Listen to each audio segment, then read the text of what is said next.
we're here today for another Pixelborn tournament. So we're not doing our normal grinding. This is a 2K this time. This is another one of the Tia Beastie events that'll be done on Pixelborn. Should be a lot of fun. I am playing the same list that we played yesterday. I decided not to change it. We'll talk about the list here in just a moment.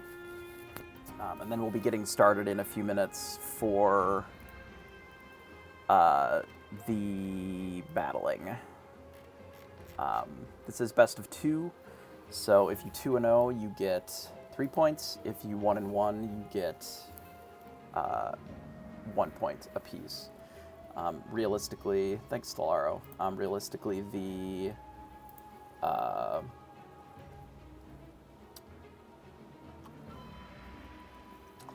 point system favors you just winning all your games so that you get more points, especially early on.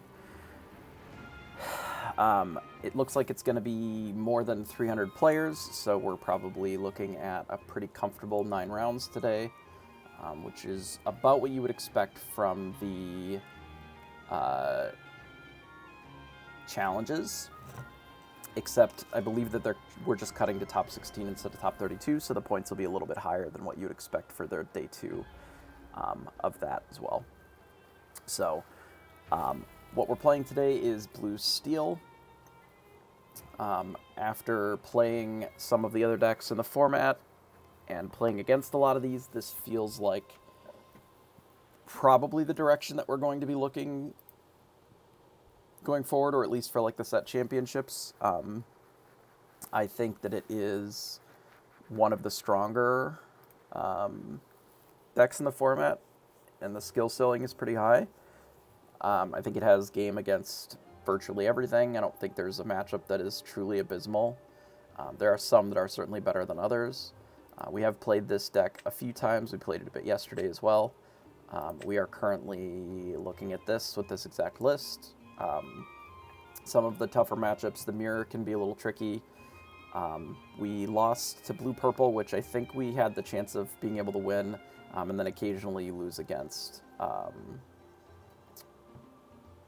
Steel Song, but that's not unusual for any deck, really.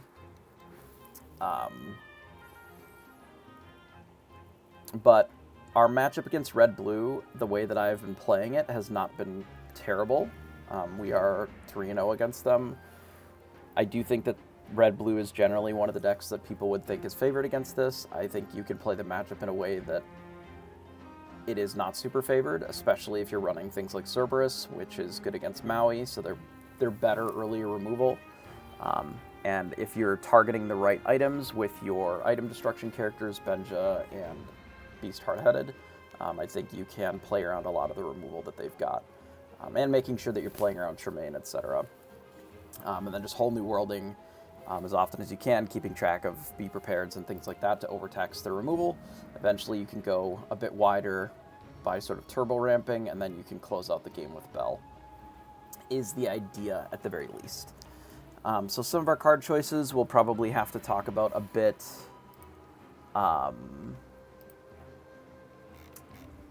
more as the day goes on. Thanks, Carla. Appreciate that. Hope you're doing well. Yeah, we'll talk about some more of the card choices as the day goes on. But basically, we have cut down on the number of sort of sad beasts in the deck, specifically because it is really hostile in the metagame currently for a card like that. And since the metagame is very hostile for a card like that, I am opting for something that is a little less hostile, which in this case, we have added some Cerberus, which Cerberus has a stat line that can sing and then still just trade with Maui. It doesn't get Medusa'd. It doesn't really have a lot of removal that it's scared of. You can pretty well just sing with impunity, sing your whole new world, sing your grab your sword, sing your let it go, and you just don't care if this is tapped, untapped. It just has a really big stat line, and Beast does not.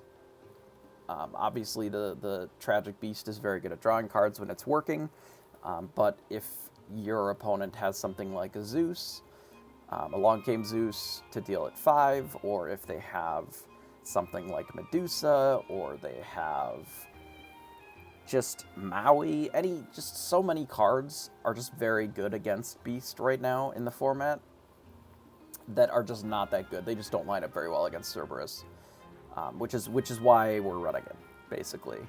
We're also running extra Beast Hard-Headeds because I feel like the item removal that Benja provides is good, but I would rather have a 5-drop Singer as opposed to a 3-drop.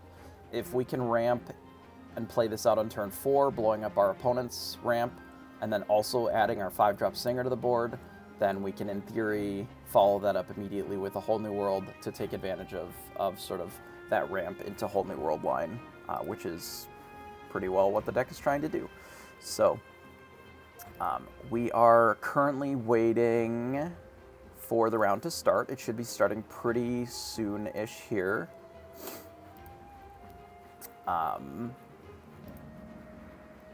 And then we will get this going. So, given the number of players, even if, I don't know, it looks like a handful are not fully registered, even if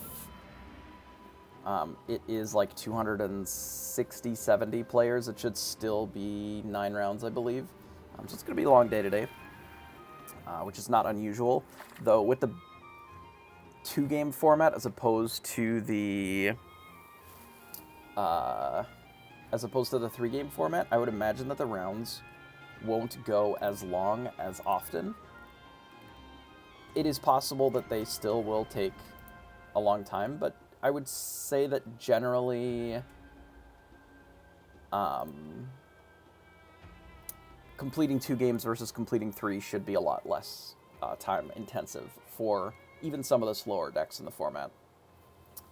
Luckily, this deck, even though it plays a little bit slower, it does close out the games very quickly once it gets to that turning point. Like the amount of turns that you need to play are not nearly as long because we're running something like Lucky Dime. Lucky Dime, especially in combination with, for example, Bell, allows you to just gain 5. There's a huge amount of decks that, especially like Red Purple, that just don't have any real answer to Lucky Dime. So you are able to just play this, play a Bell, gain 5, play another Bell, gain 5. And that ends up being pretty strong, obviously. So they're on their last call here for anybody that hasn't checked in already. So this should get going pretty quickly here. In general, I have found this deck to be difficult to pilot for a couple of reasons, especially for me. It may look a little bit like a control deck, but I don't really think that it is. This, to me, feels a lot more like a big ink, so like a big resource, like aggro deck, almost. Like aggro combo, maybe, is a good way. Which I guess just sort of makes it a mid-range combo deck, right?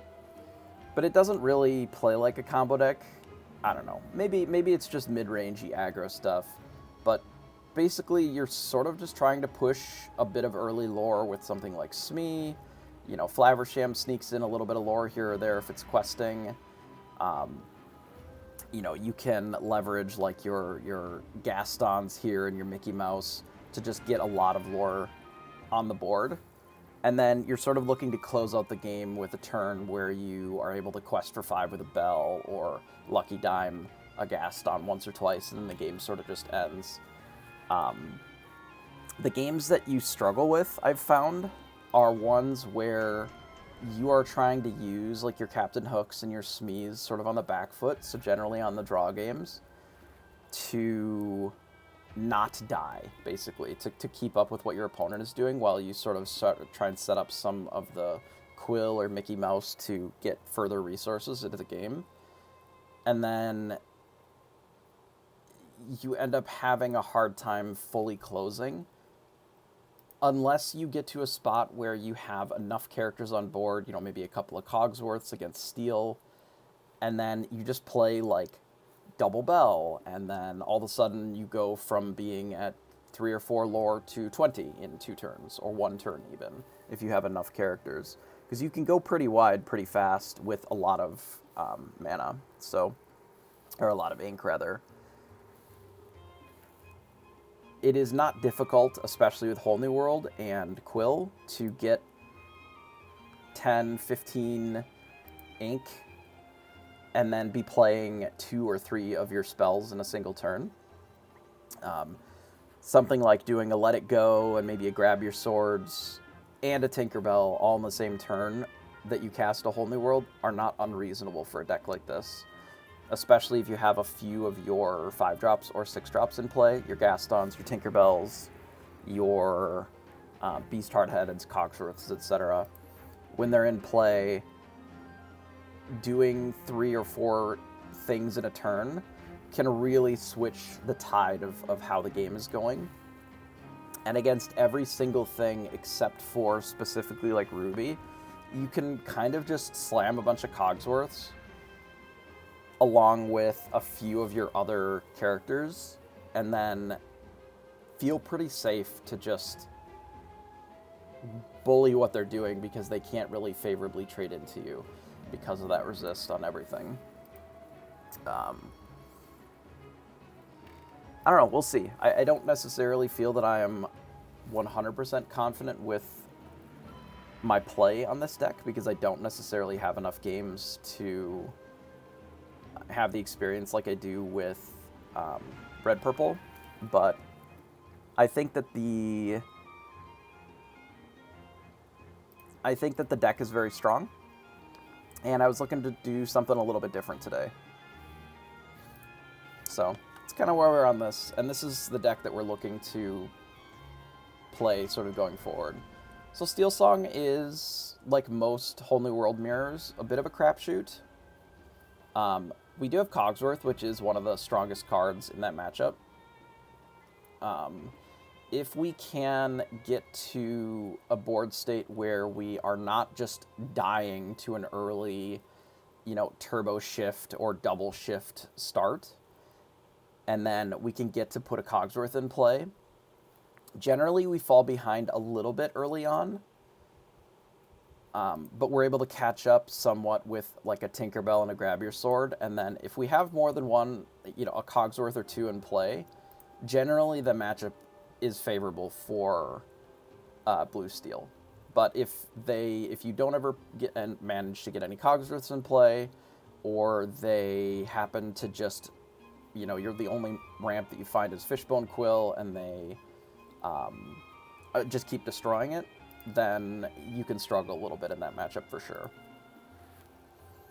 A well-timed Grab Your Swords to clean up a bunch of shifters before they come out is one of the stronger ways of dealing with Steel Song. Like Grab Your Sword plus Tinkerbell, the Smee and the Captain Hook. Captain Hook is usually a lot worse in that matchup because it is a reasonable target for their Raging Fire. But Smee is very good generally there. Like, you use this defensively as opposed to offensively a lot early. And then you sort of just kind of do your best. We may 1-1 a lot of Steel Song today. Or, sorry, a lot of...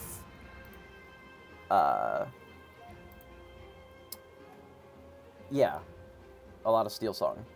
We may end up going 1-1 against them. Like, we're certainly a lot better on the play than we are on the draw against them. Mostly because of the, like Cogsworth. If we can ramp out a Cogsworth, it makes all their removal really bad. Yeah, Robin Hood is a little annoying to deal with, but he's really not that good of a card on his own. Like, he's fine. But unless they put out 4 Robin Hoods, I don't really see it. Like, a single Robin Hood on its own is not going to beat this deck, right? In the same way that, like, a Queen on its own is not really... Like, it's good, but it won't make us just lose the game, right?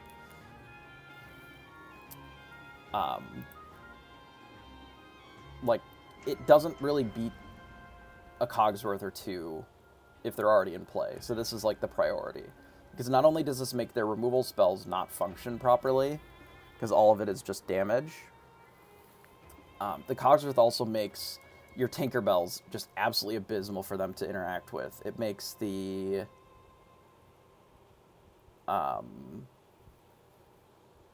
it makes their removal spells not favorably beat any of your cards. You know, if you have two Cogsworths in play, you can just play a Bell, and they can't deal with it.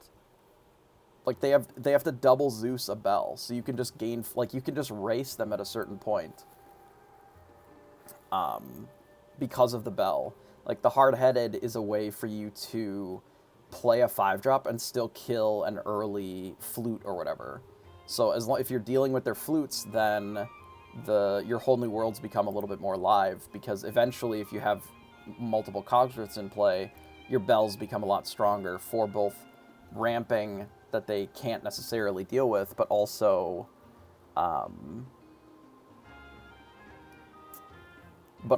the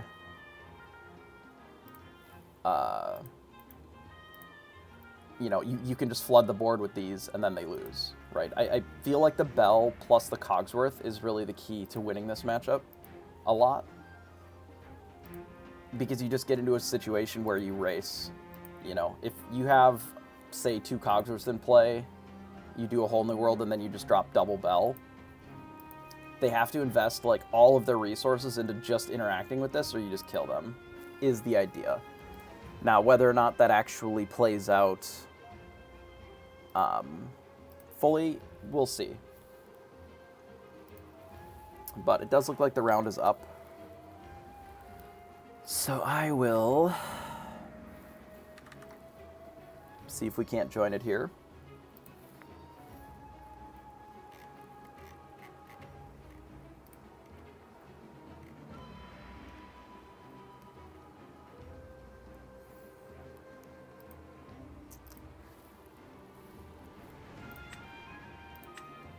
All right, custom this thing.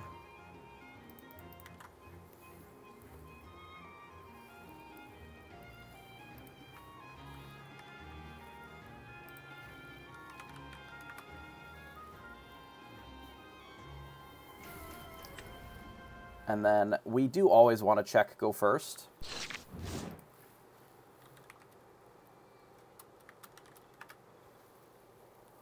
Because we would just prefer to go first in game one pretty well every game. So we want these. I don't know if we want them this early. This is good. This is good. This actually seems fine. So I'm going to get rid of these two Gastons, and then we'll draw some cards here. So we got a Cogsworth. This hand actually doesn't seem terrible to me. We could even keep the double Quill for now. We don't necessarily have to run out the Captain Hook. Given the way that our hand is, it looks like it's going to be a little bit slower. I'm kind of more interested in running out, like, the Smee into this, into, like, the Cogsworth. So I think I'm just going to ink the Hook and pass, given that we're on the play. If we were on the draw, I would want to play the Hook here most of the time. But we don't know what they're on, so could be a bit variable here as well. Like, this Tinkerbell may not be strong in this matchup, and then we'll ink that next turn, but we'll find out. Yeah, if they're playing any sort of dragon, I don't feel like we necessarily need this Tinkerbell. We could come to regret that, but we'll run out of Smee here and pass.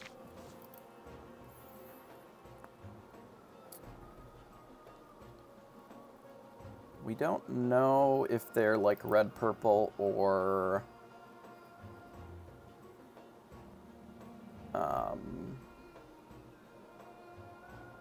or blue-red.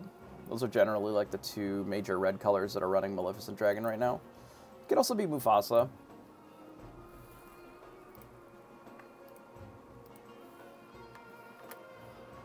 Another Maleficent Dragon. Tells us nothing. And Grammatella. Okay, so they're blue-red. Which this hand is okay against blue-red. I might even want to play double Fishbone Quill against them, because we have the Flavershams to draw.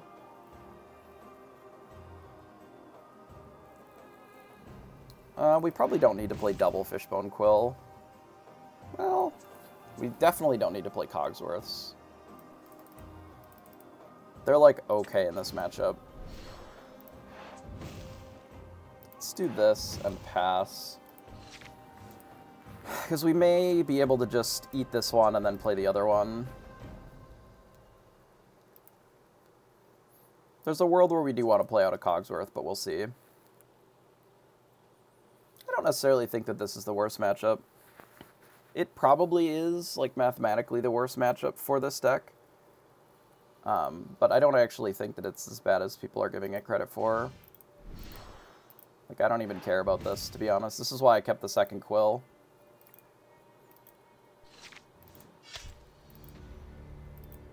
That, I think, is reasonable from them.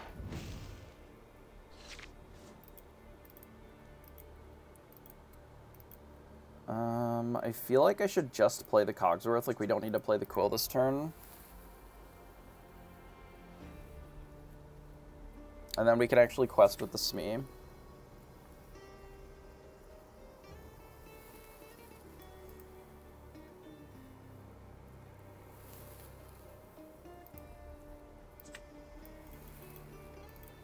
Yeah, that's probably fine.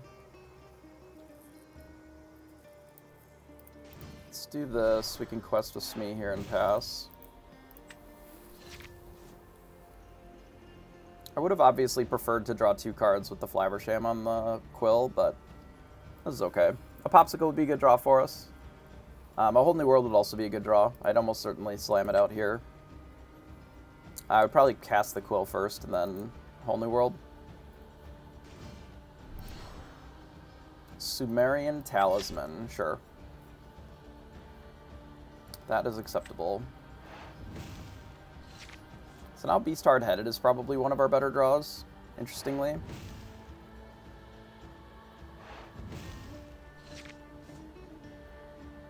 Or just the Whole New World in general.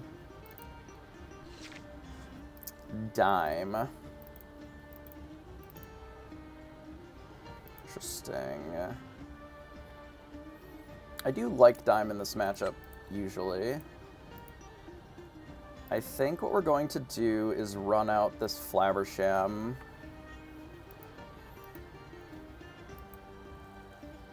And then just not quest here.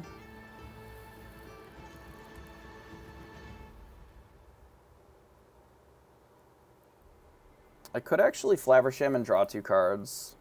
That feels like a little bit of an overcommitment.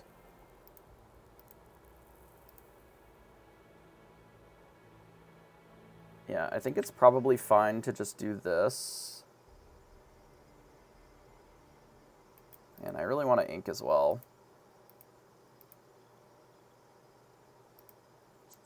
It's kind of tough, actually. Maybe I don't care about the overcommitment. Let's do this, and then we'll just Flaversham.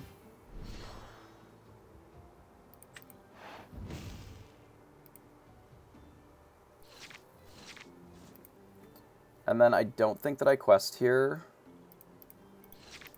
because I don't need to let the Cogsworth be vulnerable to Maui for no reason. It does feel like maybe a little bit of an overcommitment, but I think it's okay.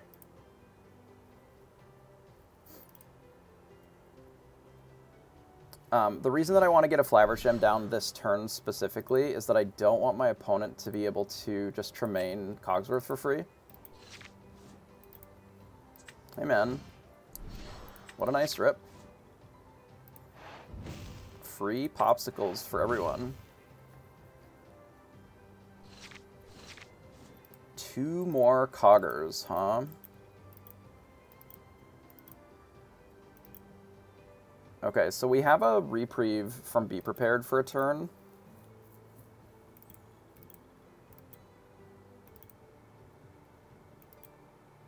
Because they didn't play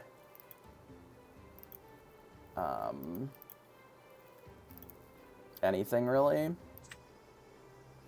I don't really care about this McDuck Manor for right now. I think I'm just going to try and push lore. Did we actually quest here? Okay, thank God.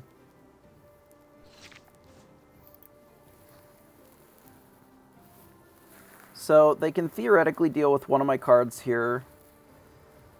They can't really use Maui to do anything, but they can play a Medusa and kill Flaversham or Smee. Because Maui doesn't actually... I guess Maui kills a Cogsworth. That's fair.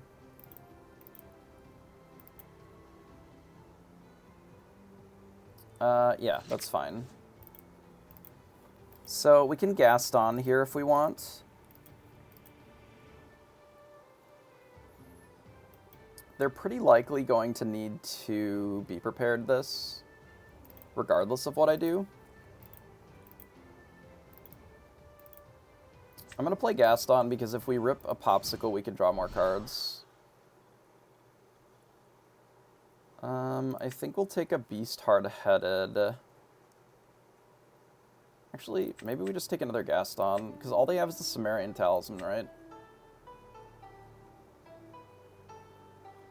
If they're going to be prepared, they likely bash here, and then be prepared. So I think it is just the Gaston to keep the cards coming. And then I feel like we just quest out like this, and then pass. I don't necessarily need to ink this turn.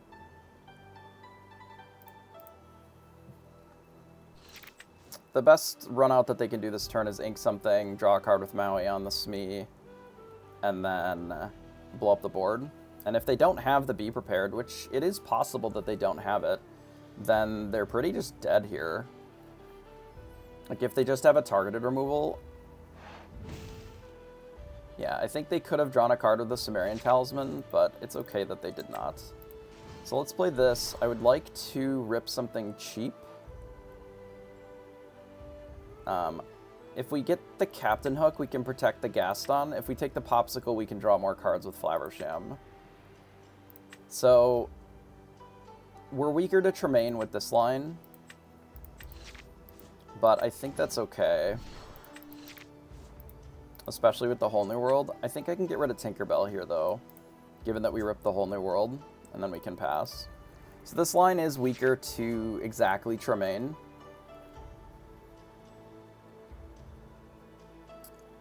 As opposed to just doing the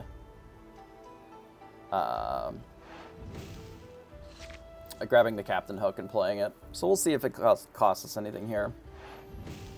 Yeah, this is fine then. Be prepared. Obviously they have the McDuck Manor cooking, but we've got the Flaversham to give us more cards, which we like. We draw two, we rip a Let It Go and a Benja. Let's do the Popsicle. And then let's play out Benja, pop this, and then pass. And it looks like we'll take game one here pretty easily. That's why I'm not that worried about McDuck Manor. Like, obviously it's been cooking for a while here, but it really doesn't help them against what we're doing. It just gives them the ability to close out the game, which if they've ripped a lot of card draw and are really pushing towards the late game, then they can play 2 or 3 McDuck Manors and it's sort of hard for us to deal with. But if they don't, like, it's not that big of a concern. I think we're supposed to just play 2 cards and then pass. I'm pretty sure that I'm supposed to hold Let It Go here. Just play these 2 and pass. There's a world where we're supposed to ink this, but I think doing this and then developing the dime, especially with 3 of the Be Prepared's gone, is probably fine. So they run out of Scar. We could just let this go, not develop the dime. What happens if we dime this, sing Let It Go?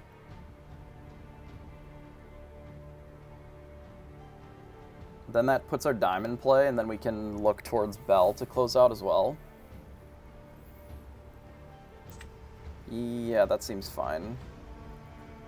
So let's do this. We dime here. We let it go this thing. Quest and pass. So this puts us at 15. With the Whole New World, I think that we can close before the McDuck Manor kills us. So the Gaston. Gaston is good here. But they do have to remove some of the cards on the field, otherwise they're just dead. Because we can just quest here, and dime. Alright, that'll be game one. I guess accept, and then they get to pick... I don't know how that works. We'll just remake the game. Since I was first. Alright, we will take game one.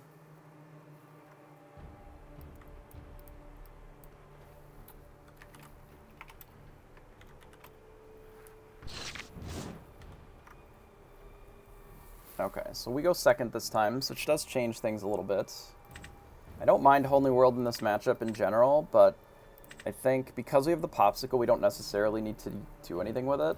I think we can just get rid of these 5. 3 or 4 of them being uninkables. The Bell is, like, not as good this early, necessarily. Alright, we found a Fishbone Quill. This is great. This is a good hand. It could be better, but it is pretty good.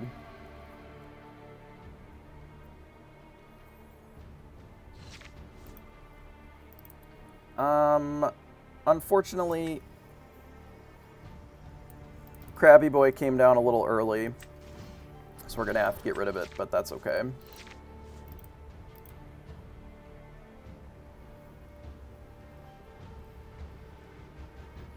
So they got rid of a Hops, which is generally good for us. Scramatal is going to get in for like 6. Not much that I can really do to stop that with our draw.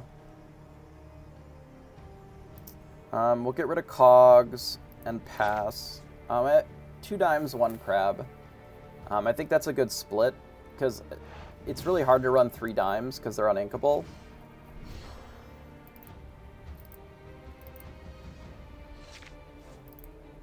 This will be good to clean up these Talas, I think. Which means that we don't necessarily need these Cogsworths at all. So let's get rid of it. Since we have the Gaston and the Tinkerbell,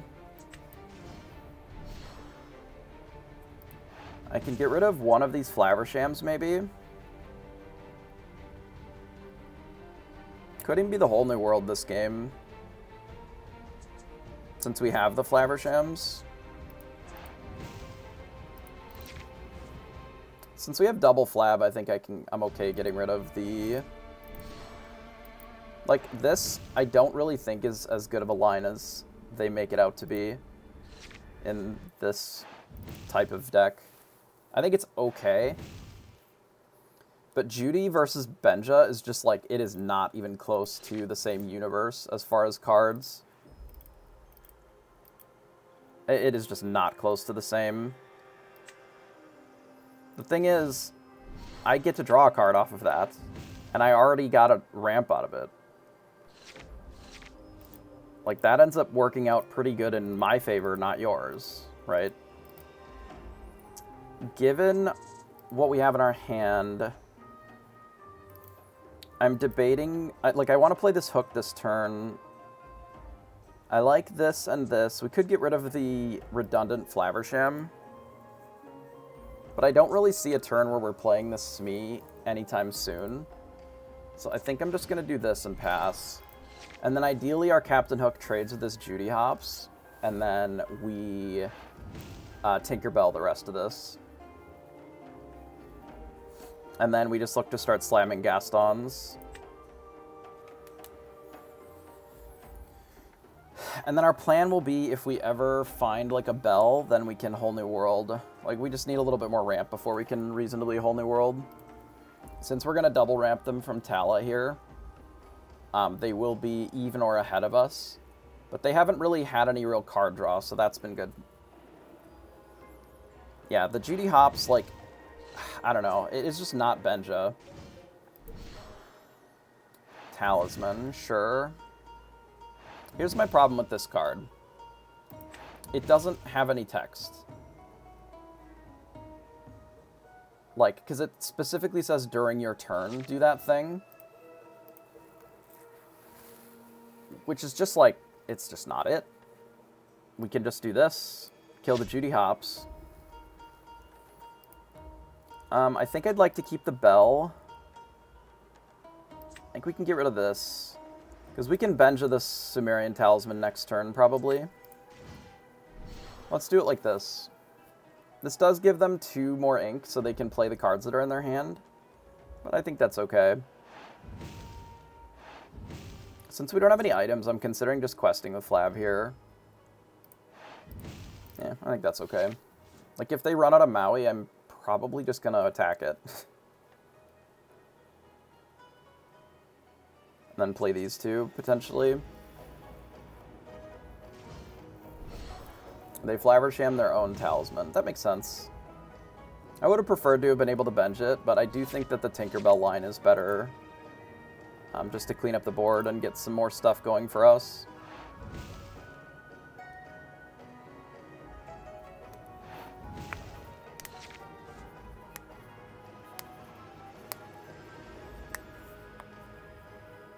I would like to ideally also start developing some of these Gastons. We'll have to see. Because if I play a Gaston and I can find a Popsicle, for example, it gives the ability for us to draw additional cards, which I think can be pretty nice.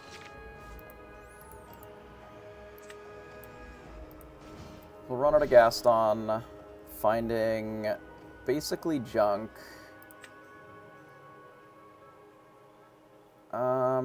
We'll take the Whole New World here.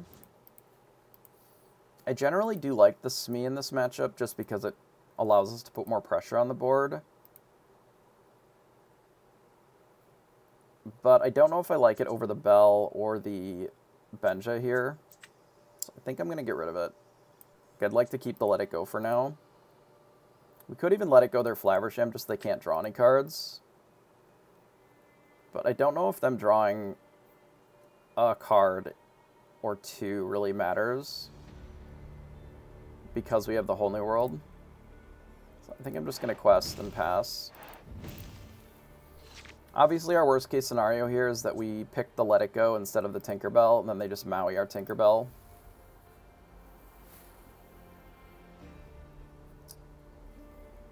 Which seems like the most likely outcome, but we'll see. This might have been a mistake, taking the Let It Go over the Tinkerbell specifically for that line, but this does give us the dragon out. If they play the dragon, we can just send it to the Inkwell. This will be my break in case of emergency with the Whole New World. Because obviously, if our opponent is able to make a big board or we run out of juice, then we'll still cast this. But we don't have a lot of ramp outside of specifically Bell, so if we don't have this down, then I'm not really interested in the Whole New World. We can just play Gastons for a while. But we'll see what they've got. Gaston of their own, okay.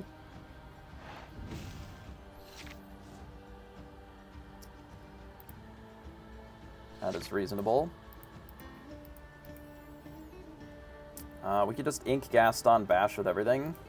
Go to 10.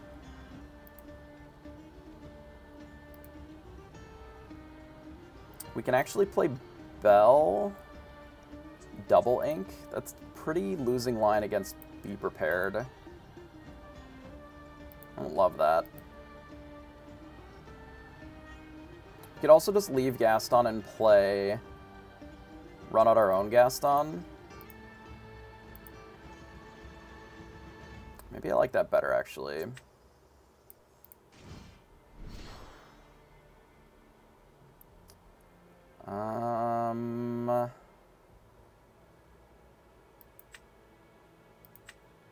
I actually don't despise the Quill or the Bell here.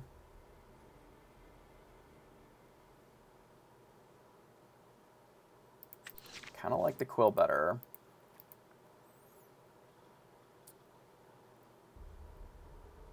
Now the question is, do I value 2 lore over dealing with this Gaston? Probably not. I think we're just going to ink this Cogsworth and then send the clowns into combat and then pass. Like, this board is theirs that they have to deal with, I think. This also gives us an out to Tamatoa. Okay, yeah, so they do have a Be Prepared here. That's fine. That was more or less expected. That's why I didn't really commit the Bell.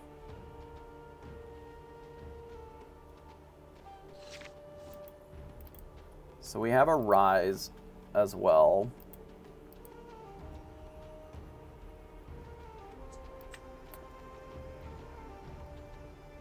Which means that we don't need this Benja anymore necessarily.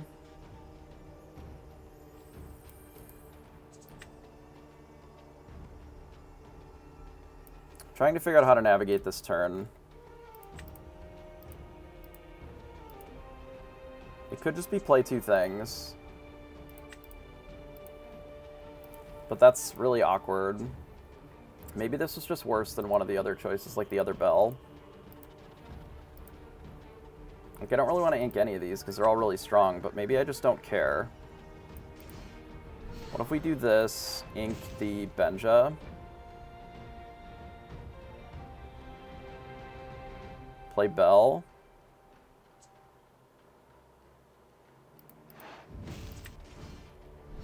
and then pass. We're unfortunately in this weird spot where,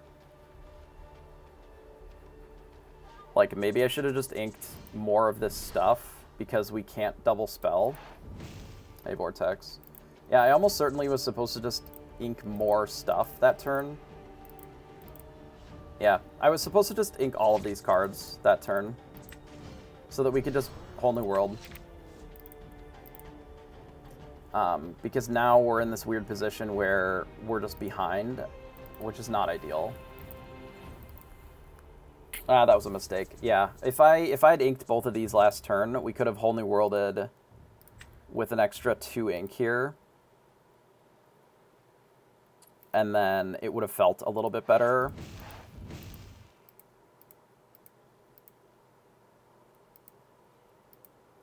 Maybe I just let this go and then get rid of the Rise of the Titans, and then we set that up for next turn.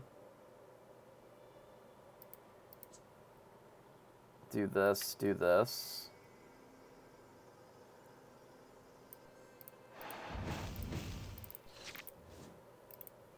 And then make them have to play something.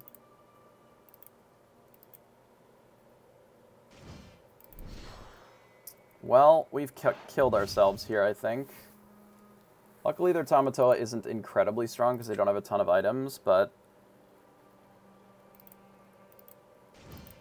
we delved a little too greedily and too deep here. We do have more Let It Go in the deck. So if we just rip one of those, then it's not as big of a deal.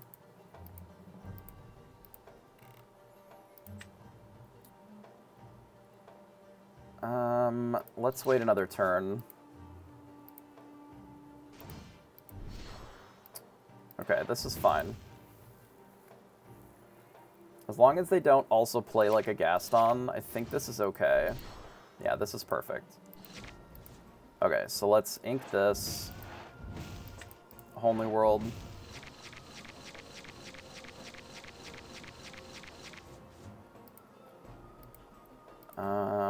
We've got the ability to ink.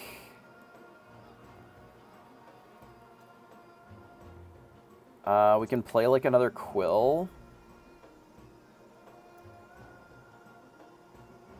Or we can play the Mickey here. Yeah, let's ink Cerberus. Let's play Beast Hardheaded. crack the lucky dime.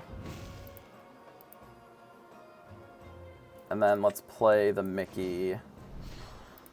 And then we'll pass. So the Mickey is to give us a little bit of Tremaine protection. They're down 2 Be Prepareds, which is of note. Like, I don't care that much if they're drawing a ton of cards. I would like to find another Whole New World. We're down to 2 left. Rafik, appreciate the follow. We are down to 2 left, but another Whole New World would be reasonable here now that we have the additional quills.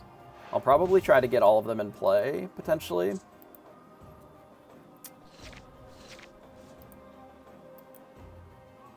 Assuming that we can even find another one. So our opponent has a lot of cards. And we just sort of need to try and overwhelm them a little bit. We'll see what this Popsicle draws before we really make any real decisions.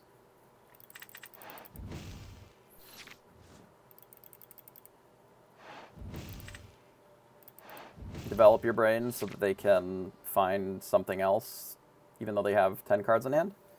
Fair enough. So they're playing a Fishbone Quill, and then they're inking more, I assume. Okay. So we found a dime. That is good. That can put us to 15. That does put us in bell range. Let's start with the Popsicle. Rips us another Fishbone Quill. That's not ideal. So I think our play here is just do the bell and the Smee. And maybe we don't dime. Because my intention is to try and get to 15, and then if we have any bell, which we know that there's 2 more available to us, bell just kills them outright.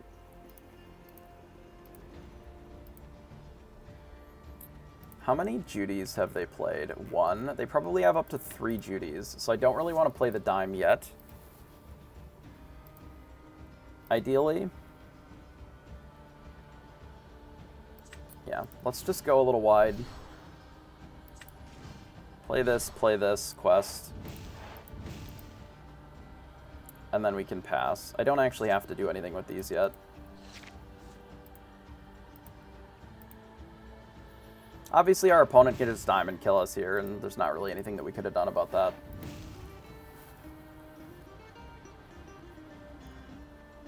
I'm surprised that they didn't ink first. Maybe they don't need to. At 14, they feel pretty safe. So this is likely a Be Prepared. I think this line sets us up the best to potentially have victory here. But we would specifically have to rip like a bell. But we needed to gain 2 more. And maybe playing around the Judy was unnecessary here.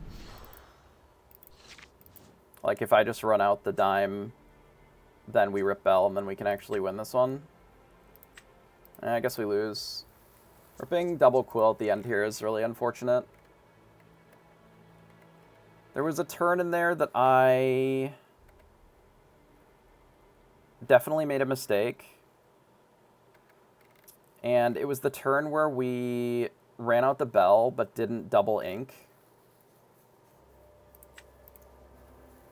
And then it allowed our opponent to just have more things to do than us. And then we lost. Fair enough.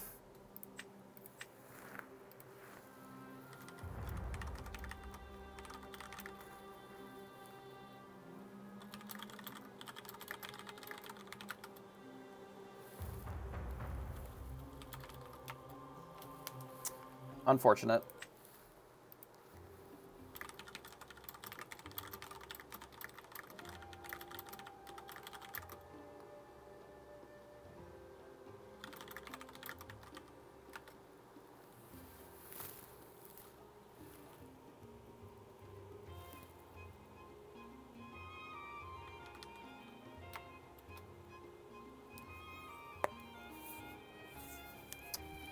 Unfortunate.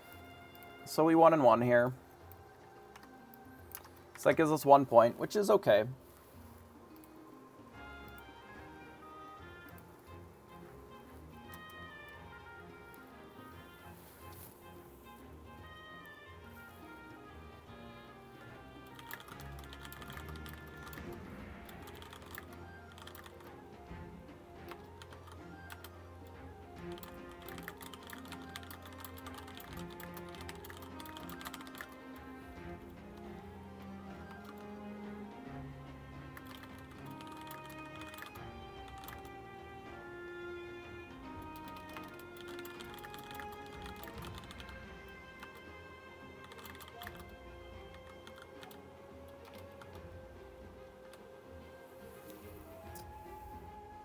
No, I don't think we needed to lose that matchup. I actually think that we could have won that second game. How much time is left in the round? Let me double check. We'll see if I can review. Yeah, I can look at the game. I actually think that we could have won that game. We'll take a look at it here. Okay, so there's this thing. All right, so if I fast forward to the game, there's a turn in here that I made a mistake that I think we could have set ourselves up better to be able to actually win.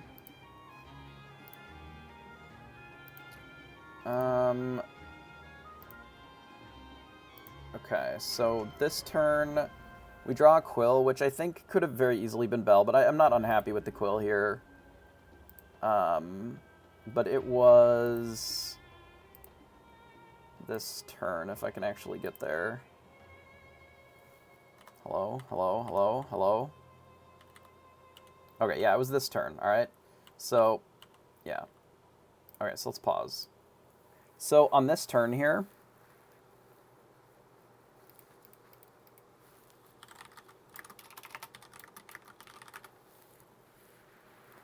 what I could have done instead, because I have quite a few options. We're at 8 ink to start, and I believe that this is after inking, correct?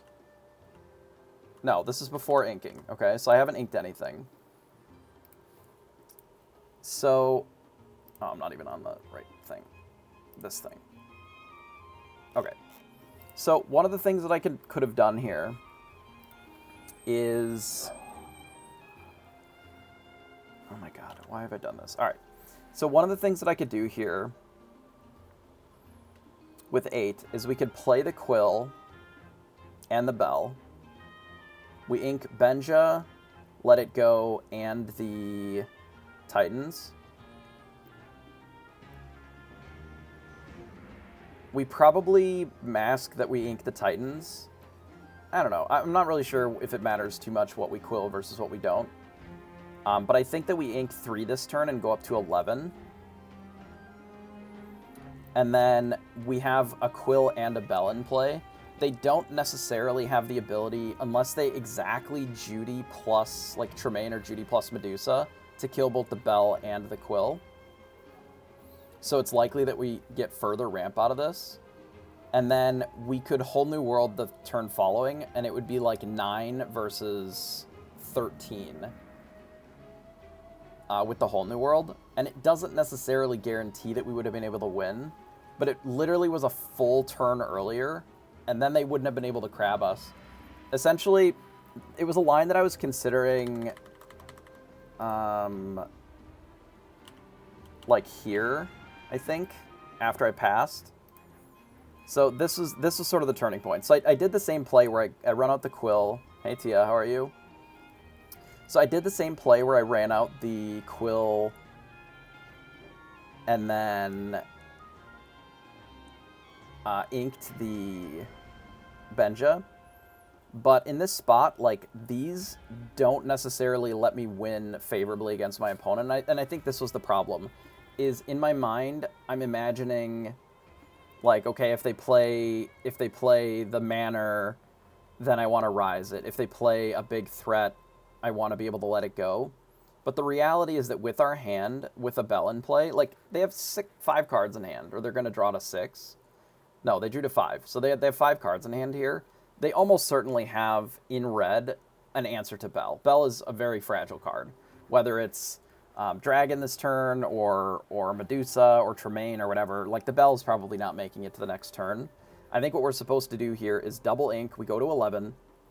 We can untap, Fishbone Quill our card, and then just Whole New World. And then we have enough to cast any card in our deck.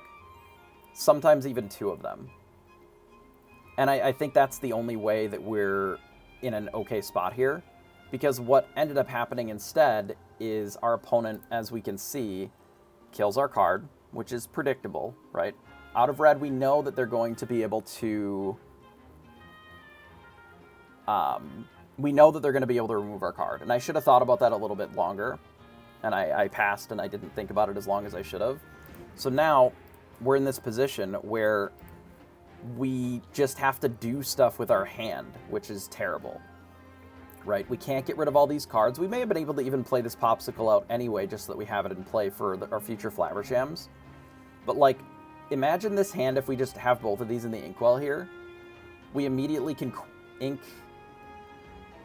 this with our Quill, and then Whole New World, and then we're Whole New Worlding against exactly Tremaine, and that's it, but with 2 more ink, right? So instead, I end up having to just sort of keep all of this garbage for a full turn, and then it relies on us, like, ripping a removal spell against the crab, which feels bad. Like, this is the turn where we needed to Whole New World, but I really can't because we're down 2 extra ink. Like, we're even on ink instead of us being up by, like, 3. And I think that's what kind of cost us here. If we had broken the Inkwell by just quilling all of our stuff, we could have set ourselves up for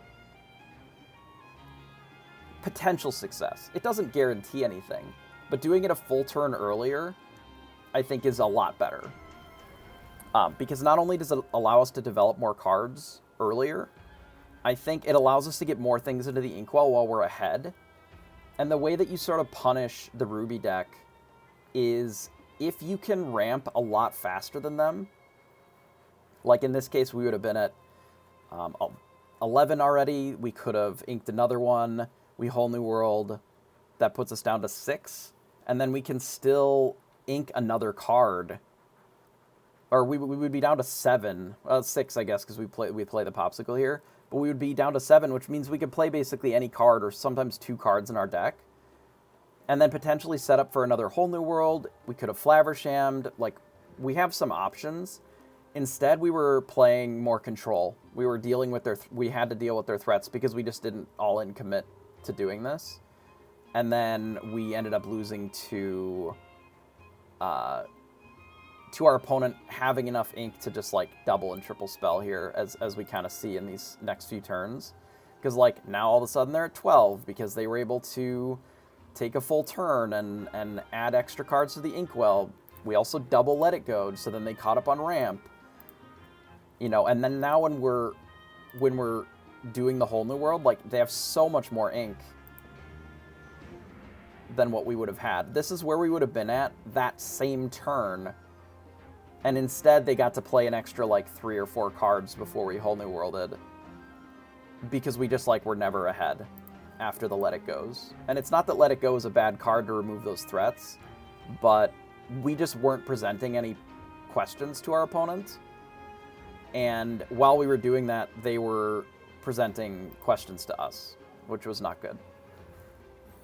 And then, obviously, they are able to keep up with what we're doing because our hand was kind of mid.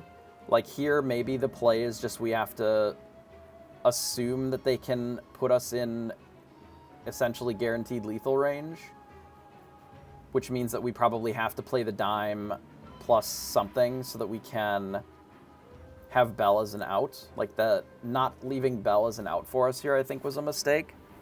Like, we're supposed to go to 15 here and have the diamond play, so that if we do rip a Bell or we rip a Whole New World into Bell, that we can actually win. And I think leaving us on 13 here to play around Judy that, you know, may or may not even be there, I think was maybe a bit of an error on my part.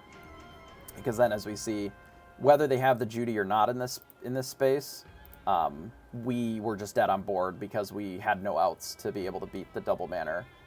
Whereas if we did rip if we were at 15 and we rip specifically more draw or Bell, then we could have actually still won.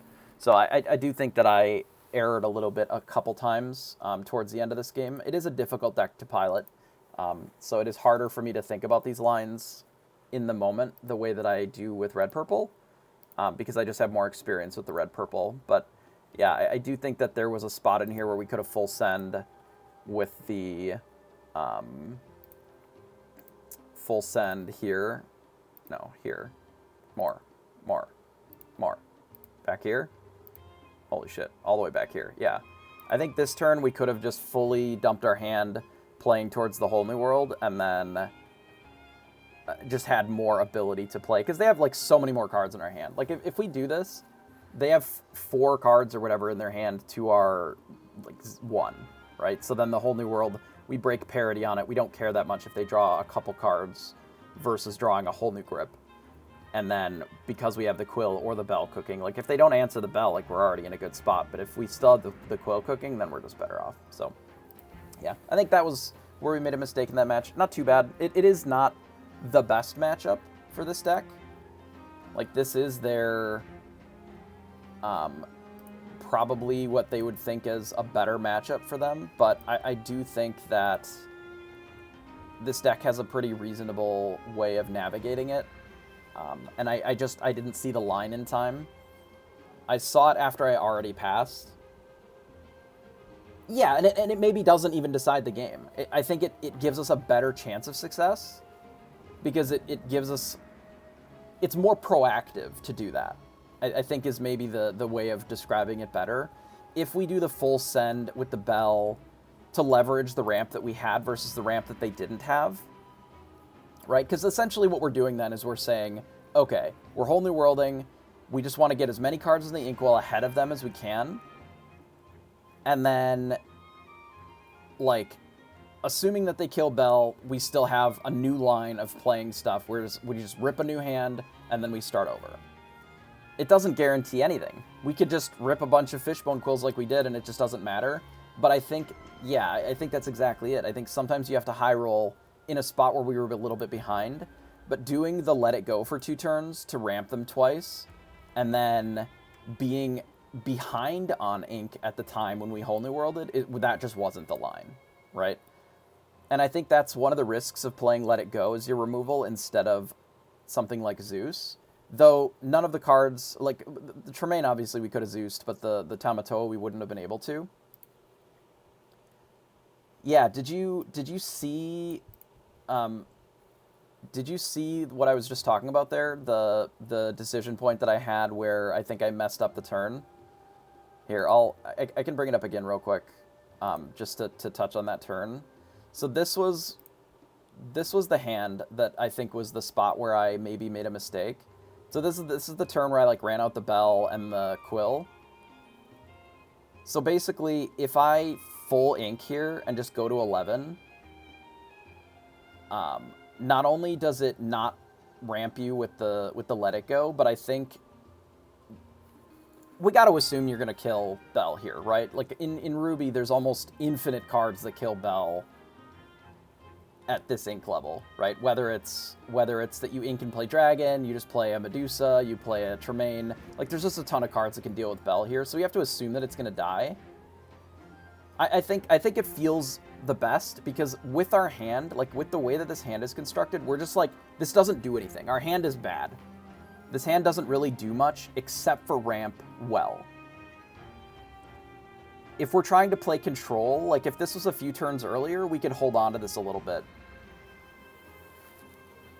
Yeah, and that's okay, but I think if we're at, 11, we untap, we have a Fishbone Quill and a whole new hand. I think it would have your lack of ink then, because then we wouldn't have let it go to you twice. I think that would have been the deciding factor there. Because the way that you overwhelm red-blue is generally that if you can only play one spell a turn, that is when you're losing, right? If you have to just be prepared my board, that's usually okay, right? If that's your whole turn. But when we were getting to this point in the game, somewhere over here, right? We've let it go to you twice now, and you've inked twice because we just couldn't play this because we didn't have enough ink, right? We can't just let you have a crab in play. So because we had a forced turn here when we play the Bell, that you have to like Tremaine or you have to Medusa or whatever to kill the Bell, I think this was the turn where we could have just fully inked. You force the play where you have to use a removal spell, whether it's a Dragon or a Tremaine. It really doesn't matter a ton. But like a single threat is not as big of a deal as, we do something about this and then like that's fine. But then you just get to do stuff on your turn, which was the problem. If you're at 9, we would be at 11 already here. We maybe play the Popsicle, we ink this, and then we just leave the Tremaine in play and we Whole New World, puts you to 13, but, like, we probably also have another card in play then. So, I don't know. It doesn't guarantee anything, but I think that is the only way that we could have leveraged this hand fully, and I think that would have given us a better chance of maybe closing out with a dime or something. Because we're at 10, so, like, Bell plus dime twice is lethal. You know, obviously our Whole New World, when we eventually did cast it, ripped us into not a lot of great cards. Yeah, I think it's up in the air, but we just have more ink to your less ink is the spot, because we would have been at this like 3 turns earlier, and I think that's really the only chance that we had from that exact spot. But you know, I didn't see it in time. What are you gonna do? It's still a good game. It's generally not a super favorable matchup. You do have to get lucky sometimes, right? Who's supposed to report with 1-1? I guess anybody. I will report, I suppose. It doesn't really matter. 2 games, so I went first. And then you went first. I don't really understand. I guess that is fine. How you report. Okay, yeah. Yeah, I don't know if it would have guaranteed anything. Certainly with Whole New World, like, it is just anything. Anything is possible off of it. But then on the very last turn, I also should have just sent the Bell, or sent the dime to leave Bell as an out. If we just go to 15, then we at least have an out, which we took away from ourselves for no reason. Because I don't think that Tamatoa was in our deck anymore. I think we had to ink it early. So we didn't have like a realm where we have like a higher lore character, an ad break, of course.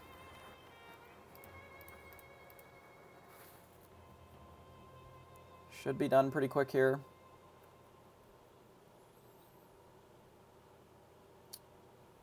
Yeah, and maybe that's the answer, is like, because they were all like sideboard answery kind of cards, you know, it was your Rise of the Titans, like your sometimes removal, whatever. Perhaps the answer is just we fully send because they are not our more impressive cards, right? And that's experience with the deck, right? I think we found the line that we should have taken. Just a few turns, or a few moments too late, where I had already passed. It was something that I briefly considered that turn, is like, do we just ink our cards? I didn't, and I think maybe it was a mistake, given that we should have assumed that the Bell was going to die there. It was even the reason that I was considering playing the Benja at all, just to make it so that it has some Tremaine protection. But like, the reality is that we don't really need the Tremaine protection there, because there's still Medusas and there's still Dragon. Like, there's so many things that can kill the Bell there. And like, just having a Benja in play is not a winning line either. We were just not playing to win in that spot. We were playing to not lose. Like, keeping the Rise of the Titans is playing to not lose, because this is answering a card that didn't exist yet. Keeping the Let It Go is answering a card that didn't exist yet. If we were trying to play to win, you just get rid of those, and you rip a new hand, and then hopefully that's good enough. From where we were at least. So, it's okay. It's all good. We will take our 1-1, and we'll just go to the next round.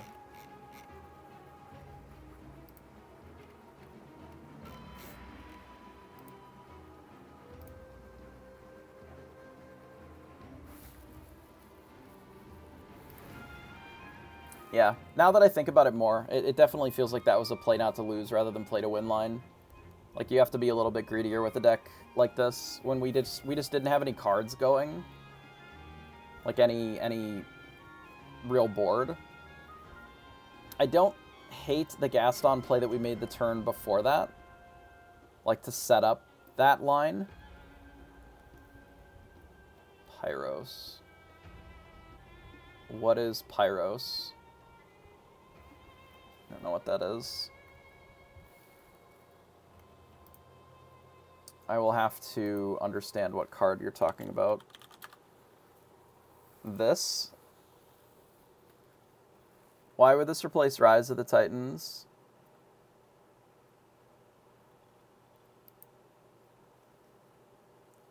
This can't kill items or locations.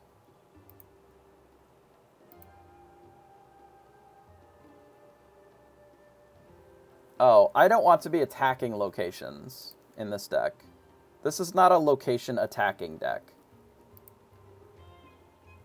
I also don't want another 5-drop that dies to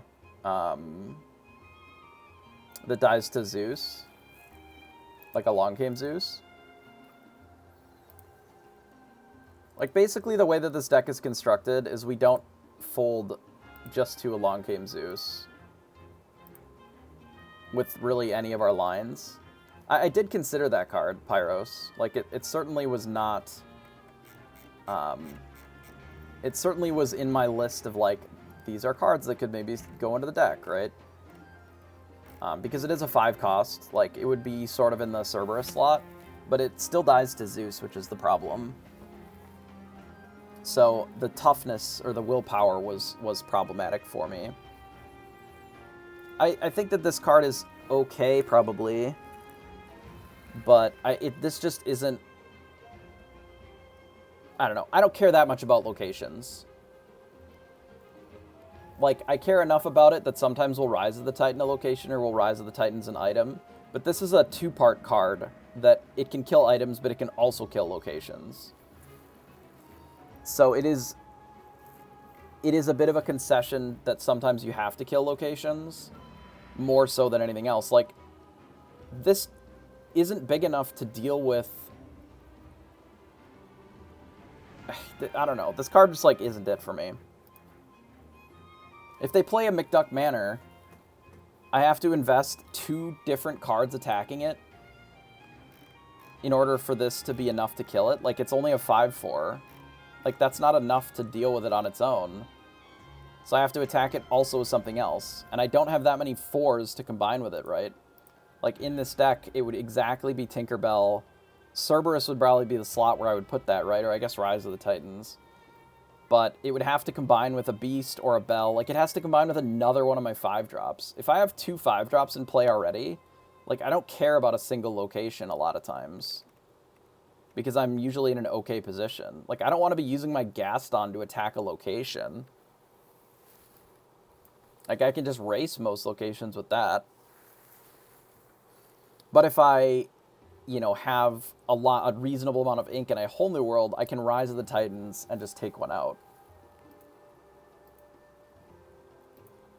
Yeah, I think they're playing a different deck then.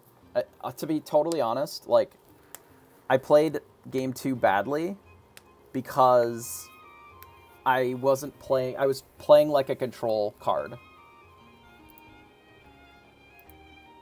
instead of like, I was trying to play a control strategy instead of just playing what this deck is, which is just a ramp aggro deck. Instead of just trying to get more ink and then draw more cards to just play more shit, I was playing conservatively with Rise and Let It Go to try and answer their shit, when what I should have been doing is just putting a lot more questions out all at the same time to make them have to answer what we're doing instead of, you know, the other way around. We literally gave our opponent an entire turn to just play a dime before we whole new worlded, which is just not good.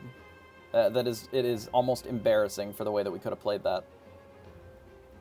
You literally don't ever want your blue-red opponent to have a turn where they can feel comfortable to play a lucky dime instead of dealing with what you're doing. Like, we just needed to be offering more threats every turn, I think. There was also a spot where I inked, like, an extra Flaversham, and maybe that was a mistake, too. I don't know if we really had an option, but I think we were holding on to too many Benjes and Let It Goes and Rise of the Titans, when Let It Go is just, like, break in case of emergency kind of card instead of...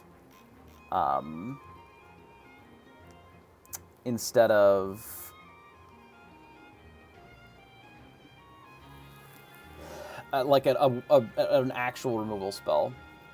Like, Zeus is an actual removal spell. If we Zeus that Tremaine there, it wouldn't have felt as bad. But, like, double Let It Going and then Whole New Worlding is just, like, not it. I don't think so. I mean, there will be a lot of 1-1s. Like, these tournaments do generally run with a lot of 1-1s. Like, that's not unusual for the best of 2. So you're only playing 2 games. I think just in the future, we need to make sure that we're trying to navigate towards winning instead of not losing, like we do with red-purple. Because red-purple is generally a 2-1 deck. You know, you're trying to not lose until you win, whereas this needs to be trying to win. I just don't have enough games on this to have that mindset intuitively as I did before, right? But I think we had some better lines now that we've thought about it a little bit more, so we'll just work towards that in the future.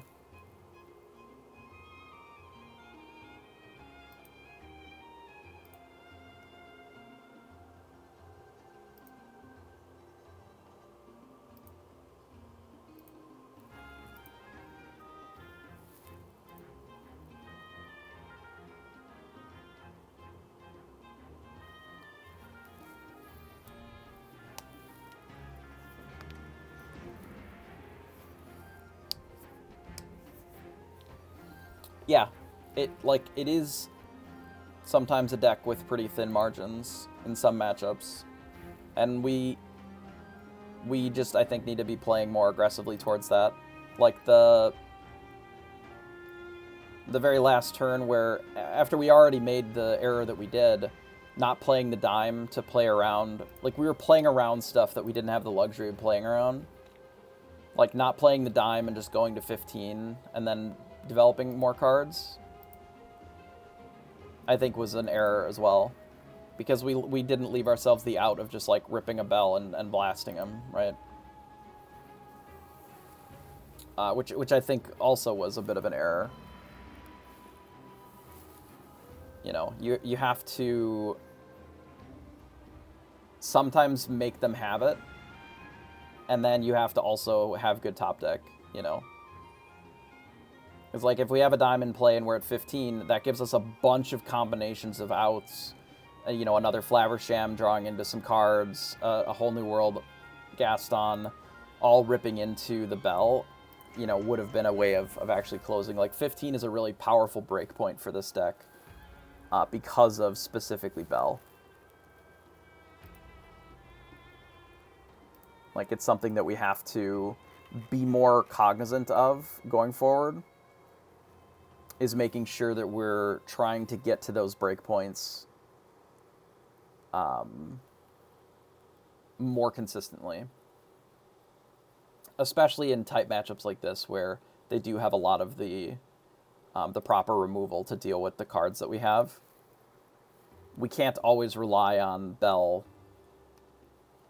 attacking, right? So Cerberus trades with Maui, like 1-for-1. You can't Tremaine it. You can't Zeus it. It is as good or better on turn 4 than almost all of our ward characters outside of specifically the steel matchup. Right? Because Cogsworth in the Ruby matchups is not amazing. It's okay. Like, it's obviously an okay card. But if you sing with Cogsworth,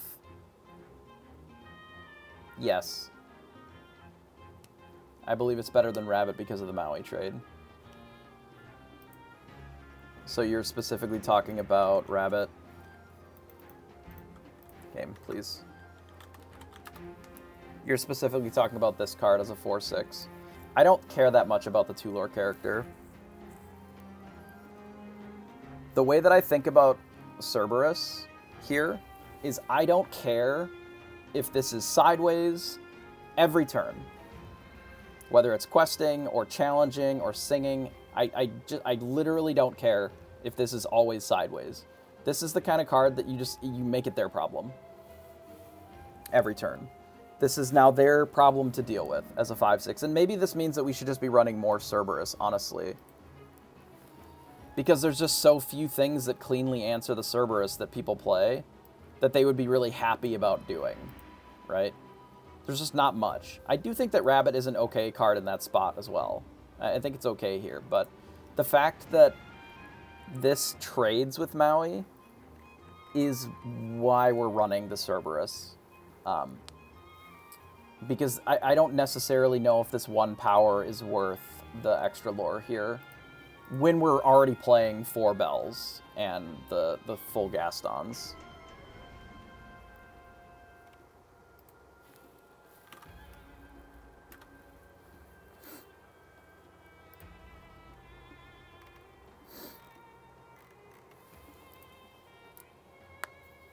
But I think that's a reasonable card to consider. Yeah, you have to tank to get rid of Maui, which I really would rather not do. Like, if they're Mauiing the Cerberus, like, I would rather it just die. I just want it to be gone. That's their whole turn. They don't develop anything new. Their Maui's just gone. They can't popsicle it or whatever. Like, I want it out of there. This also trades with Scar, too, which is a thing that has been happening more and more, right? Like the Scar lines and that kind of thing. Like, what I want from this is it just to, like, sing Whole New World or just exist on the field and not be a huge problem. But I can understand the idea of running the Rabbit, given that it's a 2-lore character, in the same way that I can understand people playing, like, Audrey in that spot. This is just a warded 2/5 that sometimes it can ready one of your items. This is not common, but sometimes you, like, ready your dime and double bell. I think this makes the deck a little bit more combo-oriented. But I think this is worse against Maui. Starkey, I believe, dies to Zeus, if I remember right. Yeah, so the problem with this is that it dies to Zeus, which we don't love. One of the things, like, breakpoint-wise we're trying to get around is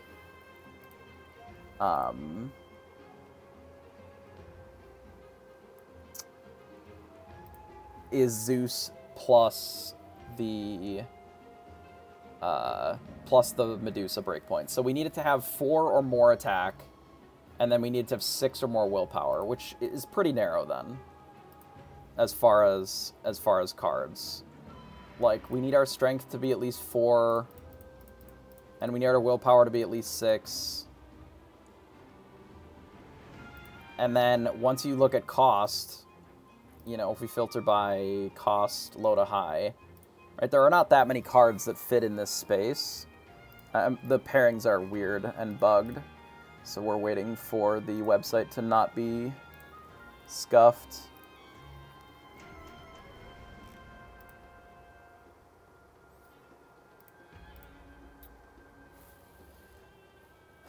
Yeah, there's just not that many. It's like we can even narrow it by color, and there's even less options. This one was a potential choice. Like, it allows something to, like, not challenge, which is, like, okay, but it has to banish something, so like it like its text kind of doesn't matter a ton. We really only have 3 choices if you're looking for a 5-drop in that space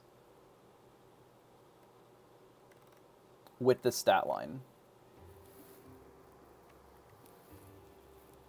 Like, if you want a 5-drop that also, like, because this can sing Whole New World, and you want, like, this stat line or above, it's kind of, you're deciding between, like, Cerberus and Rabbit, realistically.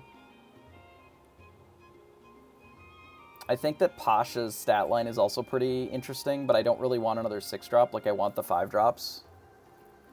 Oh, goodness. Website is down.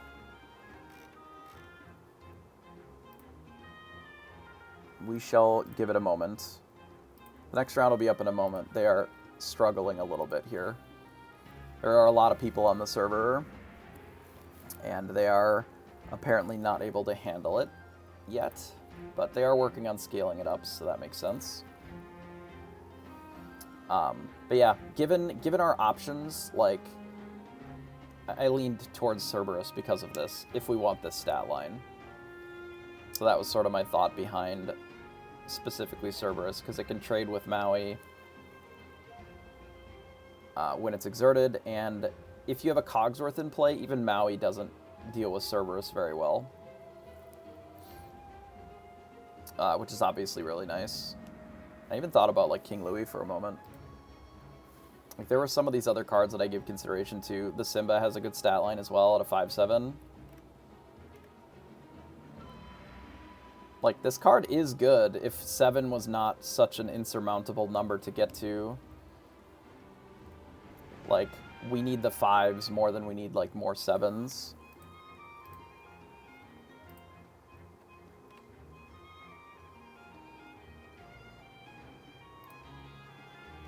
They're working on fixing the website here, so I will give it a moment. And then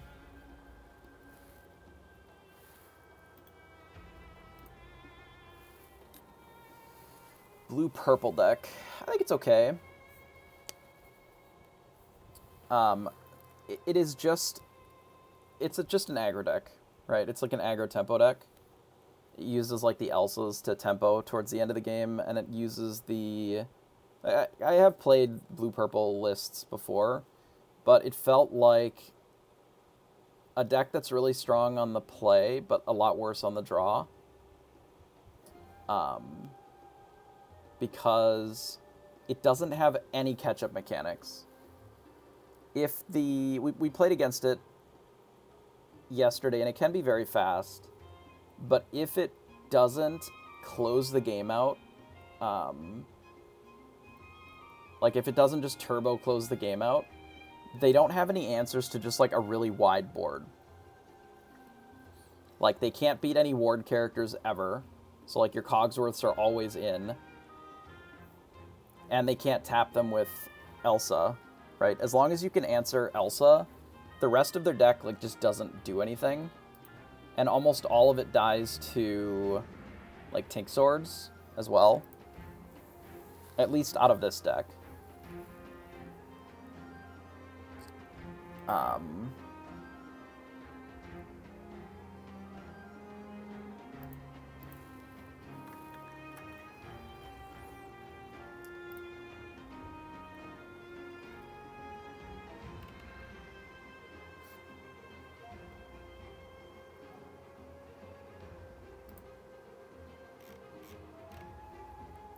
I am refreshing the board so that we can get our pairings, because I have no idea what I'm supposed to be battling.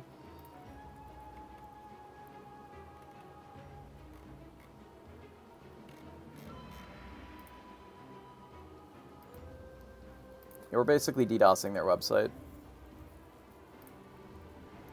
which makes sense, I suppose.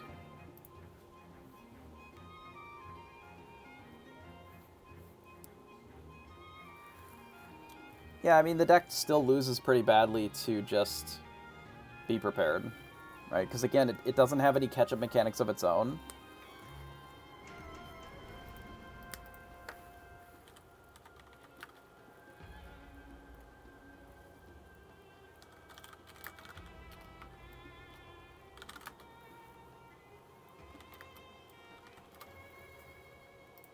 Okay, looks like we finally got there. So we'll do this.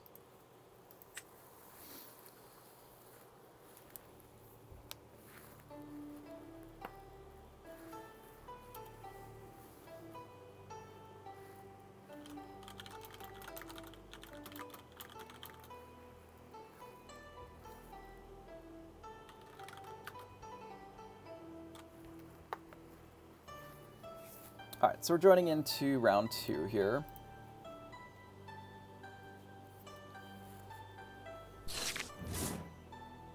Alright, so we are on the play. We have a pretty good draw, except for the Whole New World, which we could keep anyway, but we don't necessarily need to because we have the Flaversham as draw instead. We could potentially just get rid of these Inca Captain Hook. We may or may not even play the other one, but we'll mulligan these two first, just to see. Grab your swords into Cogsworth. So this is a bit of a conservative play, especially because we're on the play and we don't know what our opponent is doing. We're going to just play the Popsicle into the Smee. Since we don't have any ramp, like, we're going to have to play this a little bit slower, unfortunately. Which maybe was a reason that we should have mulliganed an extra one. We should have maybe sent back the hook as well.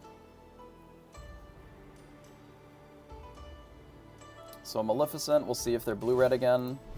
It's not, it's red-purple. I have no problem with red-purple here, especially since we have a Lucky Dime. We'll get rid of another hook, I think, just to play the Smee. And then we'll pass. And they can't really remove any of our items, so we'll set up towards these Flavershams. If they tap this Rafiki at all, I'm going to just kill it with the Smee. And if they don't, I may just leave the Smee back for a few turns. And if they just play Snake, I'm definitely down to just quest with it. Yeah, that's fine. That was a rip. Rip and a half, in fact.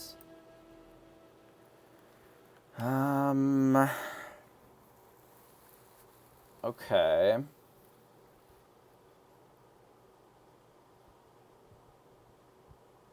So what is our line, then?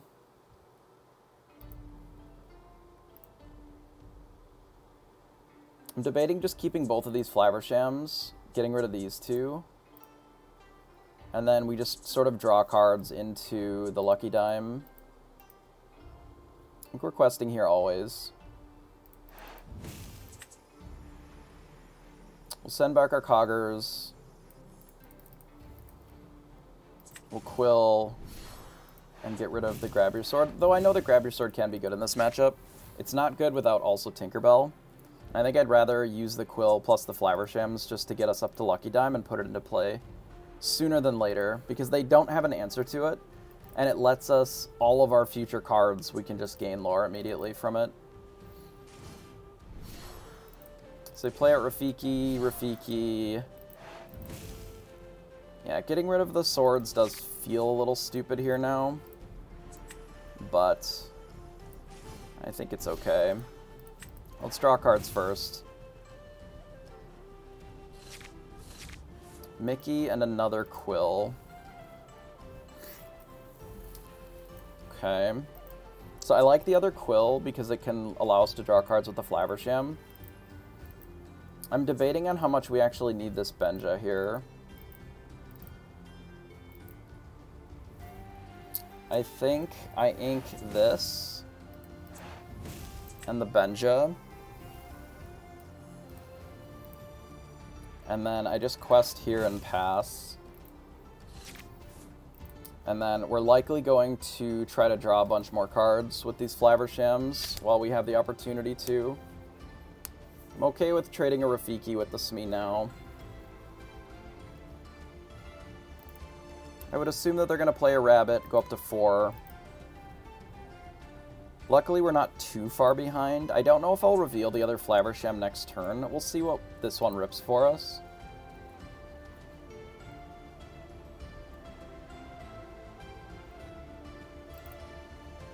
But I would like them to have to try and answer it. So they play Goat, smartly looking to race here, as opposed to playing the Rabbit.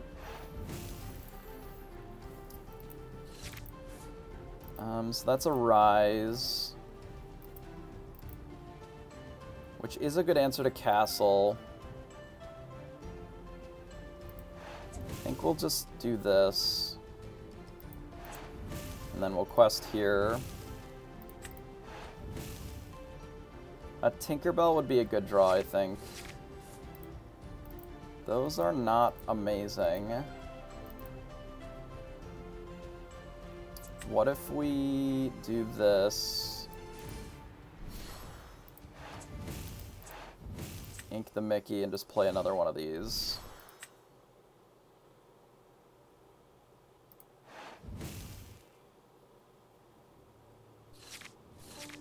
Cerberus and a Bell. Okay.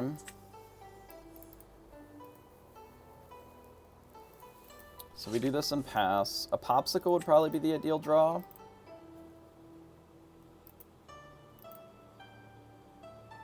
This game is not looking super great. Our draws off of the Flavershems have been okay. But our opponent's draw has been pretty aggressive here. So we'll have to see. We may just run out this Cerberus and bully what they're doing a little bit.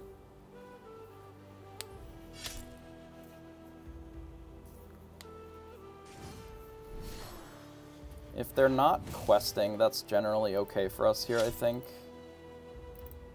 I would assume that they're going to send the Rafiki to the farm. No. They inked a goat. That's probably okay for us here, actually.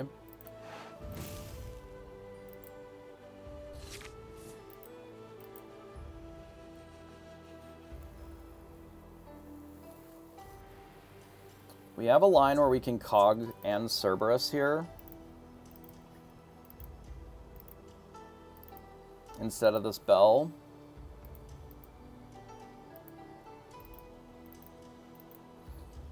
Like, we have to interact with what their board is right now, because currently we're not. And that's problematic.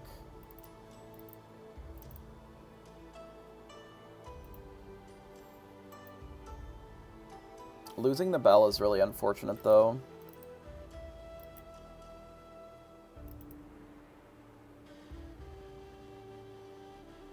I know that we talked about a lot playing towards winning as opposed to playing towards losing. But I don't think that the Bell and the Lucky Dime on its own are going to be enough. They can race this, assuming that, like, they play nothing, right? But if they play anything, then it doesn't actually... Like, if they remove the Bell, then that line is bad. So I think I would rather just get rid of the Bell here, play these two, and then pass. This also plays into... potentially going, like, if we rip a whole new world, it gives us an option there. So I would assume Medusa to kill the Flaversham, just fine. That was to be expected, but we can clean up a lot of this board next turn. Because the Cerberus is such a monster here. And if we rip nothing, we can at least dime. Like, I suspect that what we need to do is kill this goat, and this... They just don't attack with the Rafiki at all. So that lets us kill the goat and the Mim Fox.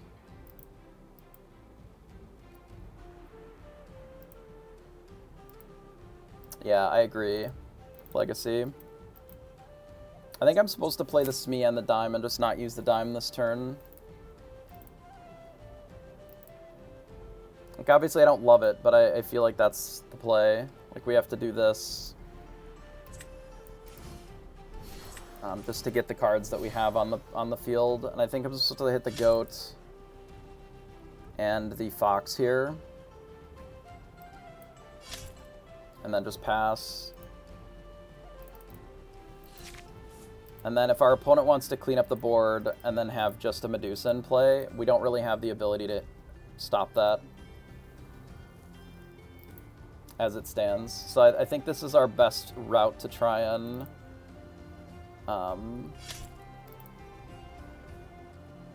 Alright, they can do it that way.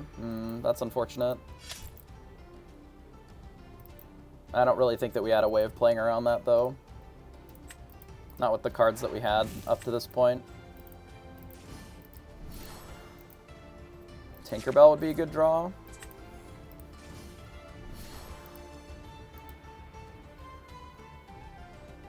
And it was.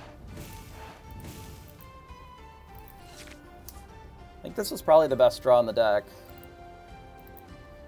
I think Gaston would have been okay too. Why not just pick your cards? Be foolish not to. Play our Popsicle here. Let's do this, and then these two, and then pass. Like, if you're gonna not pick your cards, like, I don't know what game you're playing. Pick the good ones, put them in your deck, and then draw them. Easy.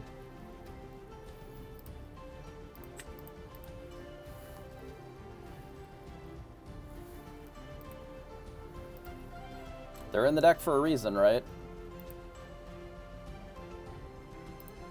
They are on a much more aggressive version of this deck, at least the way that they played. I think if they didn't ink that extra goat, like, obviously I don't know what's in their hand, but if they don't ink that extra goat,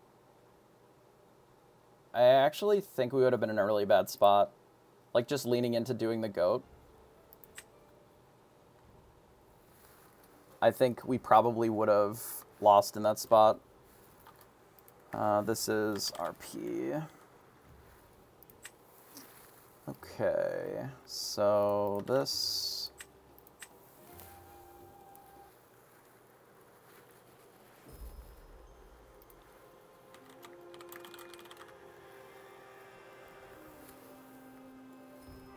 So a good victory there. In general, I don't think that this is a terrible matchup. Especially if we get an okay draw. I think this matchup can do... We can do pretty well here. The hook is good. The Cerberus is okay. But we need ramp more than we need the Cerberus, probably.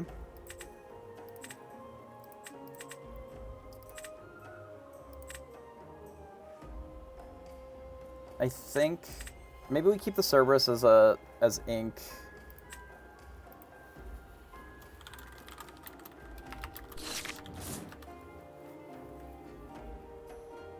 Okay, I like this.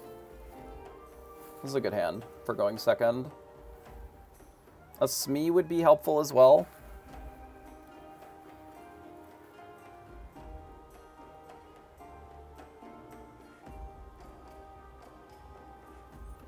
Chernobog's followers into Rafiki. So the hook is a little worse to just run out.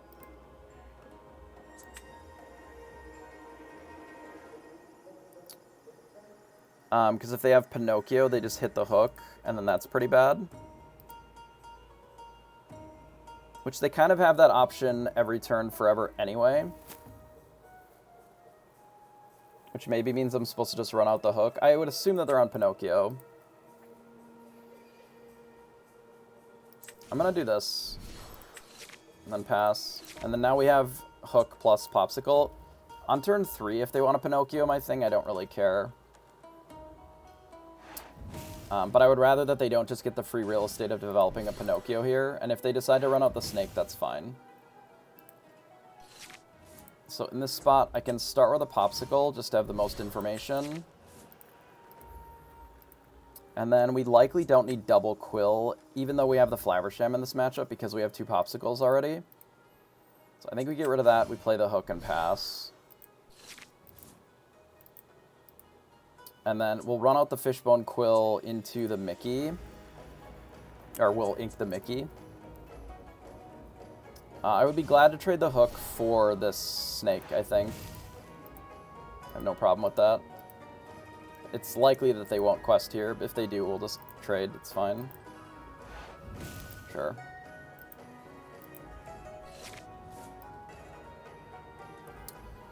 I have no problem trading 1 for 1 with my 1-drop.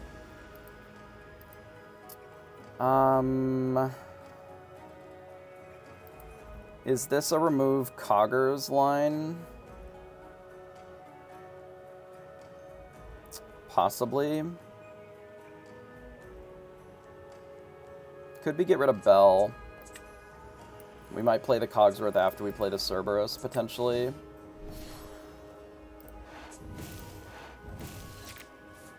We'll have to see if we need to do the Flaversham next turn, or if we just want to run out the Cerberus instead. Or just the Tinkerbell. Feels like Cerberus would be a good run out here.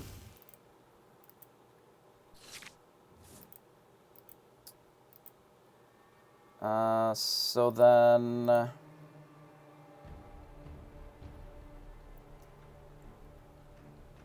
I mean, honestly, the Tinkerbell isn't a terrible run out here either, because it does stop their aggression entirely.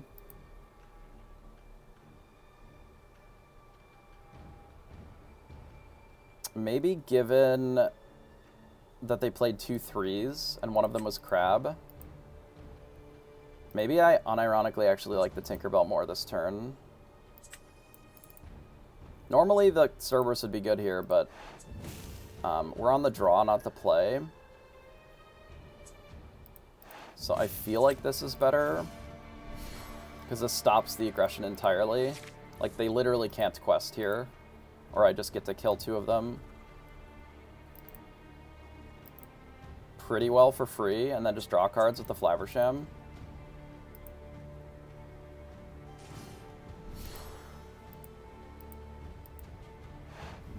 Wow. Okay. Okay. I don't know if that's necessarily a winning line, but they may not have anything else here either. Let's start with this, I think. I may use the other Popsicle, actually, to heal the Tinkerbell as well. We'll see. Let's play a Popsicle since we got an extra one.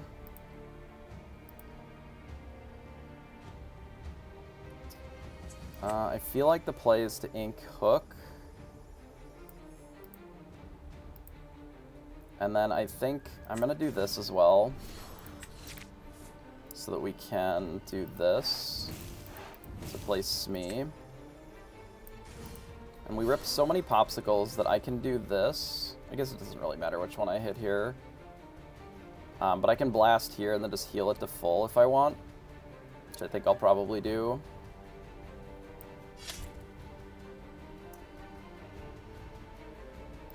This thing, and then we'll kill that, and then we'll just put this thing at full health. I'm doing alright. How are you, Terathel? So we'll heal that to full with the double Popsicles. Since we ripped so many, I like this line more. And then we'll just pass. So their best play is realistically just like a Maui to fight that, which is fine. Maui runs out there. We'll use the Smee just to trade with the goat, because they're kind of just out of juice then. Right, they have 1 card in hand. We could even choose to not Flaversham here. And then we can play the Cogsworth to kill the Maui. Maybe I don't actually give a shit about the Maui at all. I kind of don't care about the Maui here. We'll just hit that, and then we'll do this first. Because if we rip a Tinkerbell, we can just kill the Maui for free here anyway. Or if we just have a redundant Bell, or sorry, Flaversham, then it just doesn't matter. So let's Gaston.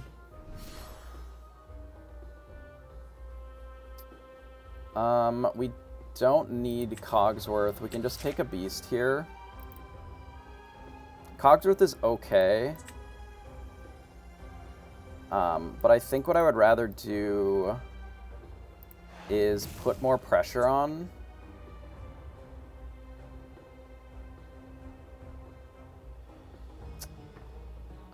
We don't really lose to Spellbook here. Let's just do this. Draw more cards, and then we'll just pass.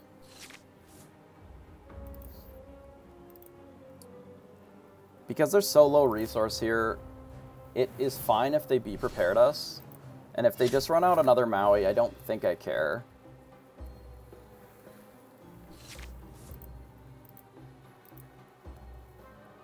Like, this is a little annoying, I guess.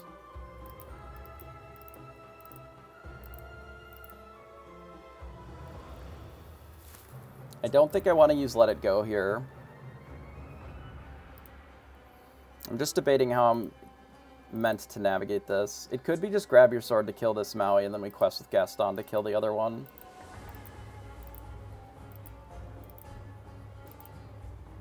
And then we run out of Bell. I don't actually hate that much. I don't love it, but we can do this. Cleans this up. We go quest. Do I quest with the Flaversham as well? I suppose I don't have to. I think we do this and pass.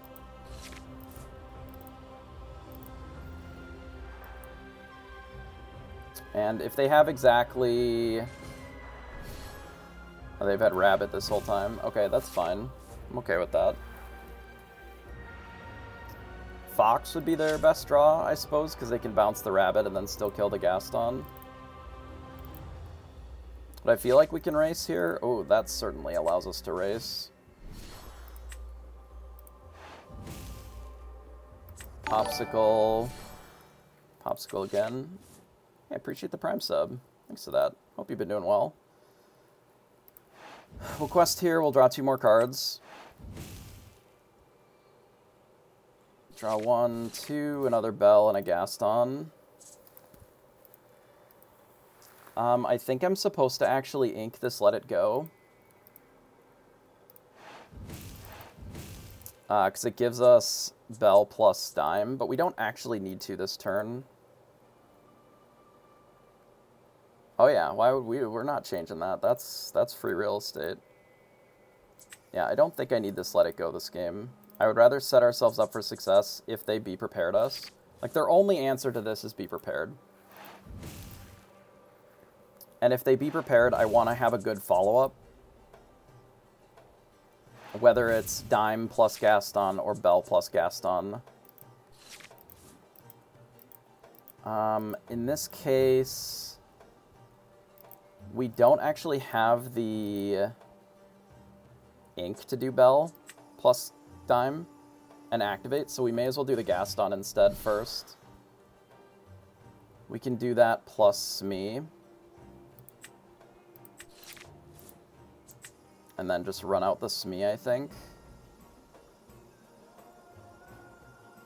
Yes, that's fine. Because the breakpoint that we want here is 13, realistically, but we can't quite get there. But if our opponent doesn't kill these this turn, the game is just over, so I think that's fine, because we're gaining 5, and then we can gain 3 more. And then if we have the Diamond play already, I don't care about the rest of this. The game is just over, so it looks like we've got this one in the bag. Play out Dime, do this, quest, and pass. And then they can't beat Dime because I've played this deck, so looks like we've got a clean 2-0 here against Red-Purple, which puts us up to 4 points, which feels pretty okay. It is not as many points as we could have, but I do think that it is a sufficient amount here. They play on in case we don't have another character, which I think is reasonable. Obviously, you play towards your outs, but being at 11, they're just a little bit behind. Give them their well played here. Hit him with the Bell. Game's over.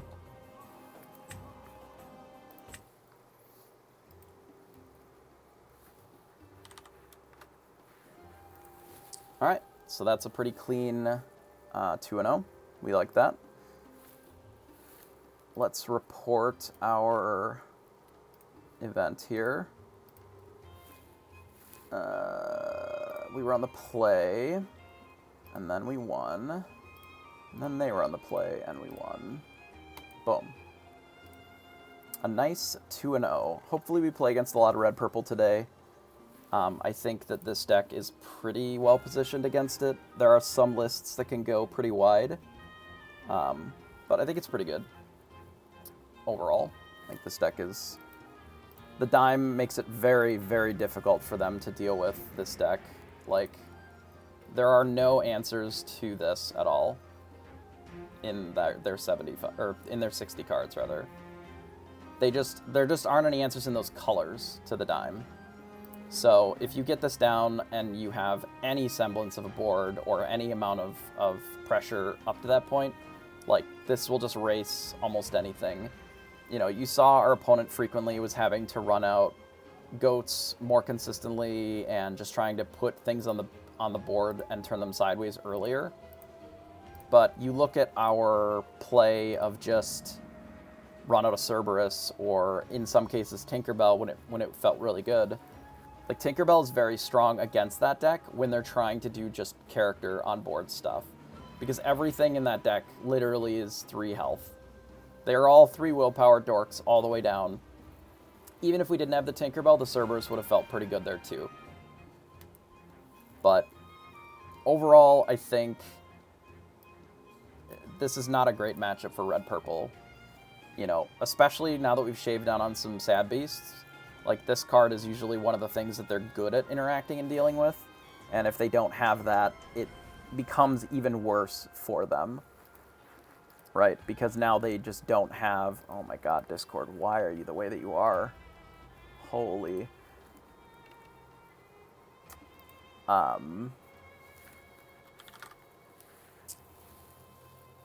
Yeah. It, like... I don't know. It's a tough matchup, especially if we find the Quill, because they don't have an answer to this either. Yeah, most of the things that we're playing, we don't worry too much about Medusa or Zeus as well. Right? Like, the idea behind running less Sad Beast in general is, like, the Cerberus doesn't get Zeused either. You know, the Cogsworth can't get Zeused. If we play the Beast hard-headed and we blow up an item, and then they also Zeus it, that's okay. You know, if they kill it after we've also gotten another card out of it, it's fine. Bell generally doesn't come down early enough that we need to worry too much about that, but there have frequently been turns where maybe we'll have an okay board, like a Cogs and something else, and we'll, like, double Bell, and their entire turn is like, Zeus this. That's fine. They have to do that or they lose, but then they don't interact with the rest of your stuff, which is still cooking, you know? So, a lot of times, it just doesn't, especially because it's uninkable, like, they can't get rid of cards like that, so they have to play them. And if you're dodging most of the Zeus, like, I think my Smees have been Zeused more than almost any other card in this deck, which I'm generally okay with. You know, your 2-drop trading for a 4-drop, like, premium removal spell is usually pretty good. Crab was good for us in that last match. Obviously, just drawing a Popsicle was pretty good there. Tinkerbell MVP there against the race that red-purple has to do, of course. And then, like, Dime makes that matchup kind of unwinnable. Like, this deck was always, you know, in set 2, red-purple versus the blue-steel, it always felt kind of like a bit of a die roll coin flip, right? Like, did they win the die roll? They play Quill on 3. And then they Whole New World. It's hard. It's hard to win. The only way that you can really beat them is if the Whole New Worlds just dodge all your Be Prepareds and you just rip them all off the top when you need them. And then it's just very close, because you try to push lore while you're keeping up with their board or whatever, and then you hopefully have enough Be Prepareds to... like, hopefully you have enough Be Prepareds that you can clear up the board enough that you can play, you know, and that was back when we were playing Ursula, so, like, that you can, like, play a Be Prepared, get an Ursula down, and then try to claw back into the game before you can close out with goats. But now, that's changed a lot. They don't have an answer to Dime. So you don't have to turbo that game as much. You can sort of control the board a little bit.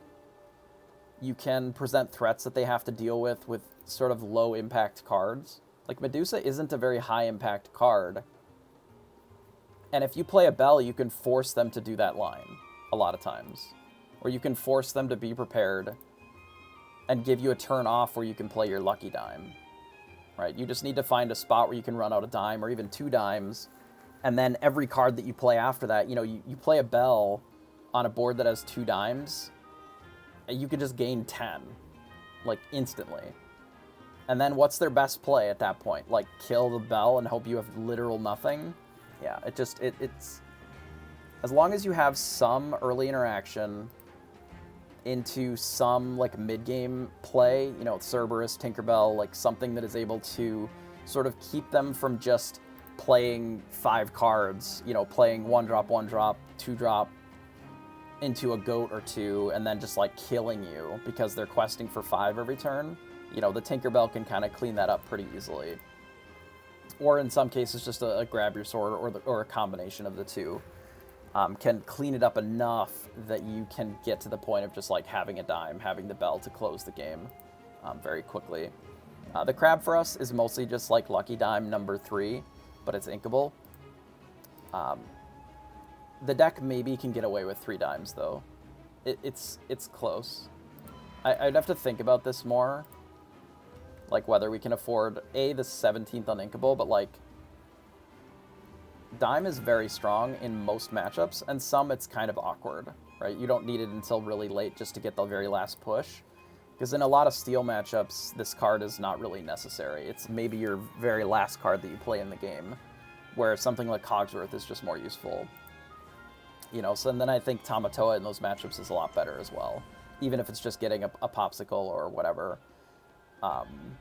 Because it's just a 5/8. Like, the body's huge. It draws a card, All of those things, I think, make a card like that better, right?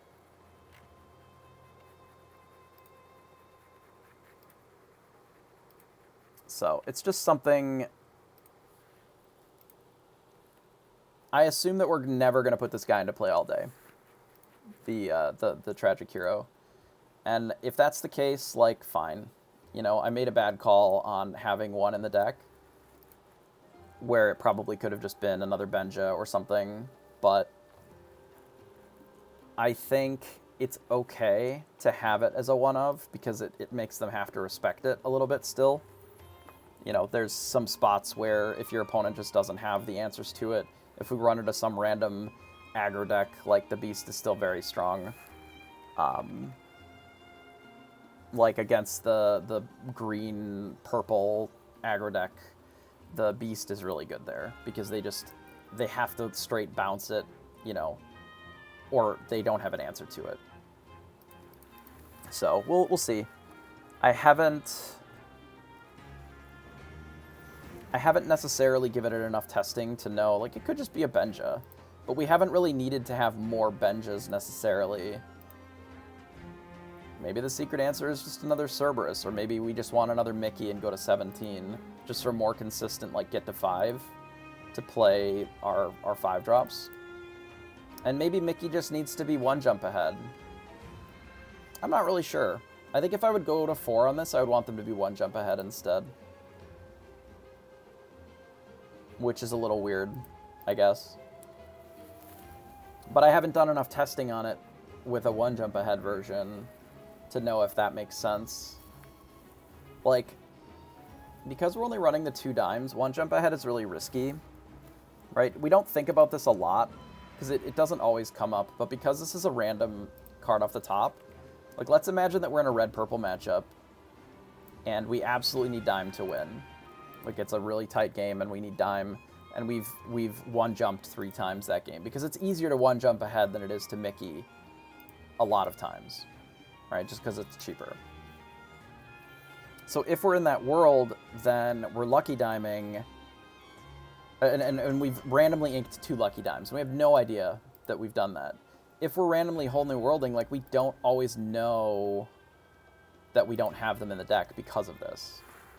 But there currently aren't a lot of super better ramp spells than this. Outside of Quill. Like, obviously Quill is GOAT. I don't think Winnie the Pooh is it. Like, we can kind of look at our options, right? Let's clear this. Go to Sapphire.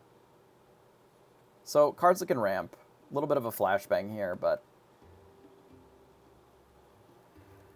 So there's Motnui, which is pretty bad in our deck. I think there's some worlds where you play this, but I don't think this is the deck for it. Maybe in red-purple, or sorry, red-blue, rather, where you have more like random rush characters, this will feel a little stronger, but I don't think it's for the steel deck at all.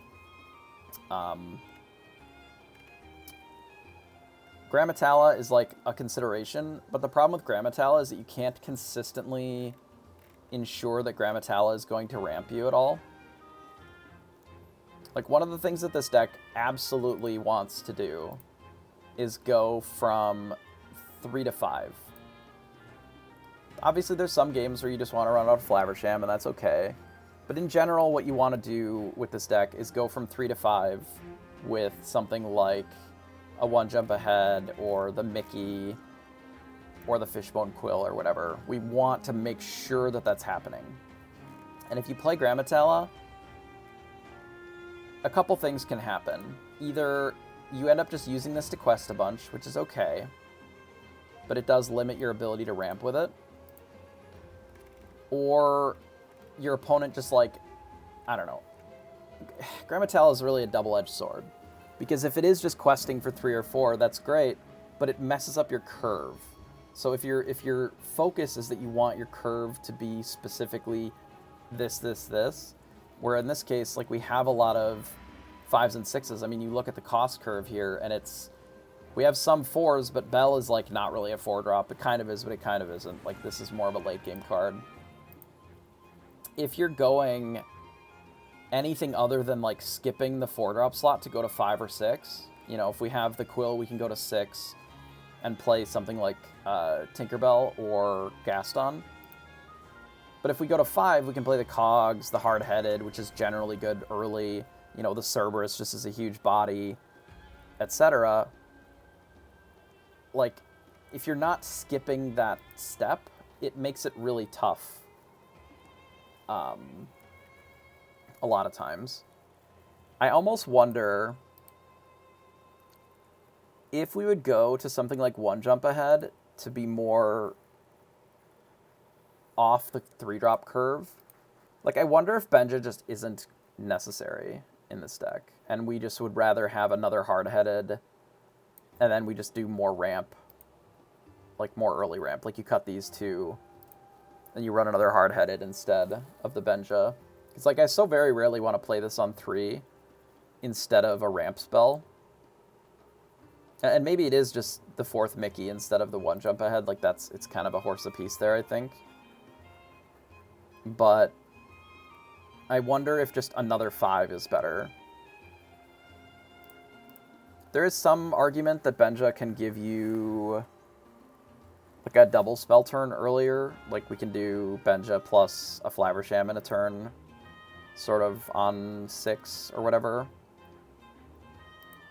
Which it's harder to do, like, if you need Beasts Me instead, it's a little bit harder to do the double spell. But, like, maybe that's where the 1-jump aheads come in, where you do 1-jump ahead and then Beast, because then that's 7 in the same way that we're considering here. I wonder.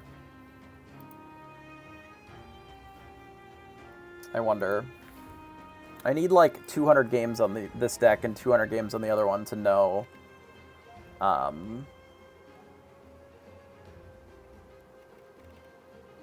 like, sort of what the option is, you know?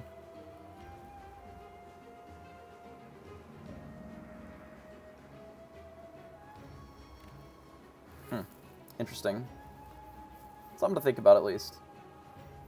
I just don't know if we'll ever be able to play that many games with this deck, but maybe. Like, I can't imagine that the difference between Mickey and 1-jump ahead is so massive that if we're playing, like, our hardcore grind, that we'll get dunked on it, but... or our non-hardcore grind.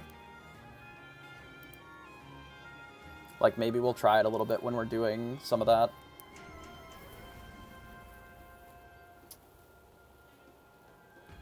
It can give you the turn 3 Flaversham, too, which is interesting. Like, it opens up the Popsicle into 1-jump Flaversham lines. The red-blue deck that I played versus the red-blue decks that people are playing now are pretty different. I didn't play red-blue because I don't think that the deck is actually very good.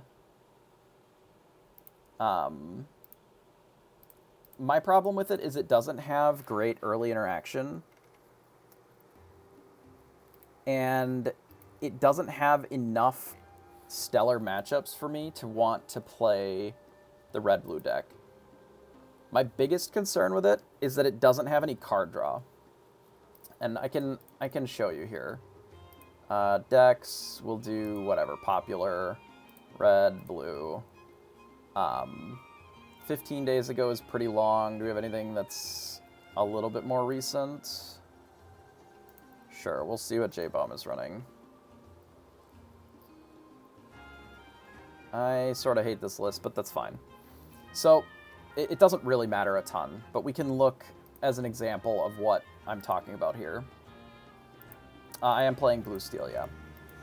So, if we look at a deck like this, right, we can change our view here.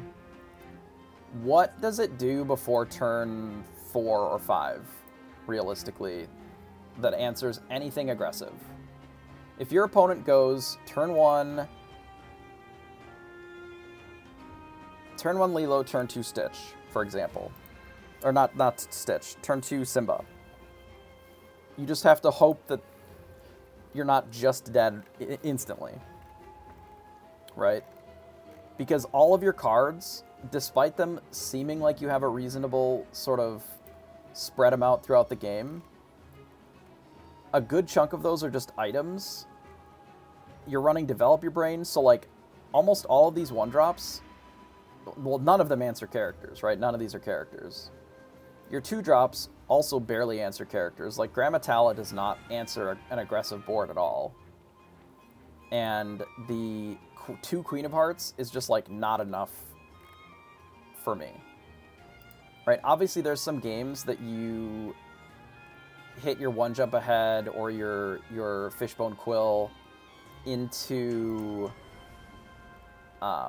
into Maui, into like doing some of this, or you Scar and you just like clean up their board or whatever. Sure. That does happen. You can also just turbo ramp into a Be Prepared. How many cards in this draw a card?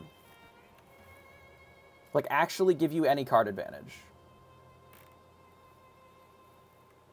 Heart of Tefiti does it repeatedly does 1-jump ahead, so this one can give you card advantage because you're ripping a card off the top instead of your hand. Flaversham, obviously, very good at drawing cards. Gaston replaces itself. Tamatoa replaces itself. Like, those are both very good. They cost a lot. Grammatala replaces itself. It's just casting more Develop Your Brains. Like, if you run more of that garbage, then the rest of your deck is worse. Like, they're already cutting down on the Tremaines and the Medusas, right? If you're running all of that other hey nonsense, like Zepha's List or whatever, then now you're playing like a pretty crappy aggro deck. What happens if you run out a bunch of this stuff? You still have the same card draw problem that you had before, right? We still don't have shit for card draw. Like, if you're running Sumerian Talisman out, we watched our opponent that was playing a deck similar to this. They had like a couple Talas and a Hops, and they ran out of Talisman that just never drew any cards because they couldn't trade with any of our characters on their turn. And we just didn't care. Like, it just didn't do enough. I don't like that this has such bad card draw. When you have to be running something like the Sumerian Talisman, I think that already is a problem. You know, you're running these locations, which are fine. You know, like, I don't know. It just doesn't feel like a particularly strong deck to me in the metagame against a random field of cards. And I think that Blue Steel is just a better deck against that. Because the way that people are beating Red-Purple, as, for example, you know, The red-purple lists that are able to beat the red-blue are just running more characters. They're playing the Kuzcos and the Maleficents again. They're running Tremaines to be able to clean up cards that Medusa maybe doesn't hit, like Tamatoa. And they're just putting more shit on the board and then closing out the game as opposed to just waiting around for you to do stuff. You know, Pinocchio can bully Flaversham so you don't get multiple cards or whatever, right? Or they can just Medusa it, you know. And if you cut off their card draw, like, their deck struggles even farther. This is, in theory, one of your better matchups because you have Dime.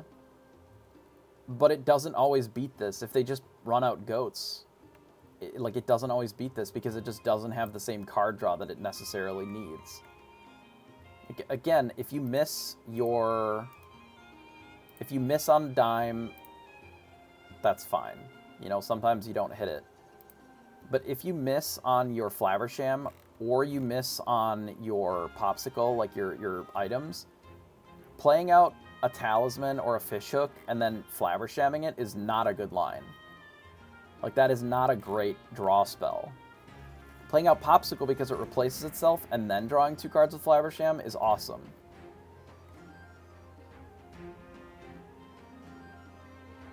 But, like, it just... After playing this deck and losing so badly in one game against, like, a random... We played against, like, a purple-green deck. And they just used their Ursula to sing songs 2 turns in a row, and we died. Because none of our cards did anything, and they just drew, like, 8 cards for free. After that, I was kind of off these lists. And that doesn't mean that there isn't a blue-red deck that is, like, awesome in the metagame. Especially if you have good matchups all day. But yeah, any of the green-purple, the hyper-aggro, like, even blue-purple is probably a terrible matchup for this deck. Because they just play shit really fast and kill you. They play a lot of things that keep up with what you're doing, but that also are able to push lore. And then all of a sudden, you just lose to characters. And that's just not where I want to be, you know? This is just a big spell deck, where it gets to play 1 spell a turn most of the time, and that spell is usually one of these, which Crab unanswered does win the game. Don't get me wrong. You know, Crab into Dime, like, is obviously very powerful and can win the game. But if you're not interacting with stuff, like, they don't get a card as good as Smee or Captain Hook. These cards are insanely powerful. These trade up so easily. This quests for 2. That is crazy. Like, for a 2-cost card. Yeah, it's exactly like Wolf Run Ramp, where they do fuck all until turn 6 or 7 when they've, you know, got twice the amount of resources that you have, because they dumped all of their effort into getting big resources, and then they just, like, play a huge bomb, and if you don't have an answer to it, then they probably get you. If you run out all your cards and they just, like, be prepared and kill them all, then they might get you. I don't like playing a deck that doesn't have any redundancy. This deck has no redundancy to drawing cards because of the color combination. There just are not enough draw spells in blue and red together that are good draw spells that make this something that I'm interested in. Because your only draw spell is Flaversham. This is the only, like, true let's draw some cards and really get in there. That doesn't cost a ton. Right? I don't care about a card that costs 8 that's drawing me cards. Because it costs 8.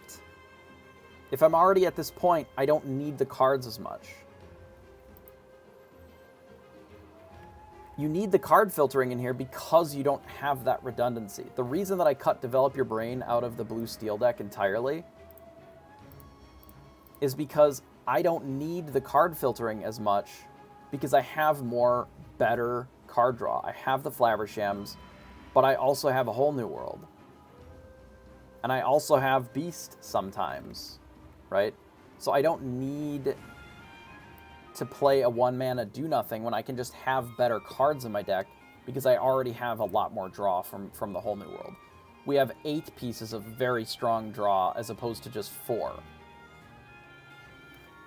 And that, I think, is the difference between those two, which is why I think Blue-Steel, if adjusted for the metagame and piloted correctly, is probably the best deck in the format. I think its ceiling is incredibly high. I think the skill ceiling on it is incredibly high. And I am certainly far from the best pilot of this deck, I would say. It doesn't necessarily mean that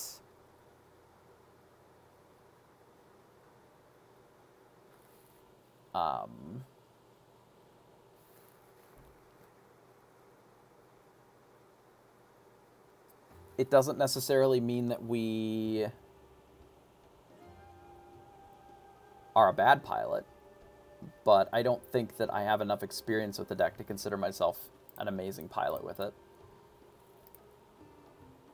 I'm able to draw on some experience from other blue decks that I've played, and just from the games that I've played in general. You know, for example, the games that I played with red-purple make it so I'm good against red-purple with this deck, because I know where their breakpoints are. I know what cards are important to them in general. It seems like they're lowering the time mid-round, but that seems weird. They're going down to 45 minutes, which is fine. I don't know changing that mid-tournament, if that makes sense, but they're welcome to do whatever they want with their tournament, realistically.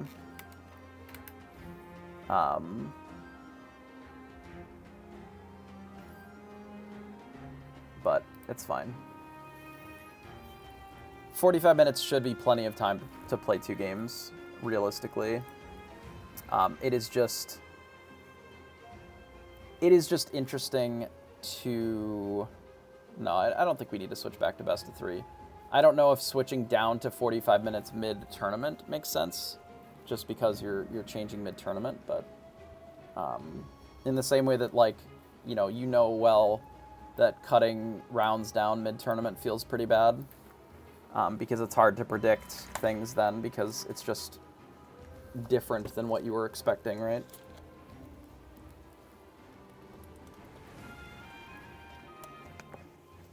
So, but it's okay. We will play our games nonetheless. Yeah, this is sort of the only slot that I'm not 100% sure about. This and the Benja. Yeah, pre-tournament, just because then you're not changing it sort of mid-match, mid-whatever. Like, I would generally prefer it all to be announced ahead of time, just so that you have a certain level of expectations, right? If you had the expectation that there's 50-minute rounds, and then they randomly change midway through, then that's an unpredictable element, which can be tricky to navigate. I don't think it will matter here, necessarily, just because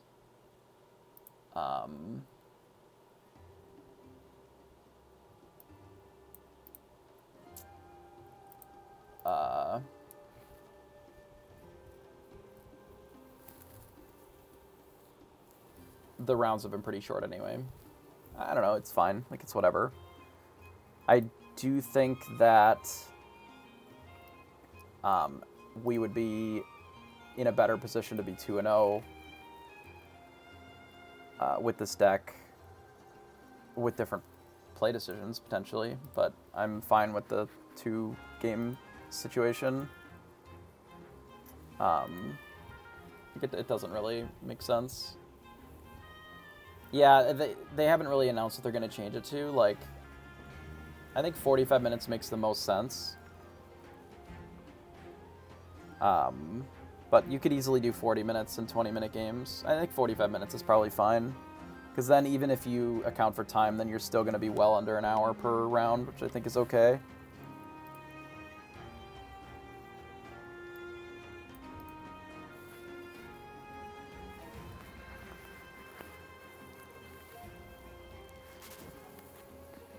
But when you're only playing 2 rounds, like, it does make sense. There's an argument to keeping it to 50 minutes because the day 2 will be 50 minutes generally, but day 2 may be untimed, like the cut. So perhaps it just doesn't matter. And when you go to best of 3, you just, like,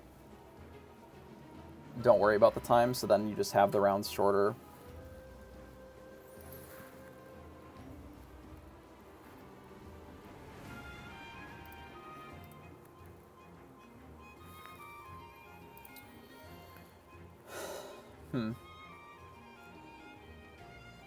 Yeah. Well, this is what we got.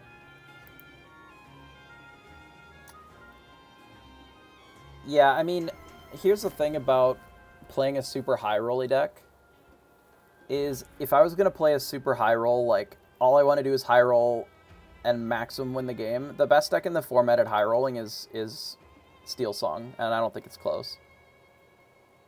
Like, the ceiling for Steel Song, especially on the play, is, like, actually absurd. You know, you look at Zan's list from the 8K. If it's even here, maybe it is in trending, perhaps. Yeah. So if you look at this deck from the 8K, like at 21 uninkables, even if you shave the Hades to add the additional Rapunzel, which is pretty common,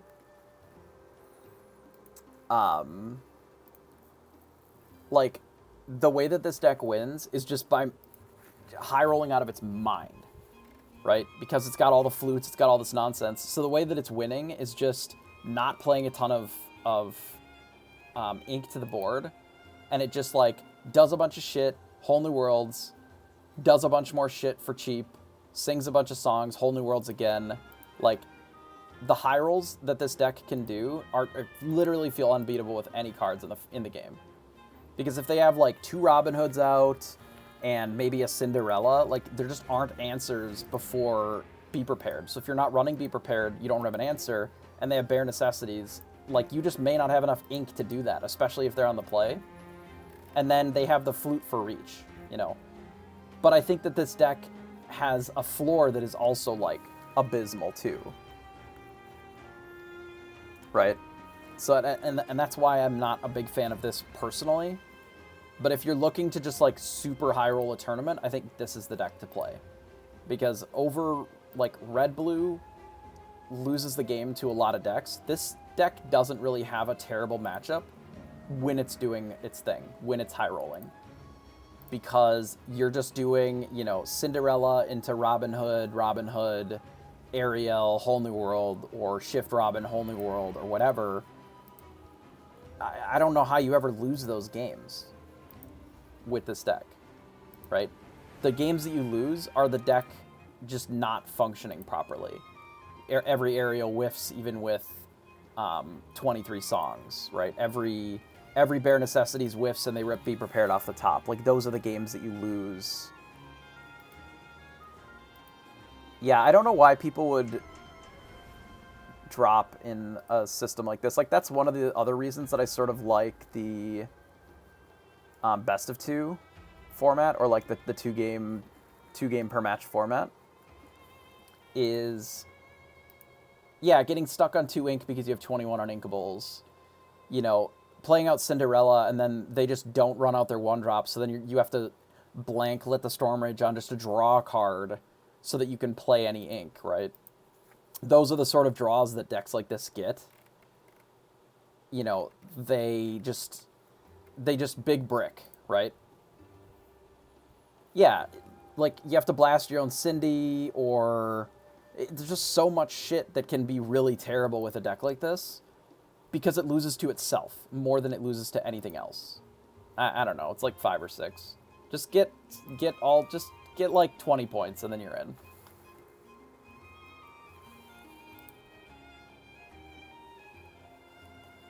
Don't think about it too hard.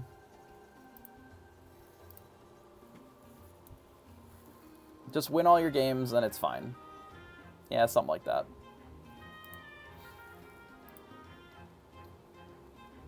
But a deck like this, I feel, doesn't have as many non-games as this one, even though the ceiling is a little bit lower. this still can have those insane draws where you like quill into a 5 or 6 drop, and then you just like whole new world on 5, do more quill stuff. Like you turbo ink instead of getting all of your discounts just from singing. Like most of the discounts for this deck come from their songs, like from Ariel, from Cinderella, from the shift to sing these cards. In the blue steel deck, you get some of that out of like the whole new worlds and the grab your sword, but the majority of it is from just like adding more cards to the inkwell to be able to use them from the whole new world rather than just doing more of this stuff, right? So then you're just getting to play bigger cards. You can play these Tinkerbells. There are some times when you just swords this and they lose instantly, right? Because they maybe played Cindy, Robin, and then you were able to ramp up enough that like on 5 you just grab your sword and all their shit dies or whatever. You know, and those are the games that you win, I would think, against this matchup. But I do think that this is kind of a tough matchup because of the high roll potential for it.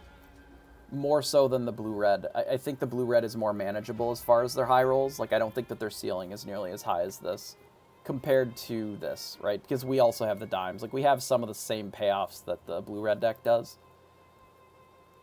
This deck, the decks like this can just, like, be insane. You know, they're full combo decks with Whole New World, right? They're full Song Ariel combo decks, where they're just trying to Whole New World as much as they can, and then leverage like Zeus and Strength of the Raging Fire and stuff to just win the game that way. But I think if you're looking to do well in a big event, especially if the best of 2, like I actually don't... I hate this deck, but I don't think this would be a bad choice. Or something similar to it, like just not running Sad Beast at all. You do the Robin Hood Queen package, and you like fully lean into this. I'm not necessarily sure if Flute is better than Lantern. It might be. Like you just go full in on the song packages and you just try to close the games of Flute that are bad for you. Especially against like Red Purple. Red Purple sometimes, if you don't get the super turbo Whole New World, they can like have a Snake bully your Ariel with a Pinocchio, and then like all you're doing is a Robin Hood against a Medusa or Tremaine, and that's pretty awkward.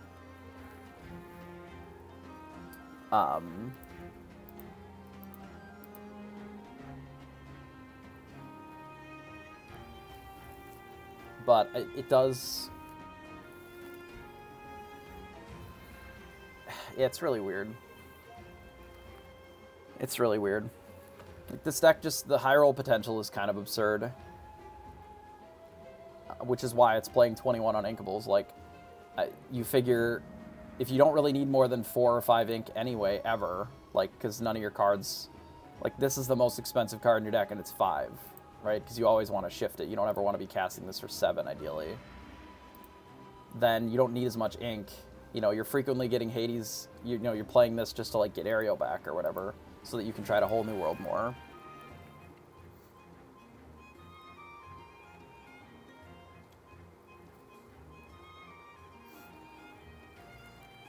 I don't know what we're waiting for. Is the round up?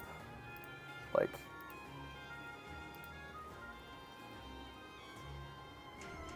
Like, I don't see it on my screen. Like, I'm worried now that it's up.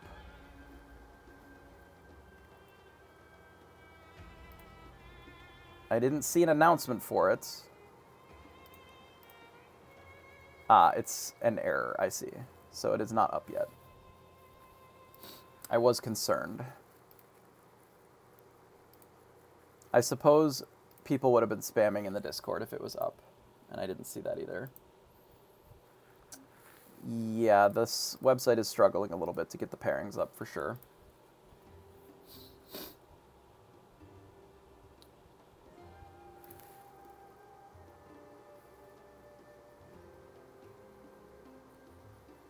We'll give it a second. Hopefully they figure out what needs to be done here. I think they were waiting on a random match to finish. Yeah, I don't know. It really does feel like if you're looking to just try to turbo high roll all day, like if you want to spike an event, something like this is probably pretty good. But this is a little too high rolly. The game, their deck loses to itself, I think, more than it loses to your opponent. Like this really does feel like a combo deck in the truest sense of the word, where you're just trying to combo these cards with these cards to combo with these cards. Almost kind of plays like a Yu-Gi-Oh deck a little bit. It's kind of weird.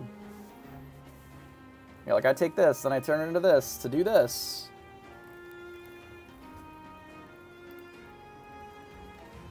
It's interesting. Not really sure. Right? It does feel like that a little bit. Because it's just, it's do these things, to do these things, to do these things. You know, if you play a 1-drop into their Cinderella, like you activated their Let the Storm Rage on trap card, and they just kill your 1-drop, like, that's just the game. If you try to set up for exactly Be Prepared in your hand, and then they Bare Necessities you, like, I don't know. I can't imagine that we're still waiting on that match. But we may be waiting on the pairings to actually go up, is perhaps the problem.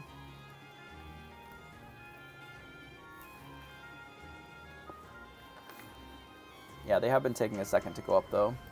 Wait until there's an announcement. Lowering the round to 45 minutes I don't think really solves the website problems, which are the biggest hurdle to this continuing at a reasonable clip. Hopefully it'll get better as the day goes on. But I wouldn't really, like, unironically, I probably wouldn't drop from the event unless I was already, I don't know, 5 rounds in maybe, and you haven't gotten a single point with the 9-rounder, right? Like, if you've won 0 games in the first 5 rounds, you could maybe be pretty confident in dropping, but like, you can just 0-2 the first 3 or 4 rounds, then just 2-0 the rest of them. Yeah, if you can't make it to at least like 15, which is just 5 rounds of 2-0ing in a row, which is not great, right? Like, that's a pretty rough spot to be if you lose your first 4 rounds or whatever and get no points. But 1-1-ing isn't that much worse than 0-2-ing because of how few points you get out of it, right?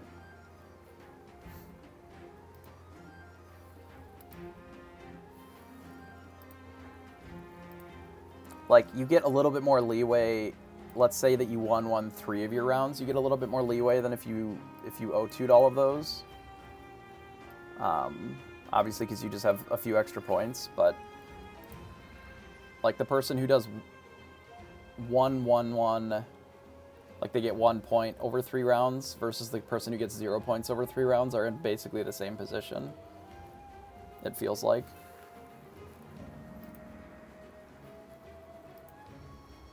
A lot of the times, anyway. Yeah, I mean, that's believable. But also, everybody else the rest of the day could just 1-1 all day. Literally, the entire event could be 1-1 all day, and then nobody gets above, like, 12, right? So, it's kind of a crapshoot. Like, it seems more likely that you're going to see a lot of,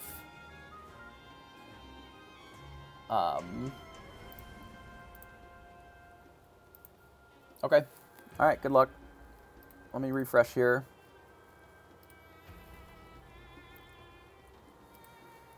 The website does indicate that we have a round, so let's see if we can refresh it and actually see it.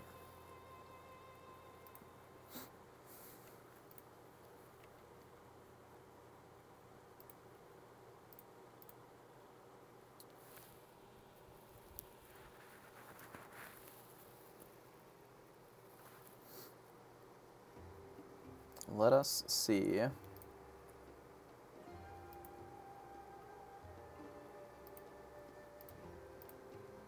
Something went wrong. Yeah. I don't know what it is that... I assume that it's a DDoS problem, right? Like, it's crashing because there's too much traffic. It is unfortunately an awkward look for the card.io, the cardi.io. Just because if it can't handle like 300 or 400 players refreshing it, like how are they going to be able to be like, okay, here's my thing for 1,000? You know. And it's not to say that Melee.gg would necessarily handle it any better, you know, with this many players. But they have frequently managed a lot bigger events with a mixed bag, of course. But they have demonstrated that they've been able to run bigger events like that and still function.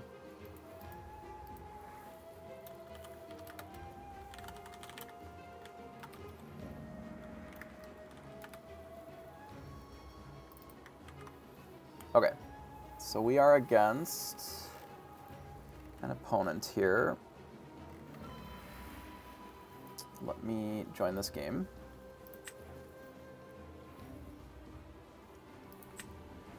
Yes, if it's generous, of course, in that spot. If we would consider what they're doing functioning, then it does function at a bigger level.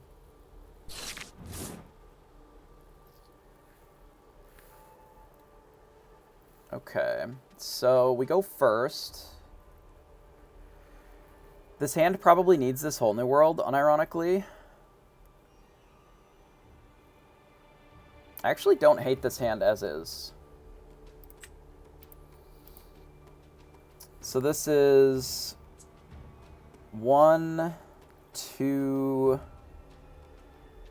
So we need one more Inkable for this hand to work.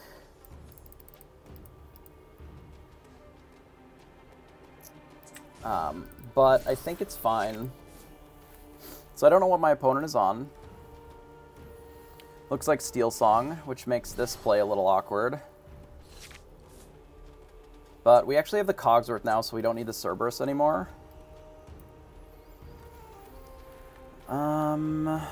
Okay. So I still think that the play is just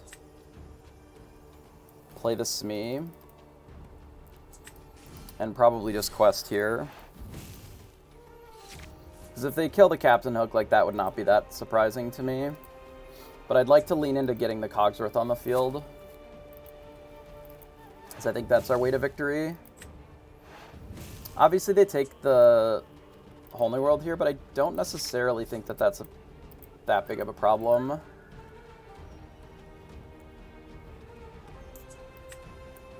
I mean, it's not great, but we do have the Cogsworth, which I think is the most important card in this matchup. So, I'm okay without the Whole New World here. I do think that our keep was okay on the play, given that if they were playing red or something, we lean into the Cerberus, into the Whole New World, and then we're in a pretty good spot. Because we went 1, 2, 3, 4, and then the Whole New World. But without it, like, even just putting the Cogsworth on the field is going to be a pretty big beating for our opponent, especially if they just have Cinderella here. And if they try to keep this safe to be able to lean into shifting it, then we're just going to quest a lot and beat them, I think.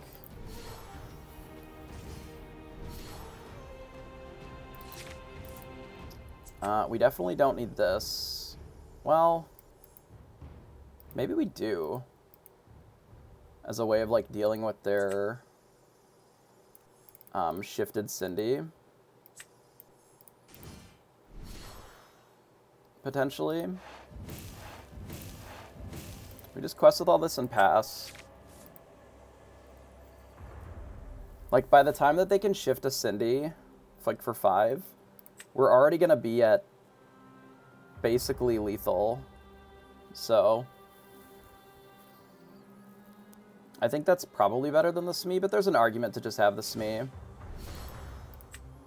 They just play a Benja. Well, let's just play a Cogsworth, and then this game is just over, right? Quest, quest, quest, quest, and pass. There's an argument for not questing with the Cogsworth here, but I think, given how much pressure we have on, I don't think that they can actually kill enough of our cards with the second Cogsworth in play anyway. They just play Robin. Yeah, they're just dead.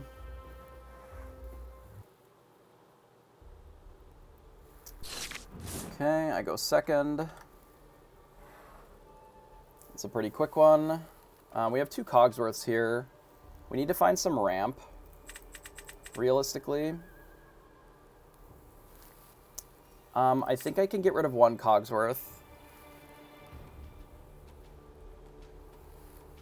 Like, the Cogsworth is good, but the second one, like, we don't have time to have a second 5-drop in our hand that's not doing anything. Like, we need... This is a little bit of a better hand. We probably ink the Let It Go to play the Popsicle. And then we have our Smee, which is nice. So Let It Go, run out a Popsicle, draw a card. So this is actually a good hand if our opponent Bare Necessities us.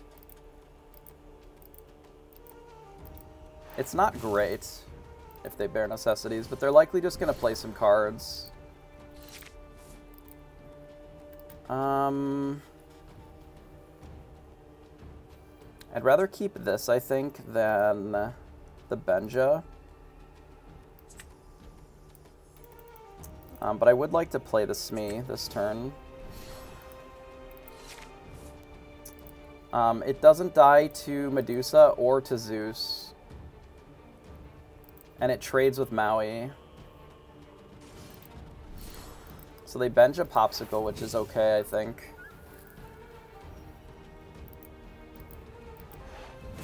And they strength the Smee. So they've used the majority of their cards already. Ripping the Popsicle here actually is interesting. I honestly think that I'm supposed to ink this and then play this. And then we quill probably the Whole New World here. It's like the rest of our hand is pretty good anyway.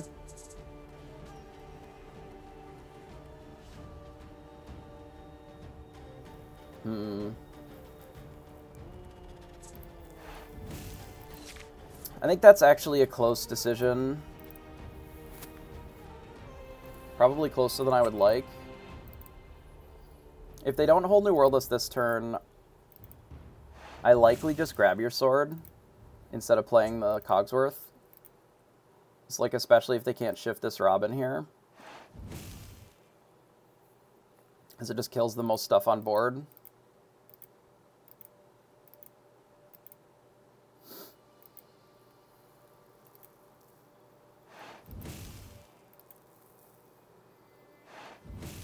Yeah, if they're just going to cast Let the Storm Rage on, hopefully it's on the Benja. They kill Robin. Okay. They ink a Cinderella.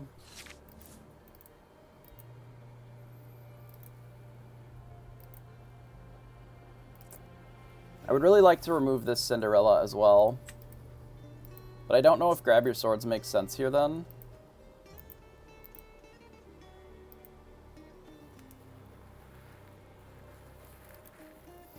Like, I don't want them to get a Cindy in play. I think that's pretty obvious. So I think we just ink this beast. I think we play Grab Your Sword to take out the Cinderella.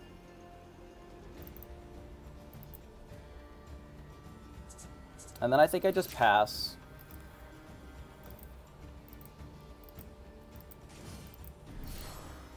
Okay, if they just play Flute, that is A-okay. Alright, we can ink Bell and just play Tinker here.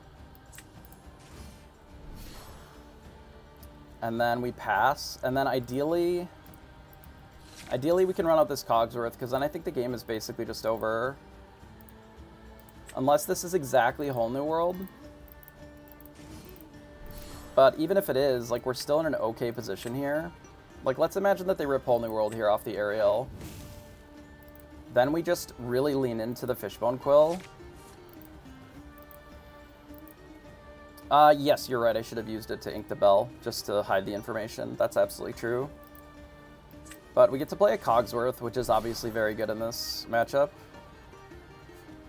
We can ink the Grab Your Sword. And then I think just play the Smee and then quest. Like, if they have to Whole New World here, it's super bad for them.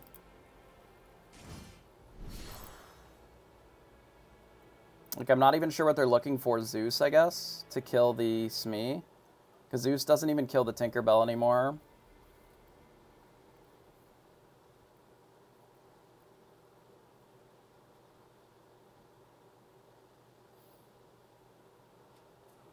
There's a world where I was supposed to just swords this, but I don't think that makes sense to just swords the aerial only.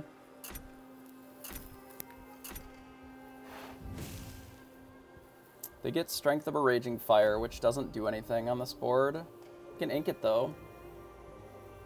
Ink it Whole New World. Oh, please draw 7 cards. They opt not to draw 7 cards. I think that's fair. We definitely quest with this and with the Smee. And I think we just play out the hook and pass. I'm going to keep the Cogsworth back. Because we don't actually have to run out the Cogsworth here. Like, we don't need to be that fast. And this makes us just safe against their things that can remove any cards. Which I think is important. They're looking to Whole New World this turn, which is really good for us.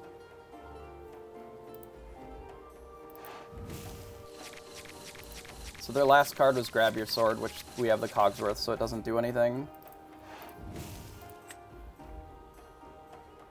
So they go to 9. I mean, this will be a relatively close race, depending upon what they play, because we don't have any removal here.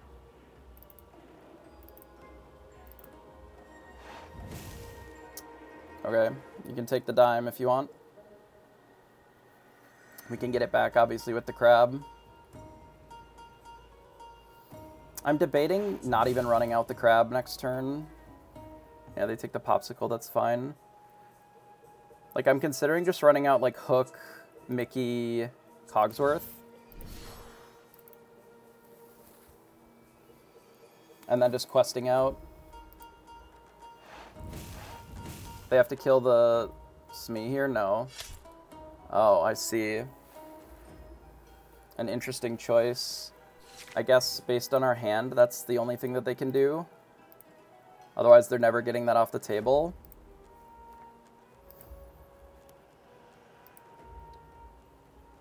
So I can ink. Yeah, the Cogs is definitely coming down. I'm just seeing if I can get this bell into play as well. Because this lets me ink an extra card.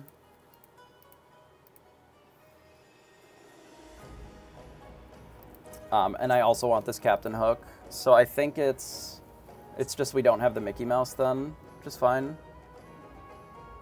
So we do this on the Mickey. We play Bell. Bell inks Cerberus. And the Tamatoa. And then we play another Cogsworth. And a Captain Hook here. And then we just quest for 2 with the Smee. And then we kill this. And then I have no idea how we lose if we just don't quest with the Cogsworth.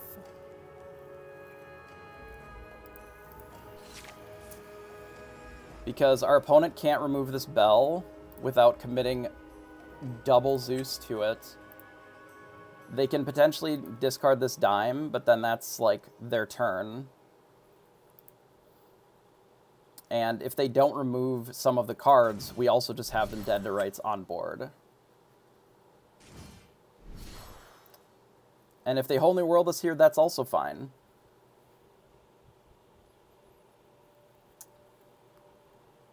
Because they just, like, the untapped, they can't deal with double untapped cogs. It's just not possible in this deck, because I've read the cards that are in the deck. So, like, if they just Whole New World here, that doesn't, yeah, that's fine. They have to, because it gets rid of the dime, because they have to find something to remove one of our cards. Like, it has to be Zeus on Smee or whatever, but they don't have it. They can get to a little bit more, but it looks like they're just edge.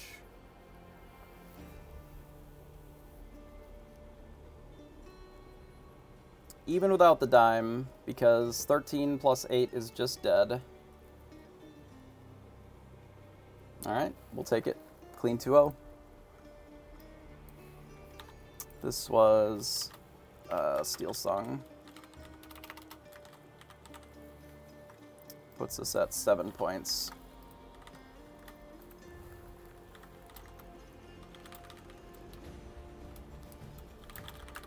Alright. So a nice and easy Steel Song.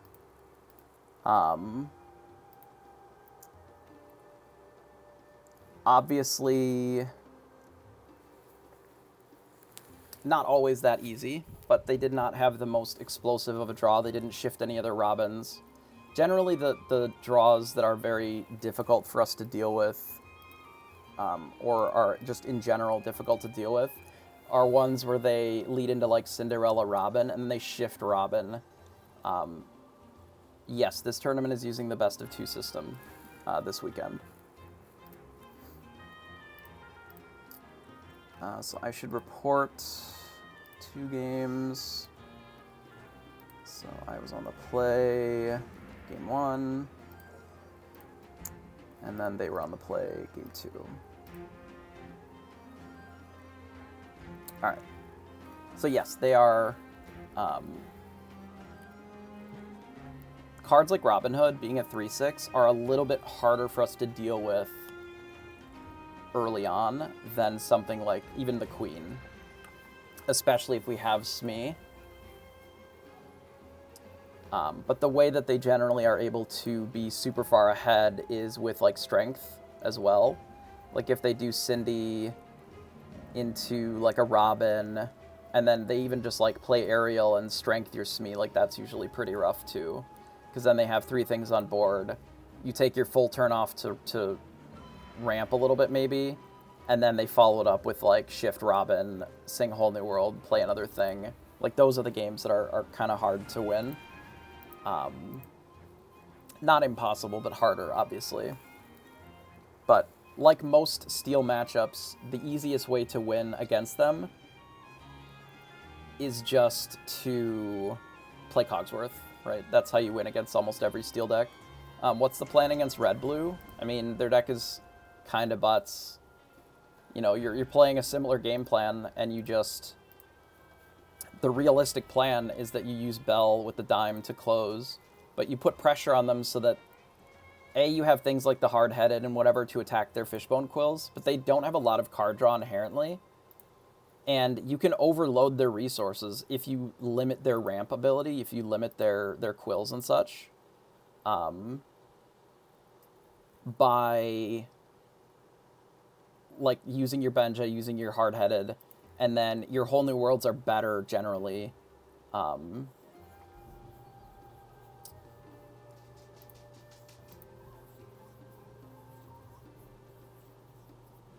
It is better because the play and draw doesn't matter as much. Like, the best of 2 format is interesting because you always get to be on the play and you always get to be on the draw in each matchup. So it eliminates some of the play-draw discrepancy. And then you're favored if you can break serve, right, in the tournament. If you can win on the draw, get more 2-0s, then you end up with more points than you would in a best of 3 necessarily. It is possible that some of the math for normal, for some of the normal games makes sense with a best of 3, but the best of 3 rounds also take 1,000 years, right? they take forever. You know, this eliminates the play draw, and the rounds are only 2 games, so they don't take as long. You can complete 2 games in 40, 45, 50 minutes, whereas some of the times you're struggling to complete 2 games in some of these matchups, period.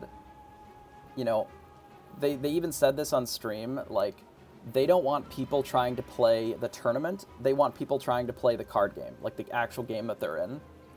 And what they mean by that is you don't want players looking at the clock to see if they can win game 1 and then just like, I'm thinking a lot. We get a draw in game 2. Oh, I guess I won the match because I'm 1-0 already.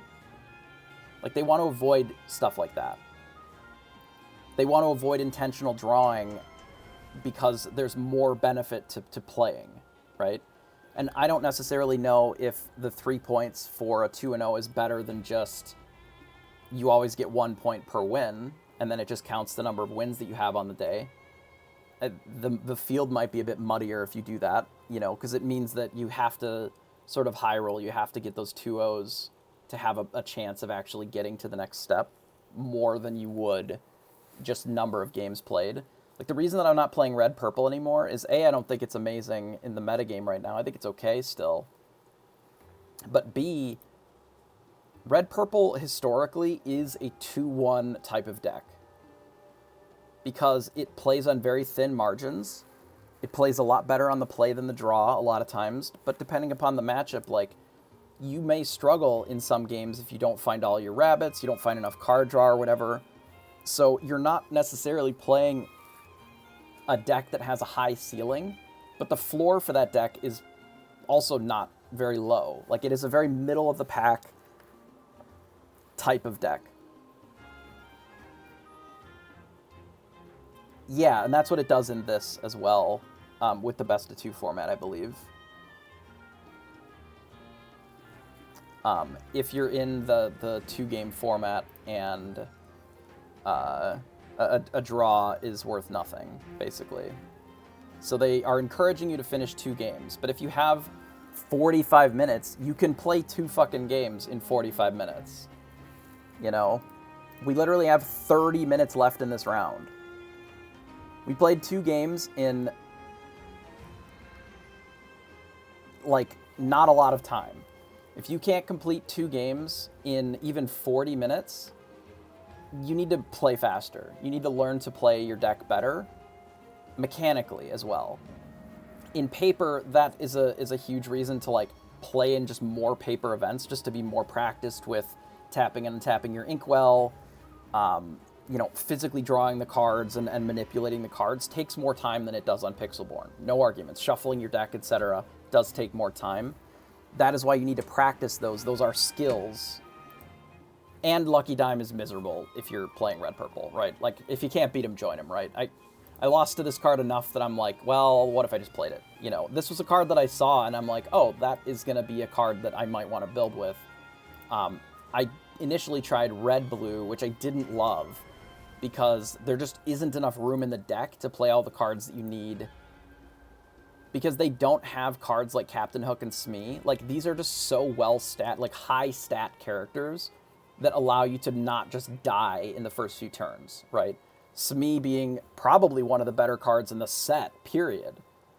For his stat line plus his lore count. Like, this card is insane for 2. People are out here playing Snake bouncing a card to their hand. Like, yeah, dexterity is very important at the high levels. Like, planning your turns while your opponent is playing, so that then you can do all those things, especially with, like, shortcuts and stuff, and then just say go. All of those things are really important in paper, you know, so that just takes a lot of practice, you know, that sometimes, you know, even players that have played for a very long time can still have trouble with sometimes, especially in the later rounds of the tournament when you get more tired, right? But I want to be playing a deck that has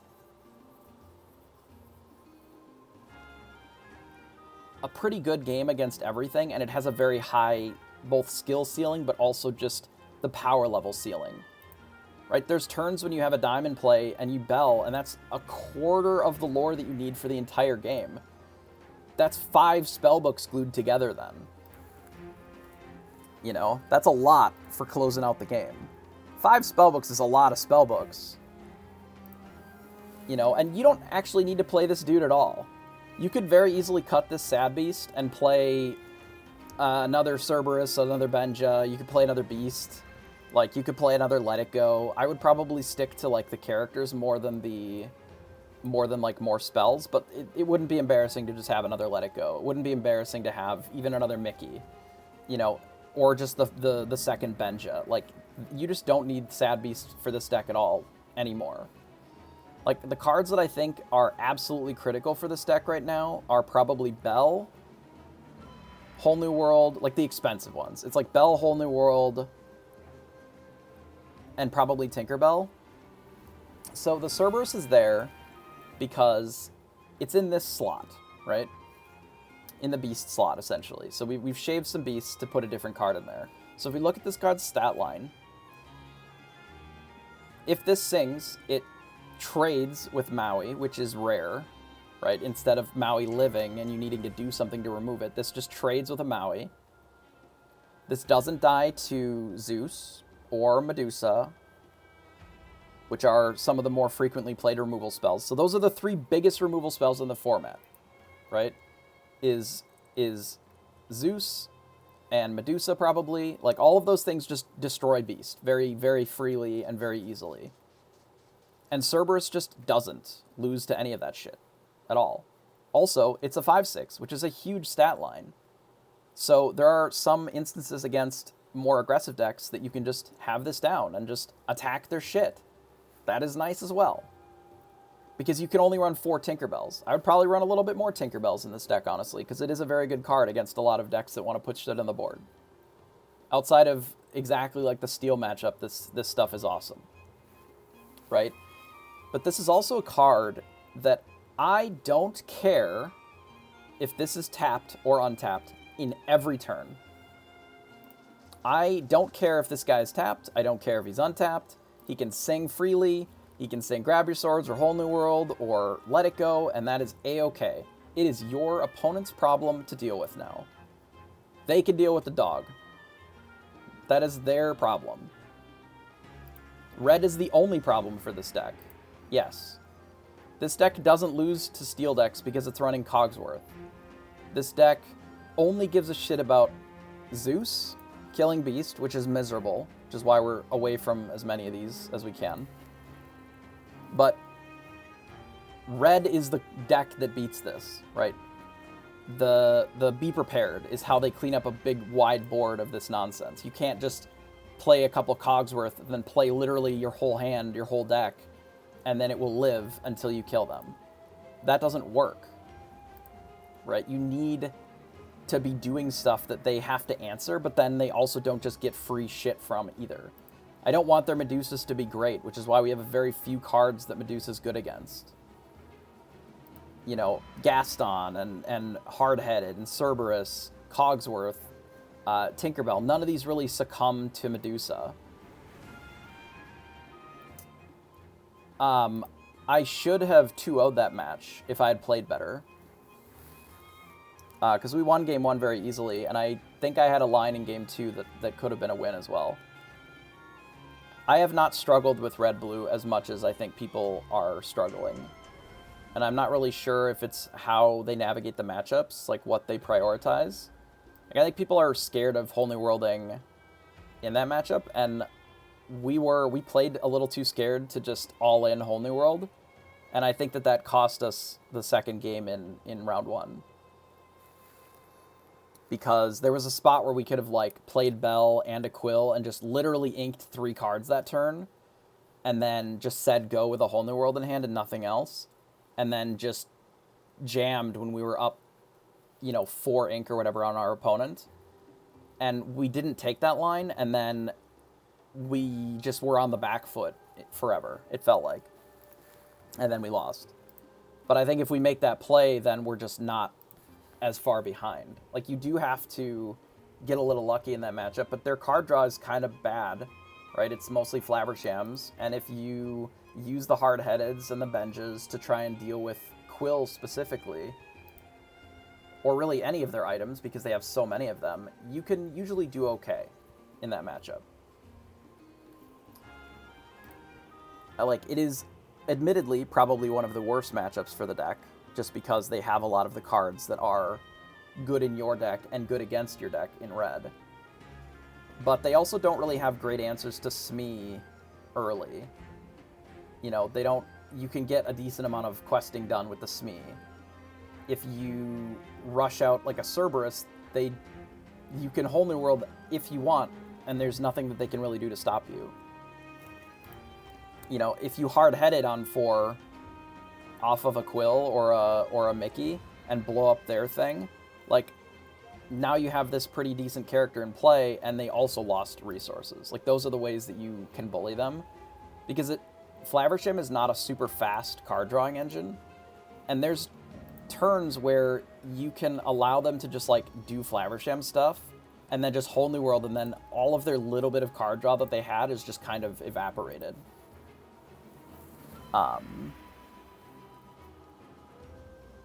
So it's just something to consider in those matchups. But historically, we have done okay with this particular list in those matchups as well. But if we don't run into it a lot today, I would be okay with that. Honestly, I would fight red-purple all day, probably. Would be my ideal matchup. But, well, whatever comes, right? Like, we also had a pretty not-so-great matchup last round with Steel Song. So let me see how much time it is. I might go grab a little bit of food. So we have, like, 20 minutes left in the round, which is quite a bit. I think we'll take a little bit of a break. We'll come back in... We'll call it, like, 15 minutes or so. 15, 20 minutes. I'll keep an eye on it on the Discord just to make sure that they don't sneak in the round early or whatever, but... I will be back in a little bit. We'll go grab some food and you know, hit the head or whatever, and then we'll come back for round 4. We have a pretty good start so far today at 7 points. Obviously, we still have quite a few rounds yet to go, but it's been a pretty good day so far. So we will be back in a little bit. Thanks for hanging out.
Had to rush back because they appear to be generating the next round a little early.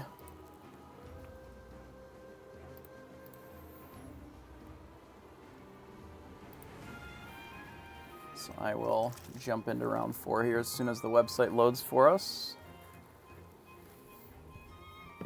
I do appreciate that the rounds are going much faster, so we like that.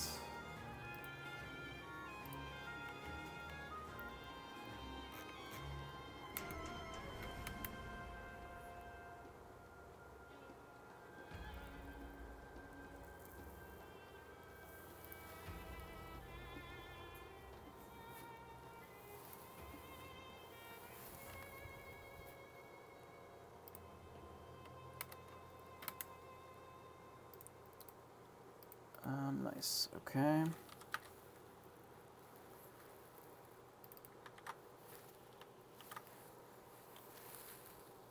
Our next round is up and available. Hopefully they join in. If not, we will give them a moment. The website has been a bit of a mixed bag today, so...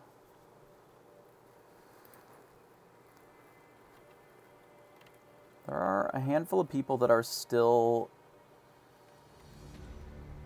undefeated on the day, which is pretty spooky.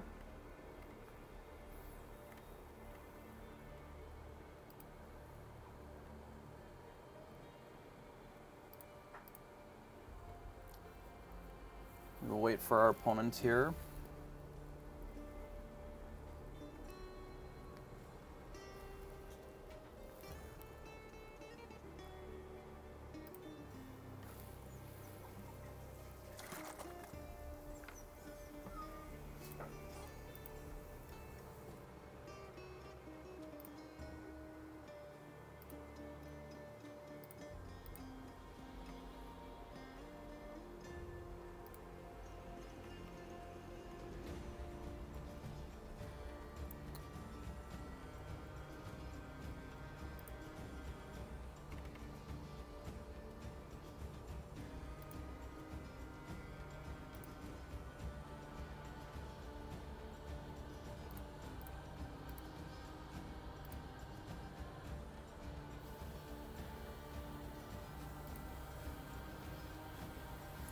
Wait a moment here.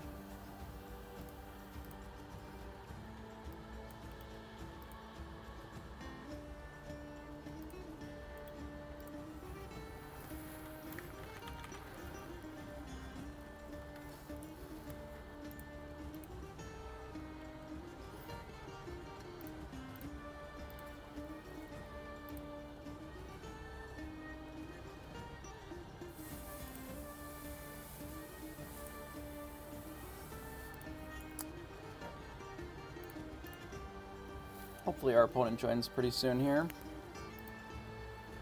If they don't and we get a free round because they don't show up, that's fine too. Obviously, I would prefer to play my games.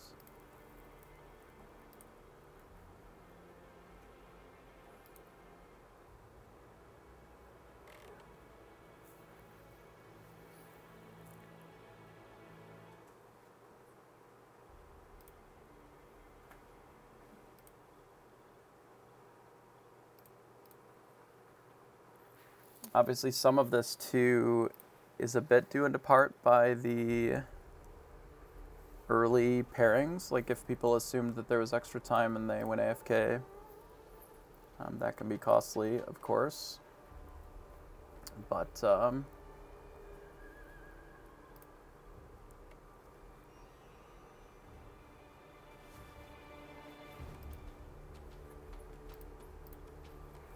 give our opponent a few minutes here, I suppose.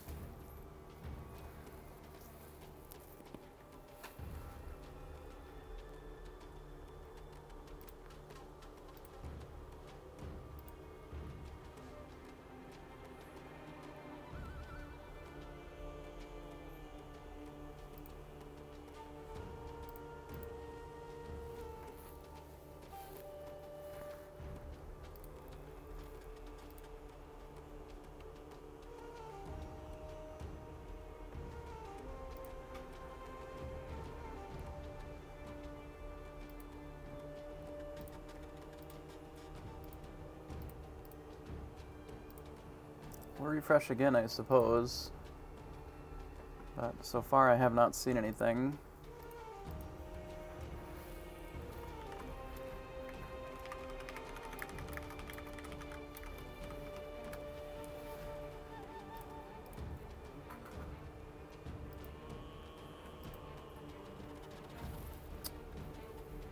Can I explain why I'm not running Zeus? Because it's uninkable.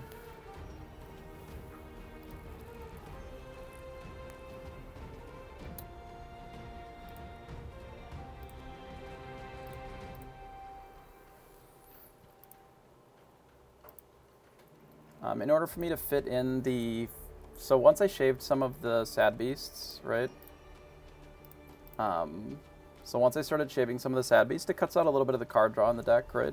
Because this is, in theory, a card draw spell some of the time. So once we start shaving sad beasts, then we need to up the Gaston count so that we have more cards to play with, right? So if I want to run this as a 4 of, and I want to not be playing like 19 uninkables, I had to shave something. And the Zeus generally, like the Let It Go and the Zeus function very similarly. It's like break in case of emergency. Like do this if we absolutely are dying to the thing that we're facing.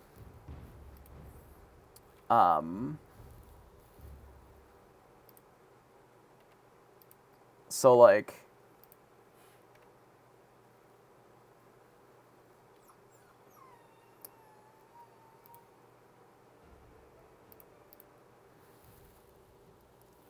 and it's inkable, right?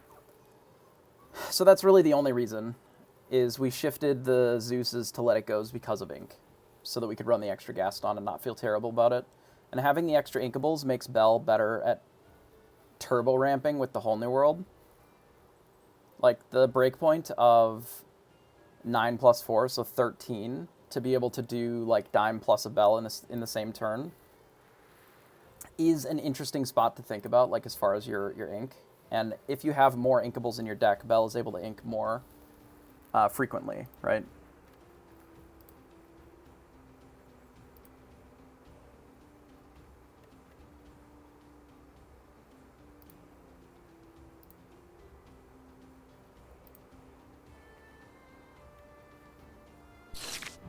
Okay, my opponent has joined.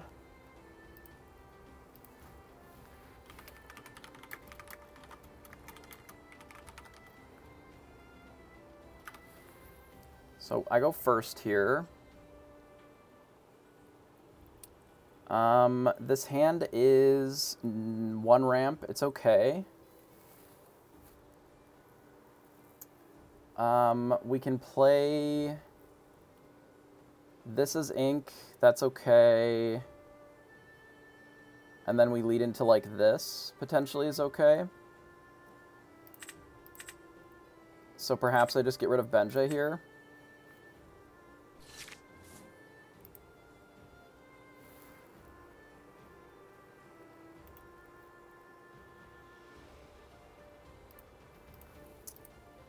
Okay, so let's ink the Let It Go. And then based on this, it's 1, 2... I don't think I play a hook because we don't know what our opponent is playing. This is round 4, and our opponent didn't show up for, like, I don't know, roughly 8 minutes and said nothing. So given that, we likely get to just win game 1.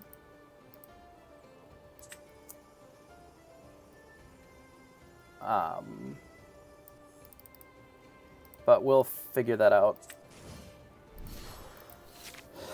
later.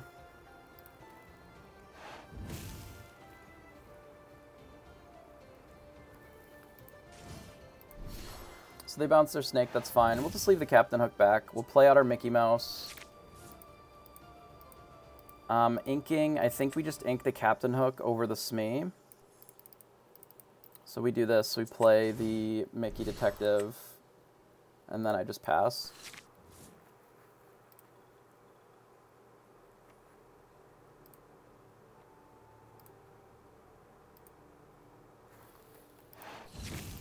Obviously, it does feel a bit bad for our opponent that they didn't show up on time, likely because of that they just didn't see the announcement or whatever, but that is, I think, the reason that we're using Discord is so that you can see those messages. I believe that we just ink Flaversham, place Smee here.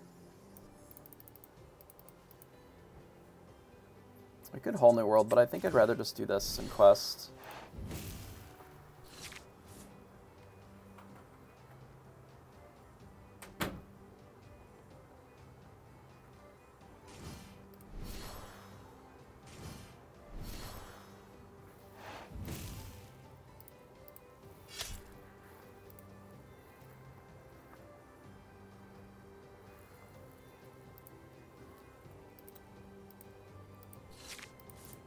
Okay, so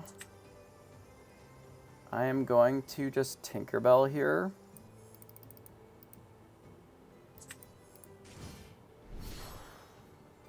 And then I think just Quest with Smee and pass. And if they decide to Fox it, I think that's okay.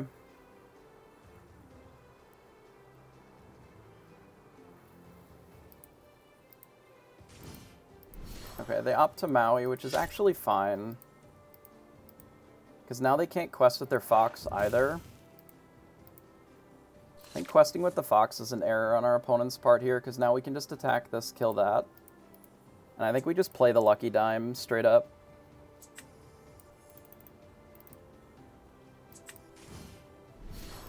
And then just hit here. And then also kill the Maui. And then we can pass. Obviously, we don't have an incredible hand. But we do still have the Whole New World. And we now have a diamond play, which they can't really deal with.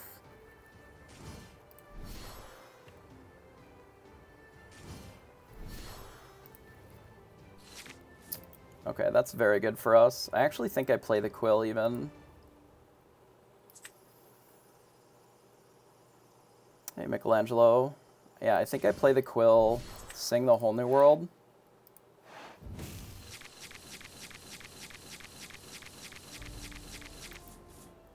And then I can ink two things here and just play a Gaston. Or we can play like a Cerberus or a Cogsworth here. But I think just playing Gaston is probably fine. I'd like to keep the Grab Your Sword. We likely are going to use that. So we'll ink the Mickey.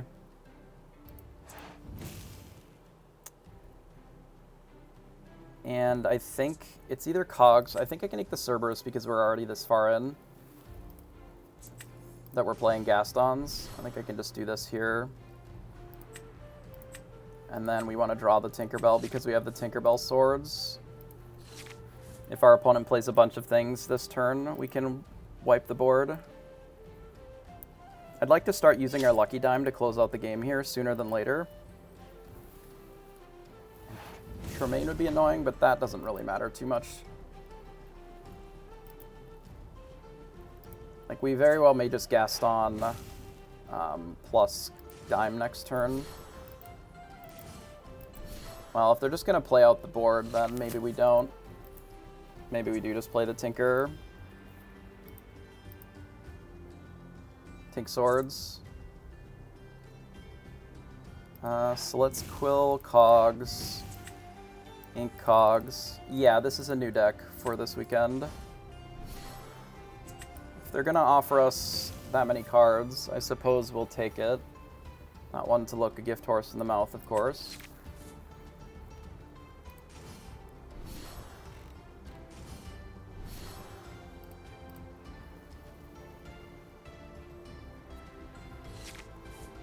We got another Grab Your Swords that we can save for later. Let's Gaston. I guess we can Flaversham instead of the Whole New World. We can just ink the Beast with this. And then we can run out the Flaversham on the Quill, because we already have enough ink here, I think.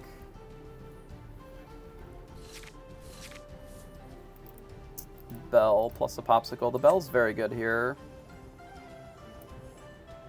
I actually don't think I run this out. I think we just dime here.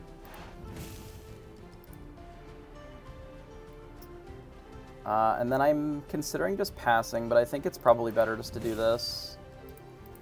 I think we can race this, given that they only have 3 cards.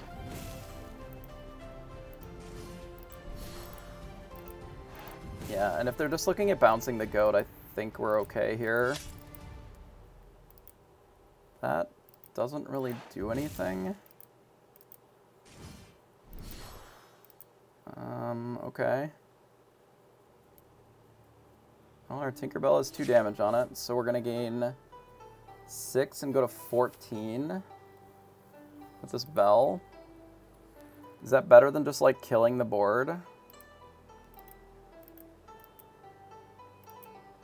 Probably not, but we can, like, Popsicle first. And then Flaversham, and then see where that leaves us.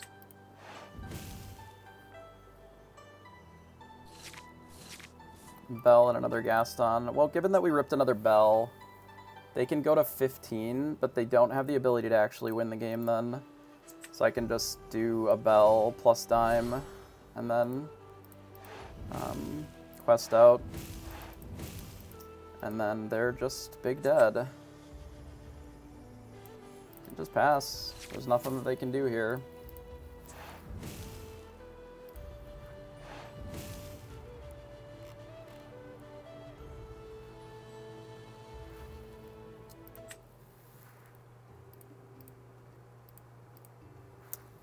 Do we just battle anyway, or do we take our free win? Okay, just battle anyway. It's fine.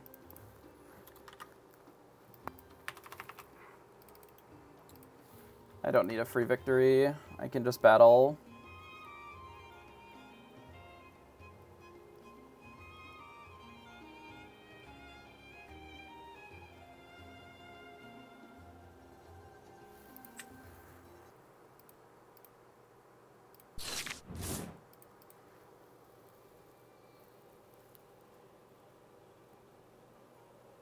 I think that makes more sense to me. We can keep 2 popsicles.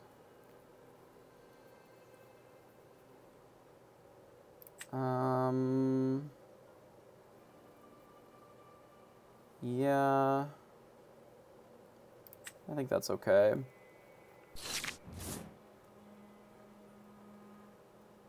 Okay, an interesting hand. We'll see what we draw. Benja. Okay, I guess we ink Benja then. Our hand is not particularly fast.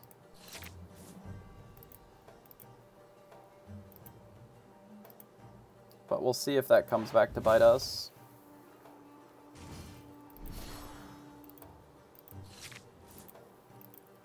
Okay, so let's play another popsicle. This is unfortunately an awful lot of our whole new worlds.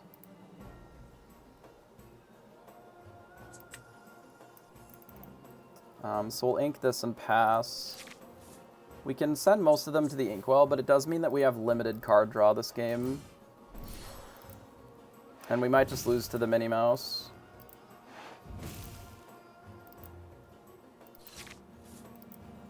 So we did find a Smee. I guess given our draw, I think the Flaversham...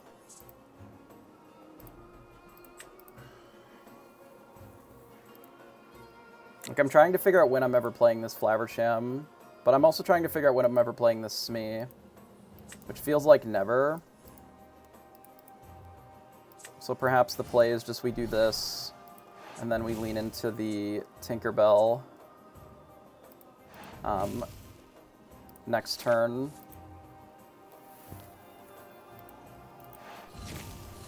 So they draw 2, they go to 7. Honestly, I would rather that they just play like another 1-drop, but they may not. We might want this to protect against Tremaine next turn. Oh, they did play another 1-drop. Okay. So we'll ink Whole New World. I guess we have to ink the Captain Hook as well, so we can keep the Flabbersham. And we just always play Tinkerbell here.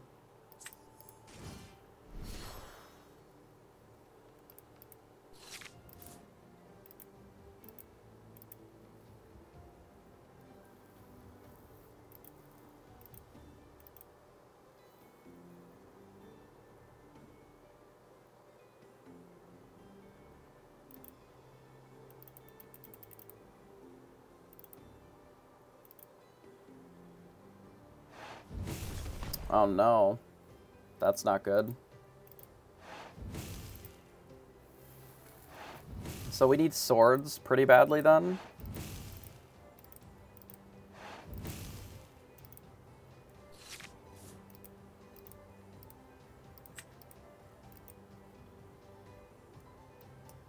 So I guess the play is Flowersham to try and dig for it.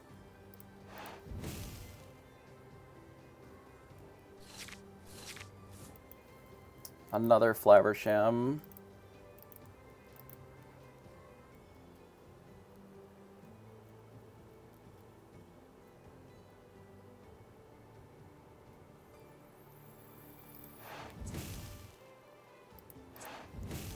Okay.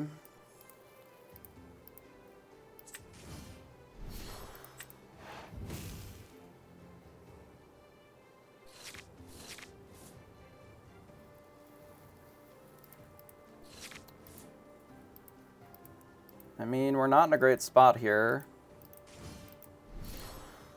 The deuce is okay. We're still in the same spot that we were before, where we have to wipe the board with swords.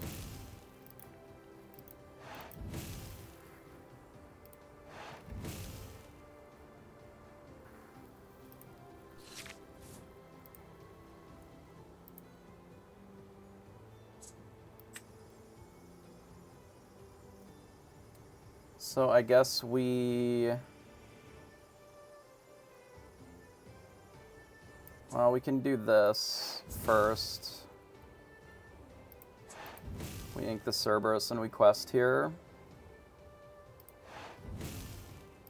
And then draw 2 more cards to start.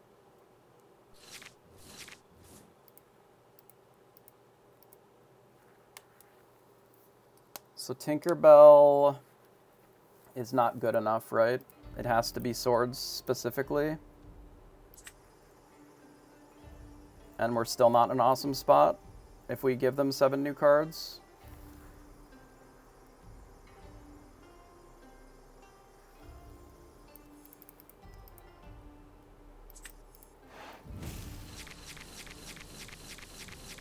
I guess we lose.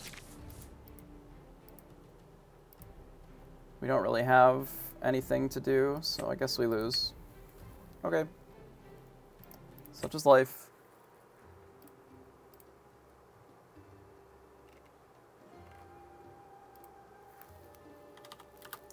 Yeah, maybe we're supposed to just take the free win there, but it just didn't feel very good, so I opted not to. But perhaps that's too soft of me as a competitor.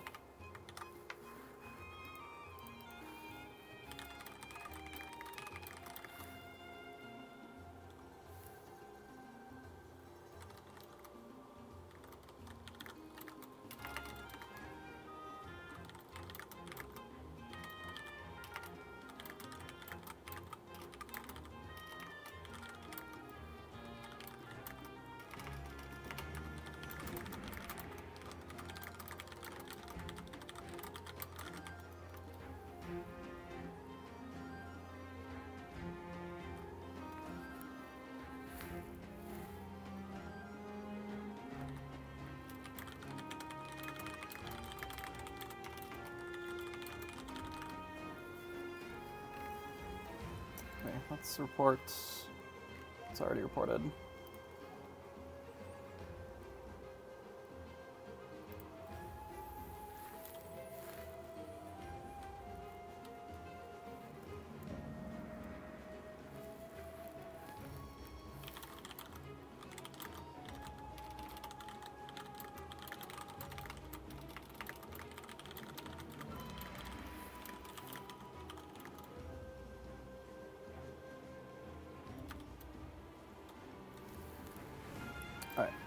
So that puts us at 8 points then.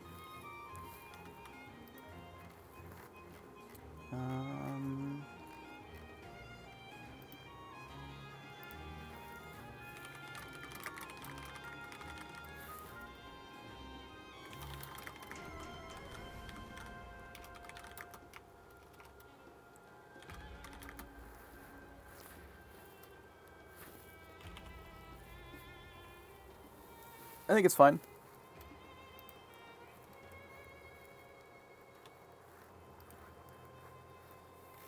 I don't really have any problem with it.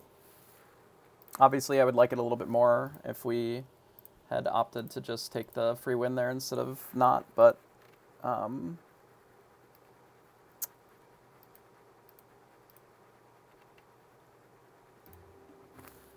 I don't really necessarily think that it changes a ton as far as how you play.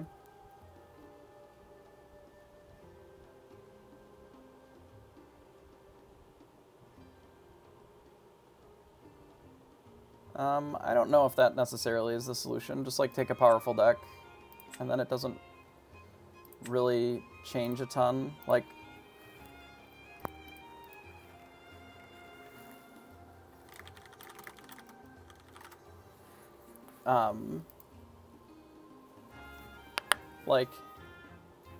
the reality is that you should just play like a deck that you're familiar with, and then play one that has high upside, right?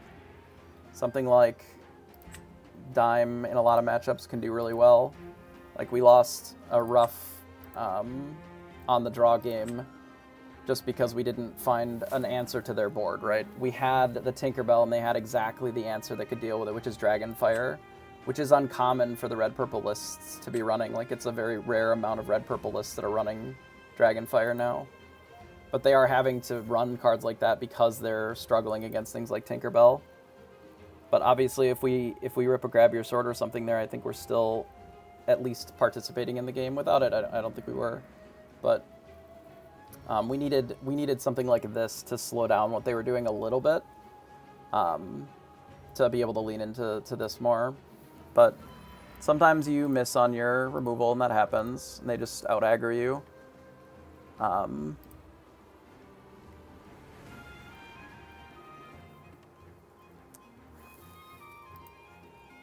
But that's not very common. Like, normally Tinkerbell would have been very good there, especially a turn early. Like, it exactly has to be like there's only Dragonfire there that is able to answer the Tinkerbell in that spot, and it is only because they were on the play that worked, right? So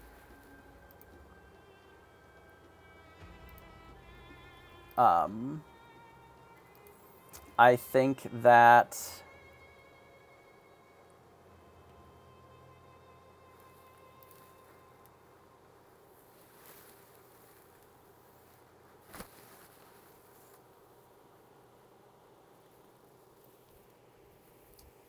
playing a powerful deck is almost more important than playing one that has the ability to super high roll.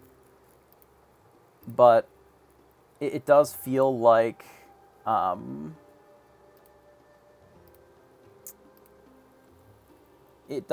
so something like this, right? That has a lot of uninkables. It's going to lose to itself as much as it's going to lose to its opponent. Does give you some options for doing like some quick 2-0s or some 0-2s, right? But something like red-purple, especially like the traditional more like red-purple control decks, feel very much like 2-1 decks a lot of the time. You know, because they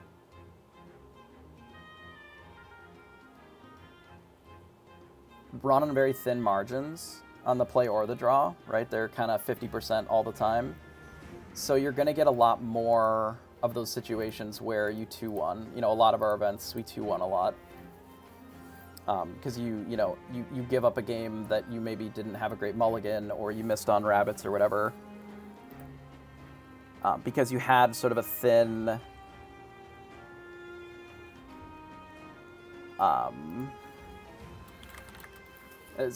margin there, right?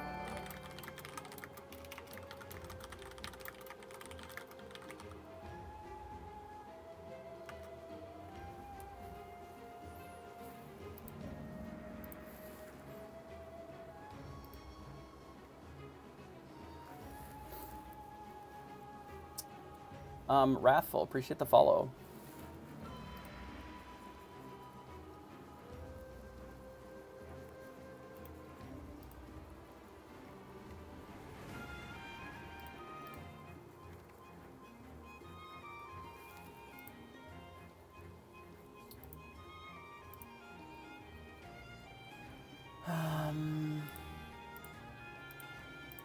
Yeah, I don't know.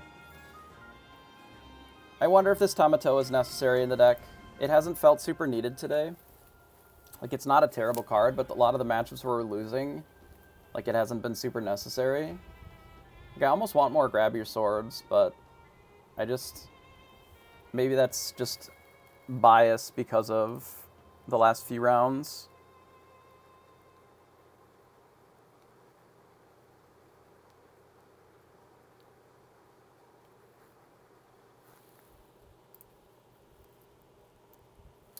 We're just generally aggro. I mean, aggro is the way that this gets sort of bullied.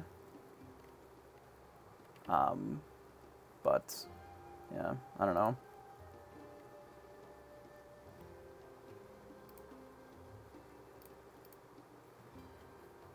This round is unfortunate a little bit because of...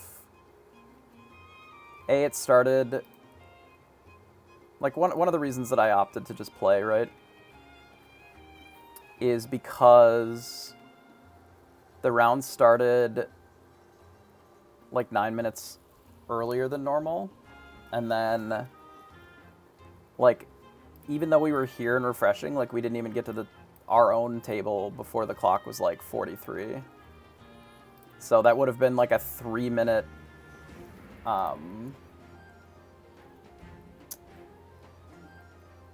like a 3-minute window for them to show up, which still hadn't even gotten to the end of the round, which is why, since they showed up, and it's fine.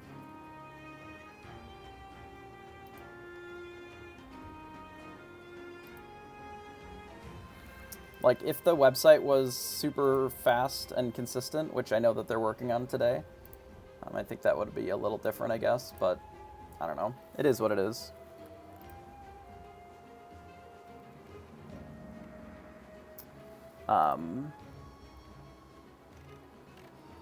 Like, I don't love the starting it early and then giving people losses instantly. It's kind of weird, but it is what it is.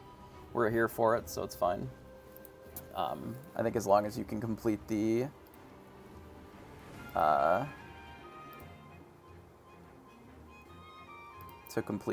rounds, I think it's fine. What do I think about yellow-red Mufasa? I actually think it's a pretty okay deck.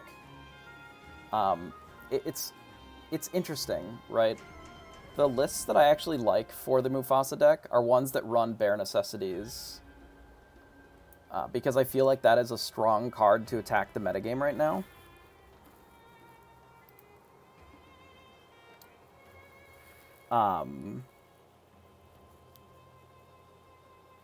I think that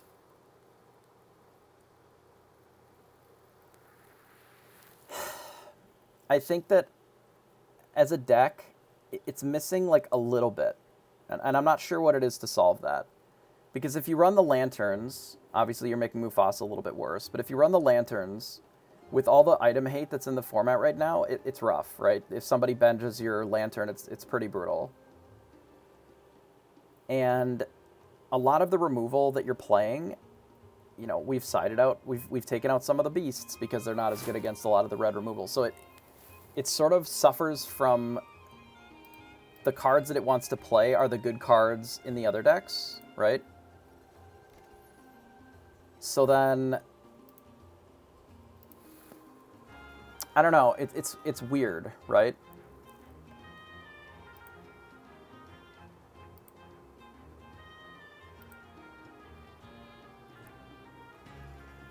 Like,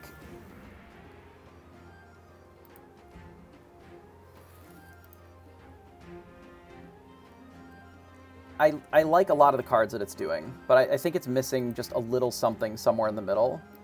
Like, if we go look at some of the decks, like, I even have a deck that's a Mufasa. It's not really RLS anymore. But like something like this, playing Bare Necessities and Lanterns, you're playing like the removal suite for red, like the bigger cards, and as much card draw really as you can. I don't know if this is an optimal list for this type of a deck.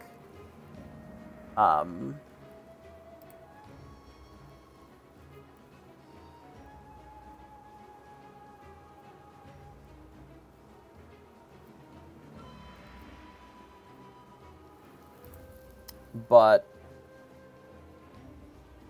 it does a lot of powerful things. They're just, none of them are particularly fast. Like, it's lacking some of the reach, I think. And the more cards that you add that give you more, like, tools, like Bare Necessities or Lantern, or I've seen some lists adding, like, Hydras and Teeth to go with, like, Prince Eric. I think all of those cards are really good.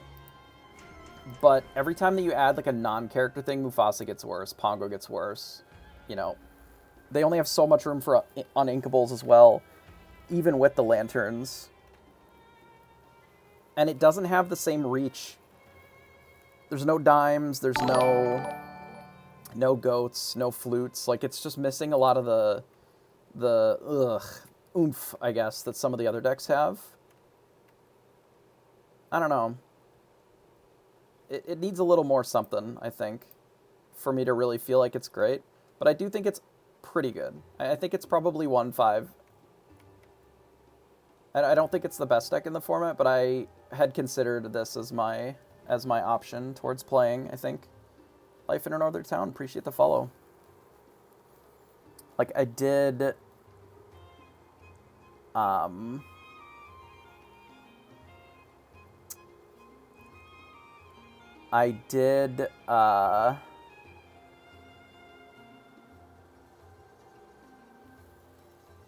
did test this a little bit, though. I don't think it's bad at all. I don't know what flavor of deck it is that's the really great one. Whether it's something that leans on more of the...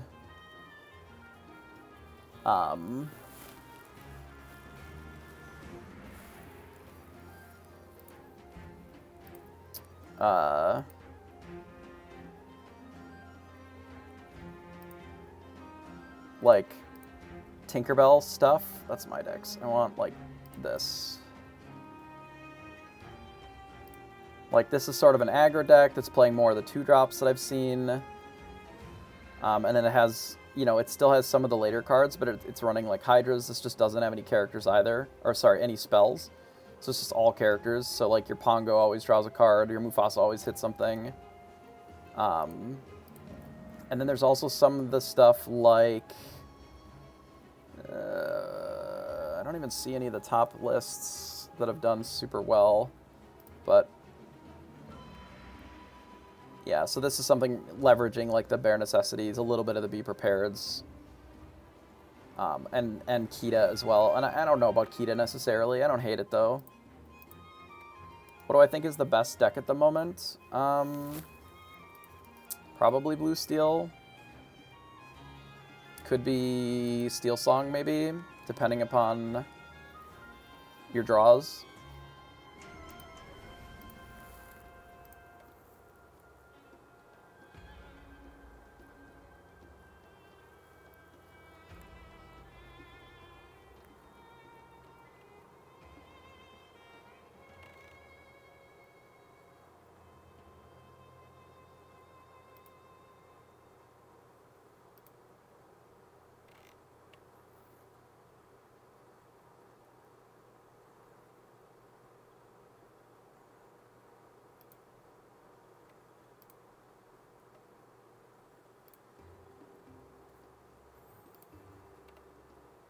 A lot of feedback this round that are not so good because of the early start and then the game losses, like the aggressive game losses. But such is life. Purple Steel Aggro. Yeah, the third game is really important with a deck like that. Like, you really want to be... So I think that's what's interesting about the 2-game format, is because you always get a play and a draw game, like, those really aggressive starts out of the sort of aggro decks, the ones playing a lot of creatures, are a lot better on the play than the draw, right? So, being able to have those two situations where winning the die roll doesn't set you up to be able to get the 3-game set, right? I think is nice. Maybe you have a terrible matchup on the draw, but you have an okay matchup on the play, and then like you just battle there, and then it's okay, right?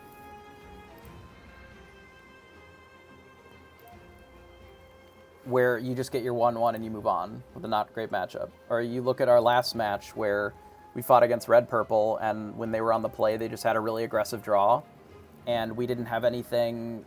Like, they dragon fired our only thing that was going to be able to stymie their aggression, because we didn't have either of these, the hook or the smee, and then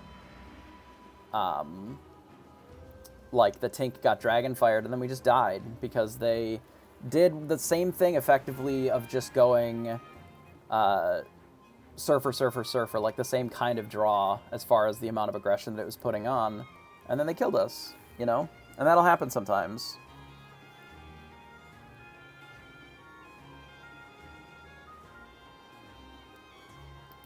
Like,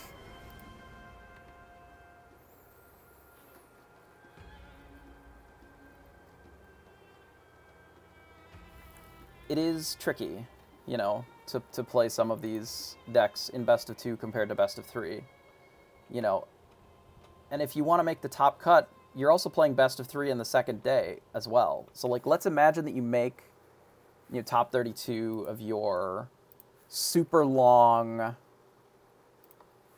event, right? Of your whatever,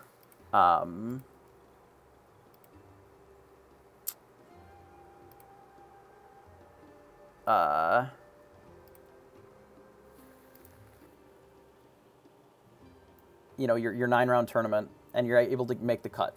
Top 32 for the challenges, top 16 for this, or whatever. If you're playing a deck that is only good in 2-game sets, like that it can sometimes struggle in 3 games, which seems unlikely, but you do get a 3rd game in the top cut, even in those challenges, so it's also something to think about.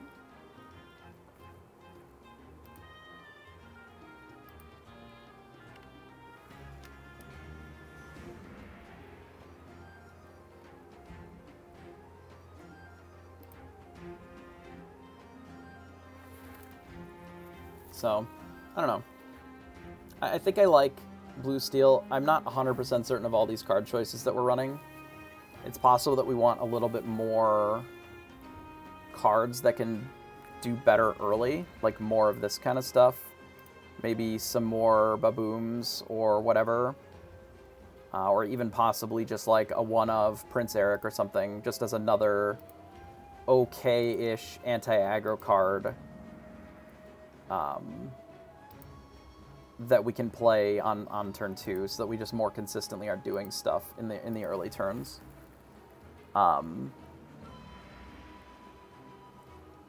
Like, obviously Hook is very good in certain spots, but not always insane.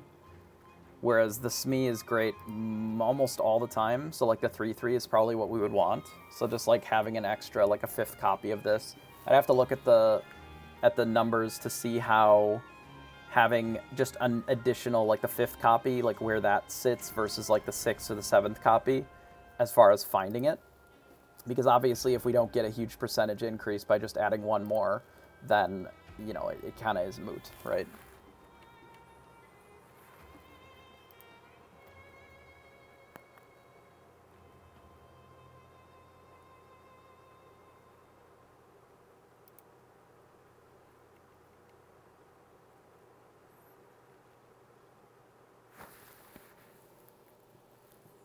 I think we're still doing okay on the day, despite our unfortunate last round, getting just 1-1.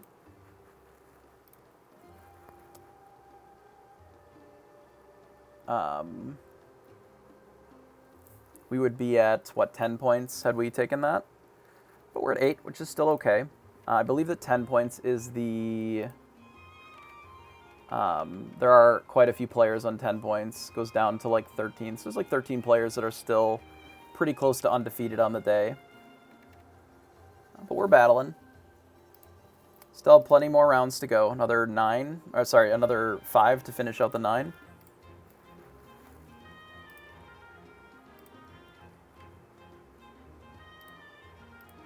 So we're timing the round. We still have not started the next one, but we'll give it a moment.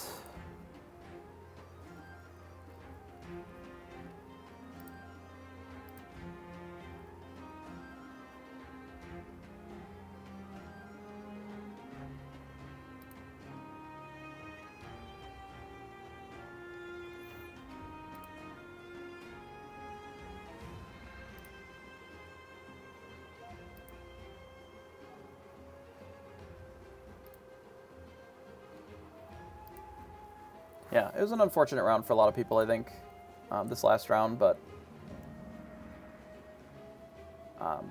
it is especially awkward. Like, if you imagine a world where, you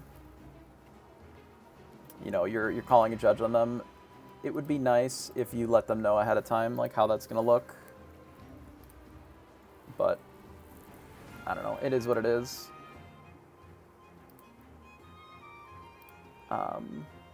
But we'll keep an eye on the announcements to make sure that we're available for the games.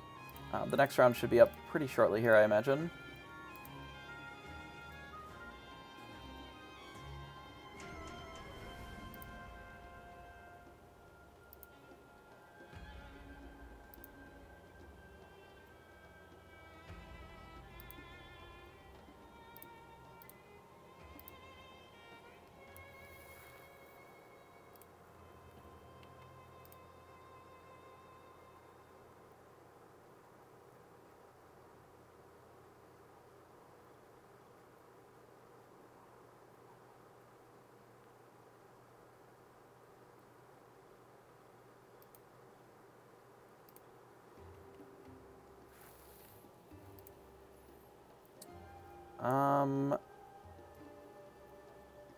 Overall, what have we lost to today? So we probably navigated game 2 less than ideal against Red-Blue in round 1, the second game. If we had moved a little bit more aggressively towards just trying to close the game, as opposed to being a little bit more defensive, I think we had a better shot there. And then against our last round opponent, it really was just a matter of like not having some of the early cards. I wonder, what was our mulligan? I don't remember. It was probably like here-ish. This was game 1. Okay, so let's look at our mulligan here.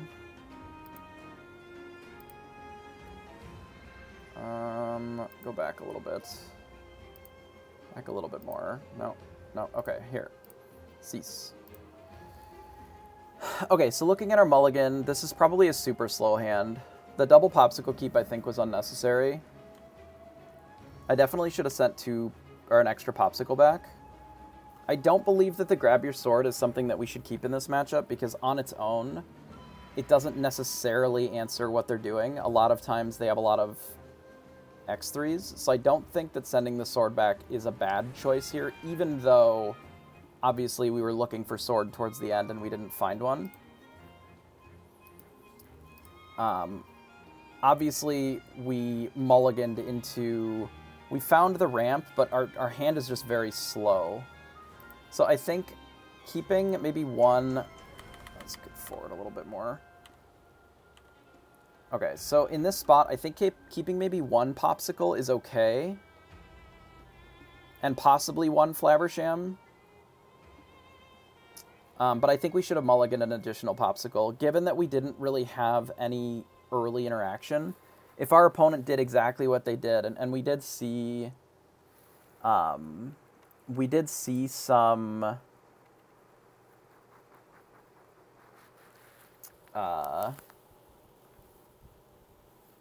like Surfer minis. So if we're on the draw, like we can't just let them play 1-drop, 2-drop, or 1-drop, 1-drop, and then a Surfer mini, which is what happened, without like a Smee or a hook to be able to interact with it. So I think sending back a second Popsicle would have been okay here.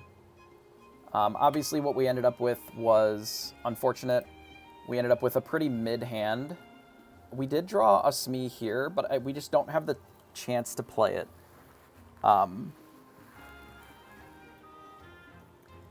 Like, given what our hand is, because we ripped triple wheel here, triple whole new world, we're sort of locked in to be able to fight this, to just committing fully to the Tinkerbell, which is not ideal. Because if we fully commit to the Tinkerbell and it gets killed, which it did, then not only do we not have the ability to deal with this, but like that's just our entire next 3 turns, basically. Because this turn we have to ink something and then get up to 4. Because we have to ramp here. We don't really have a choice. And then, since we didn't...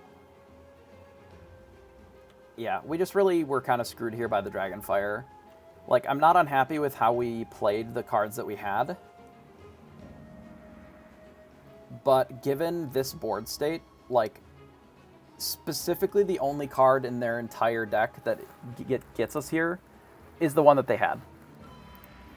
You know, it has to exactly be Dragonfire, and if maybe you're playing more of an aggressive version like this with the Surfer minis and you're trying just to like race decks like this, perhaps this is the solution, is you just play Dragonfires because they can answer cards earlier. Because you don't have as much time to wait for Medusa. Even though the Medusa is effectively a better card, you just don't always have the time for it. Because then they Dragonfire our Tinkerbell, and then we're literally dead to rights unless we rip another Tinkerbell or Swords this turn exactly. Like, that is the last spot for us, is like exactly the Dragonfire here. And then since they had it, we're drawing to like 3 or 4 cards, you know? And since those cards ended up not showing up, we did our best to try and dig deeper. Like, I don't think that the answer is play Tamatoa, but it could have been. Like, the Tamatoa doesn't draw us any cards, and it doesn't really fight very well either. Like, on the board. I think the best bet that we have here is essentially what we did, which is draw as many cards as we possibly can to try and hit it. And then, even if we actually had the opportunity to Whole New World and hit it this turn, we're still not in a good spot. Because we're giving our opponent a whole new hand of cards, and they're already at 17, right? So any just goat off the top is already pretty well dead to rights. Because we don't have a bell plus a dime already going, so we're just not going to be able to race. Just play a goat, pass. We just die to that. So, such is life. We had an opportunity to challenge this, and they had the Dragonfire, which I think is probably a lot better now than it usually is. Like, Dragonfire in general as a card is pretty okay.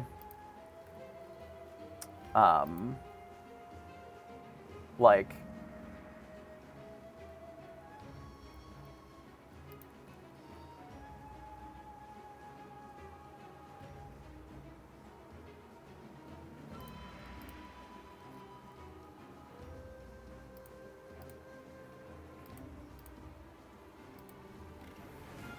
okay. Looks like the round is over.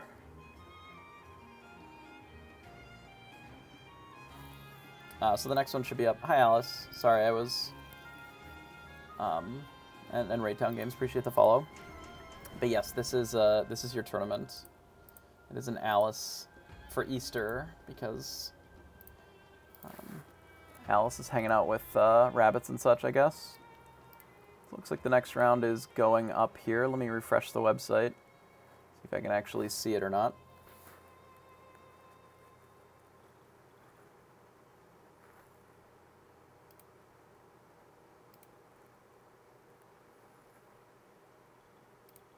Looks like they're getting pairings ready.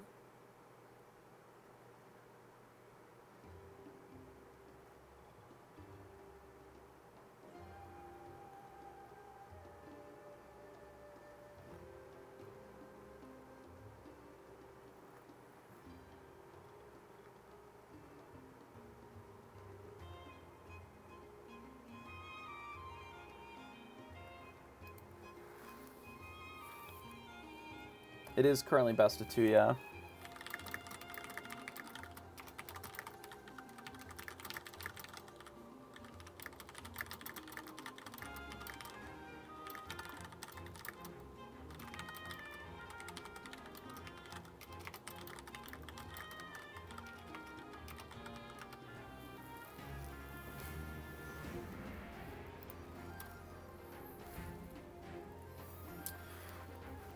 Yeah, I haven't really had any problems with the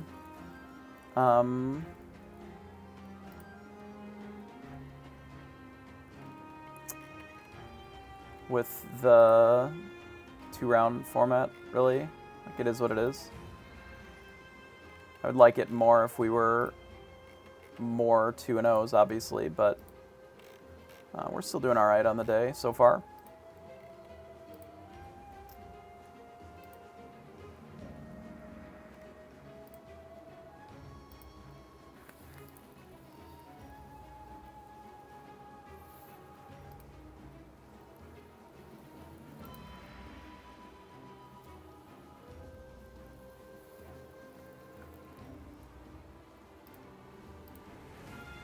Error has occurred. All right, we'll refresh again. Seems like generating the pairings is taking a lot longer than they would have liked, and they're not really sure why. Guess they've run a bunch of simulations of as much as 1,000, and it's okay. I wonder if some of it has to do with like how the traffic is coming in as opposed to it coming from their testing environment or whatever.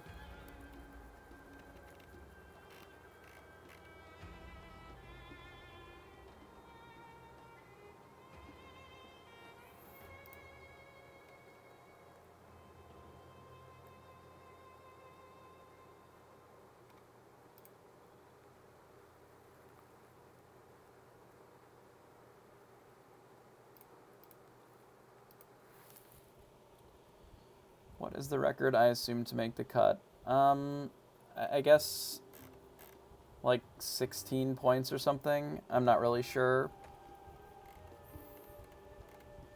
That seems like not a very high number to me based on how many points people have already and how many rounds are left, but I could be wrong. I mean,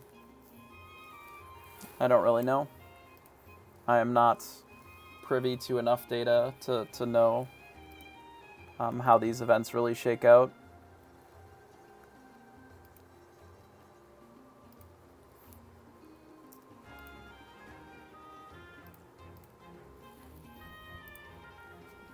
But I would assume so. But it does seem like there's a bunch of people that just like have 10 points, so I don't know.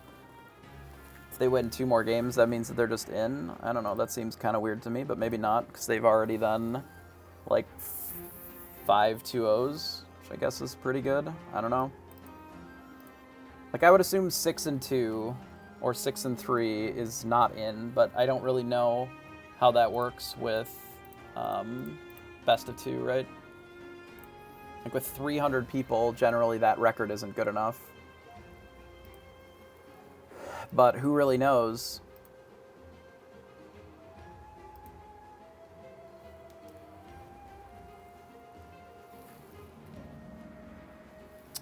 This one? Yeah. So it does the same thing as Benja, but it can also sing Whole New World or Grab Your Sword.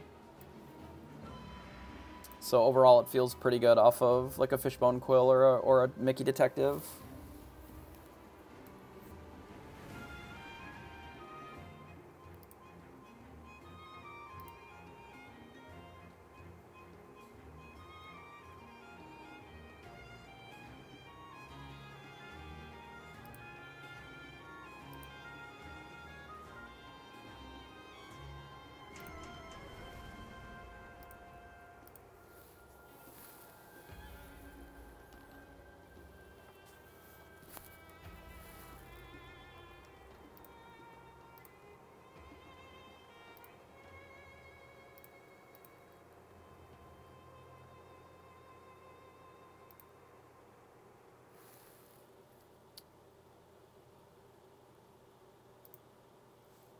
The blue Mickey. This one. I like him a lot as well. No, not really. Even this one I think could probably be cut. It just doesn't do anything. There's just no games where I really am excited about playing the Sad Beast. Like, it doesn't catch you up on board. It's only good when you're ahead or they have no answers.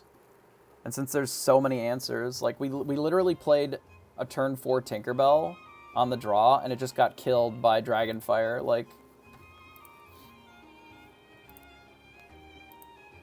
Alice. What is Alice? Do you mean the one that gives your shit support? No, I don't think that card is good right now. I think it'll be better later, potentially. The problem with Alice is, like, you need a Rube Goldberg machine for it to function. You just don't need that if you have Diamond Bell.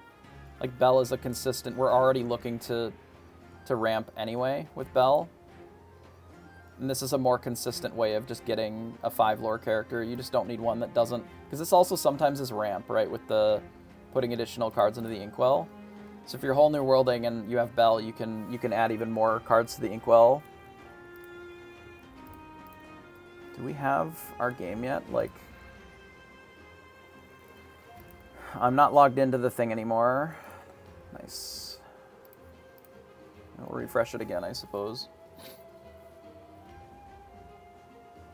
Yeah, the Sad Beast is good, but it is very vulnerable to all of the removal that is seeing play right now. And the reason that all of the removal that's seeing play right now kills Sad Beast is because they want all the removal to kill Sad Beast, right? No, so it's for inkable concerns. The reason that I'm not playing Zeus. I don't know. I don't know what to tell you, man. My opponent didn't show up and I battled him anyway. And we still finished with 20 minutes left. I think it's fine to start the round early, but give a little bit more leeway if people don't show up immediately. I don't disagree with that take. I can understand what they're doing. Like, they have to be consistent with, like, how they're issuing them out 5 minutes, but no, they've overall been shorter, but they've been having some website problems. So, like, while the rounds themselves have been finishing, the pairings have been taking, like, 20 minutes to generate, which is weird. Like, I can understand that they, you know, they already have the rules set in, like, 5 minutes is 5 minutes, 10 minutes is 10 minutes, or whatever. I do think it's a little odd to start the round, like, 9 minutes early. Because I was even here, like, I saw that they were going to start them. I looked and it was 9 minutes, and then by the time that I even got to the website page, it was already at 43 or whatever. You know, so it's just, it's an interesting decision. I would assume that they'll get a lot of additional feedback on it going forward, but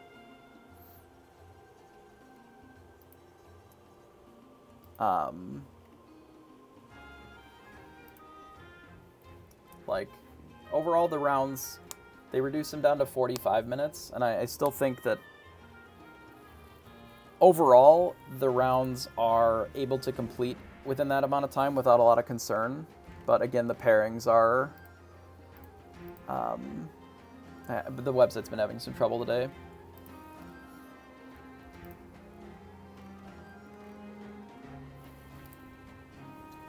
Yeah, I don't know.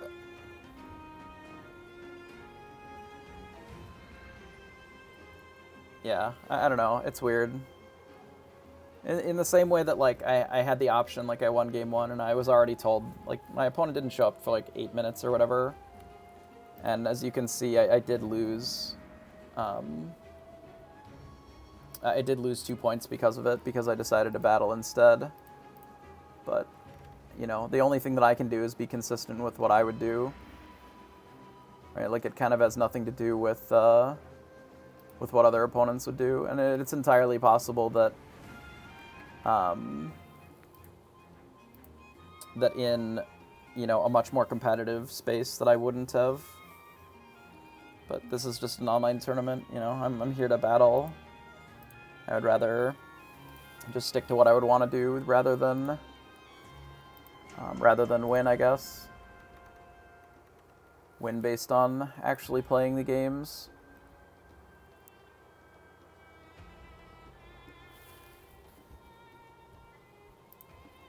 But I can appreciate it. I mean, there are prizes on the line. Especially if they lose game 1, you know. Not that the difference between 1 and 0 is, like, terribly dramatic here, but I don't know. I put a little asterisk by the game. If we end up getting to the point where we miss the cut by, like, 2 points, maybe we'll make a comment on it, I guess. Or maybe we don't even care.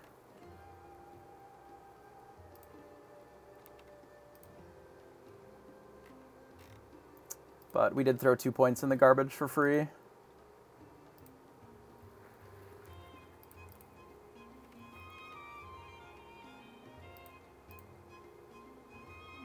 Can I ever play the game?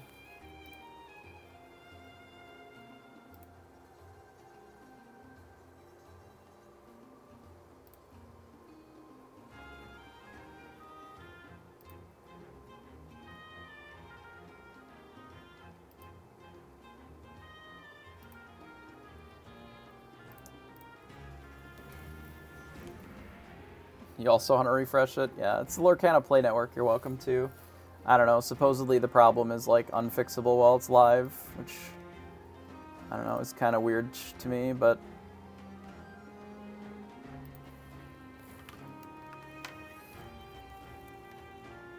yeah, good luck.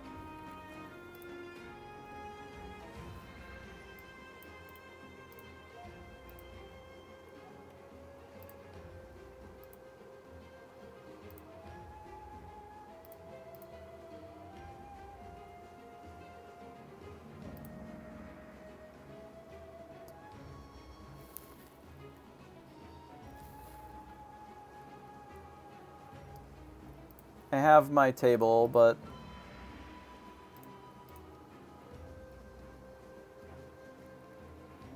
the website is not being awesome.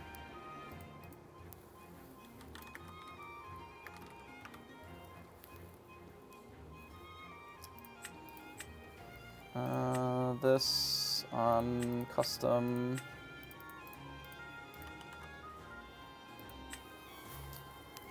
I will make no changes, and I will just battle even though the website's being scuffed. It is what it is. So we get to go first in game 2. That's kind of neat. That's new. Going second. We like the quill.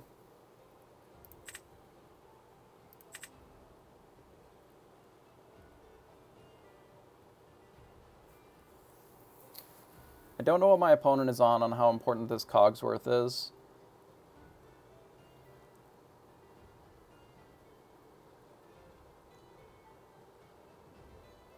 Maybe we'll just refresh here. Yikes, that is an ugly-ass hand. The Inca Tinkerbell, are they on green steel, maybe?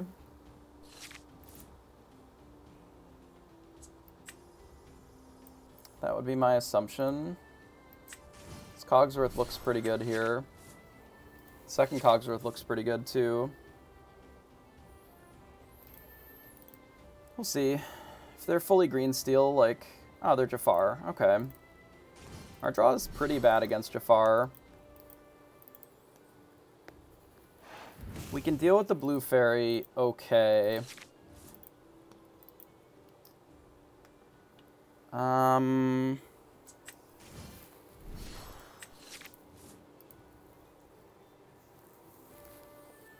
this matchup, I think the Cerberus is mostly unneeded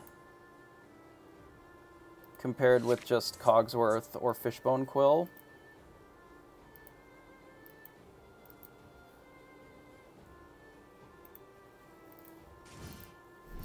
So they shift Robin. Are they looking to Whole New World us then? They might. It would be unfortunate if they do. Nope, they're just going to quest. Okay. That is a little more manageable. Realistically. So let's get rid of this. We'll play a Fishbone Quill, and I will ink probably the dime. The first dime is not really where we need to be here. I'm debating between just running out of Cogsworth and running out the Tinkerbell.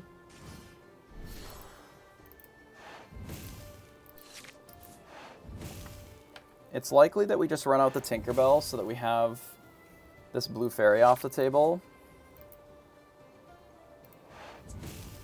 I'm going to get rid of a Gaston and this Smee here. The Smee isn't bad. I think it's supposed to just be the Tinkerbell. It removes the blue fairy off the table, and like, I don't think I can wait another turn just to deploy a Cogsworth here. We do this and pass. And then if our opponent just quests, we can try to interact with the Tinkerbell. Being on the draw here is not ideal. They have Zeus. Ugh, what a fucking disaster. Oh, they have Shift Jafar. Are they going to whole new wheel us? They do. Well, it's not ideal.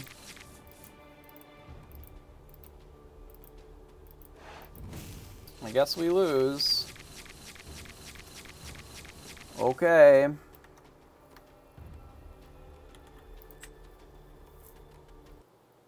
Very well an interactable game that we played there.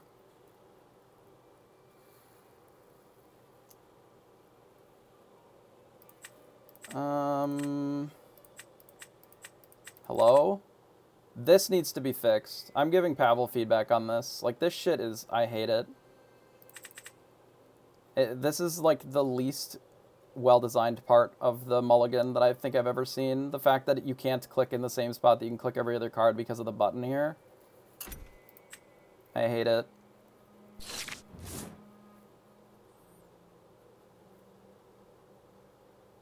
Actually toxic. So we Tama Toa. I'm debating if we want the hook and the Smee versus just one of them, given ink concerns. I think I'm going to Popsicle first.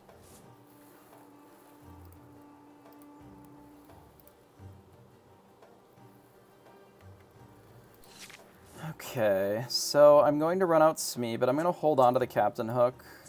We don't necessarily need Rise of the Titans. But obviously Smee is still pretty good here, so they don't have the instant victory here, which is nice this time.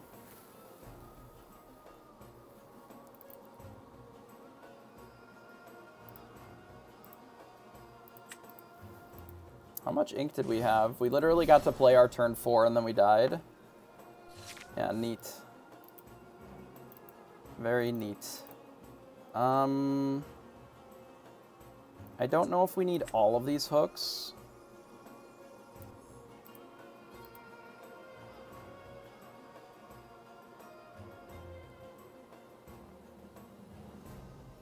Threatening with Hook might have been clever against Robin. I don't know what that means. Oh, you mean with actual Captain Hook? Sure.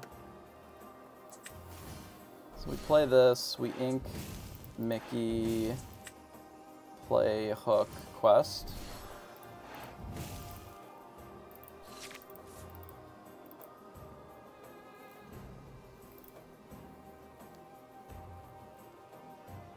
So our hand is kind of bad if we don't rip some card draw here. Which I don't love. But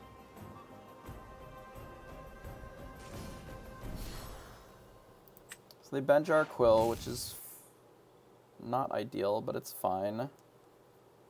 I would assume that they're going to attack our Smee, but they may not.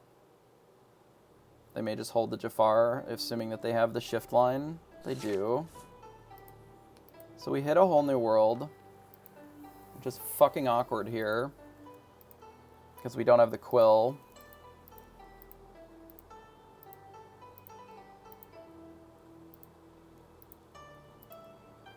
But I guess that's the play.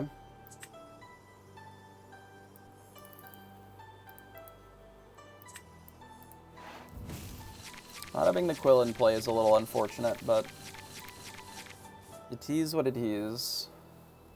I think I'm supposed to just still quest with Smee here. And if they want to do the Jafar, now would be their opportunity to do that. I'll still offer the same trade. But next turn, I'm likely going to play Cogsworth plus something. I don't necessarily think that Whole New World was great. We got rid of double Jafar Robin Hood, so that is pretty good. It would make sense that they do the trade now that they're down Jafars. So we're essentially just playing like a somewhat slow steal game here. This is actually not great for them. I mean, it's okay.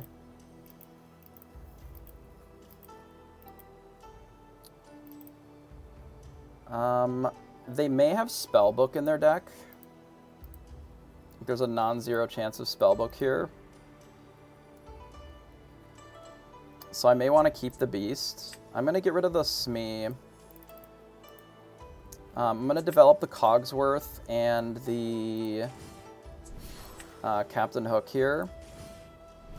And then I'm going to use this just to take out the Benja for free. And then we'll pass. So I'm a little less concerned about their Wombo combo now that the Jafars are gone. I think next turn I'm likely going to want to put this Quill into play. Possibly even Quill. Well, with that, I'm more interested probably in doing Tinkerbell. Can we Quill plus Tinkerbell? No, we're one short of that, right? Realistically, they should goat the Hook here, yeah.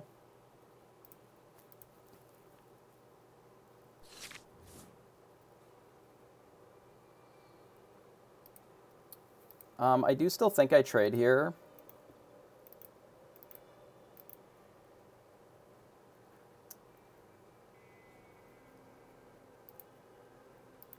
I think it is supposed to be Tinkerbell just to kill this. I'm just figuring out what I'm going to do with the rest of my turn. I really want to be double spelling, and I just can never double spell, but it's fine. We can play Smee. We can do this, which kills the blue fairy, which is nice. We'll take out the goat with our Captain Hook, and then pass. Like, we're just going to keep this untapped for most of the game, I think. Like, our ideal scenario here is that we had...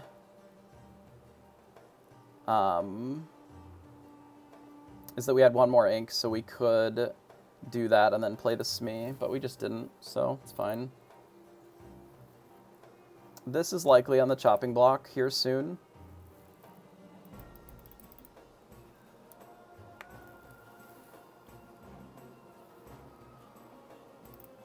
But obviously we don't want to be just dead to Spellbook.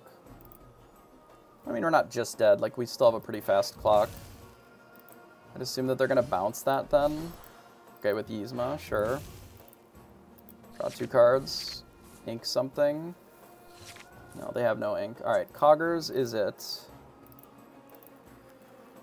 So I can do this and the Cogs. If I get rid of these two, and then we can keep the Flaversham. Well, I only really need one more ink, right?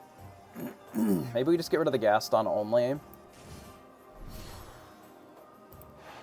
Since we have the Flaversham. And we have a fast enough clock with the extra Gaston here. The only reason that I would want to get rid of this is if we think that they're going to Whole New World. But with such a card discrepancy, it seems pretty unlikely that they're going to want a Whole New World. Like, it's a loss of 1 ink, I think, if they do that. Which I don't love. But maybe it doesn't matter. I think we'll just send it. I think the potential upside of the beast, if they don't and they have an item, there are not a lot of items in these colors, but I don't think that I have to force it because it's unlikely that they're going to Whole New World this turn anyway. Yeah, I think they might just play a Jafar this turn. That's certainly true.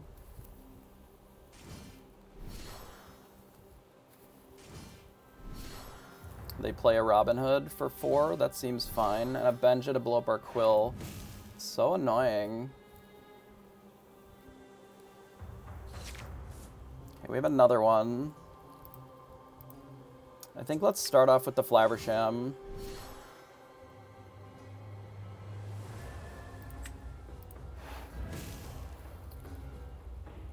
Let's draw 2 cards.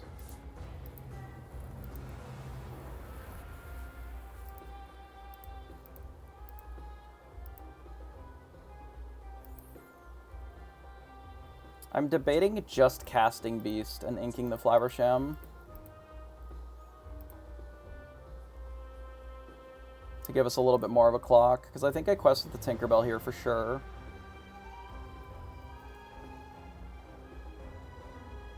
And since we already have another Flaversham, like, I don't think we're too worried. Like, I'd rather just have, like, the 4/4 in play. And we don't need to quest with these yet, because since they can't really wombo combo us with the Jafar yet, like they don't have a Jafar in play, I'm not as concerned about them just combo killing us here.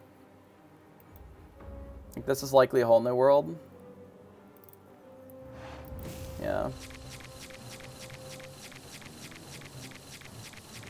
Okay, this is a good draw. This is what we were looking for.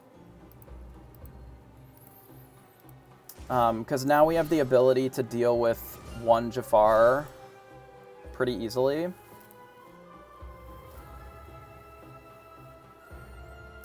And we can still play Double Bell, which I think is what we'll do, and then we'll take our 1/1 and move on. Another Coggers. We're inking this for sure. This is 3, 6. We can actually play the Coggers and the Double Bell.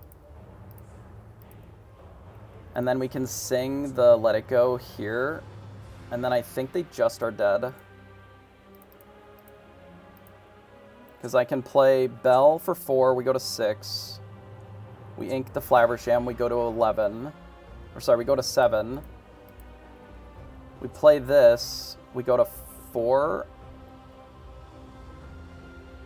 No, we don't have enough for that, right? Did we already ink? We already inked, so somehow we fucked that up. I guess I don't need Double Bell here. Like, we'll just sing this on the Jafar. And then just play another Cogsworth. And then we can play a Bell. And then just quest here and here.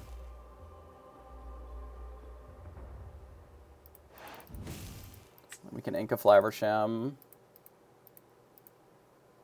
Yeah, we would have been 1 short, so it's a good thing that I double-checked. I think we do that and then just pass, and then there's just, like, there's no way that they can one-shot us from here. Because they can go to 13, and they just don't have enough resources, and they literally can't remove all these Cogsworths, so I think everything has resist 3 except for them. So my assumption is that we're just done, but we didn't get wombo comboed out of the game.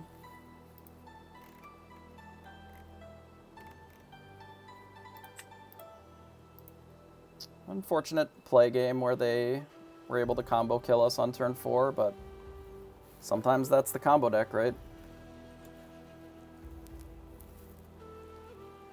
They likely have Zeus in hand that literally doesn't have text. It does 2 damage. So the most damage that they can deal to a single character is 4. So they could, in theory, kill Bell, but I don't think that's enough because we have 2, 4, 6, 8, 10, 11 without Bell. And they can't mill us because we're at 28, so this looks pretty done. Well, they could Yzma something. They could double Yzma here. Still not even sure that that's enough, though. But we'll see. If they double Yzma another 2, that puts us at 9. I still don't think that's enough. Let's see what their other 6 is here, though. Like, if they whole new world us into a dime, like, they definitely are dead. Yeah. And, like, now they're definitely done. Even with another Yzma here. They just, like, can't punch through triple Cogsworth in these colors. Crab could allow them to take out another card, I guess. Like, it specifically has to be Crab. But I still don't think that that's enough.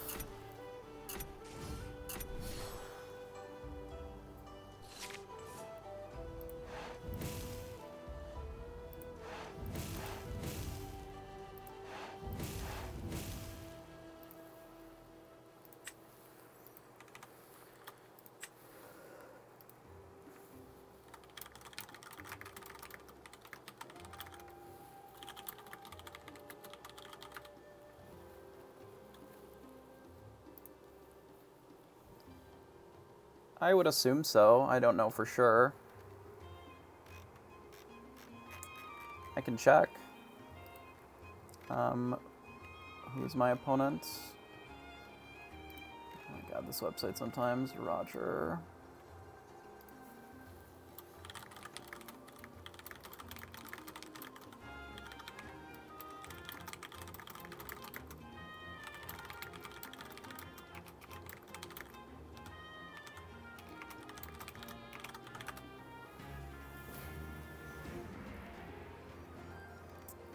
What table am I on? We're on like 19. So that would put us pretty far down at 8 points. Yeah, it seems likely that we are paired up against somebody who's also 2-0 and 3 at 8 points. Or in this case, 9 points now, assuming that we've reported already. Yeah. So if I refresh, we should be at 9. So 1 and 1. They were playing Jafar. And we're at 9 points now. Such is life. I suppose that is why you play the combo deck, right? So that you can get those wins. But I don't know if that's really consistent. I do think that normally our matchup is not that bad against this, especially because we have Cogsworth. We can check, though, like game 1 if we really had another option or anything else that we could have done.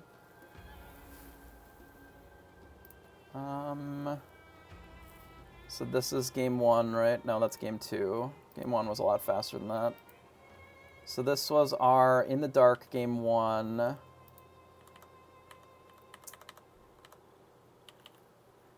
Okay, so on the draw, this was our opener. So I don't really think, maybe we don't even keep the Popsicle. What did we end up doing here? We kept a Cogsworth and a Popsicle. I think that might be a mistake. Because even if Cogsworth is really good, because we're on the draw, like, it's worse, right? I have not found that I've been able to play Cogsworth on the draw consistently enough. Like, honestly, maybe the Cerberus is just better if we're going to keep one card. Like, I was playing conservative for ink purposes because we're sending back a lot of inkables.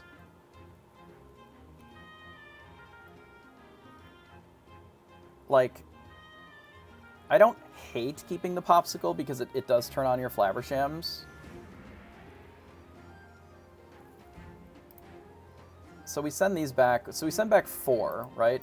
The problem being is that because we're on the draw, right, if we don't rip on those 4 or 5 when we draw our extra card for turn, if we don't rip one of our 1 or 2 drops, we just aren't doing anything until turn 4 or 5. And we've seen this a couple of games now where on the draw specifically, like our opponent is able to like do shit in the first few turns while we just do nothing. Right? Like we play a thing and we ink, so they got a guy down, they get another guy down, we do nothing. Like, now they shift, they're at 4, we've still done nothing. Like, we've literally not presented any threat to the board. Our opponent has just been goldfishing this entire time. Even without the Jafar nonsense here, right? What is our best line? Okay, if we just assume we boom 2 things and we play the Tinkerbell here, right, with the rest of our hand. So we go, we can even fast forward a little bit because that's what we end up doing, right? So we get to this point, right? Even if they don't have the Jafar on the wheel, what do we even do here if they just play another Robin Hood? Like, are we even okay in this spot to another Robin? Because what is our best play if they just quest with both of these? We attack and kill the Jafar and shoot the Robin for 2? Is that even that good? Like, they're at 10. And now the Tinkerbell has 3 damage on it. Like, we can maybe heal it with the Popsicle or whatever, or we could have Cogsworth and prevented some of it. But, like, even without the Jafar wheel, obviously they just kill us outright, which is unfortunate. But, like, were we even in a good spot here because we didn't have any interaction, period?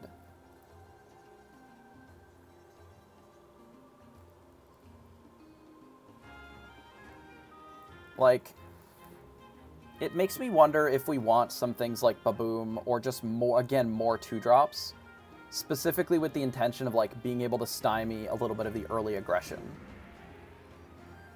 Right, a Baboom or Fire the Cannons, you know, something cheap that is able to sort of interact here. We can maybe go up to 17 on Inkables and play a Fire the Cannons without ruining the deck because it's so cheap.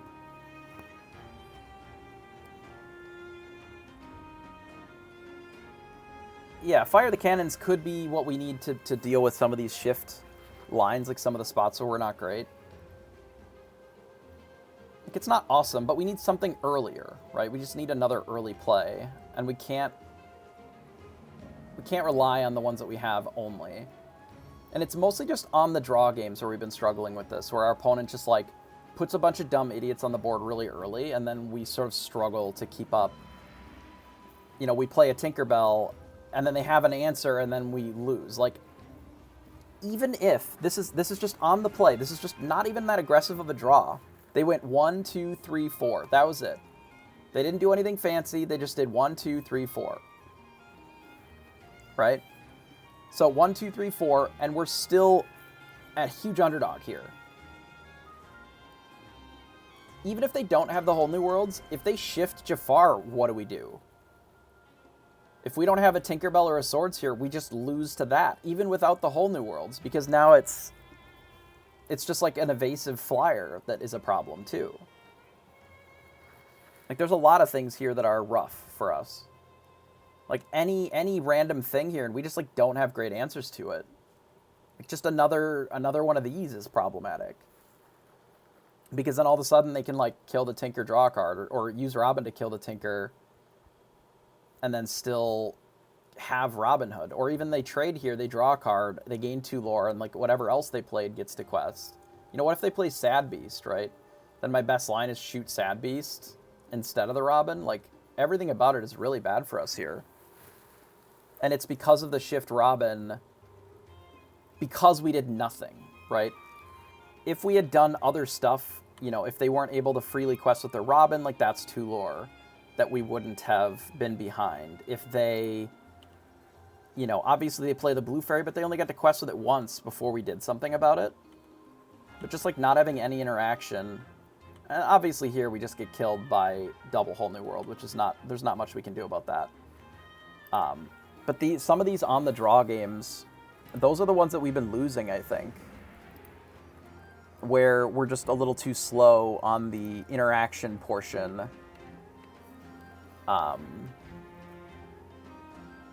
Against some of the shift lines, against some of the ways that they can attack against the deck, which is just playing characters, right?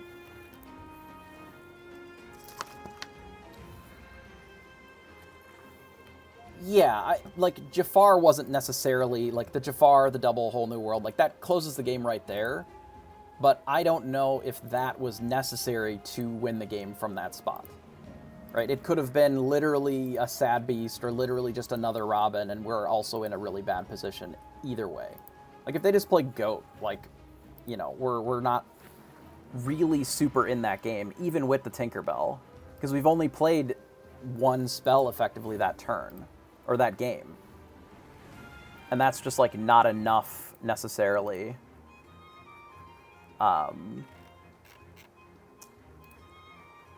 In that spot, right?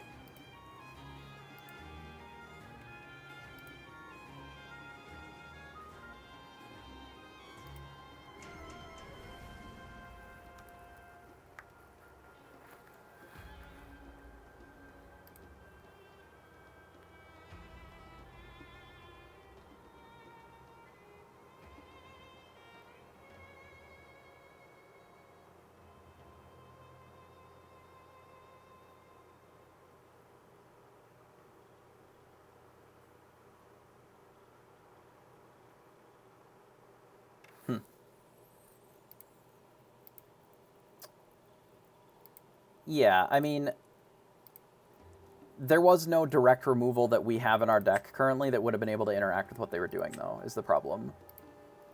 And, you know, it is just a Solitaire deck, and sometimes it does that, right? You saw Game 2, they didn't have the whole-on Solitaire plan, and we just played Cogsworth, and then they were just, like, a really bad Steel deck, right? I think the offender there is more the Shift Robin than the Jafar combo piece, if I'm honest. Because without the Shift Robin, they're on the play specifically. Like, Shift Robin on the draw is not as strong. It's just Shift Robin on the play that is a tricky card for us, right? And there's not that many good answers to it.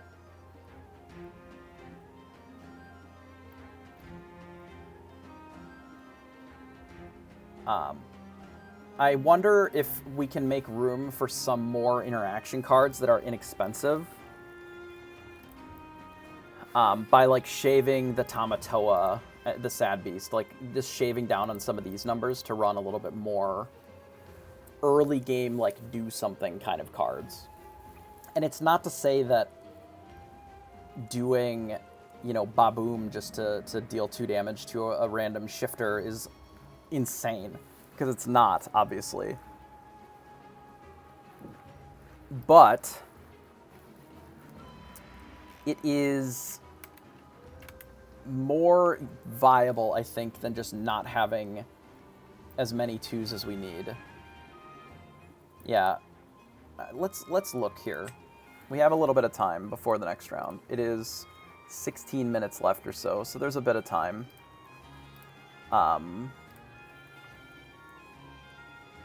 If we look at some of the other decks, let's just go to Popular and let's just see a couple decks, maybe. So if we look at a few of the decks that people are probably playing, obviously these are not super updated. We can look at a random one of those. We can look at, I mean, sure, we'll look at one of these. It's probably about the same as any of the other ones. Maybe this is better. We can look at perhaps an Emerald Steel, and we'll call it a Steel Song, like Flute Song, whatever. It doesn't really matter. This is just to give an example, right?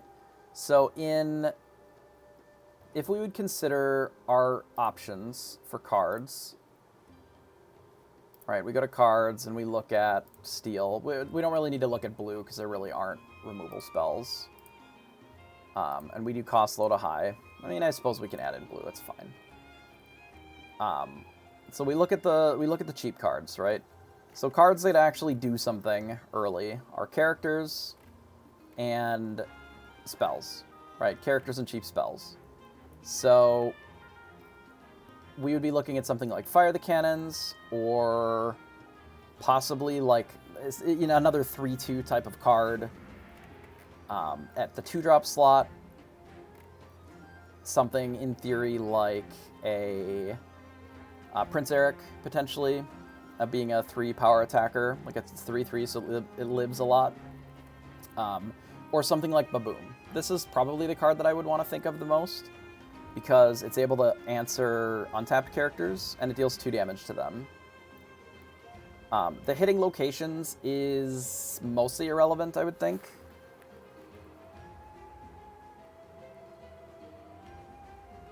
Because it feels like, I don't know, like it doesn't do anything. I don't know. Hitting a location is just kind of whatever. We don't really have the cards to attack locations, is really all it is. And I guess there's some worlds where we Cerberus into a castle and we battle it, but it's whatever. But let's assume that it's just a 2-mana Fire the Cannons. So it's just an inkable 2-mana Fire the Cannons, or 2-ink Fire the Cannons. So what can it actually hit that's good for us? So out of a deck like this, we can smash, or we can hit a Maui after it kills one of our things. It can take out Rafiki directly, like Kuzco, which would be rare. And then it can take out like a fox or a snake after they've traded with one of our other smaller things, potentially. So it's not necessarily at its best against Ruby Amethyst. It's okay. Like, there are some instances where, just like Teeth, it's like, okay. Not really for this matchup necessarily. But if they are playing more Surfer minis, there's a world where you can combine it with Tinkerbell just to deal with a Surfer mini, right? You blast it for 2 and then you tink. So that's something, right? Not sure what that might look like, but it is something.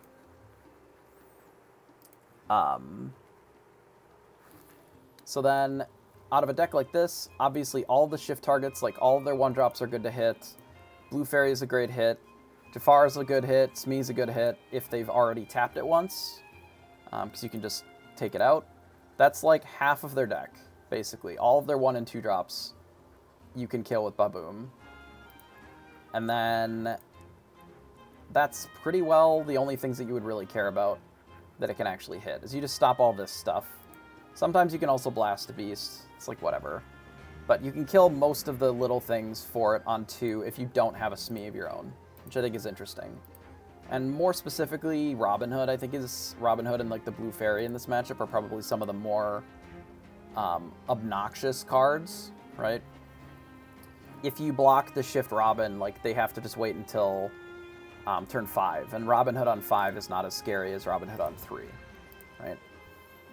So there's that. You go to Emerald Steel, you can take out a Curse Merfolk early. You can also do the same with the Flynn Rider, like both of these you can hit. It is not a song, I believe, right? It is just an action, so like they can't really Ursula Deceiver it, so like it hits these. It can't hit Prince John, obviously, because it has Ward. This is kind of an interesting list, I guess, but it doesn't hit a ton of targets here. But I can see that they are playing Babooms of their own, which I think is interesting. Because it's just more like Let the Storm Rage On type of cards. You can't sing it, it just does 2 damage, but in a lot of spots, I think it does okay here. You know, it stops a lot of their early aggression, and if their plan is just to and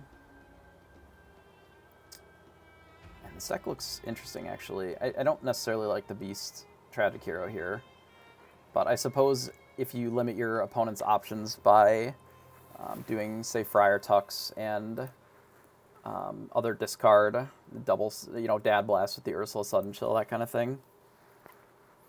But it can stop some of the early aggro cards, which is going to be pretty consistent, Lilos and that kind of stuff as well. This deck looks a little more aggressive than what I think some of them are running.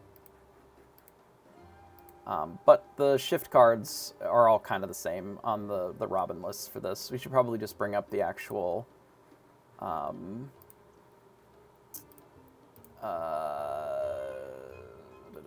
this one. So this is pretty well what Zan was running. So it deals with Cinderella, it deals with the Queen, deals with the Robin Hood. Interestingly, it can also take out a Hades. And any of these that have a little bit of damage on them, it can also help work around that. Robin Hood if it's got a little bit of damage or whatever. But ideally, what we're looking at is like on turn 2, on the draw. We don't have Smee. We don't have a Captain Hook in play, or we didn't play it because it was going to get killed by the Cindy. Like, we need something, and that card could be okay. It's interesting. It has a decent amount of targets. The biggest one being like Robin Hoods, Cinderellas. Sometimes you like Blaster Rafiki is probably not terrible. Again, Robin Hood. Blue Fairy occasionally, like killing this Jafar to prevent shift, or taking out a Smee in the mirror if it's tapped and took 1 damage already. All of those things sound not too bad to me. I'll have to think about where I would add it.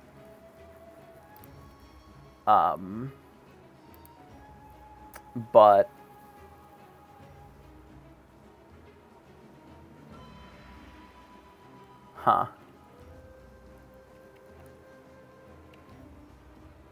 it's interesting, at least. I don't know where I would put it. Like, I still like the 2 Rise of the Titans to give you outs to locations. Like, maybe the world is just like, we shave on this and we shave on some of the bigger cards like the Crab. Like, maybe we just don't need Crab in this deck. I'll have to look at the decks that we're losing to see if there's a world where it makes sense to make that shift. Because if we're losing to like a lot of this early aggression on the draw when we don't have a card, maybe the Baboom just makes sense then. I still think 3 Let It Go is probably a good number, though. But I'll think about that a little bit more.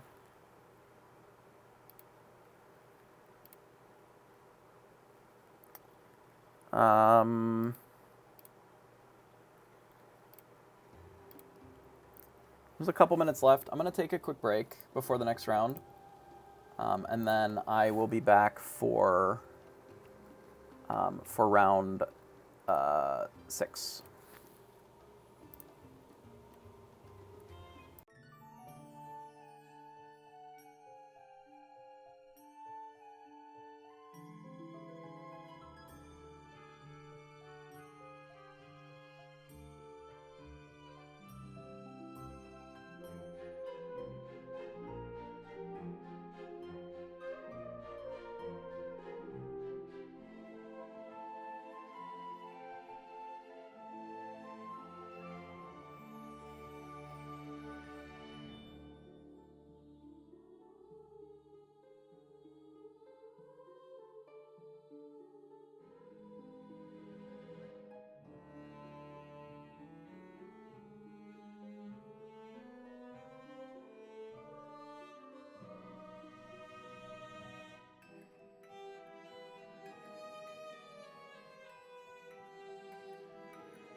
Okay. I would assume the round should be up pretty soon.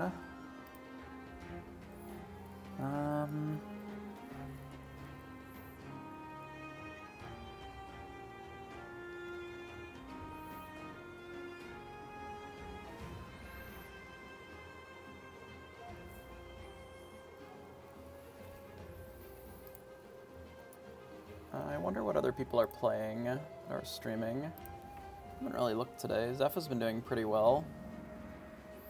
Don't actually know what he's on.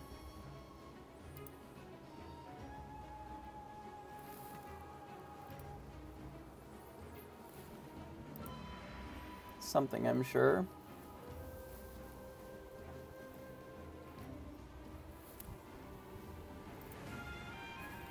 There's a lot of people streaming.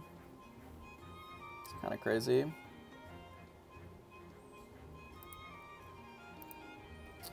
Gonna hydrate, not a bad idea.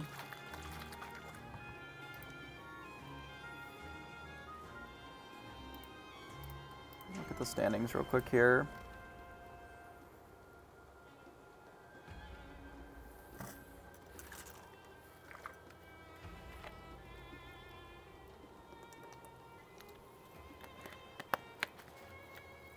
A lot of really good players doing really well today.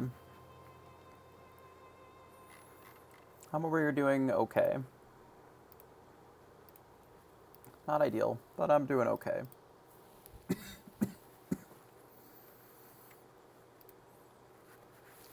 I don't necessarily know what I'm supposed to do against the turn 4 Jafar Shift Robin double wheel. But I do think that it's possible that we're supposed to just cut the beast and possibly, like the Tamatoa, maybe to run a couple of more, like, 2-drops. Probably just Baboom, if I'm honest. So then the deck would look more like minus Crab, minus Beast, and then plus like a couple of Babooms. Wherever the hell they are. Up here probably, right? Yeah, here. Boom. These two. So the deck would look more like this.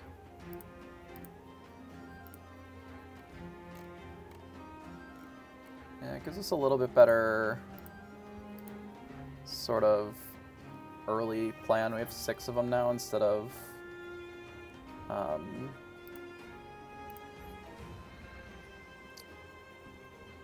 6 answers to like an early shift kind of thing, or just an early aggressive draw from our opponent.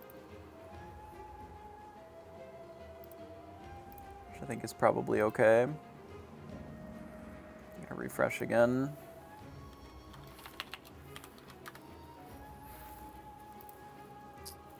Okay, so we do have another round here.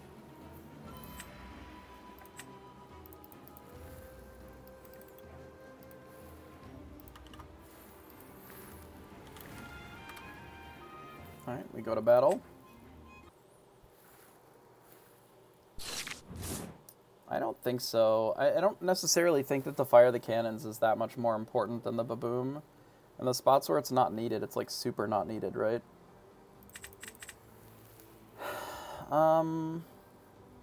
This could be a game where we just want to beast on turn 4.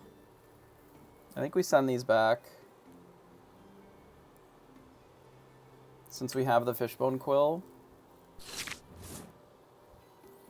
That is unfortunate. That is really unfortunate.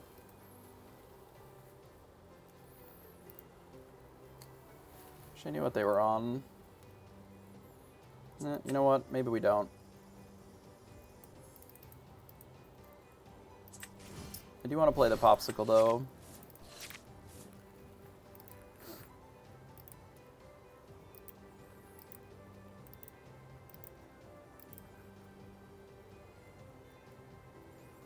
So they ink a Mal and play what? They play a Chernabogs. So this is blue-red, or sorry, red-purple. And we're on the play.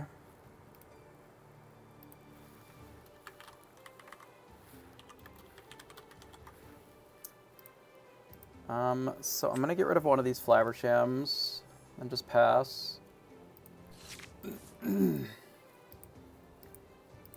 Given how this looks so far, I'm probably just going to run out the Cerberus or a Gaston on turn 4.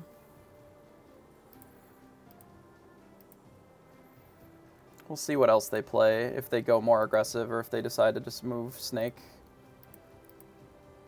We'll see what our draw is as well. This doesn't surprise me a ton. Which means that we're probably not in the Cogsworth land anymore. Like, it is okay here, but I think we're doing Fishbone Quill and then inking like one of these Gastons probably. It's either one Gaston or we ink like the Smee.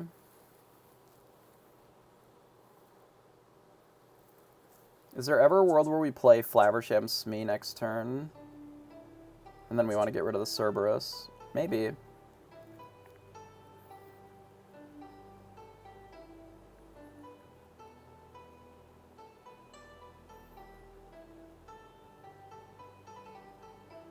I think the Cerberus is maybe better.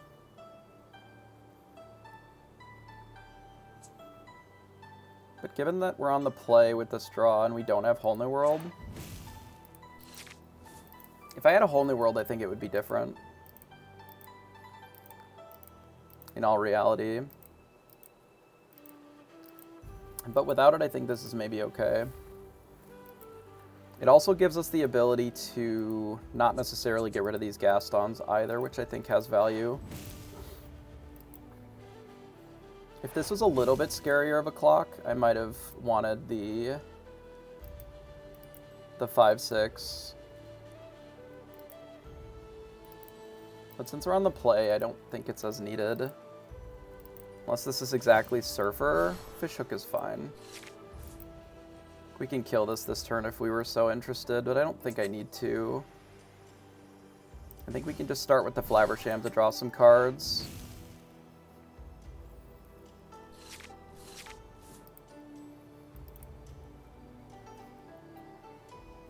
The reason being is, like, what are my double inking to play this Gaston? Right, if our hand is grab your sword, Smee, one Gaston, and this, like, what am I double inking to be able to do that? Like, I think I'd rather play out a Smee and the Flaversham here. Like, I'm thinking it's this. And then we keep the Tink Swords. And then we do this. And we don't necessarily need a Tink Swords, but I would rather not have my opponent just, like, play two more things and then steamroll us either.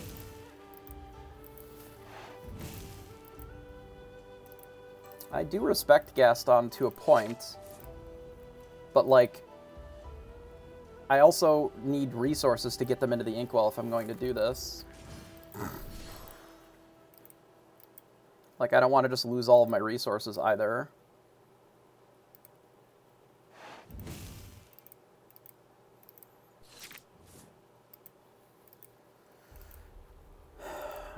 We can't Tink Swords this turn.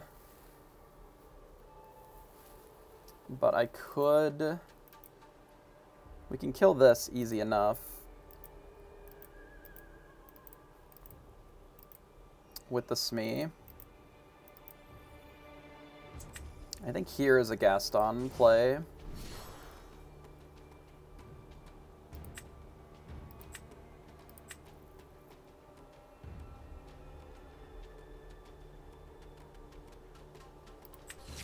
We'll take a Beast, and then I'm going to Quill this Cogsworth.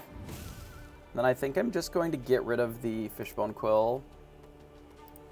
We're already up, like, several ink on our opponent. So I will do this to draw some cards. We just rip another Quill. Interesting.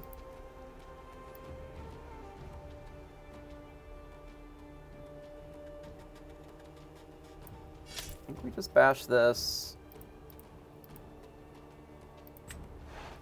I'm debating on just inking here. But if our Flaversham lives, like, I may want to use this again next turn. I think it's just pass here. Because we can always do Fishbone Quill plus Beast and kill this or whatever too.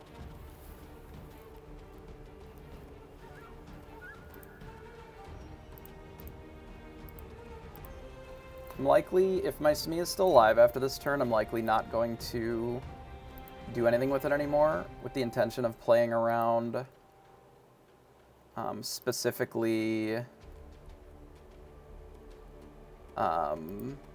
Tremaine. Like, we can use it to play around Tremaine a little bit. We can also use the Mickey Mouse to do that too. For example, if the Flaversham is dead, we can just ink the Quill and play the Mickey as a Tremaine protector. Let's do this and this. We'll see what they play. Another goat. They're looking just to quest here. Our plan appears to have changed a little bit, I think. Especially since they didn't ink here.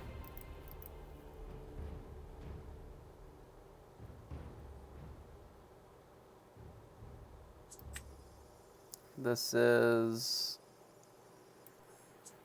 3, so we need 9, so this will work. So we'll do this.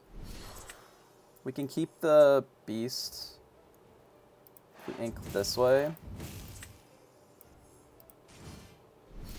We do this, we sing here.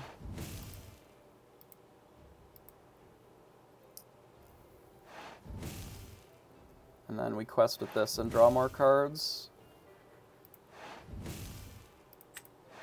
I think we'll just keep the Smee in play for now.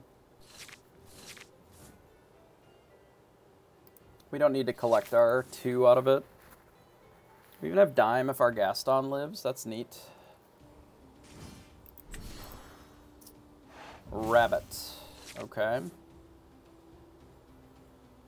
think Rabbit's it necessarily. They give it evasive. So I think the play is we just quest with all... Go to 10, 13.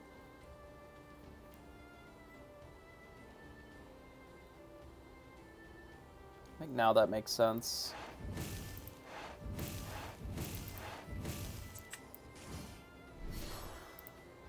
Uh, 13 with this and pass. And then they need to win in, like, what, 3 turns? Or we just get to kill them with our hand.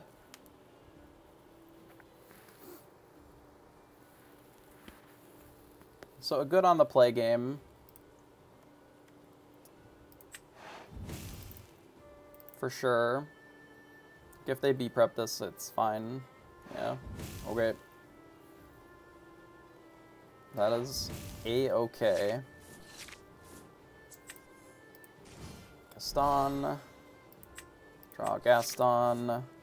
Dime this. Play this. Pass. They're just in... they're just dead. There's no way. They don't have an answer for this card in their deck, so... Okay, so... Yes, they will be on the play for the last game. Or for the second game here. So we have a Captain Hook this time. That's nice.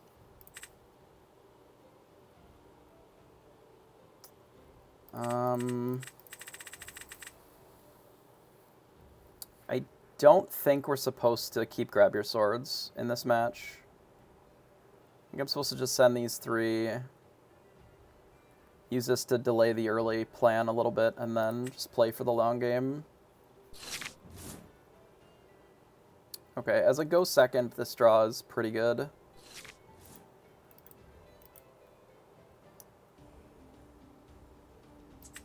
Get rid of Cogs here. I don't actually have to play the hook this time. Because I have the Smee, I can just run that out instead. So I can use that as ink.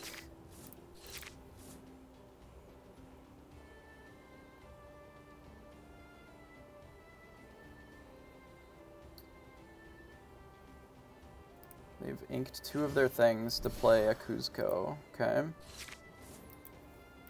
And we got the Whole New World. So yeah, I do think that I send the Captain Hook back. And then we play out Mr. Smee here and pass. I would like one more inkable so that this quill looks better. We can send back the Mickey Mouse. If we have to ink the Flowersham, I will. Okay, that's fine. We'll get rid of the 1 quill here. We'll do this. Ink Mickey. We'll attack here and pass. I don't really care that it gets them to draw a card. Like, I can't let them get free lore if they have a mini in play. So we don't have a ton of answers to this. Obviously, we have the Grab Your Swords, so if they go a little wide, we can just do that and then try to clean this up with something. So they just play Goat, so we'll likely leave this untapped then. Tink would be our ideal draw.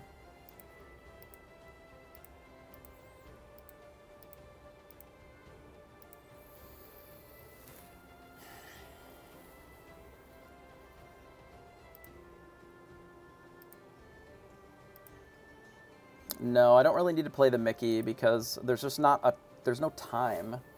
There's no time to run out the Mickey when we could just have the Quill that does the same thing but better. Yeah, I was thinking about the Gaston here. Then we maybe play towards the Whole New World because we're gonna probably need it. But we have the Quill, which helps there.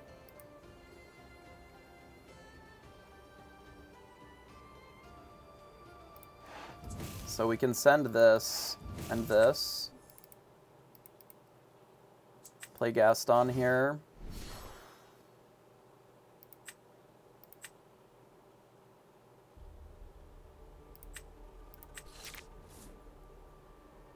So let's... I don't actually have to heal this. I can just pass.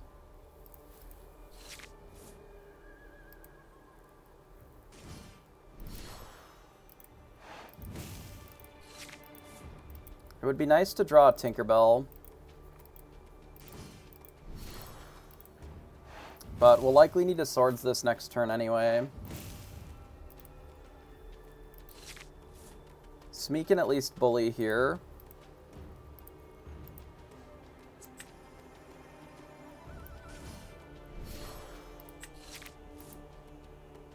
Okay, that's not a good draw.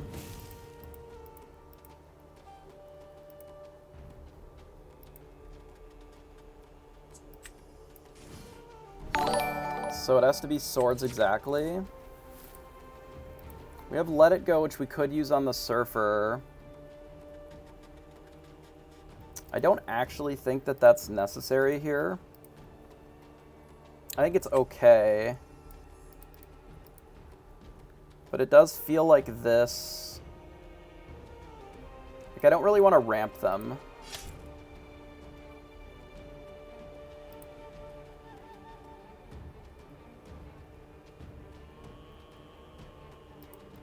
I really don't want to ramp them, ideally.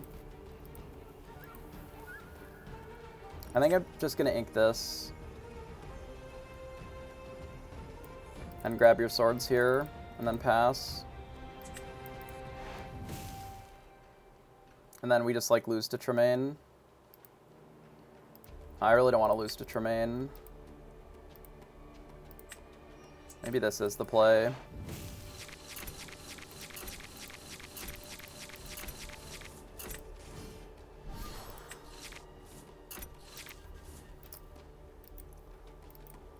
Yeah, I don't love that. We might have just thrown the game here. Trying to play around a card that I don't know if they have or not, but obviously if they play Tremaine, we're just dead, because then we don't have enough resources to do anything. No, the Tamatoa is not necessarily the problem here. And now they have the Tremaine because we wheeled them into it. Okay, well, we have made a lot of misplays today, I guess.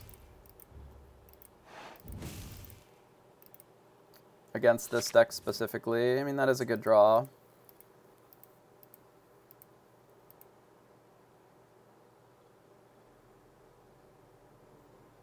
Leaves them with this in play.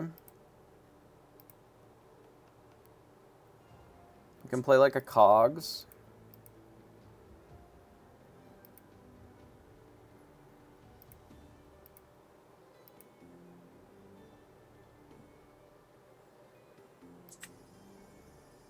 Okay, let's get rid of Beast. Hello? Hello? Hello? The fuck, dude? This game. Maybe I'm supposed to just, like, blow up their board, but that doesn't really feel like a great way to win.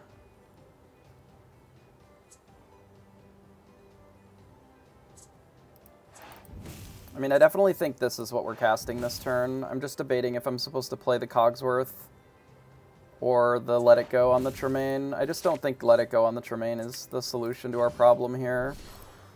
I think it has to be the Cogsworth, and we just, like, lose to another Tremaine. Just don't really have a solution to that. They play Castle, which is fine. It's actually ideal for us here. Hopefully they just put Tremaine in there and then play nothing else, because then we can actually just attack this. They're likely going to play another card.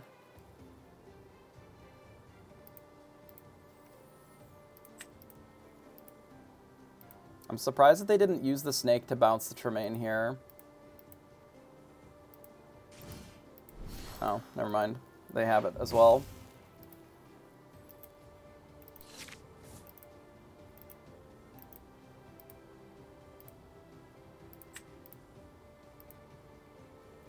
Okay, so we have an answer to this.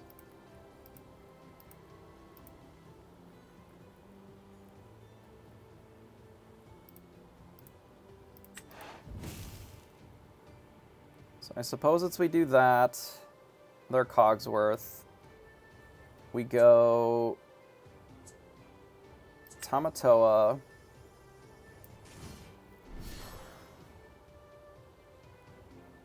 Get back a Popsicle.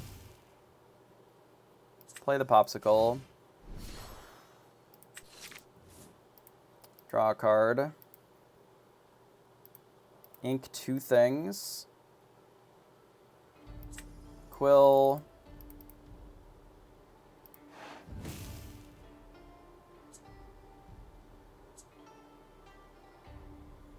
What can they possibly play that we ever need this?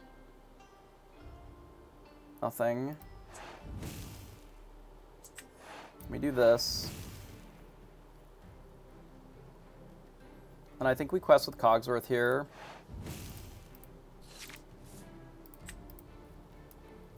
I don't love this board against Be Prepared.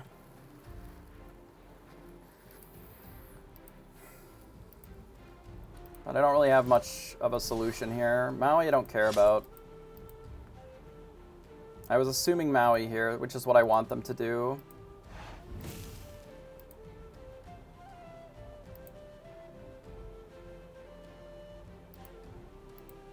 It's like we don't have a better answer in this spot. They Fox, bouncing Snake, I guess? Maui, okay, sure. I mean, what happens if we just, like, whole new world this turn? What's their plan then? I think I'm supposed to play Gaston first.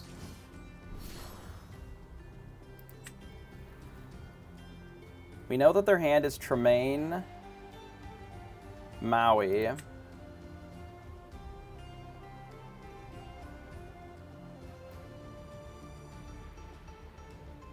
How do I actually win this game is the problem. Is it Flaversham, draw more cards, Tamatoa, get it back? Jesus fucking Christ, dude, chill. Holy fuck, this game today has been just getting me. I think we do this to draw some cards, and then we put our Popsicle back into our hand. Like so. And then we can play the Popsicle.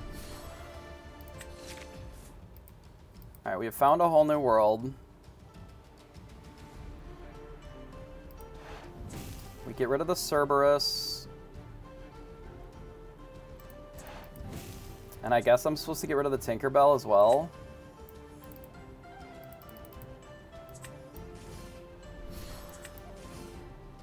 I'm supposed to just, like, play out my hand and pass. Hope they don't have Be Prepared, I guess. I mean, if they Be Prepared, we can Whole New World. But, like, Maui on its own, dealing with the Tamatoa, like, that doesn't necessarily solve their problem. I'm just, like, trying to overload what they're doing. I'm go to 14. Okay, we can almost race this. It's really close. We're going to have to dig into Dime. So we haven't seen one yet. Goat would be bad. Okay, Goat is bad. Alright, well this is Ink always.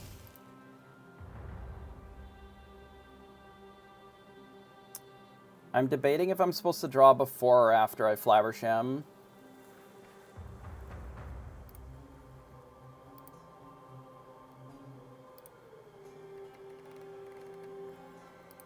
We lose to Goat Bounce Goat here no matter what. If we don't win this turn. And we can't actually win this turn. That's not good.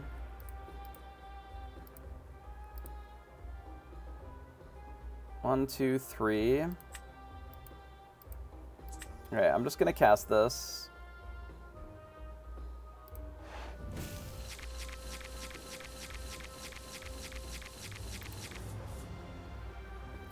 Okay. So we don't have Dime here, which is unfortunate. Quest with this.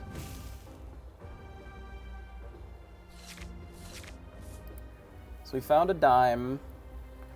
So they're just dead next turn. So we need to make sure that we kill their board as best we can. Because then it exactly has to be Goat Bounce Goat, which they could very easily have here. The play is just to 3, 4, 5, 6 we quest for. And then we just kill this with Tink and Swords. Right? And then we don't have to Dime this turn because we go to... Wait, this is 3, 4, 5, 6. So we get a 14. Shit, the Dime doesn't do it anymore. Bro, fucking relax. Holy shit.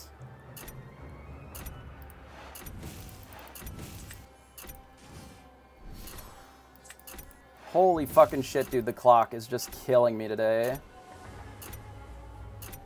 Okay, whatever.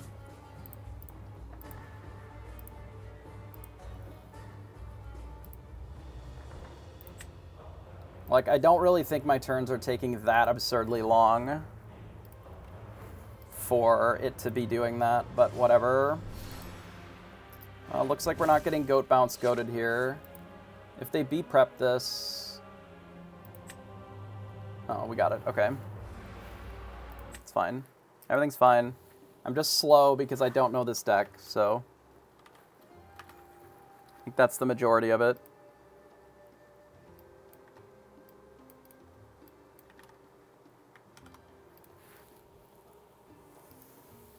I mean, 2 of their goats were gone. I think we have to kill the goat there rather than playing the Dime. Like, I think that's a forced line, because if they have no goat in hand, but they have bounce, then they get to destroy us there, right? Like, let's bring it up. We have time now. Obnoxious. Okay. So we have some time. So we go here, we go here. So if we go to this turn... where we... wow, holy shit. Okay. So I guess we have to zoom in a little bit. Okay, so if we go to this turn, right? So we have a couple of lines that we can take. I didn't even play the best line either, right? Because I didn't quest with this. It's like where we're at here, this is 3, 4, 5, 6, which puts us at 14, which is not lethal with 1 Dime, plus a Bell, which is unfortunate. Like, we're just 1 short, right? 3, 4, 5, 6. That's 14.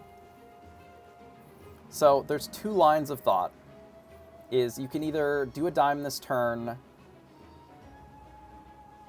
to try and make sure that you can kill them with the combo next turn, or you deal with the goat now, because if any of these cards or the top is a bounce, we just lose to Snake.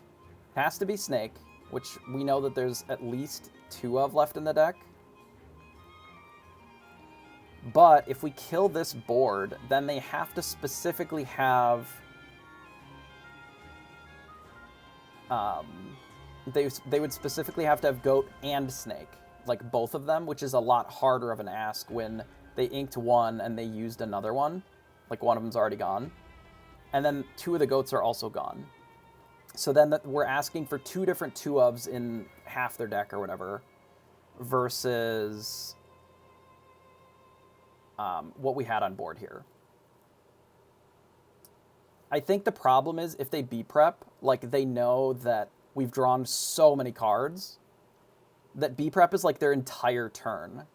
And unless their play is be prepared plus like play 2 things, then they're pretty far away from that 17 even being lethal, right? And they may not have had the B-prep, like they may have just not had one. It's in the bottom half of the deck or whatever. But it's like in this spot, right?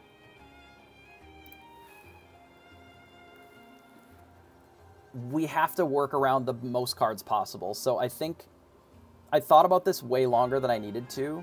This is actually pretty clear when I'm looking at it from here, right? In this spot, the ideal line is just ink one of these cards in the middle. It doesn't really matter which one. As long as it's not specifically Bell or either of these or this, right? So we can ink the Cogsworth or the Beast or whatever. And then the play for us is we just quest with all these dorks, and then we get to the point of, like, being able to just finish the game in 2 turns. Because if we leave the goat in play, if we just dime here and make it so that we have lethal guaranteed, then any fox is also lethal against us then, which is not great. And we don't really want to be in that position because we don't have to. Right? It would also make Goat plus Yzma lethal too then, if we leave this Goat in play. Because then they already have a Goat in play. Like, they just get an extra lore out of it for free. So then they're essentially at 18 instead. So then they can Yzma it, rip into another one. Like, we cut off a lot of cards by removing this Goat from the field. It doesn't mean that they had no outs. They just had less outs. Because even if they, for example, be prepared, play 2 things, like, we can pretty easily rebuild our board and still represent lethal. Unless they specifically play 1/3s, but I don't think that they showed us any 1/3s in either of the games. Like, they're playing Rafiki and Chernobog followers, I think. You can look.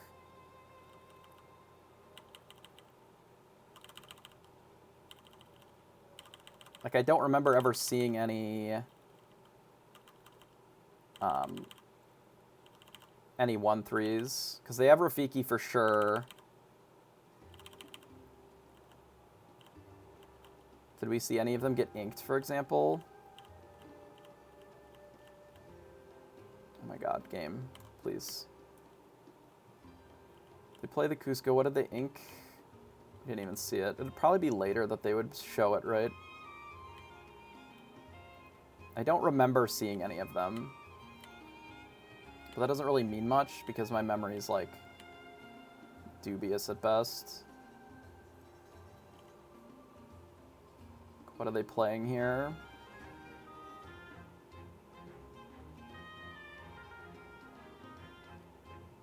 Like fishhooks and stuff. I assume that they're on Chernobog's followers, but I don't know for sure.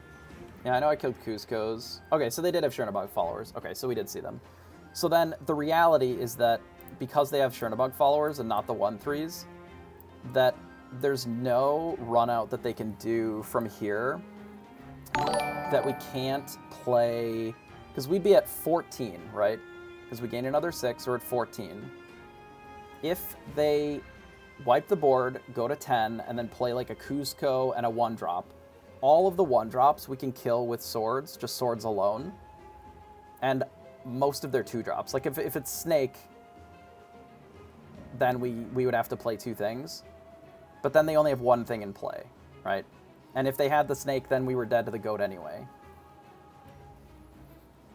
So like, and then we could play this plus this to kill it. But we would have, so this would be 9, 10 with just this and this. And then we know that we have lethal the turn after always, right? So then we have another 7 that we can work with to kill their board, even from like a naked board. So even if their play is like play a bunch of 1-drops or play a Cusco and a 1-drop after a Be Prepared, like we can wipe that board and then play dime plus play a thing, like play this to go to 15, and then guarantee that Bell kills them the turn after without much trouble, right? Because we have so much AoE removal, and they don't have the time to kill all this shit when they have an empty board. Like once we've got basically this board, like once we have this board, they don't have the time to kill all of this stuff, even with a Be Prepared, and stop us from winning, unless they have the goat and the bounce. So like if they have the Be Prepared, they could have, in theory, goat plus fox. Like that would have given them another out.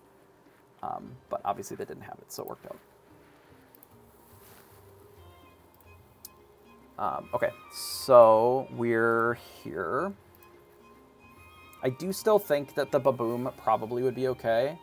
The Tamatoa was good in that game. Like, it was a card that did something that no other card would be able to do there, certainly, which was it drew 2 cards, and it gained, like, 6 lore. So, you know, I'm not really sure if that's typical. Obviously, we would have expected to be prepared there a lot of the time. But I don't really know, to be honest, if the Tamatoa is like the bee's knees here. It seemed okay. We also ripped all 4 of our popsicles and just had them all in play, which is not typical for the Tamatoa. Generally, this quests for like 3, sometimes 4. Especially if we don't have the items in the graveyard or in the banish pile.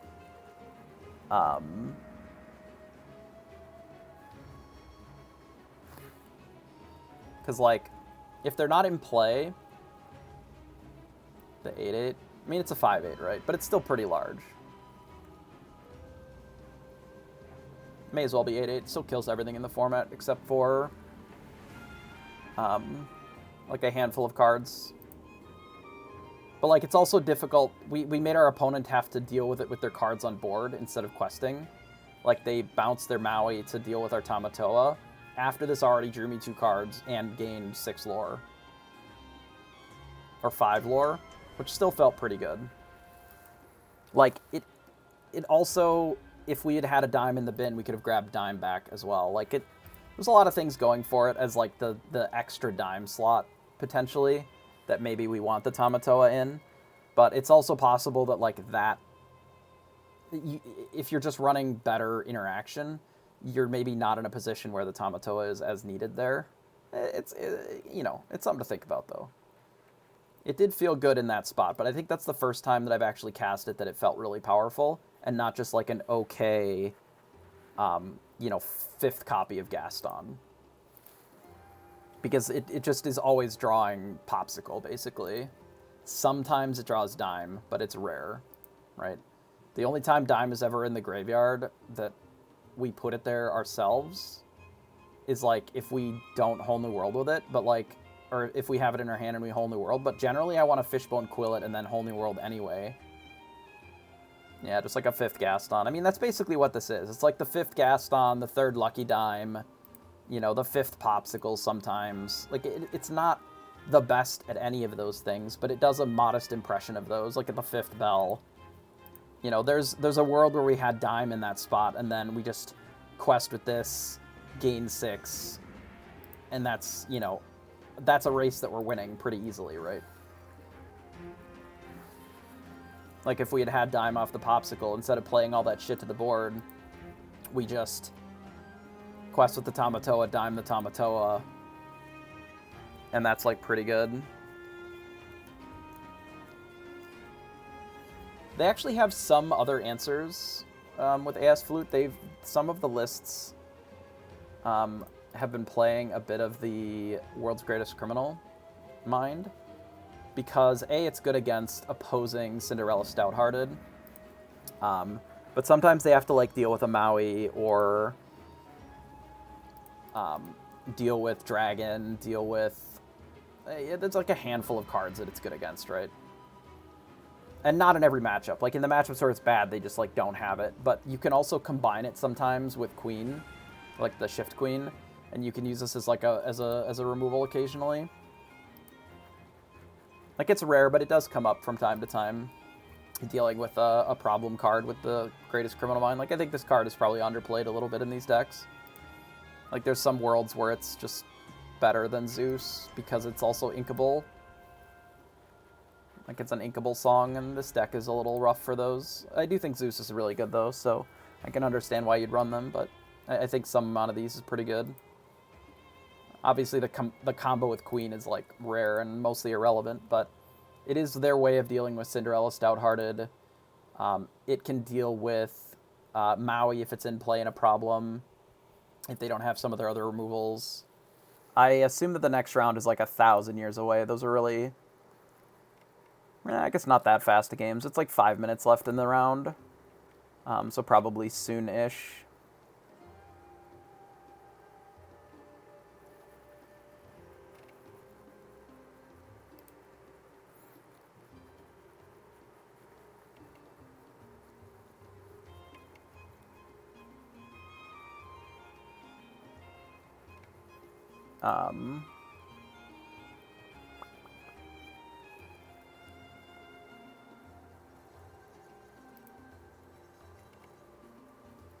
Yeah. Like, it's also good against Maleficent Dragon, which does see some play now. Not that it sees play a ton, but...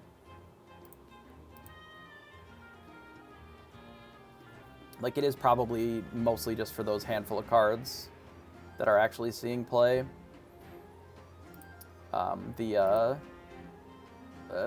Primarily Cinderella Stouthearted, right? Otherwise they just don't have an answer to this card.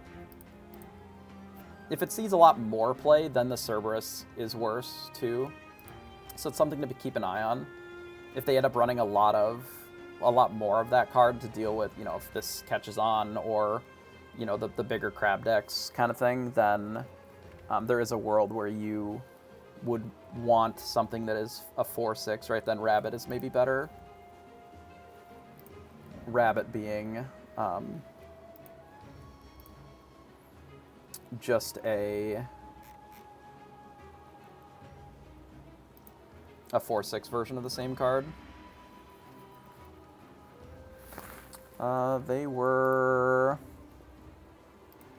oh, look. Round 5. Roger Para.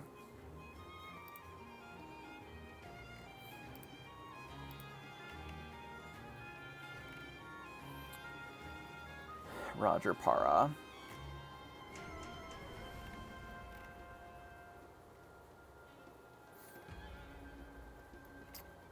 I don't see where they're at, because they drew this round. They won one. On table 18, it looks like.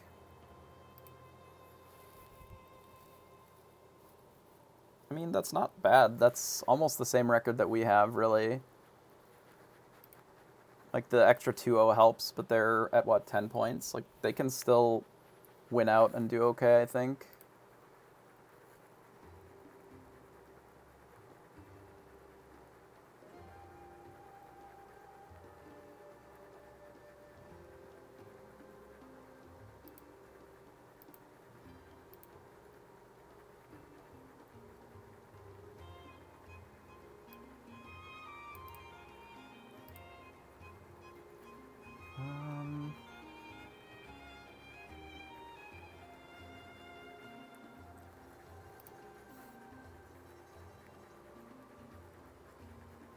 Alright, so the next round should be up pretty soon, I imagine.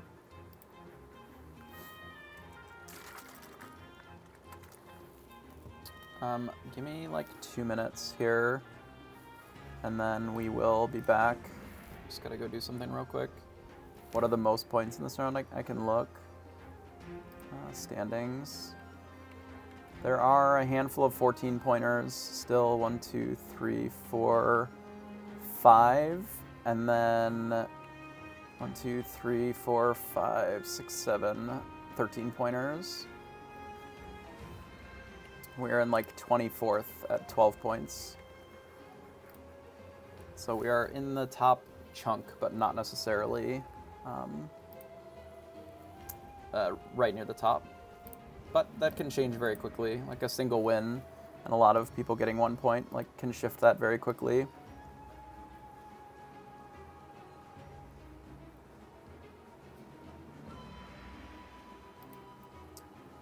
Yeah, be right back 1 second.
Okay, I'm back. Trommers. Yeah, I haven't really changed it from when I set that originally. After I like extract it out of the client, it's a good throwback, you know. Good for the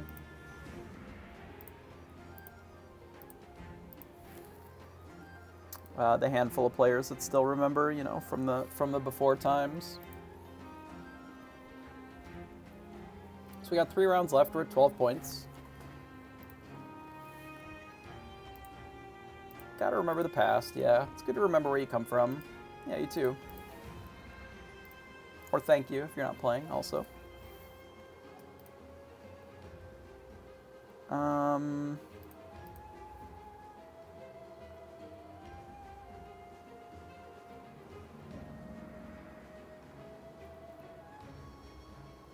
Let's see.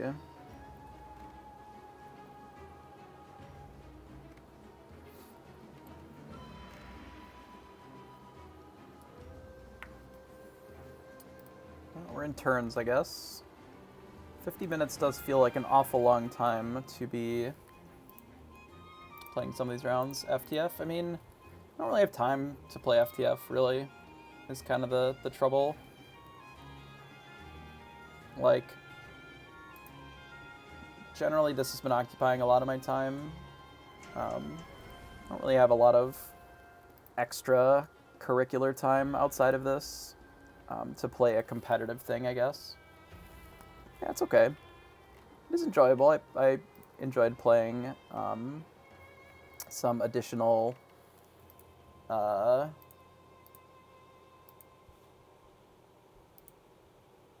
I tried playing some spells and stuff, and I thought they were, you know, fine enough. But it just doesn't have the same, I don't know, same feel, you know, trying to be in the competitive space. Like, the game just doesn't have as much reach as much backing necessarily, and it might get there eventually. You know, it's still pretty early on. It's a very small development team, just the one person. You know, somewhere down the road, it certainly could peak up, but realistically, if I'm looking to, like build followers, if I'm looking to create content, you know, you want to have something that has a lot of reach, right? And Lorcana, for example, you know, we're playing in a 300-person tournament online, and we're streaming it, right? And we've done, this is like the 5th or 6th one of these that we played in. So, like, the reality is that,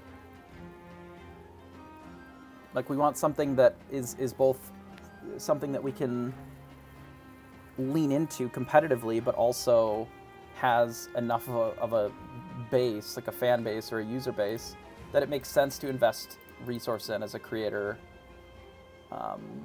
that it makes sense to actually put effort into, as far as, you know, shifting to YouTube or staying with Twitch. I mean, even like just Storybook Brawl alone kind of peaked at, you know, I hit just under 1,900 followers, or just over 1,900 followers or something, and it just never changed for almost a full year, because there just weren't more players to grab to as an audience, like, to watch. I saw that, yeah, that is good news. Probably should have been more. Fair enough, Alice. Thanks for popping in.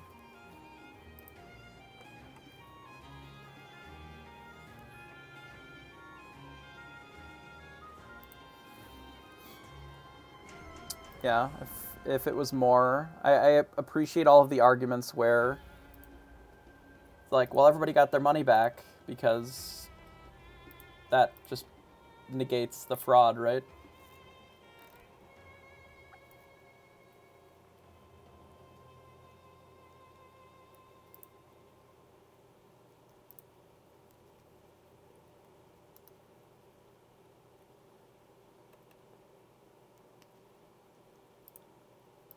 So weird. Just such a strange argument. I mean, it's the only thing they had left, I suppose, but just because eventually the bankruptcy Chapter 11 group were able to claw back enough money to sort of roughly make people whole, and it only really worked because most of the cryptocurrency is, like, at or above where it was at when the thing happened, doesn't mean that people couldn't have used their resources on something else during that time.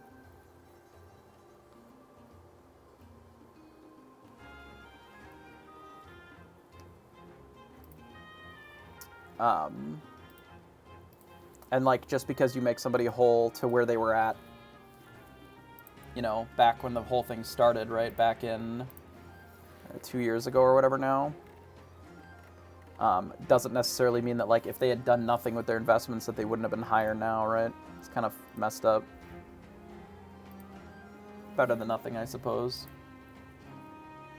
Yeah, that's exactly it. Like, you rob the bank just because they managed to get the money back. But it isn't like he gave the money back either. Like, it was through, I assume, a lot of effort through the, through, like, the bankruptcy recovery stuff that they did, like the Chapter 11, all the clawbacks and selling of assets, and trying to, like, fix their scuffed-ass accounting or whatever. That's a lot of effort that went into that. And I'm sure that they got compensated a fair bit for it. But, like, that effort was a lot to just not be like, oh, yeah, we just had the money over here. Here's all of it. It was just not accounted for. Like, that's a different conversation, right? But that's not what it was. It was, you know, I'm going to rob all the bank all the time, and then at the very end of it, like, you managed to fix it all, and then, oh, well, look, they got their money back. It can't be that bad. Ridiculous. Anyway, so the next round is up here. Round 7. Refreshing now.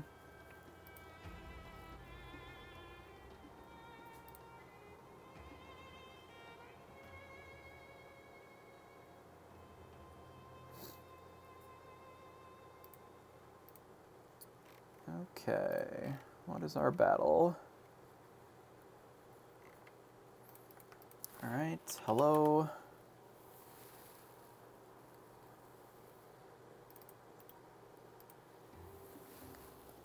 We have our opponent here. We'll see if they're actually at their computer or not, but this will be the round 7 here. Alright, so we go first. This hand is bad. So we mulligan most of this here. We'll probably keep the hook. And I guess the popsicle and get rid of everything else.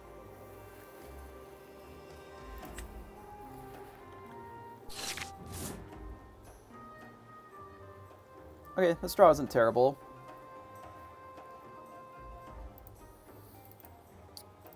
I don't know if we want to run out both hooks or both smees. Maybe one hook.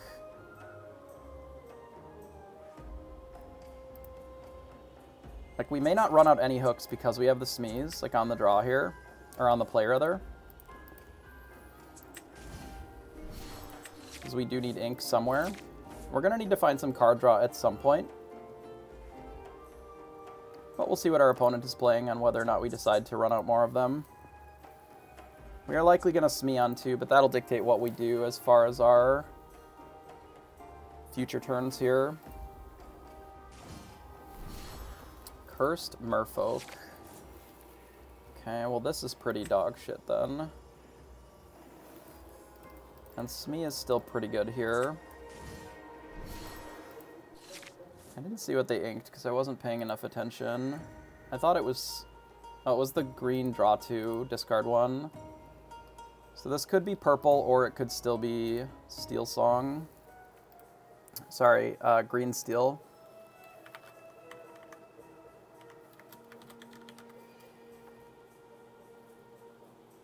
See what their next line is. Okay, so it's green steel. This is Bucky, probably. So they play out another Cursed Merfolk. So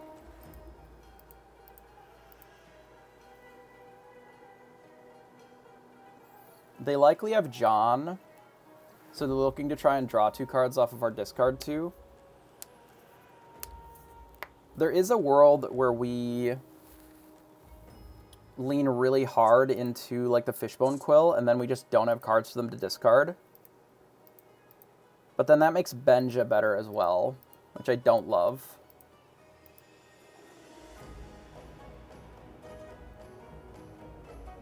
But I think that might be the play. And then we also play the Cerberus. I think we get rid of the Bell. This may not be Bucky. This could just be this into John. We could also just play the Mickey Mouse, but I think what I'm going to do is I'm going to play the Quill, ink the Mickey, play Captain Hook, and then Quest, and then pass. So the reason that I'm doing this is if our opponent plays John, what I can do is actually just dump my entire hand and kill both of these. And then their Cursed Merfolk like literally don't do anything. Like they just gain 4 lore off of it and nothing. So they just play Ursula. Like my plan is to make these cards bad, which I'm going to do pretty easily, I think. I kind of want to run out this Cerberus. But I could also just run out more Smees instead. This card is very large. What if I did this? Ink the Smee. Ink the Mickey. We play Cerberus. And we just hit both of these. And then pass. Now what? We've deleted 2 of your cards for free.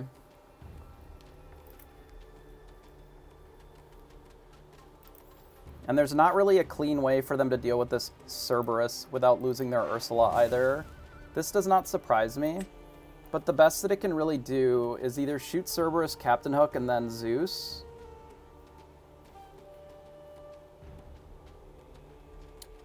Or they can double shoot Smee, which double shooting Smee would make the most sense to me. This looks like they have Zeus in their hand, which is not ideal for us. Or they could just have another Let the Storm Rage on, I suppose. But if they triple blast Cerberus as their whole turn, I think that's okay. So this must be a Zeus line. Confused.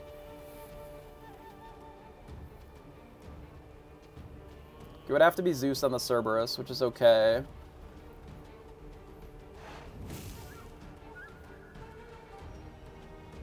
I don't understand. They have fire the cannons? They have nothing. Neat.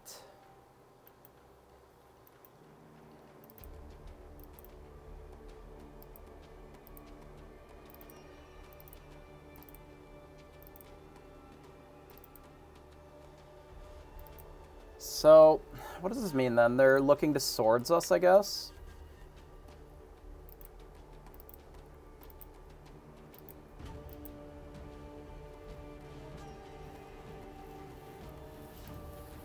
What if we just bash here, heal Cerberus, and then quest with Cerberus?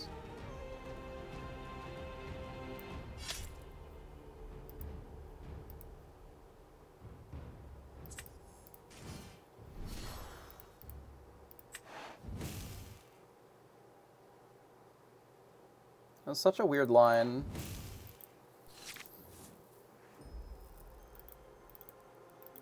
I mean, maybe it makes us waste the popsicle, I guess, but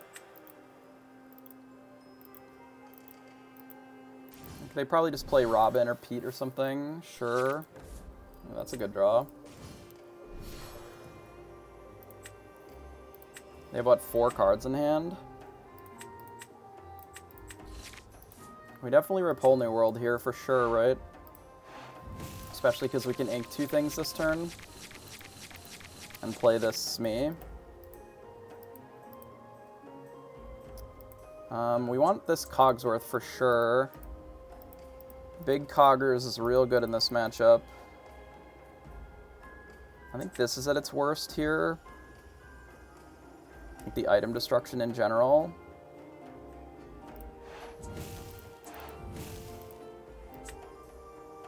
Just jam this. And then I just quest here and pass.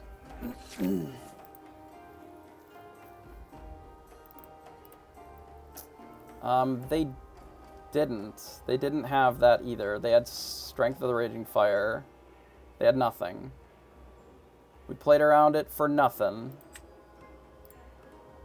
But that's fine. Our hand is very good here. And even if they, like, do a bunch of shit to make us discard our hand, I don't think that matters that much. I just don't think that they can beat what we're doing right now. Tinkerbell. Tinkerbell pass, was my assumption. Tinkerbell pass, indeed.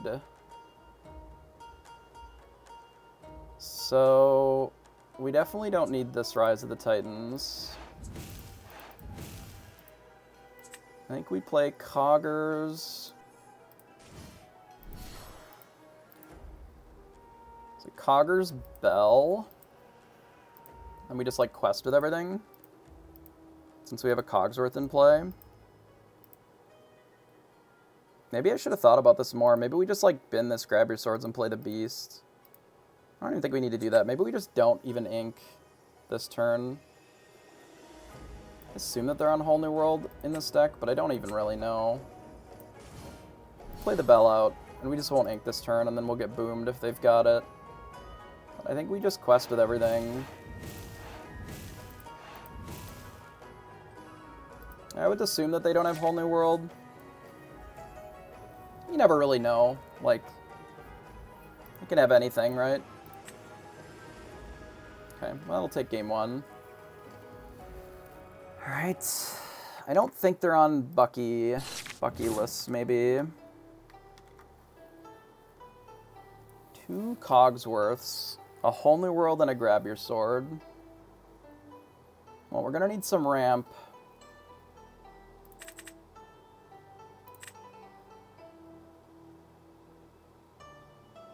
I mean, I've seen Bucky lists running a Whole New World, so, like, it means nothing.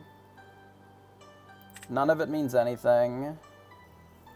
I think it's this.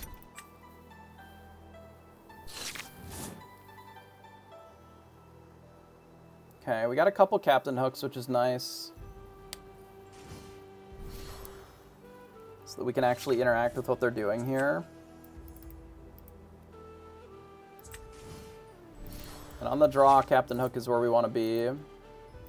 So we'll hold this back. They do have the card that can answer it pretty reasonably well. With Strength of the Raging Fire. No, the other one. Let the Storm Rage on. But that's a couple turns away. And we can sort of brick this Curse of Merfolk for a few turns. And hopefully get to our Cogsworth on 4. Morph is a problem. It's a problem that we don't have a great answer for. We have to assume that they have Robin.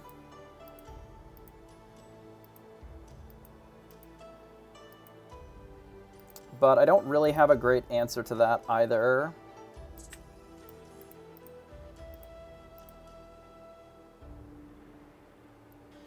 Let's do this first. Tragic.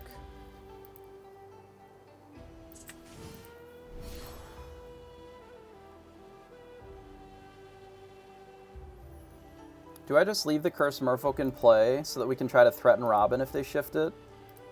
It's really bad if they Robin shift and then just blast these. I think I do have to kill this. And then we just have to get rid of the Smee and say go.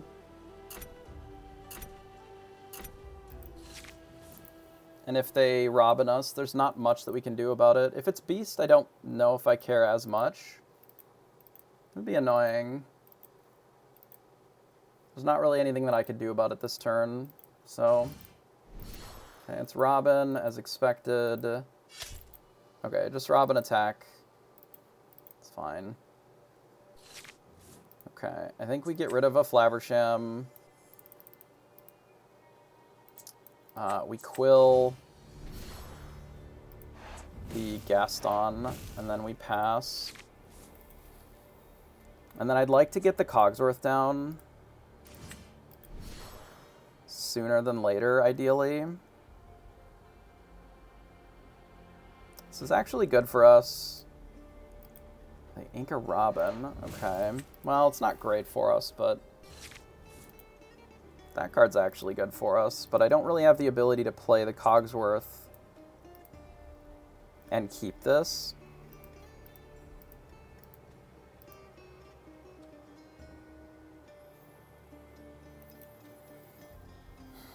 So I can kill the Robin with the Grab Your Sword.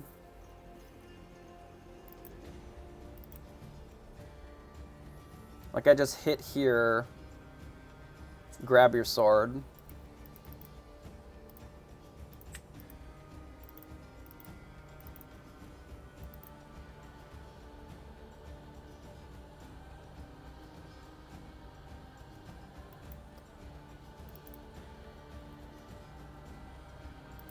I really don't want to give them any ability to use this Ursula very well. So we're going to do this first.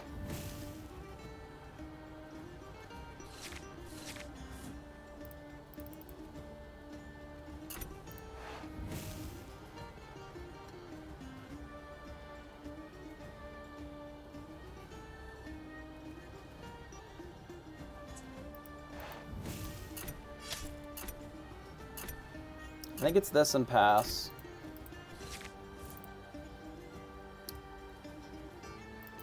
And then they would have to play character plus strength here in order to take out the Flaversham. And if they just do, like, draw 2, discard 1 twice with the Ursula, I can use the Flaversham to actually attack the Ursula. And then we can grab your swords and kill them both, which I think would be ideal. Like, it's our way of sort of catching up in this spot. It's not awesome, but it is the only way that I can really kill their cards here and also deal with the Ursula. Our ideal run out is that they play, like, more of this garbage.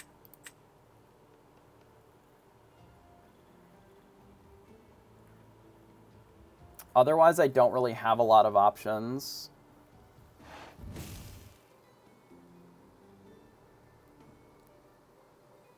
Yeah, I thought about passing with just 0 creatures, but it didn't make sense to do the grab your sword now, necessarily. It wasn't impossibly bad there, but if they just play Beast or Pete is okay, I guess.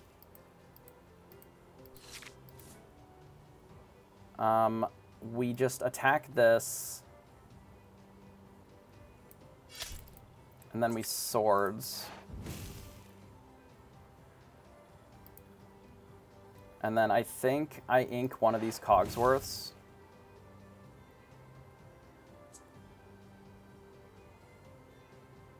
I really don't like that, but I don't think the Cogsworth is a winning play here. I do need to ink something, though. Like, it may unironically just be playing Beast and hoping that they don't have anything. Like, we get rid of the Quill, draw 2 cards, play Beast. Like, they might play an action here and just kill our Flaversham. Because they can just kill it with the Pete. Which makes Tinkerbell an out for us as well.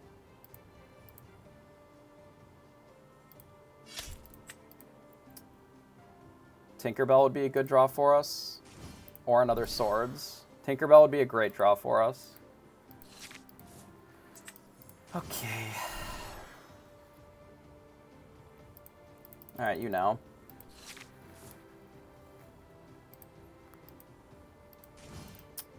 Alright, so now they Sad Beast.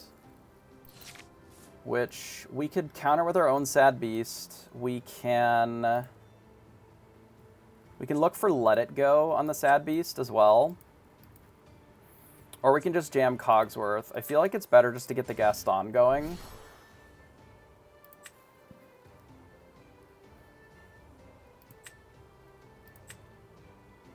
And maybe we just start questing. Like, we unironically maybe grab this Captain Hook and just play it this turn.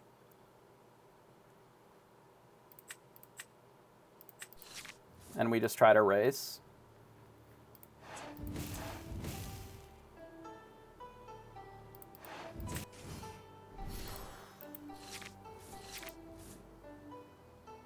Like, there's nothing that I can do about this Beast because we didn't draw an answer to it here. But this puts us in an interesting spot because they can't really quest at the Beast either. When they have 1 card in hand, if they get rid of it, they get rid of it. Like, Cogsworth is normally good in this matchup, but we just, like, didn't have cards that do stuff with it. Sure.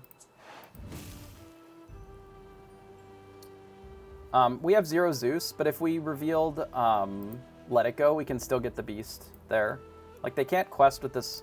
Since they played the Morph, they now can no longer quest with this Beast, which is generally favorable for us. If they flip a Tink off this Morph, it's, like, really bad. Like, if they shift a Tink. I can't really do anything about that. I guess we're supposed to just do this and quest out. We just have to make them do something, because otherwise they're losing this race. And they only have 5 inks, so their options are limited. I don't even know if this deck plays Tinkerbell. It might. Yeah, it does. That's really bad.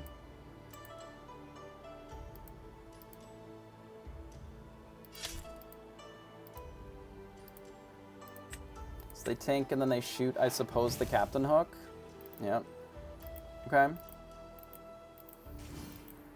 They play a Cursed Merfolk. I assume that they would quest here instead of attacking the Gaston, or just do nothing with their Beast. Those are both respectable options here. For my money, I think I use the Beast to just attack the Gaston. I think questing is probably the worst of all the options, but I can respect it.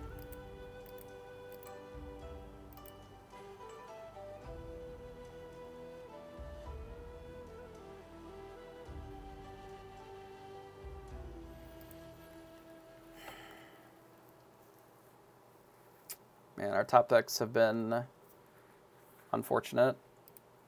Is there a spot where we had any more card draw that we could have used this game that we just didn't use? Man, I wonder...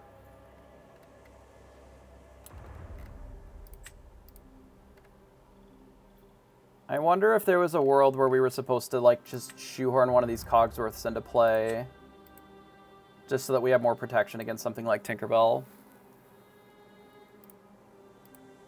Like, I think that might be where we messed up this game. Like, we could have let them have a little bit more lore delayed for another turn, and then... maybe we just never really had an option to do that.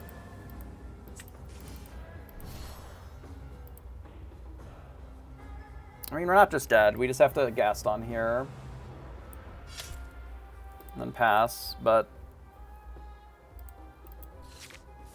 we're not in an excellent position here, either.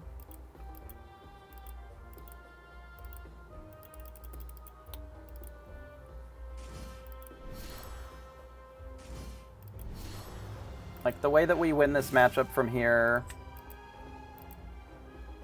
is we have to rip Whole New World. It kind of had to be Whole New World specifically, right?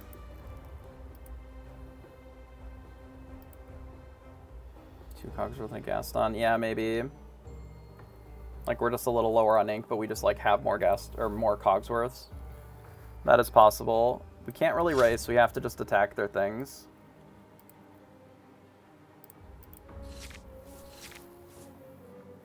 Which is unfortunate, of course.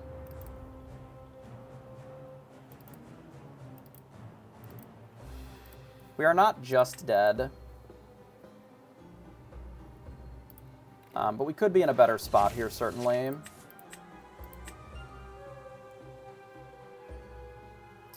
Trying to think of our outs. I think it's probably just unironically Whole New World is our out. But I don't even know if Whole New World on its own is enough.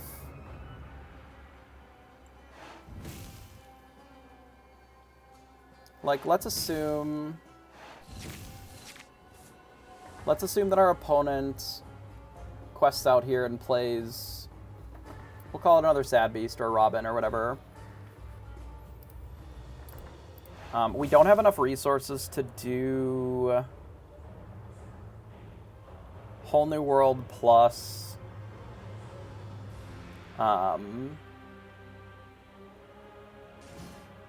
like the swords.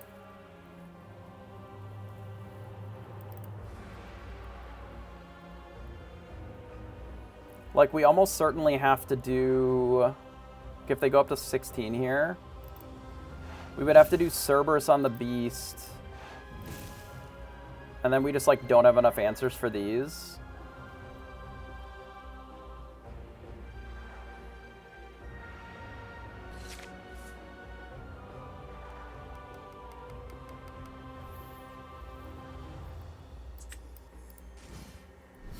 What can you find that does anything for me here? Certainly not those cards.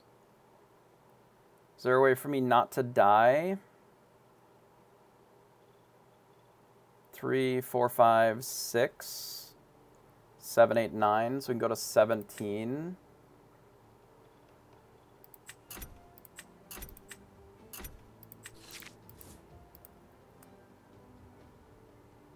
Well, we have to hit this curse merfolk, so we can't actually. But then it kind of doesn't matter. It's all the same, right? So we have to do this. And we have to hit a beast. We like, have to leave them with the Ursula. We have to hit a beast, and then we have to hit the Curse Merfolk here. And then just pass.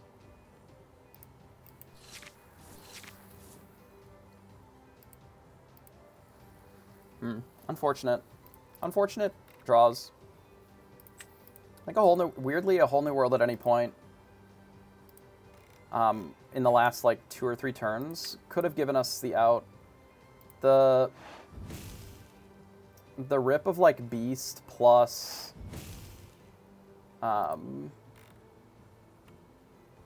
like beast plus a bunch of things has been pretty brutal. And maybe the turn where I got rid of my own beast was a mistake.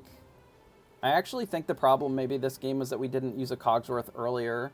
So then we lost all of our cards unnecessarily to the Tink. We'll review it, but I think not playing around the Tink shift killed us. Because I think that we could have played around the Tink shift a little bit by, instead of playing Gaston, just playing a Cogsworth there. Like, we didn't need to play the Gaston, we just play a Cogsworth to make our board more fortified. And then I think that's probably better. Oh, they just have double Zeus here. Yeah, we threw the game in the garbage. Yeah, GG.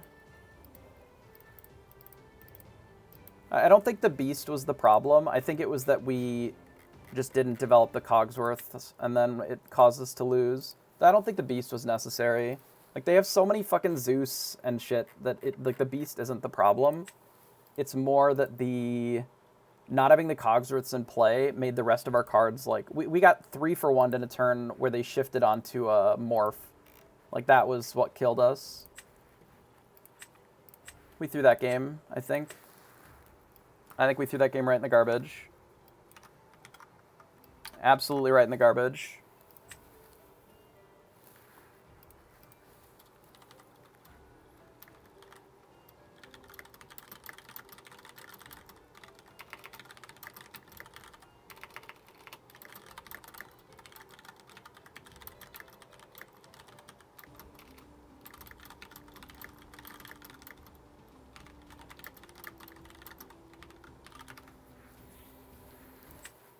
So let me look. I assume that there's a link for the current standings. I don't know where it is. It's probably on the LPN site somewhere.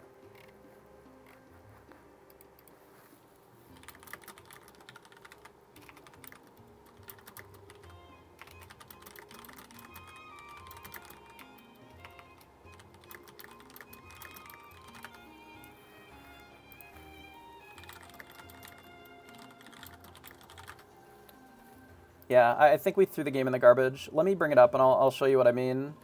I even said it and I just did the play anyway because I'm stupid.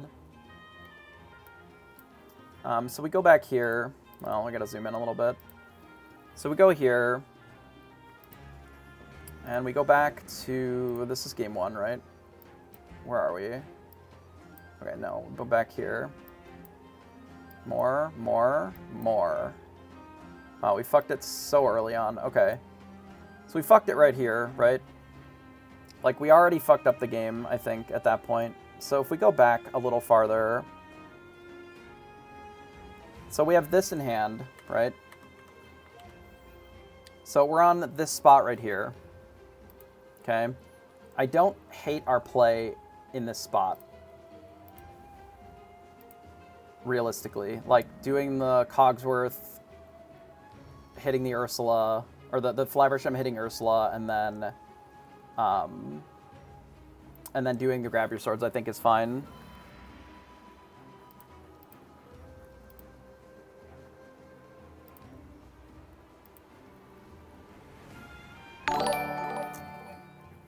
I don't mind inking necessarily one of them here, but I don't necessarily think that we have to, especially because, so here's the mistake that I made. It is not that inking is a problem either in this spot, but the reality is that I don't need 6 next turn. I don't need 7 next turn either. So I just don't need to use the Quill. Like, the most that I can do is, unless I'm playing towards getting to 8 next turn, which we're not, because we just don't need to, I don't need to do any inking this turn at all. I can just pass on 5 here.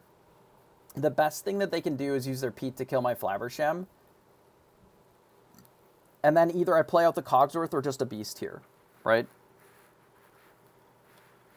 Like, I didn't need to be at 6, is the reality, because I could just do that next turn, okay? So then we fast forward a little bit. Oh my god, fast forward. Hello, hello, hello. Please stop. Okay. So they do the thing where they kill our guy. We called shot the Tink, which saved us, right? So we're in this spot, right? We always have to ink here. We probably ink a Cogsworth here anyway. Just one. Right? And then we can maybe hold the Beast. There's an argument for keeping the double Cogs, given that their removal is only... given that their removal is only steel. And I've even always said that steel cards, like just playing a bunch of Cogsworths, are great. But anyway, so we needed to get rid of 1 either way. So that, like, the 1 is okay. Right? But this turn, I think, is where I messed up. Because for whatever reason, I'm trying to get Let It Go in this spot instead of just not doing that. I think this turn, I'm supposed to just, like, play a Cogsworth. And then not ink again. Because the reality is that even if we hit Let It Go here, that it would have to exactly be Let It Go, and we only have, like, 2 or 3 left in the deck at this point. Like, if this misses Let It Go, then what was the plan? Like, we hit a 1-drop, which is fine, but, like, you know, we look at this, and it's just very mid and very do-nothing, right? Another Tink would have been fine, like, just as an additional follow-up or whatever. But, like, we don't need to use the the Gaston here, because we're so far behind. Like, all we need to do is protect our board and then make a big board. So I think it is probably better just to, like, run out another 5. I don't think it's Beast, because if our opponent just has Zeus in hand, I think that's terrible then. I think it's literally just always Cogsworth, and then always Quest here. Because then that plays around Zeus, that plays around... it just plays around everything. Like, there's no reason not to. I think it's just Cogsworth in this spot, right? Instead, we have this Gaston in this thing. Like, we ink our Beast for whatever reason. Again, like, you're probably not wrong. I did over-ink a little bit in this spot. Because now we lose our last Cogsworth, and then in this spot, like, if we assume that this is shifting for Tink, which we even said was a possibility, like, there's nothing that I can do about it. Because of the line that we chose, like, we just lose to... We allowed ourselves to lose to Tinkerbell. Because our only lines here are pass, which I don't think is good. It's just pass. That's all we can do. Because we've over-inked. I think you're right. I think it did over-ink in this matchup. I think I over-inked. I think if we had just played... Like, if we come back here, right, to where we sort of have the... to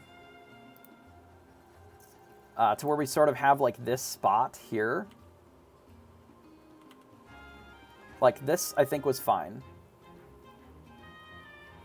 And then I think either getting rid of Beast and double cogging over the next 2 turns, or getting rid of a Cogsworth and going Cog Beast. I honestly think it might just be double Cogsworth, like, over the Beast. Because if we have 1 Cogsworth and a Beast, like, it does dodge Zeus, I guess. But, like, it's very hard for them to deal with double Cogsworth, right? And then especially, like, I don't think it's terrible to have picked what we did, right? Like, if we come back here, right, this line, I think, was fine. And then this ink, I think, is unnecessary. And I should have thought about that a little bit more before I did it. So the reason that this ink is unnecessary here is that if we assume that we're going to play something next turn, what double spells in our deck can we even realistically play? Like, what double spells can we even realistically play here? Hang on, I gotta report, because they didn't report. Did we go first? We did. This. Okay. I just didn't want to be the one holding it up. If we were, we might have been, I don't know. So anyway, let's bring up our deck real quick. It is here. So we bring up our deck, right? So from this spot, right, we can get to 6, potentially 8 if we just dump our whole hand, right? So our best case scenario is that we're double spelling at 8. Or we're playing Tamatoa, right? But given what our opponent's board is and that they were already at like 10, what double spell do we even give a shit about casting there?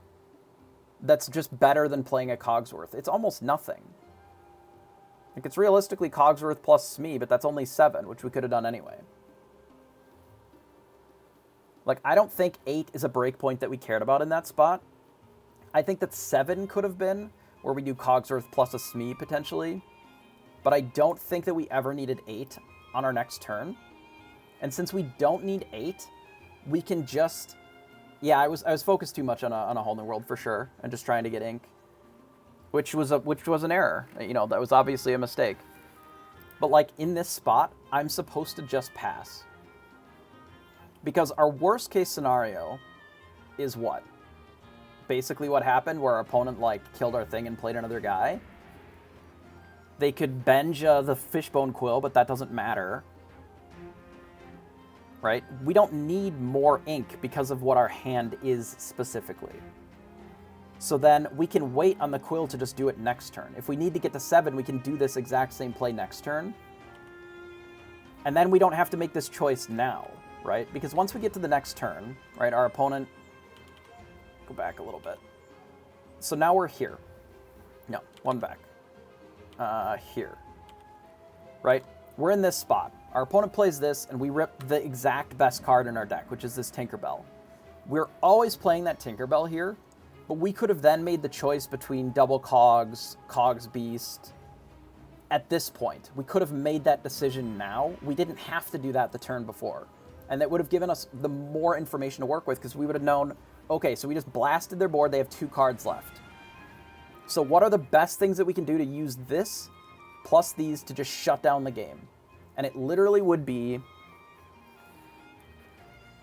ink the Beast, probably, and just play Cogs every turn for the rest of the game. Because then our Tinkerbell just lives forever. Like, they don't have that many spells that can answer it. Unless they specifically just blast Tinkerbell next turn with a Zeus, like, the Tinkerbell's probably just going to live, and then we can have a Cogsworth in play that's very good for us. Right? But because we didn't make that choice... which is fine. Like, we still get to this turn, and it, you know, we don't have double Cogs, but we have Cogs Beast. It's kind of whatever. Like, I don't think it's wrong to do this either. But on this turn specifically, I think is where we made the biggest error. Because the previous one, like, you know, you could defend, like, playing Beast as a thing with Cogs, because, like, it can draw you cards or whatever. But I think here, specifically, we were angling this Gaston to draw us exactly Let It Go, and I just don't think that we needed to do that.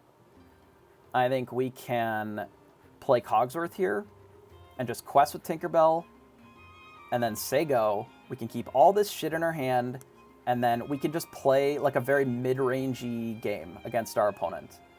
And we can just develop a Cogsworth. We could even just not even play the Beast and just play a Gaston the next turn. You know, but I think not having Cogsworth in play made it so that this future Tink line just destroyed us. It literally just destroyed us, because now, because we bricked on, like, because we got Sudden Chilled, which they may have been able to Sudden Chill us out of one of our cards anyway. Like, they always would have, right? As it was, like, one of these 2 cards. But, like, if we have the Cogsworth in play here, then the Tink Shift line just, like, doesn't do anything. Because we would then be able to play around it by just not necessarily questing with this. Or we would have those 2 cards in play. I don't know. It just is... We really messed up by not playing the Cogsworth there, I think. Really, really bad. And hopefully that doesn't cost us our ability to make day 2, but I really do think that we fucked that turn up. Yeah. Damn, that's unfortunate. That's even what I said like a couple rounds ago when we played against Steel, against like Jafar or Steel Song. Like we should have just been playing towards that game, which is what we already know works against Steel. For whatever reason, I was afraid because they were at 8 already that like we just didn't have time to develop a bunch of Cogsworths. But like we were already losing that race anyway. Like we may as well protect our board and then just have the ability to play our characters and have them not just get killed by a Tinkerbell. Like we literally played right into a Tinkerbell. Because as soon as they played this morph, we now had no way of winning the game. Because we ripped a Fishbone Quill here. Like, we didn't have the ability to just, like, sit back and do nothing. We couldn't protect our characters anymore. Like, yeah, it's really brutal. Man. Yeah, we could have just had, like, double Cogsworth in play. Still be at, like, 6 ink, right? Because then we don't need to worry about this stupid Captain Hook. Or even if we just have one Cogsworth in play and then we play Gaston this turn, we don't necessarily need to ink either. We could just have Cogsworth plus X in our hand, one Cogsworth in play, and a Gaston and a Tinkerbell, right? Like, that is a better board as well. And it just, like, doesn't lose to this as easily. Like, obviously their board is still very good, but once they were able to tank and just kill our whole board, then we lost immediately. And I even said, like, right here, that if they play Tinkerbell, like, we lose. And I don't know, with the way that the last couple top decks that we had were, I don't think it would have mattered if we just, like, didn't attack here.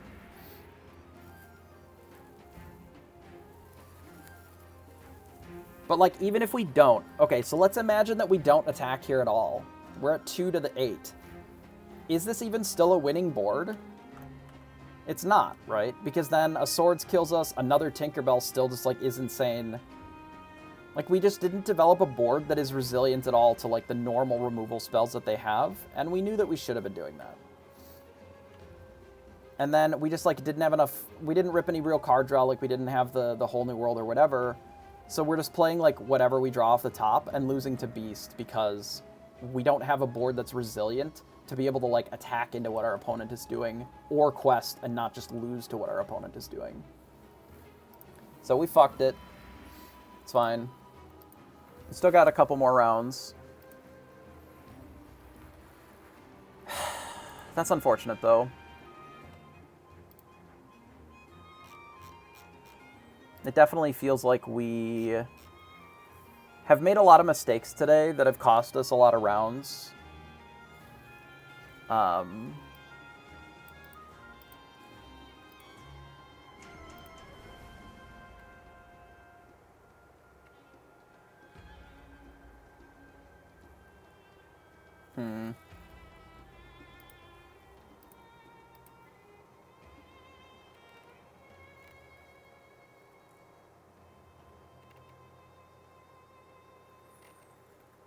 Yeah, that's unfortunate. I think we played that bad. I hate playing bad. Hate it. Hate losing because I'm just inexperienced and don't, like, play to the deck the way that I should be. In my mind, I'm like, I need to ink because that's what the deck is doing.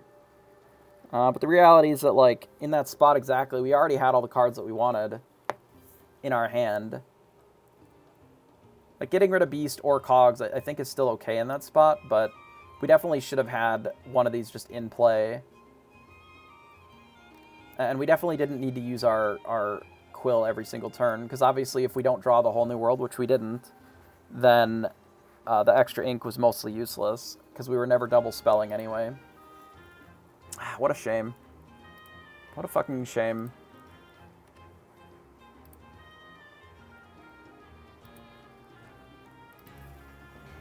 And we should have probably just taken our round 4 as well. I don't know. Whatever. It is what it is. Got other shit I can do tomorrow if we don't make the top cut.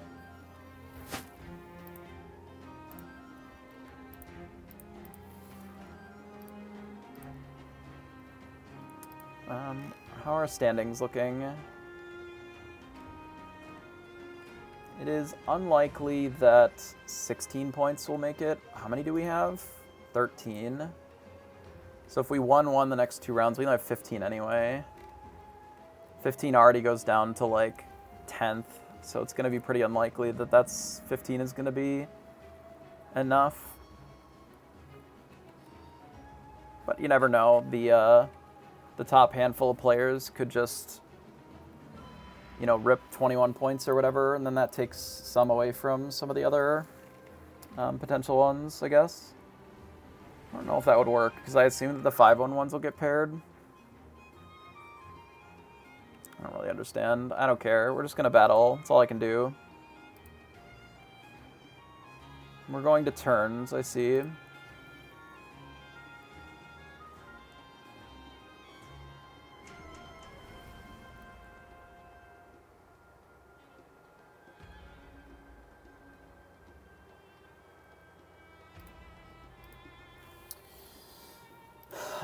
Yeah, that was unfortunate.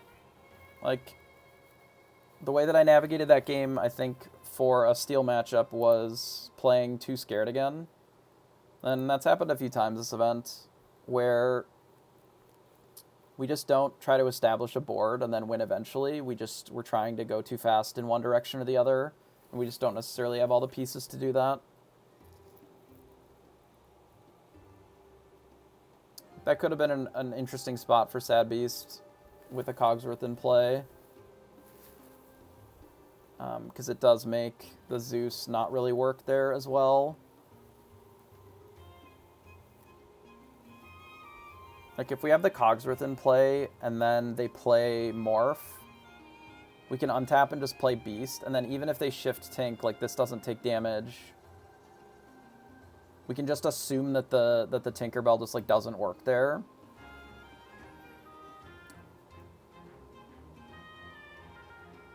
Ugh, yeah, I don't know. There's been a really big amount of games today that we've noticed there were really dramatic lines that we should have taken that would have been better for us. I guess not a huge amount of them. There have been 2 games today that we probably could have won and we didn't. Well, certainly won, because we could have just taken the win for free in round 4. But the round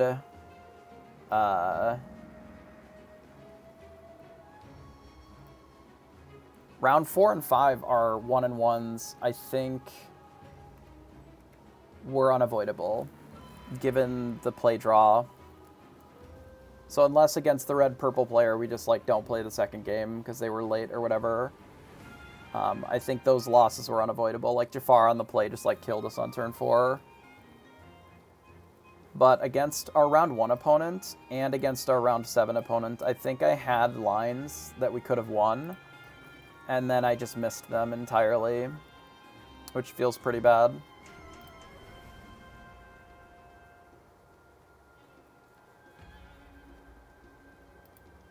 It feels pretty bad.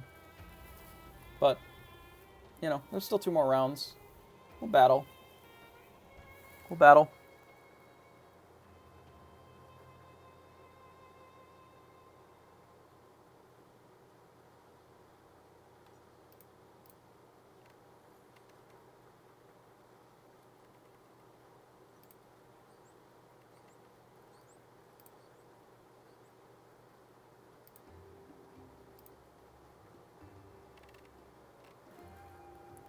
What we're waiting on, I guess the bottom handful of tables. I assume that people just, like, already dropped. They're trying to figure out those, so yeah, I mean, we can definitely win out and get 19 points pretty easily, right? If we win our next 2 games fully. But we're certainly against tougher and tougher opponents. It's one of the things that's really weird, I guess, with this style, is that, like, a lot of our games that we drew, especially the ones where we, like, we got comboed or whatever, comboed or like turbo aggroed out, or we're sort of through the middle of the day, which generally the spot where you want to win a lot of your games early. You want to 2-0 a lot earlier against theoretically weaker opponents, because presumably in the back half of the day you're going to 1-1 a lot more against tougher opponents who are in a similar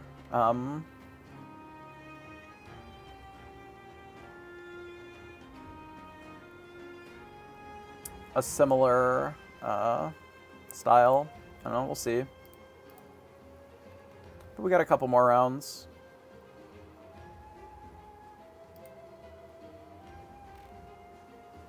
Seems like a lot of people are pretty unhappy with the best of two, or the two-game, two-deal Swiss, or whatever they want to call it. I wish they had a name for it that was catchier, right? Something that actually is easy to talk about.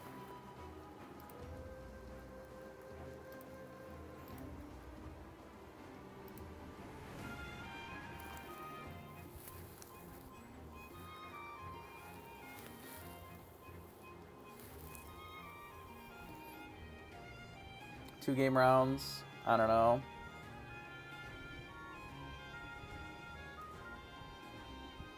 Two-game match, two-game Swiss.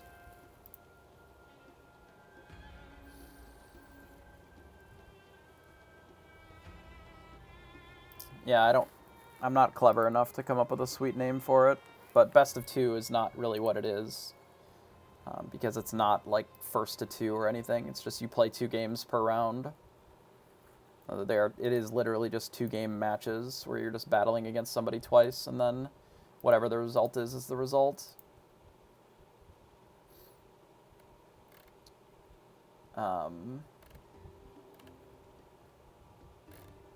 But we'll see. We got another couple rounds yet to figure out if we're going to be able to play again tomorrow or not.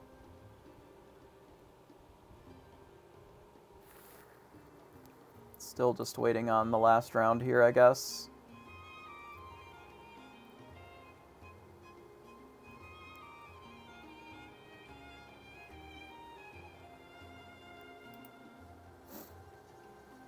They started turns 7 minutes ago. Good Lord. I would assume it's just players that aren't actually here or were never here this round and just decided to drop but didn't tell anybody. It's not that uncommon this late into the game. But we will wait a moment to see.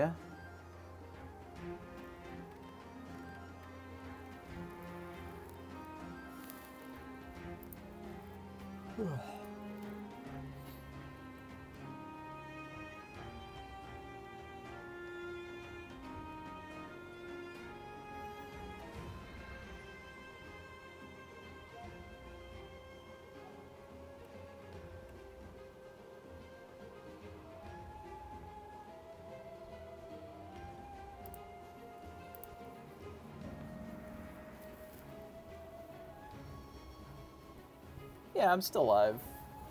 Alright, we've just been making some mistakes today with our play that have cost us a few games. We just haven't been as aggressive as trying to be competitors today as we probably should have been. But that's okay. We also aren't as practiced as I'd like, so...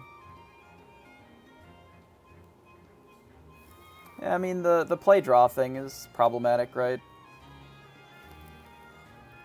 Mostly because it feels like that is a huge chunk of the...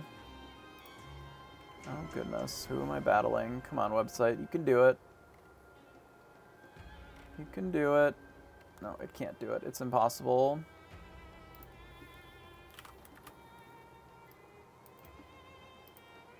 Well, it'll do its best. We'll see if they're also seeing it. It looks like they are.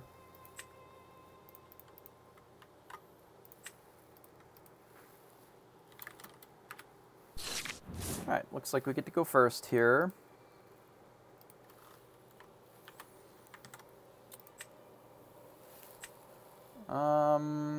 This hand is real bad. Let's try again. Hopefully the new one is better than the first one, because the first one was pretty bad. We have no ramp, so this is not awesome. I think we're supposed to get rid of the Captain Hook here and just play the Popsicle. No ramp is not great. We can use Bell as sort of a pseudo ramp. We're against red-purple, so maybe it's okay. They play out a Rafiki. I'm gonna get rid of this Let It Go, play out Smee. Ripping a Mickey or a Quill would probably be the ideal. Mostly because then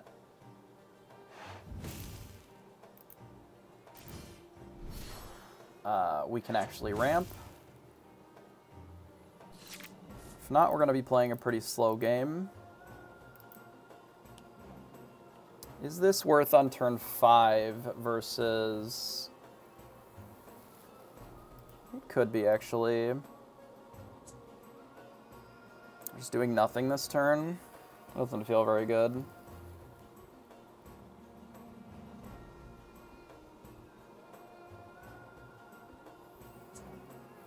Do I play this out on 4 over the Flaversham?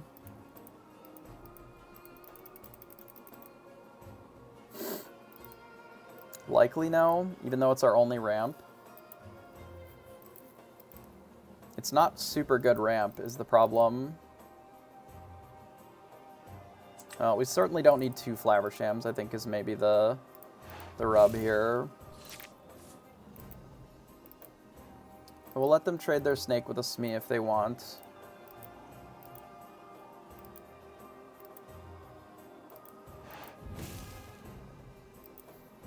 We have just such an abysmally slow draw.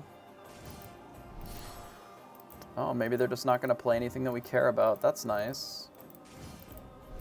They pull out another snake. Okay. Another Whole New World is not great.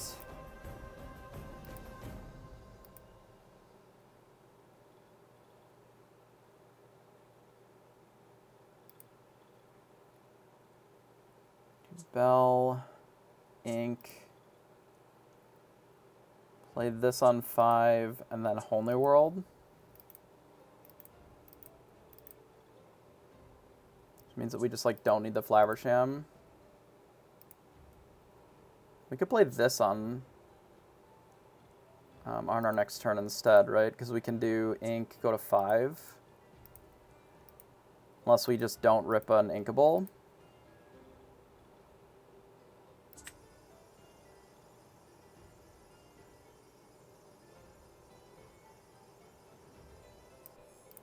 Alright, we're going to do something weird.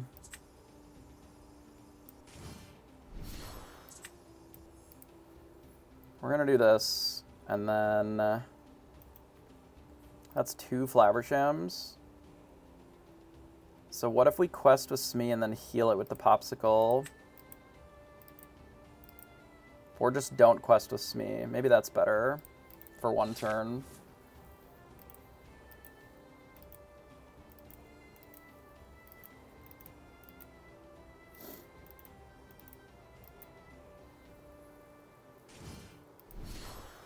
Okay, they play Rabbit, that's fine.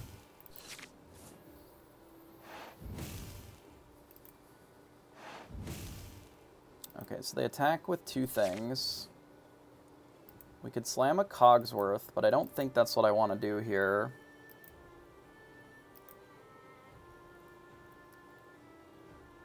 Cogsworth is, like, okay in this matchup, but not really where I want to be necessarily. I think we get rid of that. We play Tinkerbell. Just does a little bit of damage here. I think now I hit the mini. And then I heal the Smee for 2. And just make them have to do something about it.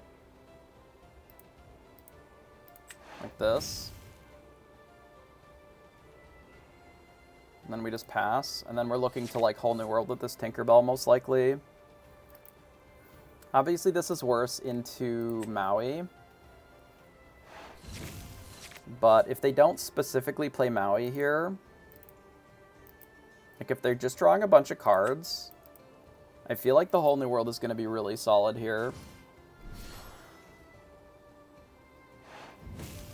And by feel like it's going to be solid, I mean it is awesome here. Oh, please trade. Oh, thank you. That's great. 10 out of 10. Obviously, I don't like that we're getting rid of a second whole new world. I think we ink the let it go for sure before we do this. Whole new world. Ugh, why did we draw 2? That's unfortunate.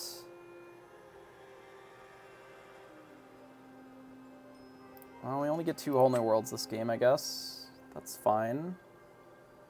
Love that for us. Let's play Popsicle.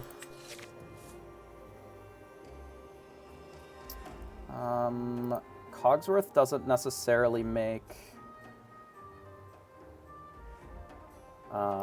Maui less of a problem here.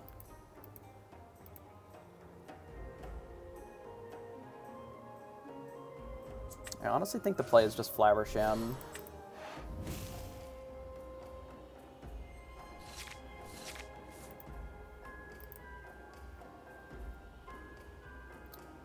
We've already inked once, so we can only ink one more. So we'll ink this, and then we'll play Smee, and then pass.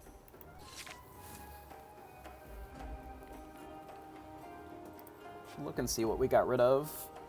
Most of their rabbits, a Be Prepared, and a goat. Nothing particularly exciting.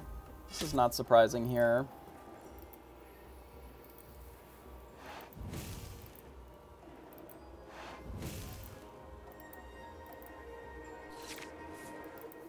So we found a dime, which I think I'm interested in.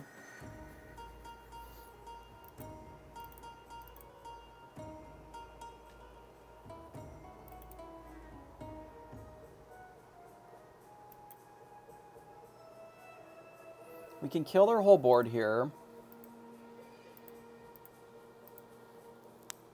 We can also, like, dime, double ink for the bell. And then we can gain 5, 10, 11, 12, 13.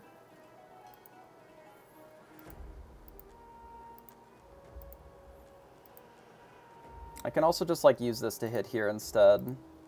I mean, I think developing the dime makes the most sense. And so does double inking, since we have the whole new world anyway, and then it lets us do the bell. I think it's this. We quest with bell to get us up to 12. And then... yeah, that's true. Yeah, I think that's kind of the conclusion that I was coming to anyway. Is like, I was trying to debate if we hit here and here, like, that doesn't really change anything. They can still kill this and it's a problem. But 15 is a good breakpoint, especially because we're looking to just whole new world. Like, if their play is just Medusa, kill our board, I think that's fine. Because we have them on a much faster clock than they have us. Like, they just have Medusa and Spellbook, and that's just, like, not enough. They go to 7, and we're at lethal with Bell, or just any card is just good. Which I think is where we would want to be in these matchups. We could even play Fishbone Quill just to get more ink. I don't actually hate, because it gives us a better turn after. Like, we don't necessarily need to win immediately next turn. I'm interested in doing this. Get rid of this, and then just slam the whole new world. Like, I can just rip Bell and then do it the turn after. It's fine. We did not. We could just play Captain Hook and then go to 14, or 16 rather. I think is not unreasonable here. don't think I really care about this Let It Go. Let's play this. Okay, so we found a Benja, so that'll be more useful next turn.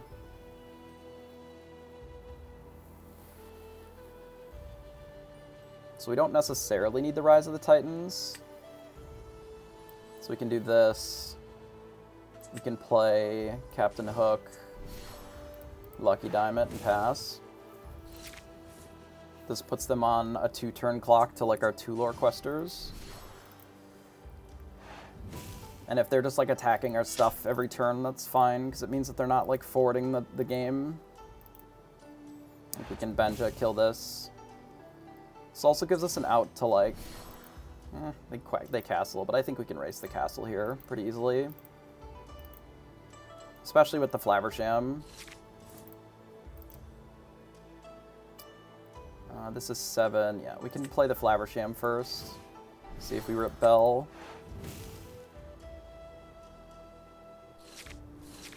Alright, let's just be done here. I don't think we needed the Bell. Just any 2 lore quester would have been fine. But I do think that the Dime is very good there.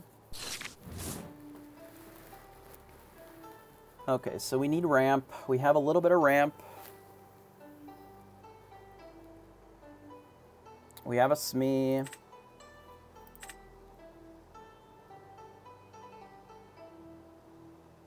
I mean, we kind of have to keep some of this for ink. Like, we're already going to go, like, 1, 2, 3. Maybe it's this. I mean, it's whatever, right? I don't think the play is Captain Hook turn 1, because they can Pinocchio it, which is obviously really bad. So it's kind of a bad draw. Also kind of a bad draw. I just don't want to get aggroed out again, but I do think that the Smee is helpful in that regard. Inked another 1-drop, so they likely don't have double 1-drop. Okay, this is actually okay. That is not a bad draw either. Get rid of the Hook here. Just play the Smee and pass. We are very likely going to have to get rid of this Tinkerbell and just, like, opt to not cast these and just stop it. You know, play this to Whole New World. If we rip a Quill, yeah, this is fine. I'm totally okay with that. I want them to be trying to, like, keep our board clear rather than questing. Like, them questing is much worse for us. Bell is a good card, but I don't think it's what we want here, necessarily.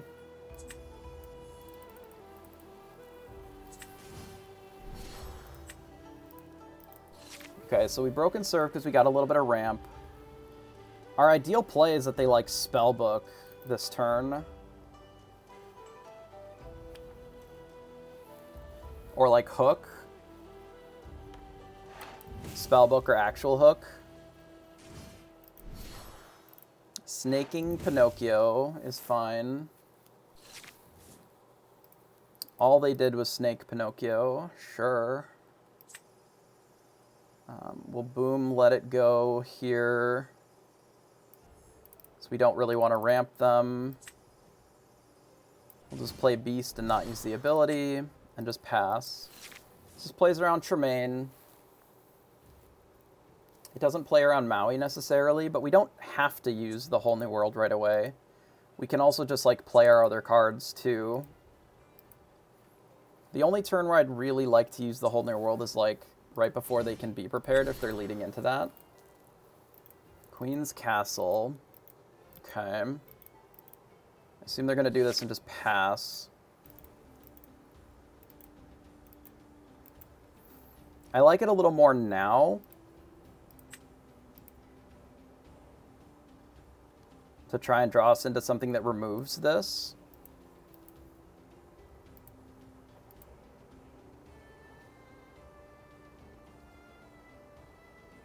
But maybe that's greedy. Maybe the play is that we just like run out dime to try and race it.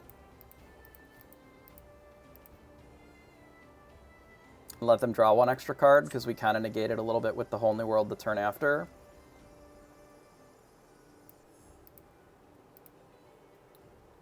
I'm just debating if it's Gaston or just Tinkerbell here. Tinkerbell is better against them actually questing. But Gaston is our only, or Tinkerbell's our only inkable as well, which would be a little awkward. I'm going to play Gaston here.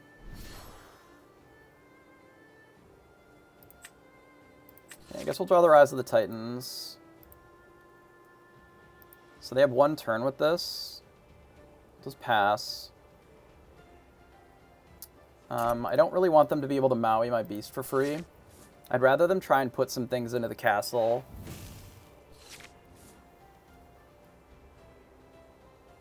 I'm looking to maybe do this in 2 turns. But I want them to try and put a bunch of things in here. If we can, obviously. Not really a guarantee of them doing that, but... yeah, they Medusa the Mickey, that's fine. Hopefully they quest here. Oh, that's good for us, actually.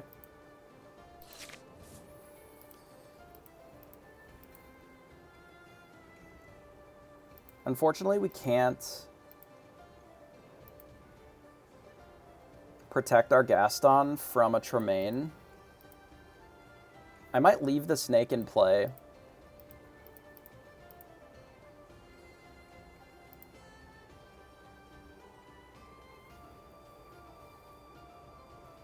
Okay, so we have a couple of lines. If we attack both of these into the castle,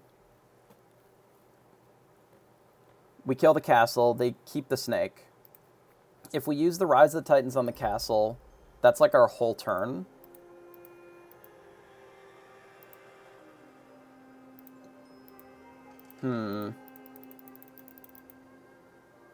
I wonder if we just have to play into Tremaine.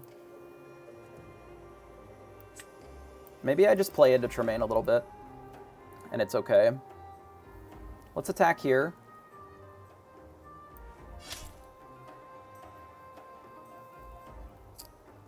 Let's Rise of the Titans, the Queen's Castle. We could opt just to not use this. I don't think that makes sense. Let's do this.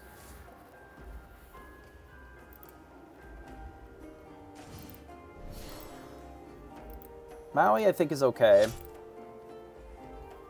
Because we have the Tinkerbell. Yeah.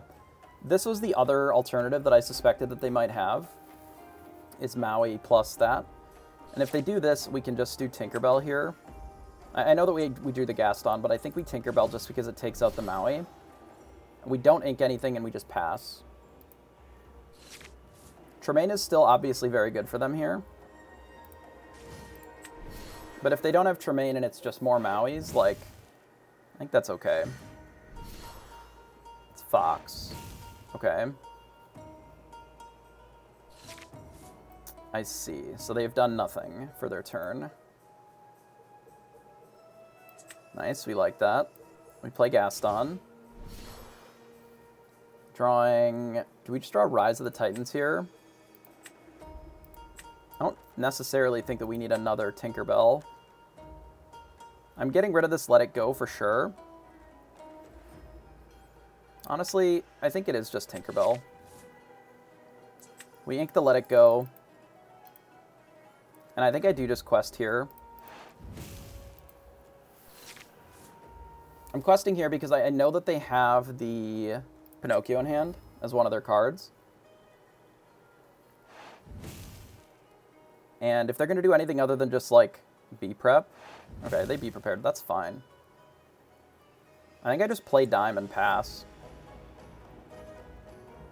If they ink, even more so, just play dime and pass.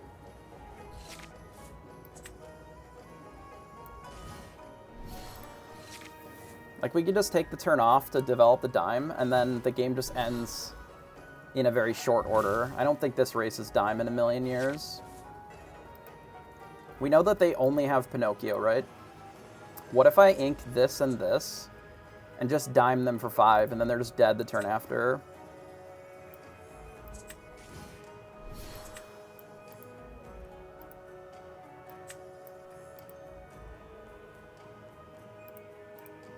What if we just do this and pass? And if they don't draw Maui, Medusa, B-Prep, they're just dead. Okay. That'll be it.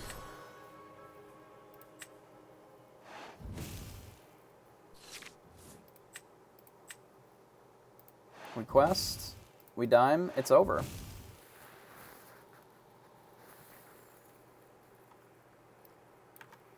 Not too shabby. That's how it's supposed to work against red-purple, of course.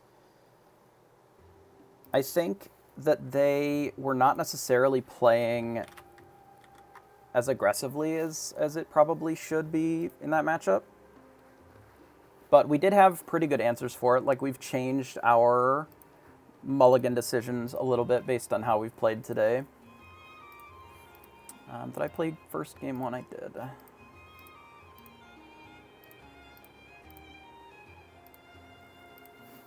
Okay. Yeah, that was a good win there. That puts us up to 16 points, which gives us 1, 2, 3, 4 overall wins today that are 2-0. And then, 4 that were 1-1. I don't know if that necessarily gets us into the top cut, but it probably gets us pretty close to it, I would suppose. A win certainly gets us in, right? From here.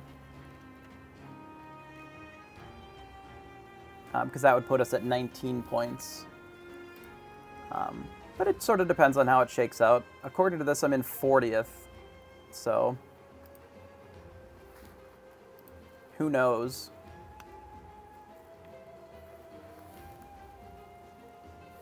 We have an awful lot of time left in this round, 20 minutes. I wonder if I should take a break, go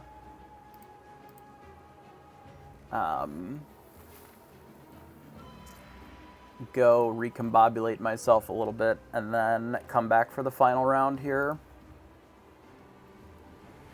Go stretch it out a little bit. Probably not a bad idea, huh?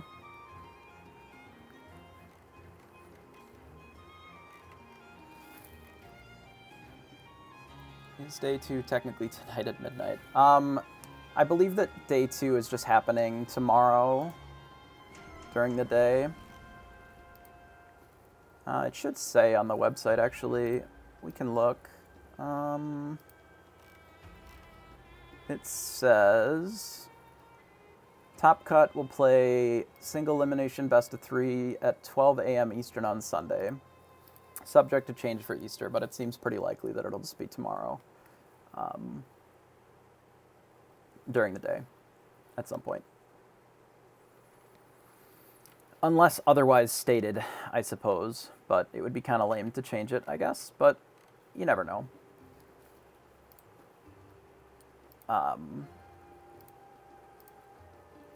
All we can do is play our round and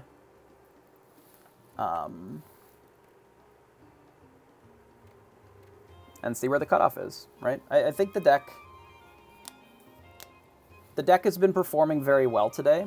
I think I have been making a few mistakes, which we are working on correcting. I think if I had played an extra 100 games on this deck, I may not be making some of the same mistakes that I have been. You know, I would know more of the matchups and things like that. But overall, I think for the amount of experience that I have with the deck, we've been doing pretty well.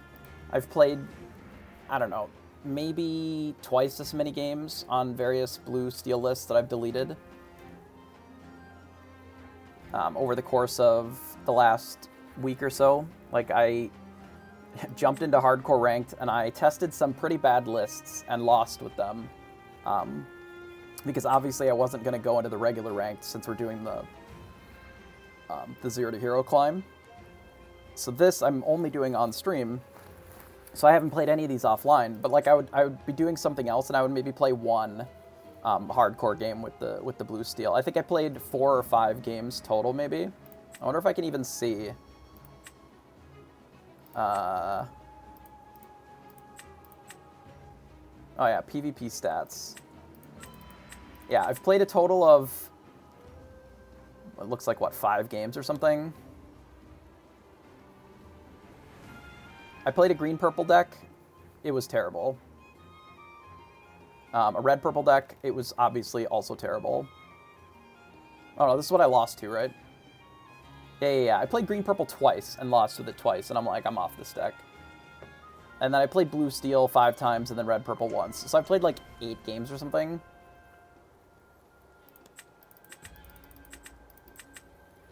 Of the hardcore, and this is the best that we've got. Right, that's kind of how we got to this list. Is I tested like some, I tested a list with some Robins where we didn't have the hook and we were playing this and Shift Robin, and it just like felt really weird. And I tested a few other flavors that just, were kind of mixed bags.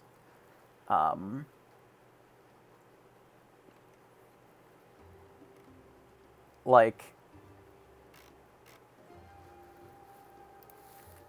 it allowed me to get out of some of the ones that I didn't want to play. Hey, Dreamy, how are you? Okay, well, we're doing pretty well today. We are at 16 points. Got one more round to go. I don't know what the cutoff is going to be. I don't really care. We will battle our last round, and then however it shakes out, it shakes out. Just like always, that is the best that we can do, so that is what we are going to do. If we make day 2, then we'll play day 2. If we don't, we'll do something else. Whether I stream or whether I just get ready for the vacation that I've got coming up, we'll burn that bridge when we get there. What do I think of the best of 2 format? It's fine. It's interesting, I guess, in that you always get a play and a draw. It does mean that there are some aggro decks that, like, or combo decks that, they always get their one game. I don't necessarily know, like, Jafar just killed us on turn 4 in one of they were on the play in game 1, and on turn 4 they, like, their turn 5, so I only had my turn 4. They just immediately shifted to Jafar, wheel with the Robin, and I died. And there's literally just nothing I can do about it. With the cards that are in the deck, right? Because we didn't stop what they were doing for their early pressure, and then they just wombo comboed us, we died.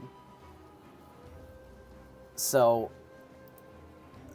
yeah, you should definitely be playing pretty polarizing decks, I would think. There are some people that have been doing really well in red-purple today, though.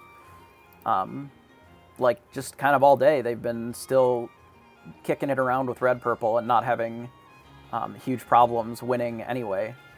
Like, there's a lot of players that just, it's the deck that they know how to play. They play it well, and then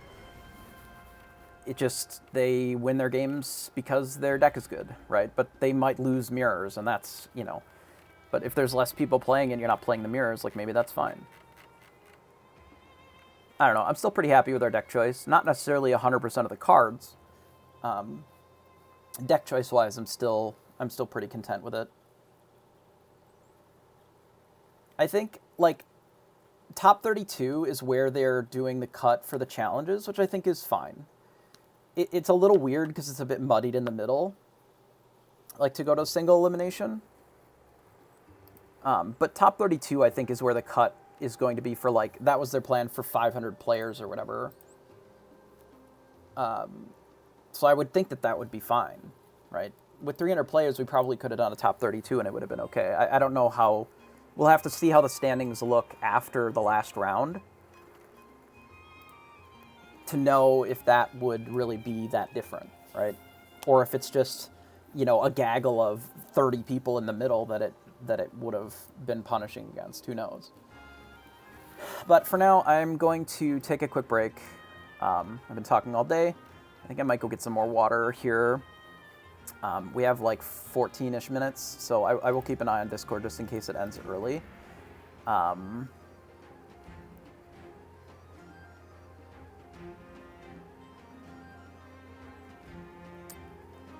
But yeah, we'll be back in a little bit, and then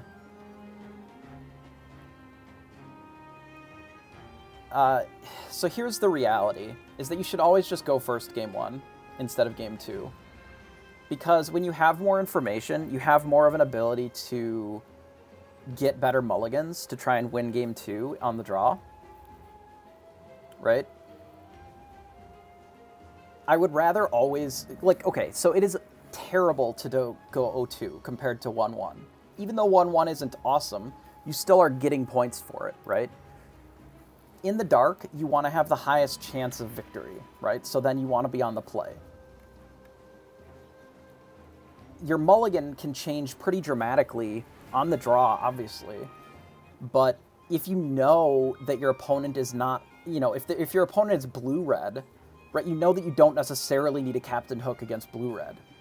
But if you know that your opponent is on something that can play aggressively, you want to mulligan more for cards like this. Right? Your informed mulligans can allow you to bridge the gap a little bit in the draw, but you don't necessarily need that on the play, right? Because you're already a little ahead because you're on the play. So in my opinion, I think you should just always try to go first in the first game in the dark. Because while it changes a little bit of your stuff, like a tiny bit, like,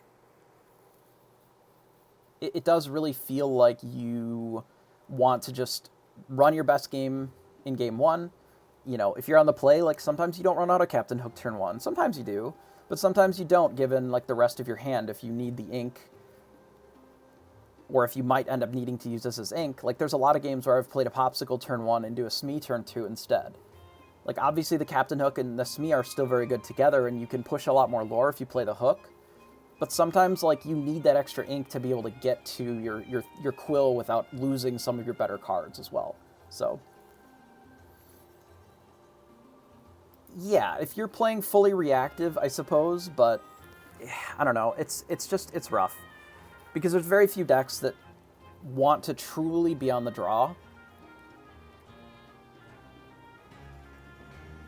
I don't know. It's tough. Because your mulligans just change so much. And the go first advantage is pretty strong. As much as 10 to 20%, depending upon the matchup, depending upon the player's skill, etc. So, I don't know. It is something to think about, though. But I'm of the opinion that you should just opt to try and go first game 1, if you can. So, all right, I'll be back in a couple minutes. I'm going to go take a quick breather, and then we'll come back for our last round, and then we battle, and we'll see what we do tomorrow.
We're still a little bit out of the last round here before it starts up, but I'm gonna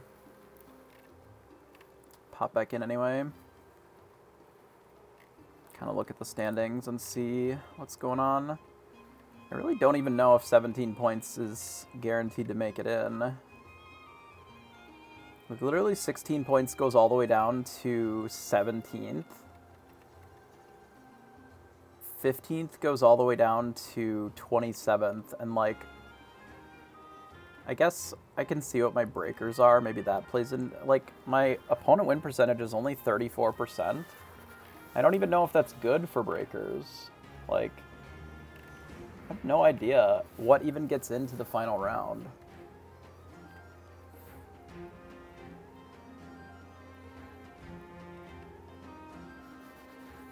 Like, I got no idea. 14 points goes all the way down to 42nd. I have better breakers than, like, a handful of them, but my 34% isn't stellar for my breakers, so I don't know. It's just battle and win, right?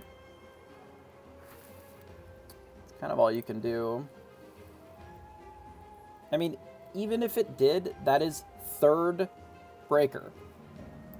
It's literally third tiebreaker. It just doesn't matter. How often do you see third tiebreakers mattering? It's so rare.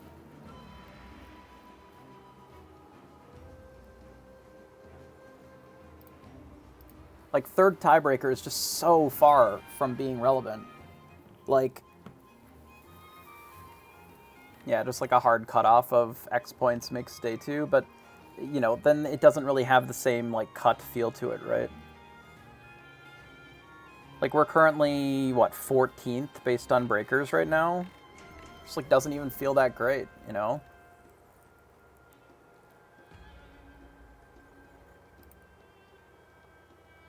Like, I don't know how the opponent win percentage is calculated. I guess it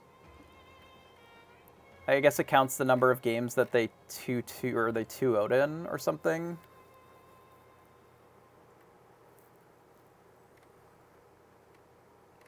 I don't know. All we can do is play last round. And then whatever we get, we get. Because thinking about it too hard just doesn't matter. Just hurts my brain. My brain's pretty dumb anyway, so... Absolutely. You can always find my decks here on Dreamborn. The profile should have all of the decks that I have put up. Not all of them are up to date, but you can also, the second one should link directly to it for this particular list.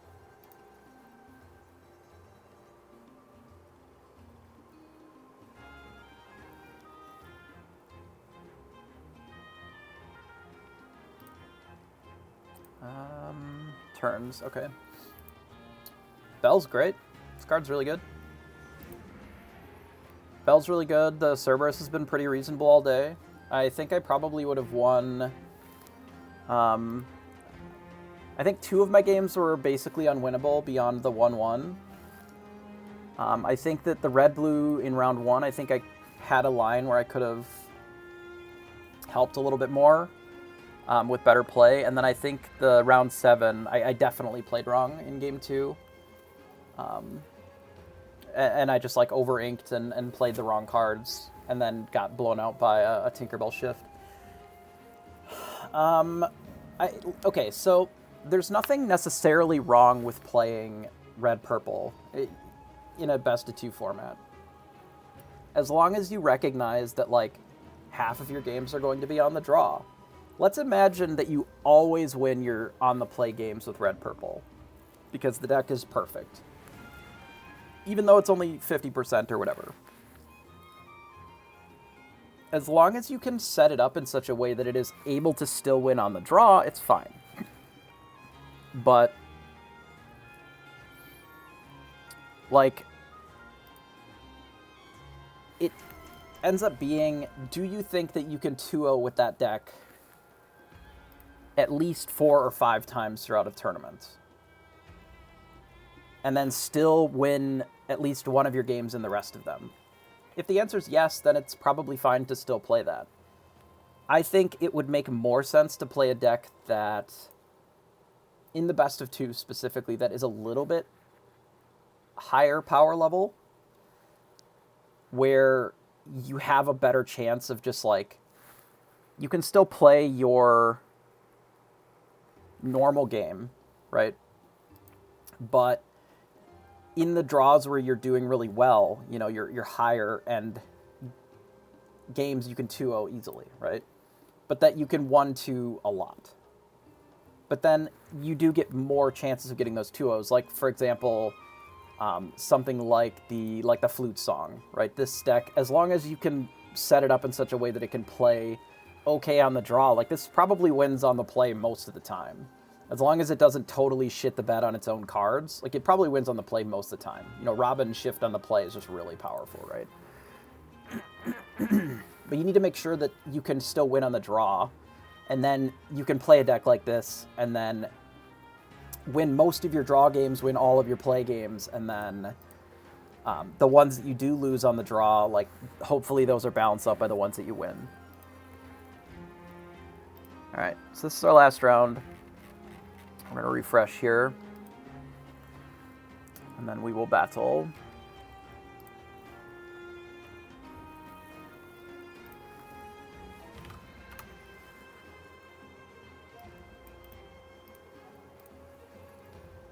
So play, custom this.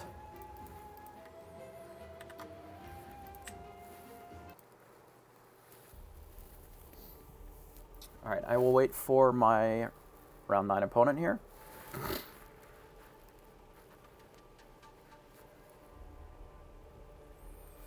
All we can do is battle. And then just not think too much about anything else.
Yeah, it's really good music, for sure.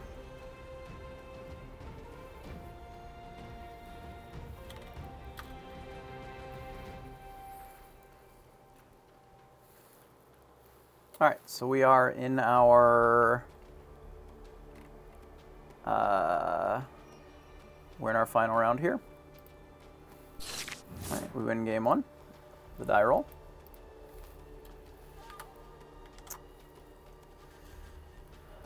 This hand is okay. I think we can ship the Gaston. We can ink Let It Go.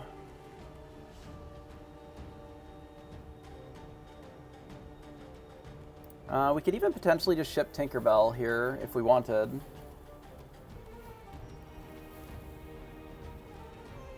I don't want to unnecessarily ship too many things. I think we'll just do this. That's fine.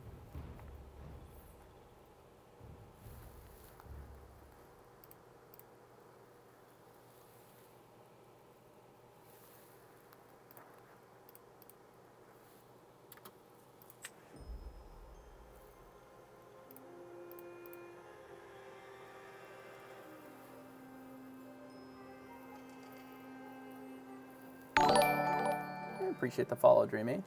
So I'm likely going to ink, probably Let It Go, and then play the Popsicle here.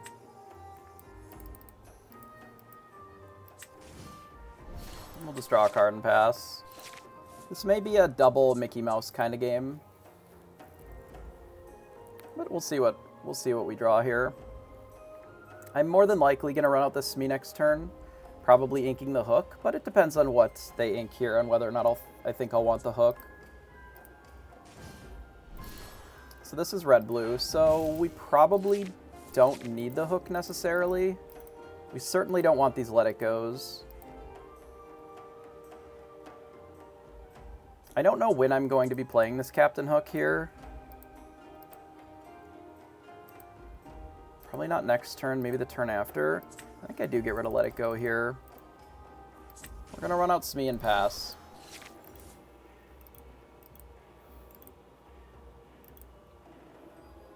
I'm likely interested in double Mickeying in this matchup. If you were to develop your brain, they play out one jump ahead.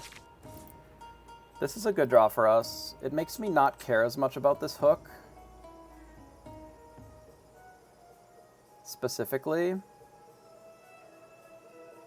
mean, we really don't care that much about Tinkerbell here either.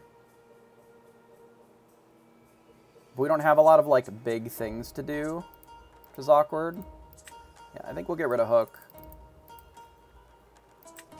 We'll play a Mickey. Quest here and pass. So what questing here does is if they don't specifically have Quill plus the Queen, they can't advance Quill and also kill the Smee here. But they might. Ink, Queen, kill the Smee. They may just turbo ink up as well.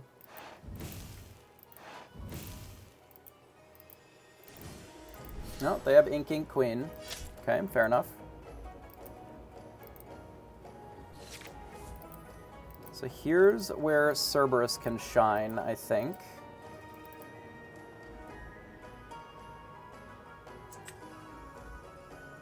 I can ink this Tinkerbell.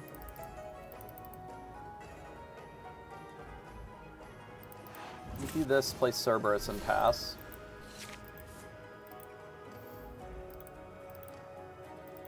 We may want the other Tinkerbell. But luckily Cerberus doesn't have a lot of true enemies in this particular position.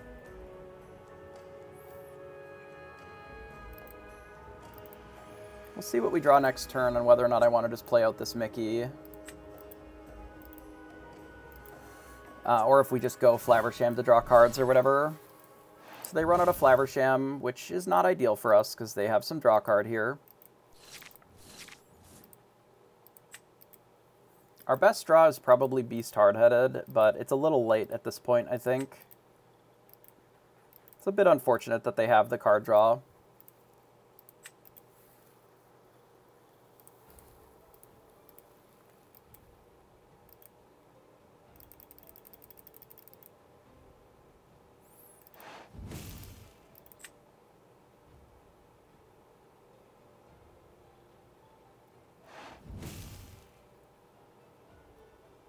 Ink Let It Go, so they're down to 3 cards. I feel like here we're supposed to Gaston. Quest out. Get rid of another Tinkerbell.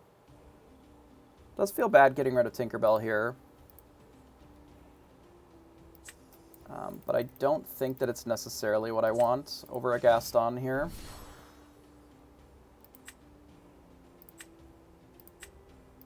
Okay, I will draw a Quill.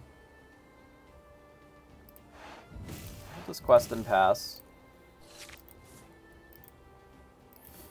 So we have the ability to draw some cards. We can also get some more ramp going. We have a Popsicle, which is bad. It wouldn't surprise me if they be prepared this board. Like they draw a bunch of cards here and then be prepared. It's a good board to do it, I think.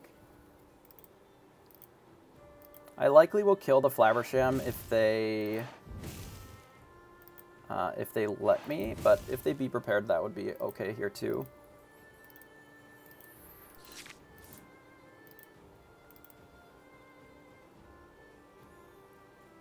I think we're supposed to start with a Flaversham.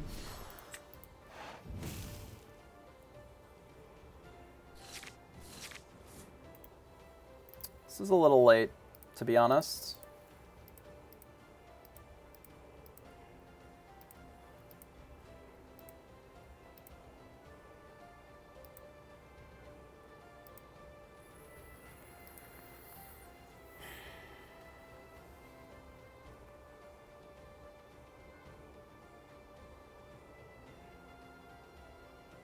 This is a really awkward hand. I should have played the Quill before I played the Flaversham, I think, so that I could have inked the Mickey. I think I definitely should have done that. Because now I have to choose between Beast, which can kill the Fishbone, versus like the second Flaversham, which is like our only card draw.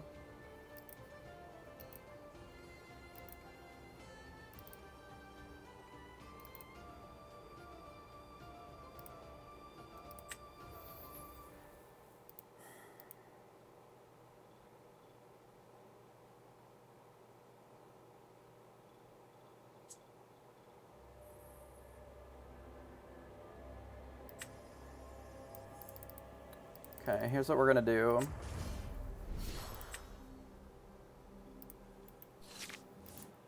This plays around Tremaine a little bit.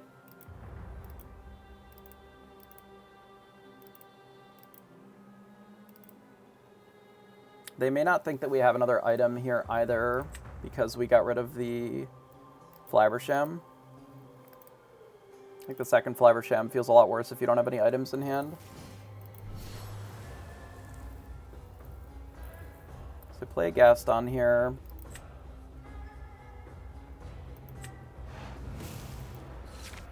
We're in not a great spot.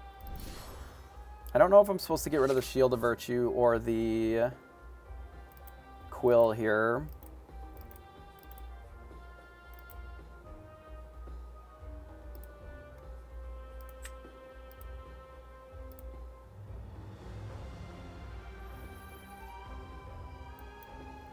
It's probably Quill.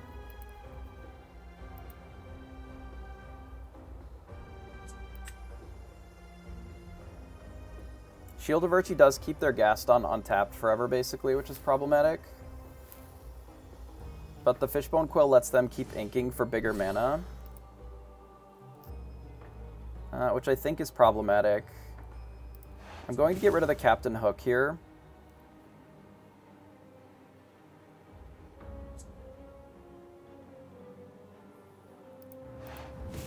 And I'm just going to quest with the Flaversham to start.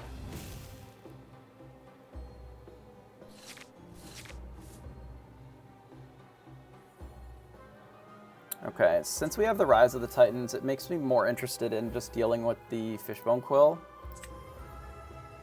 with this thing.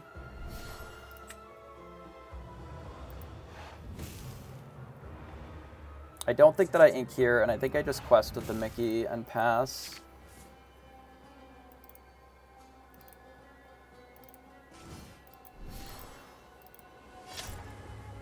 There is an argument for this Shield of Virtue and this Maui being problematic. I guess I technically have an answer to it, but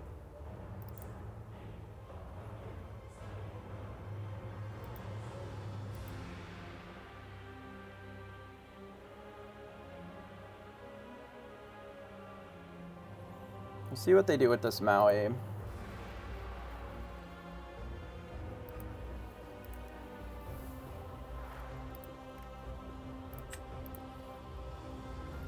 Their hand is probably very good because they haven't inked anything.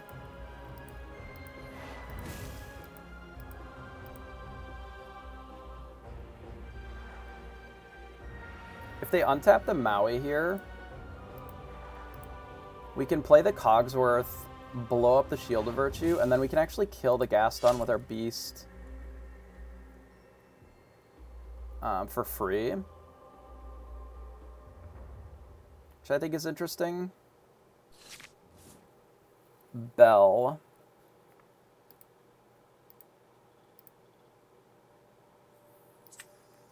Okay, I think we do this.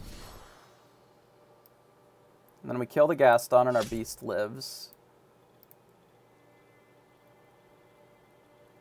Now I'm debating if I rise this.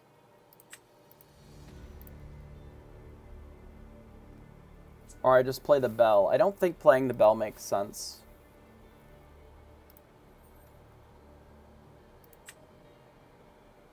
I think we just rise here.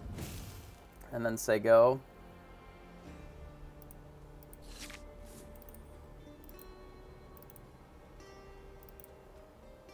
Tremaine is bad. Be prepared, not great.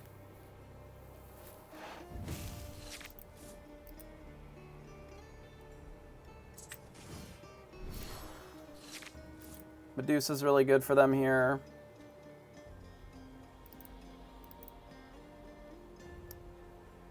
They may not have anything. I think I have to play it this way. It's possible that I was supposed to get rid of this Grab Your Sword instead of the other card that I inked with the Fishbone Quill. I literally don't even remember what I inked with this instead of the Grab Your Sword. That's 3 of the Be Prepareds, and they run out of Quill.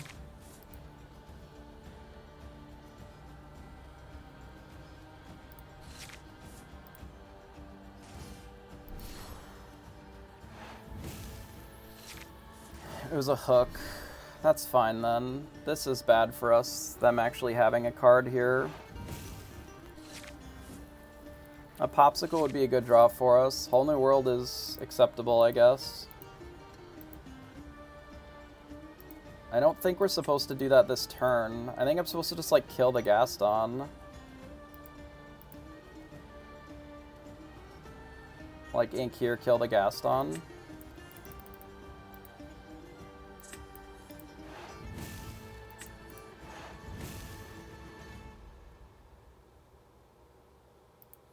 I don't really think that I can do that differently.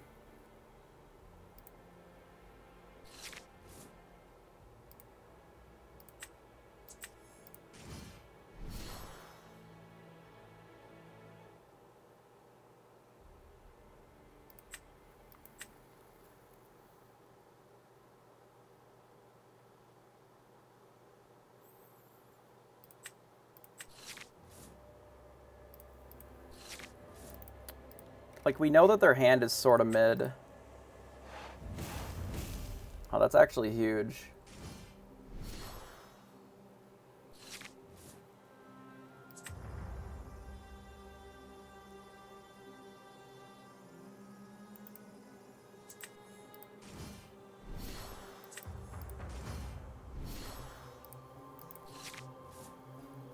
I think if they had Medusa, they would have used it. That's fine. If I can sing this...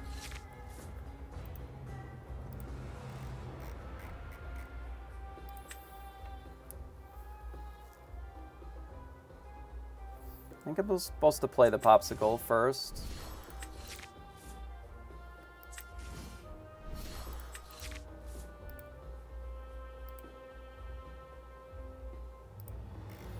They only have 1 Be Prepared left in their deck.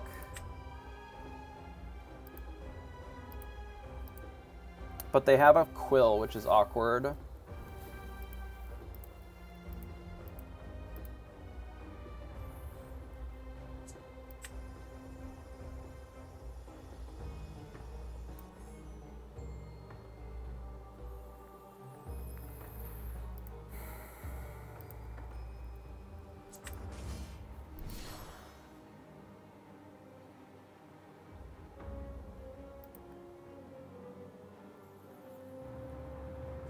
This is the turning point of the game. If I fuck this up, I lose.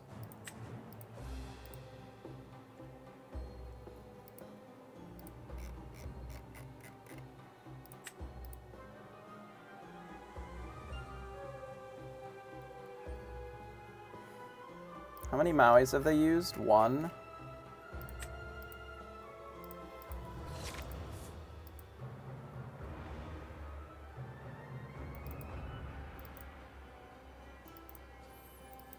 I maybe shouldn't have hemmed and hawed that long.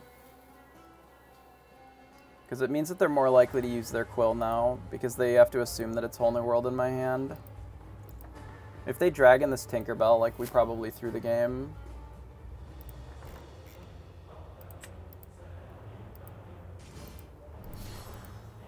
Crab is also bad.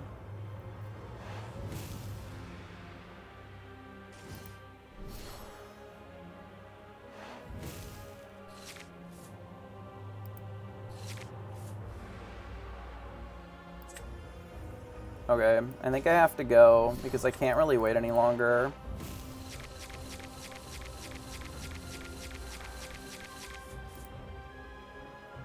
I don't have any answers to the crab.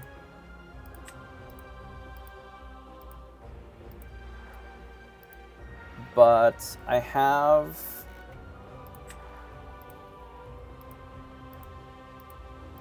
some things that I can do this turn.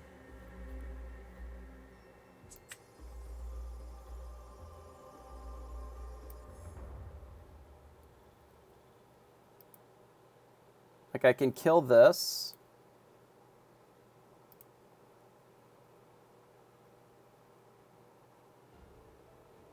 I can go up one more here, play this. I think I'm supposed to just play Gaston.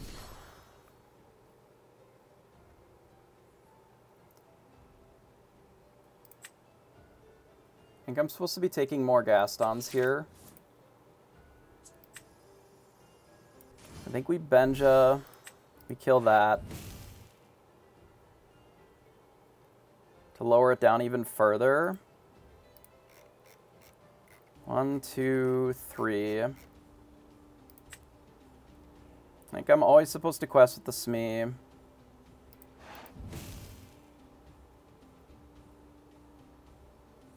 Is there ever a world where I'm going to need to use this Grab Your Sword? Possibly next turn, and that's maybe better than the Captain Hook. The hook this turn, basically.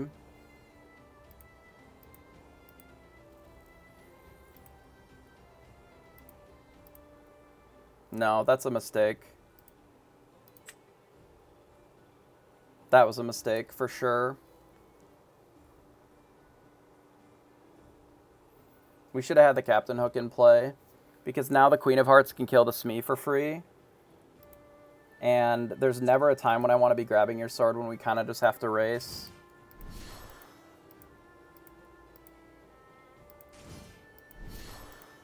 So they play out their dime.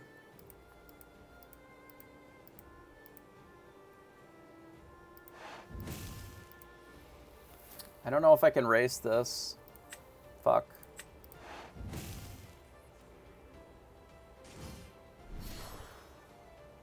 Wait, are they not untapping the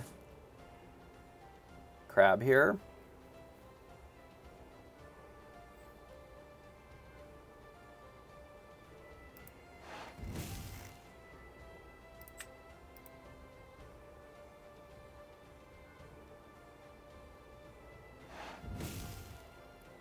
So they let it go on Gaston.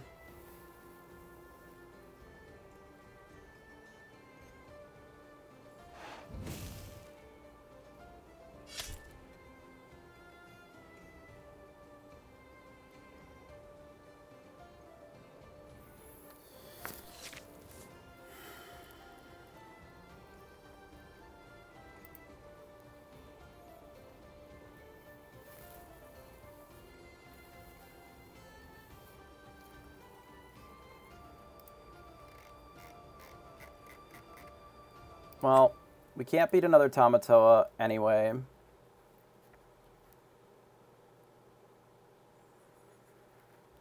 And we're like too short of winning this turn.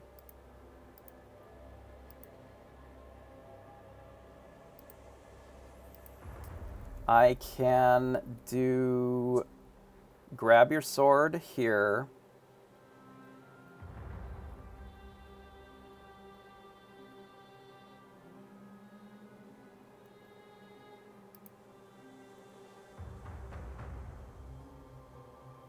Attack this, attack this. Like, we can trade our board for their board, but we die to Tamatoa. Right? So I have to rip Let It Go to even have a shot.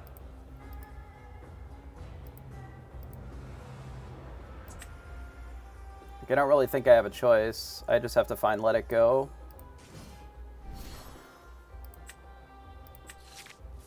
Okay, so we find Let It Go.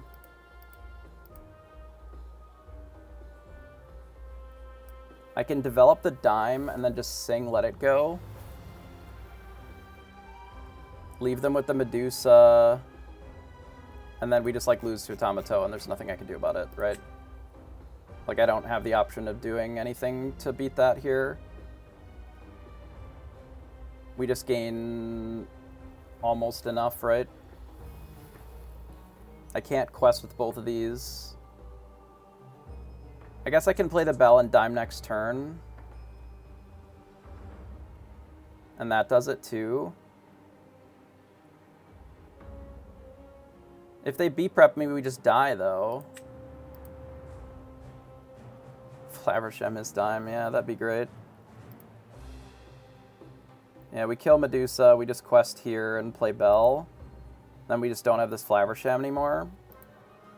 I guess we can ink the Grab Your Sword. We can do this. We can cast this here. This.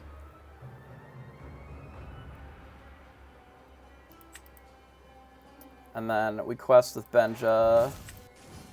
We play Bell and pass. And then we just like, we can't beat Crab anyway. So it just doesn't matter.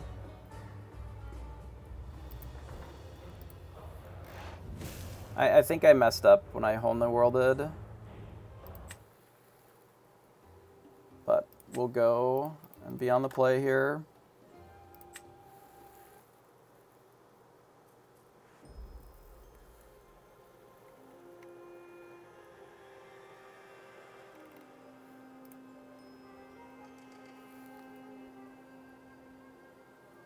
Yeah, I think that was what I was supposed to do. That was the turn where I ripped like a Gaston.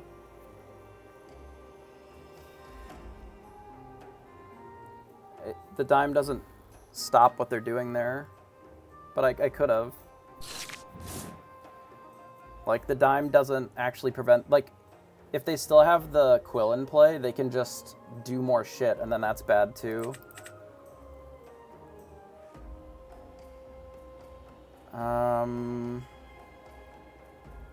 This is a good run out here.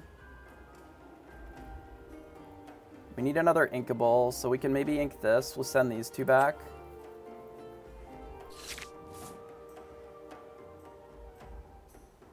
It's Popsicle, Popsicle.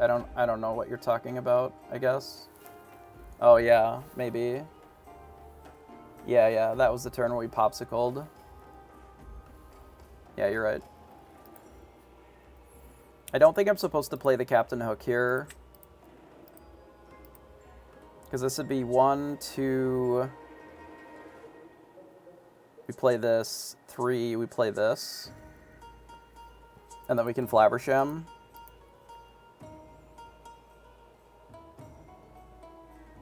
But we're never gonna play this. We just, like, are never gonna have enough for that with the way our hand is. If I do run out the Captain Hook, their turn 2 is going to have to be playing that card, I guess.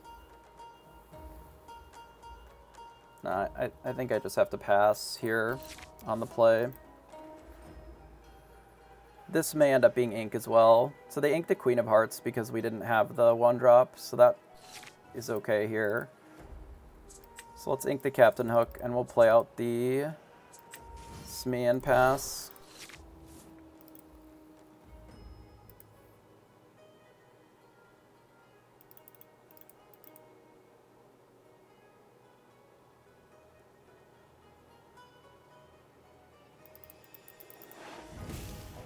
One jump ahead, that's unfortunate. We found the Quill, which is actually nice. It makes me not want this Cogsworth as much.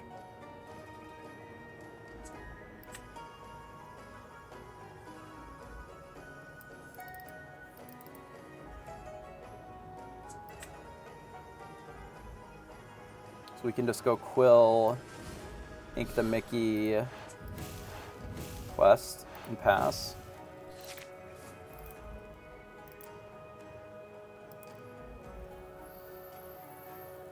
Ideally, they play an item of any flavor this turn.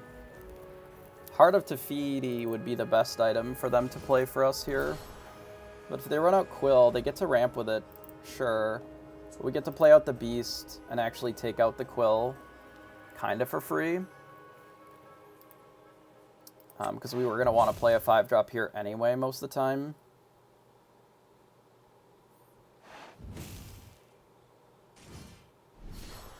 So they do that, and then they run out a Popsicle. So I think we're supposed to just get rid of one Flaversham here. Opting to try and keep the Lucky Dime for the time being.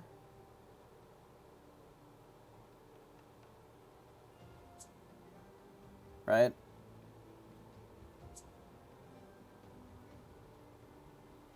If we do this, play this out, blow up the Quill, because they didn't actually ink this turn. They quilled, but they didn't actually ink normal. I think we do that, and then we quest with the Smee here, and then pass.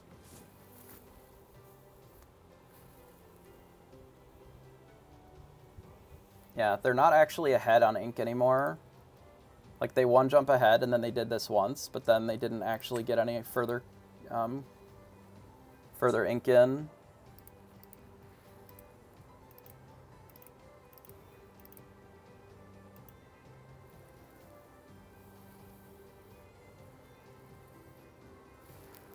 We are against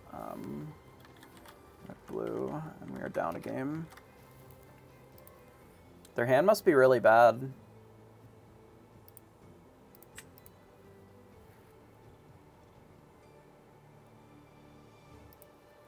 I don't know. We'll see after the event. It's fine.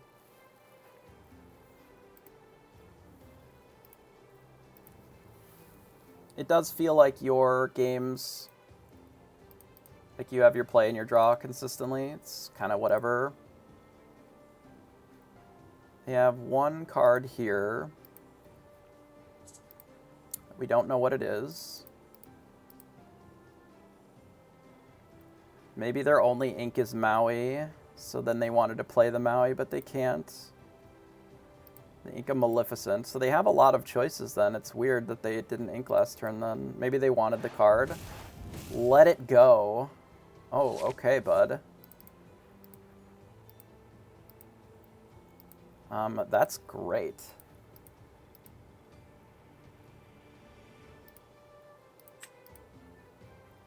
Wow, okay, so that changes things a little bit, right? Does that mean we just, like, ink these two, go up to 8, and then Whole New World?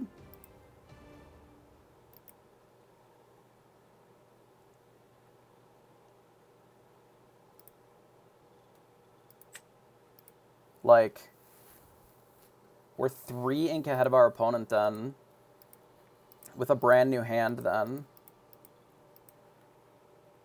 That feels pretty strong.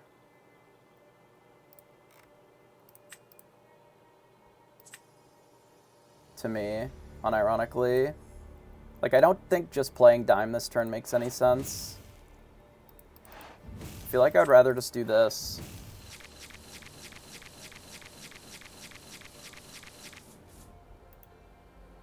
Could even blow up their Popsicle, but we don't really need to do that right now. I think I would rather just play another Popsicle of our own. Could even quest with the Smee here if we wanted. Though I don't necessarily think that we have to. Like, if their play is just ink and then play Medusa, like, I think that's fine. What did we get rid of? So they had one jump ahead, a Flaversham, which is gone now, a Be Prepared, and a Dime. So one of their Dimes is also down.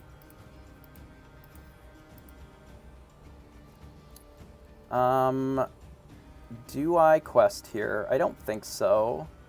And I can maybe hold off on the Quill for one turn. We'll see what they play here. If it is just ink and then kill our thing, like, that's okay. Tremaine would be the worst, I guess. It's just annoying.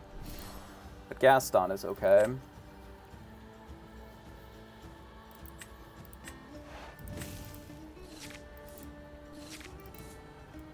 I'd grab your swords. So I think our play is that we quill... I think we get rid of grab your sword. And then we Flaversham one of our quills here. And draw 2 cards. So the Popsicle's really nice for next turn. I'm debating if I just play it now. We might just play the Popsicle now.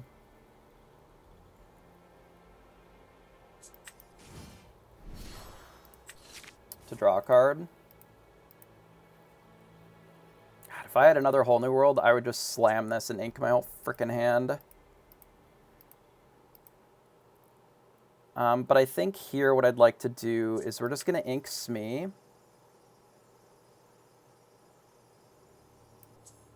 Are we going to double ink this turn?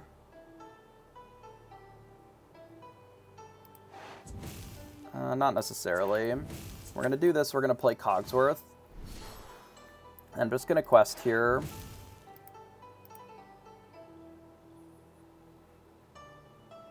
And then I think pass.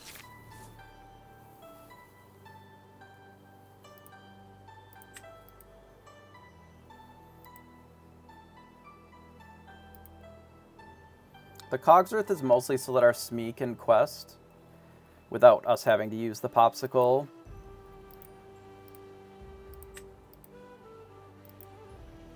We do have a lot more ink than our opponent, which is very nice, but we're going to need to find another Whole New World. Ideally, this Flaversham gets to quest one more time, or draws 2 more cards. But it's not necessarily a guarantee in this spot.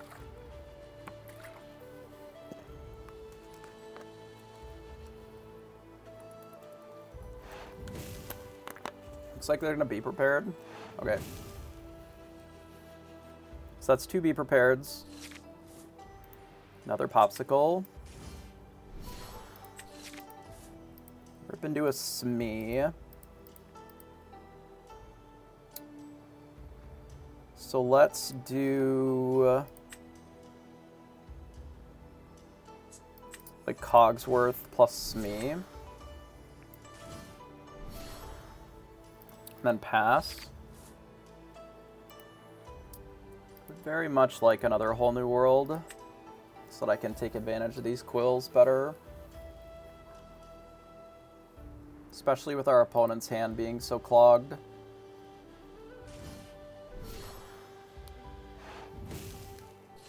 I don't want to have to use this if I don't have to. Come on, Whole New World one time. I'd like to use my one time right now. I would accept the Flaversham, but the Whole New World would be ideal. Popsicles are great, but it's not what we want to draw. Nice, okay. So then here's what I do, is I play Bell. I go ink, ink, ink. Whole New World.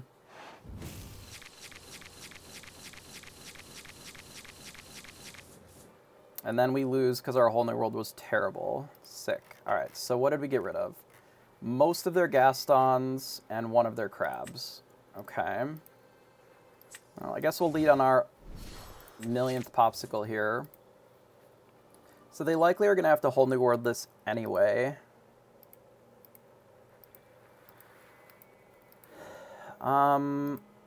So I'm debating if this Gaston makes any sense or is a better follow-up the turn after. I think it's a better follow-up the turn after. I think we can do something more like a Smee. I don't think I want to use the Mickey. It's probably just these two and then pass.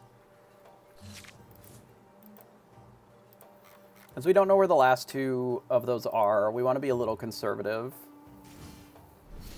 So they finally found a Quill, which is bad for us.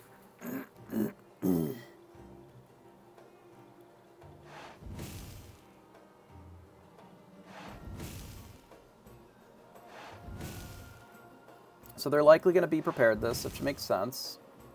Which is why we held the Gaston back.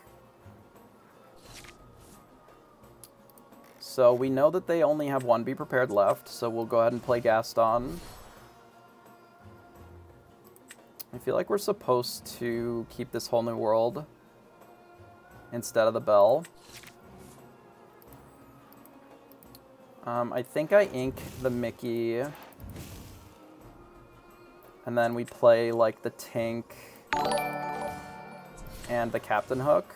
And then we pass. And then the plan is, if they use the last Be Prepared, that we slam Bell, Whole New World, and we just, like, flood the board with shit because they no longer have any wipes. And we have so much more ink than they do because we'll have the Quill plus the Bell. That's the idea, anyway. The way that we win this from here is we just try to race the last Be Prepared. I would even consider using this to sing the Whole New World, but... it's like, this is a very Be Preppable board.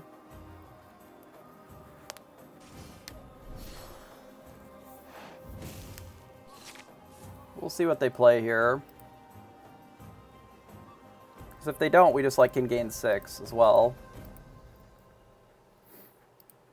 Worst case scenario is that they Tamatoa, and then we'll have to let it go. But just Maleficent Dragon on its own isn't necessarily enough. And pop the Quill here too.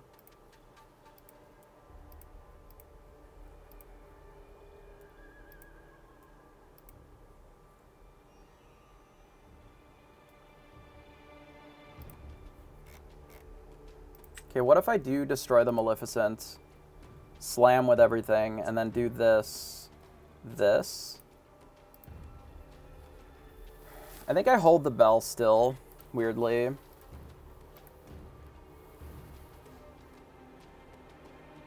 This seems fine to me.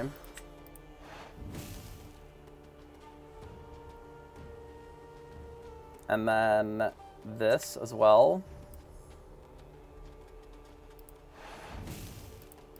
I don't love that we're ramping them here, but... so how much do we have that we're questing with? So this is 5. So if I play this Bell and they B-prep our board, it's like really bad. I think I can hold one more turn.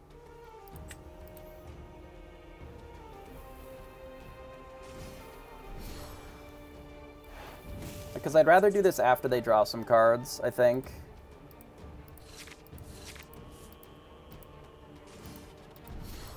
Scar. Oh no. They're also gonna Popsicle it too, which is really fucked. Okay. Unexpected. I don't know if I would really change much about our play, though.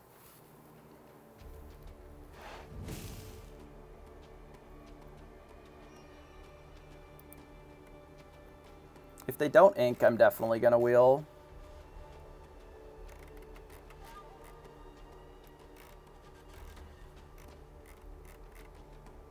And their graveyard kind of sucks. Please don't ink. That would be great. Ink Develop Your Brain. That makes sense.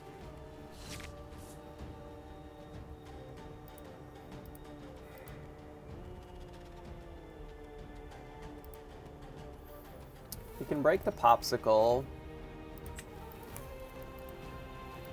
Sing a Whole New World, and then we have a lot going on.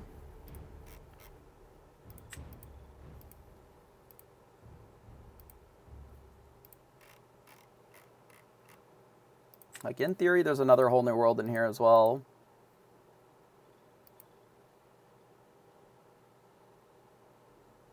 I'm not sure how much I care about this Popsicle, to be honest. Like, I maybe would rather have this be ink.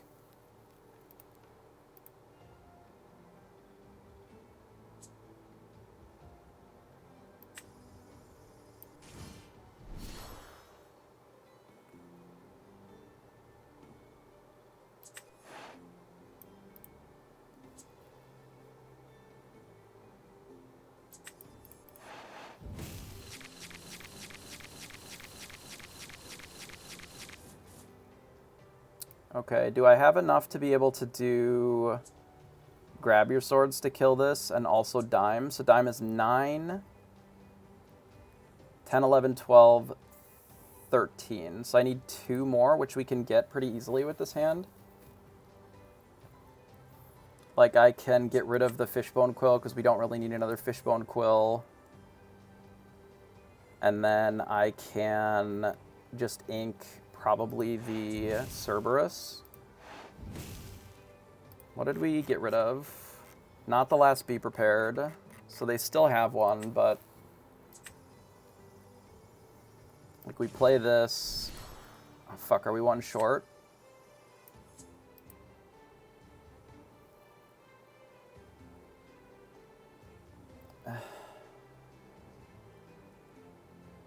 Maybe it's fine. Maybe it just doesn't actually matter. Do I care about this scar? Not really. It's fine. It's not really fine, but...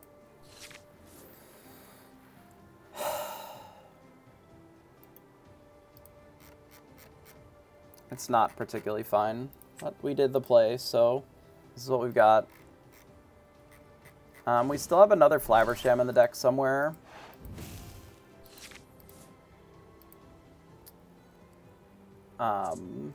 And we have another Whole New World in here.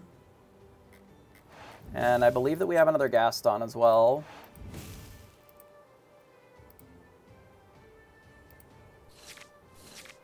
But we're only a couple dime activations away. I don't even know if we have a Tamatoa left in the deck. I literally can't remember anything that we inked all day.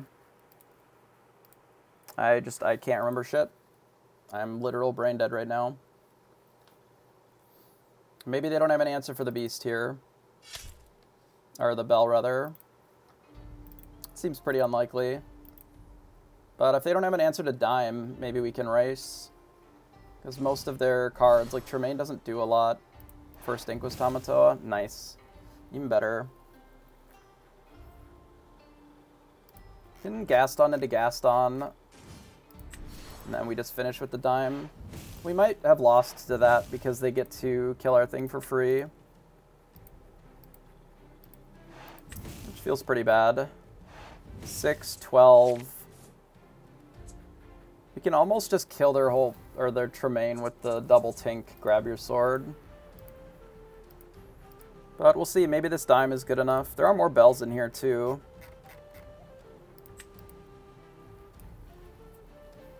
I don't know, we just need them not to have Judy, I guess. One of their Judys is already in the bin.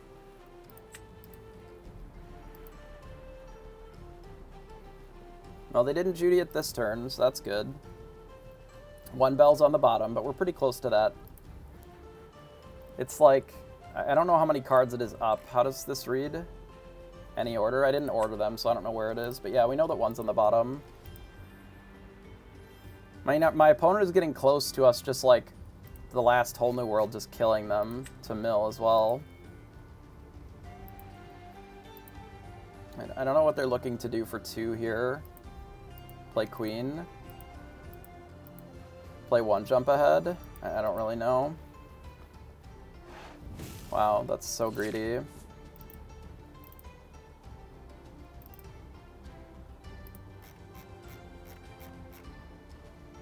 I mean, maybe it's not that greedy, because they can Tamatoa Dime next turn. Like, they kill us before we can kill them, I think. But if we present enough threats, I don't think that they can Tamatoa Dime, right? And kill us, at least. Because they can't also deal with both of our things. So this will put them to 1, 2, 3. That puts them up to 8. So if they play Tamatoa Dime, which they can do because there's a Dime in here for sure, they'd have to get up to 18 to do that. Which means that I don't really want to use the Let It Go on the Tremaine. This just like hurts my fucking brain, dude. I'm too stupid for this. How much do we have left? We can do Tinkerbell, Grab Your Swords this turn. But then we can't do the Lucky Dime.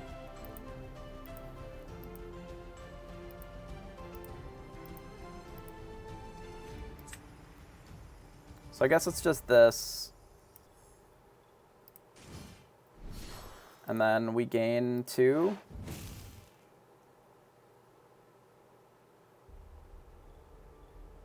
And then pass.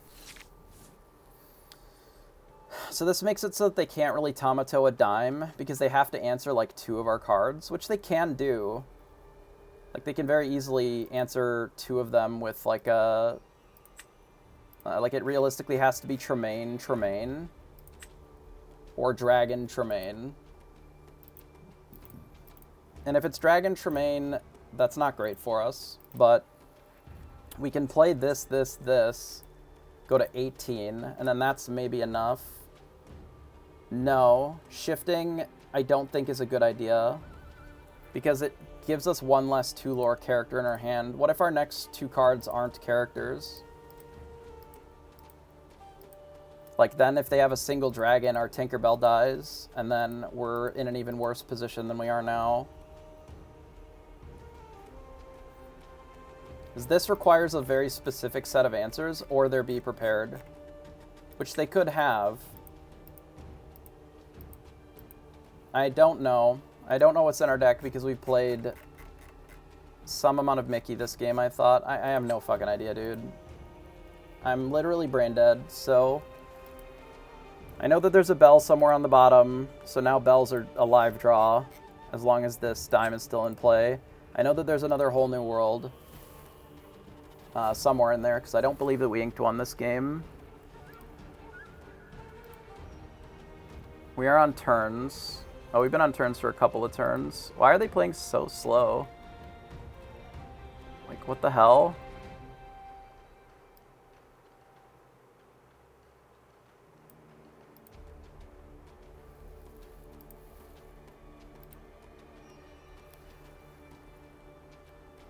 I didn't even see that the time was over. So I guess we don't get to play then. Neat.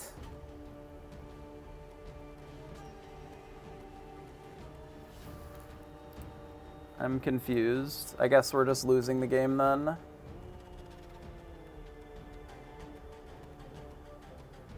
Turns are done. I'm confused. What is happening?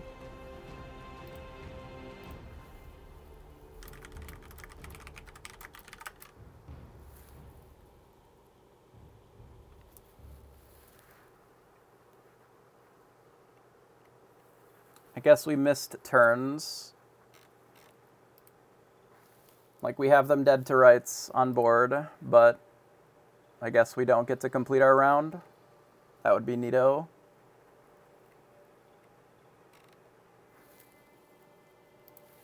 We missed when they called it, I guess, because they called it a few minutes ago.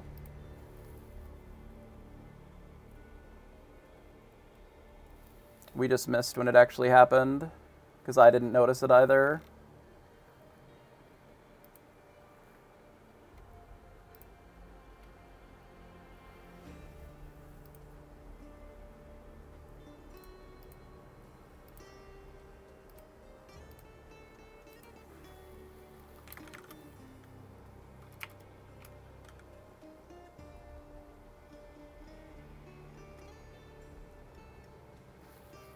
Cool. Like, we just don't get turns then?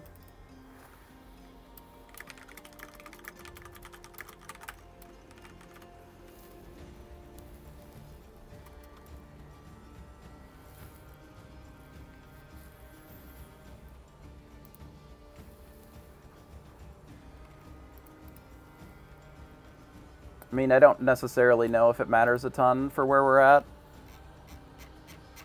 Because they don't win 2-0, we just get nothing out of it. He was turned, so it'd be turn 2 right now? Like, I'm confused. I'm so fucking lost.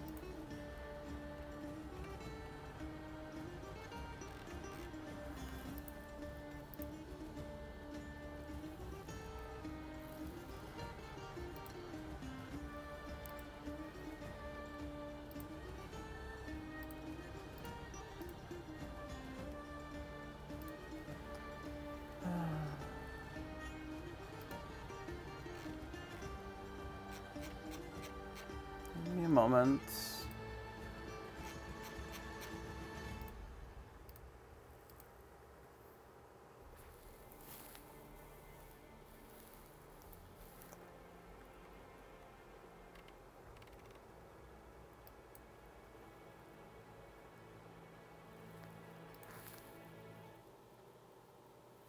I mean, we can. Like, it's up to them. They can also just concede here, too, because it's the same.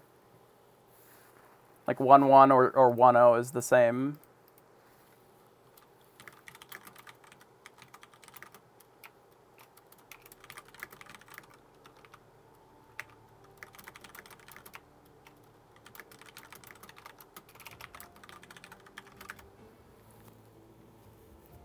No, we're already well past time. That isn't the thing. We're talking in the we're talking in the chat. We're like way past time.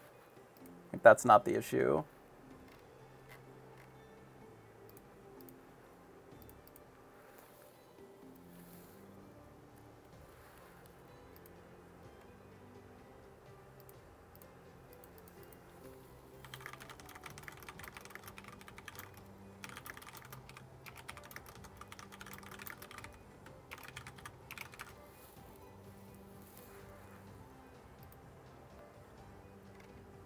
Because it does matter.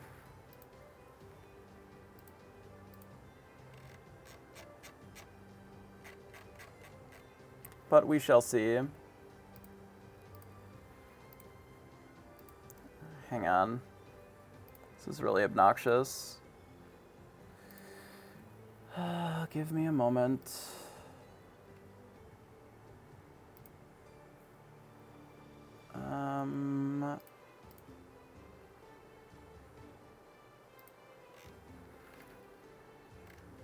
I just have so little information for how draws work in this.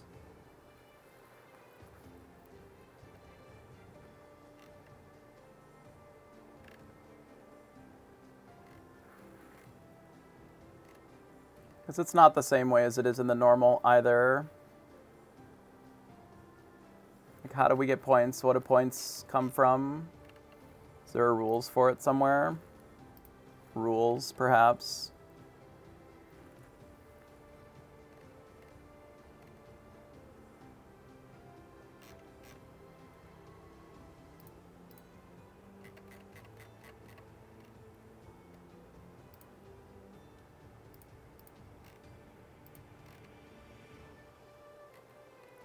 Oh, whatever. It's already fucking over, so it's fine. Like, big upset about this.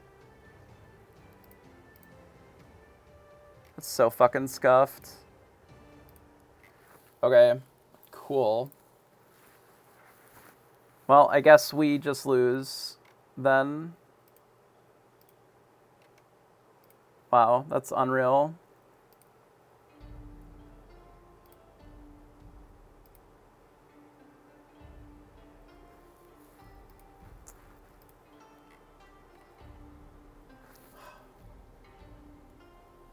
No, we have no turns. They just told us, like, we missed time, and then they just said that we have no time, so then we lose.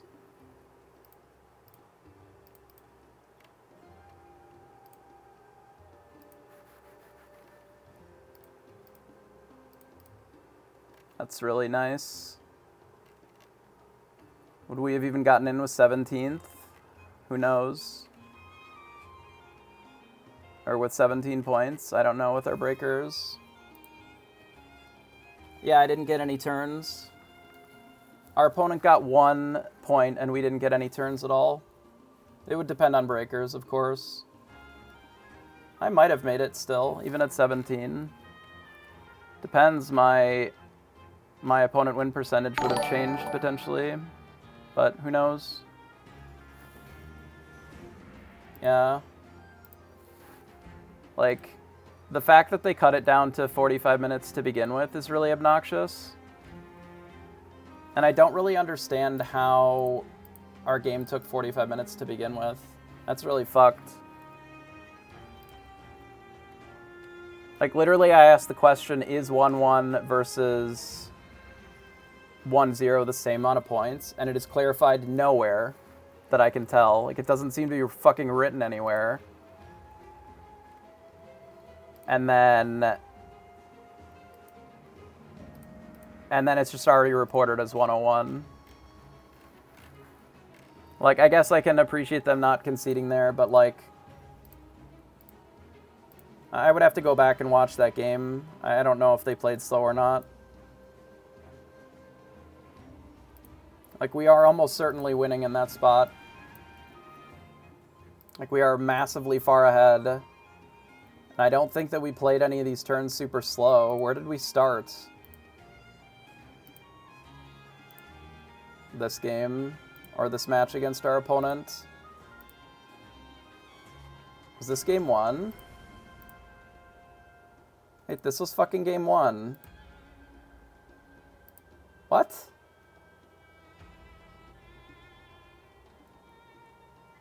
Okay, hang on. So let me see. Maybe we did scuff it. I don't know. Maybe it's my fucking fault. Because I'm stupid.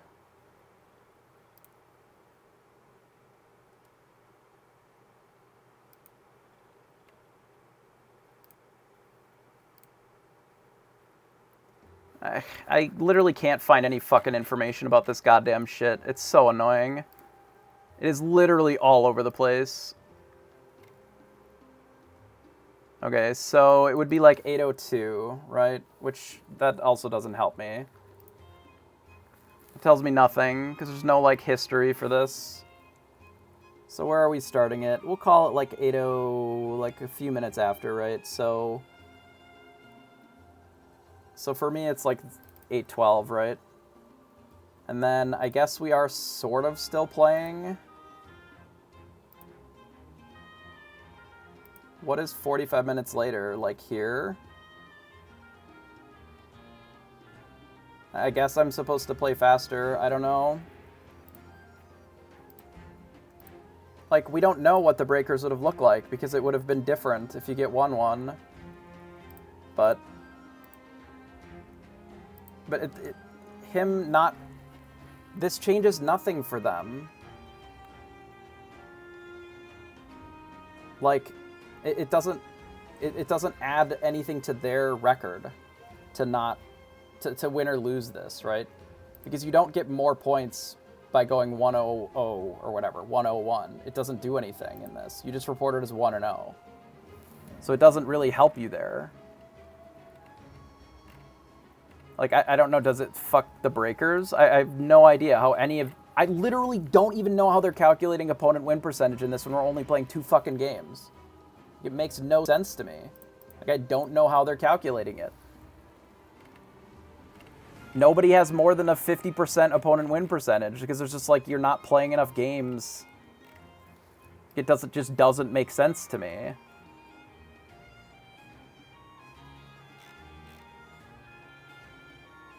Like, I don't know how they're getting these numbers.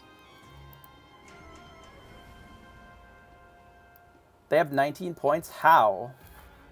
That's impossible. Unless they somehow played down. Like, that doesn't make any sense.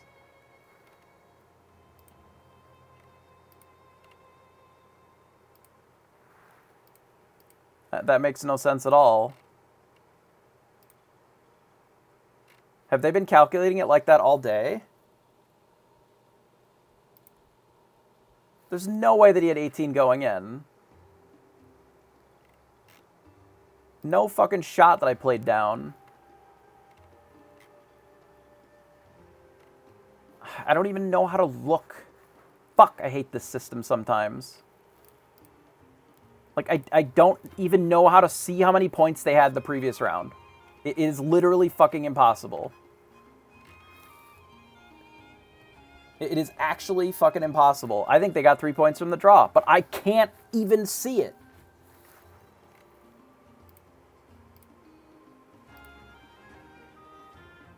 I literally can't even see it.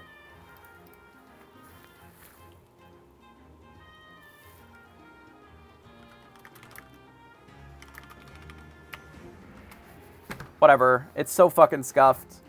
How am I can't even see how they got any of the points. Like, how any of this was fucking determined. because I can't see the previous round Swiss at all. It literally doesn't let me do shit. I'm so fucking mad.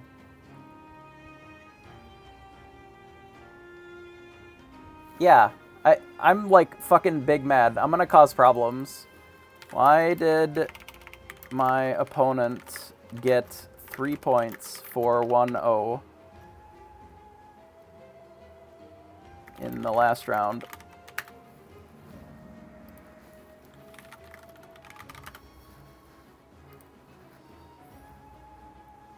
It makes literally no fucking sense.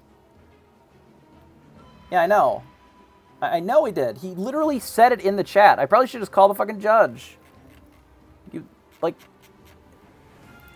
I mean, they can see it anyway, but, like, I don't understand what universe they would have... Like, did that happen more than once today? It doesn't. It literally doesn't anywhere.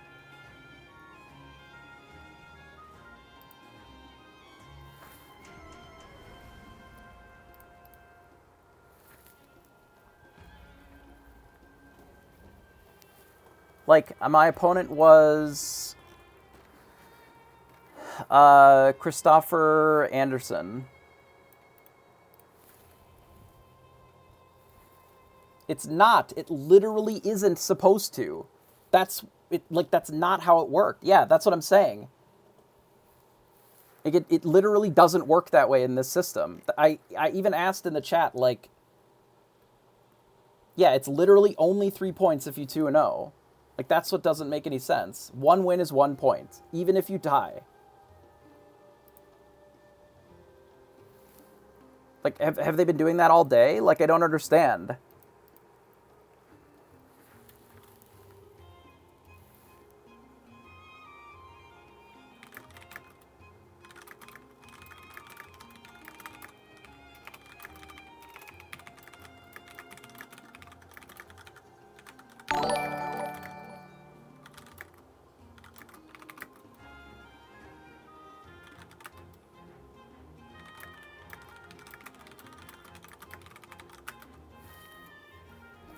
Like, no, there are no intentional draws. Yeah, I guess the real move all the time was... Did I ask to fix it in the last round? What do you mean? I don't know what you're saying there.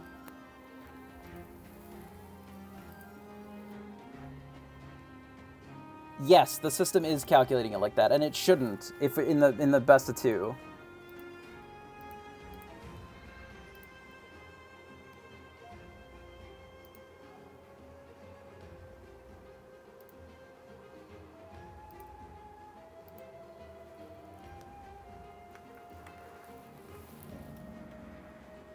I mean, it's going to change the top 16 cut. I don't know. It's top 16, not top 32. Like, if that's how it works, like, why would anybody not just win game 1 on the play?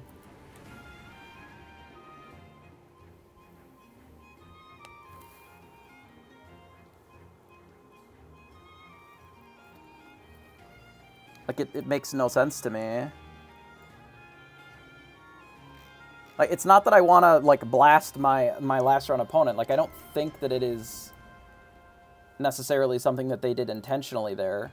But, like, there's no reason in a 2-game system that you would ever have it set up that way. Like, that's crazy.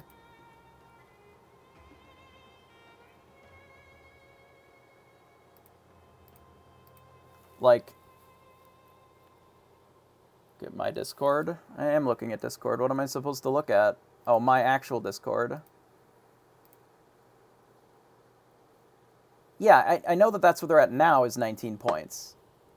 But I don't know what they were at the round before is the thing. Like, I know that that's where they're at now.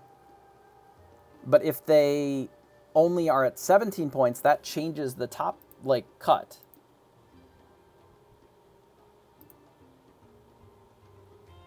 Yeah, that's what I thought it was, which means that they were at the same record as me, which is why we were battling them. So they were at 16. So then there's no way, there's no reality where they should be at 19 points given the outcome of that.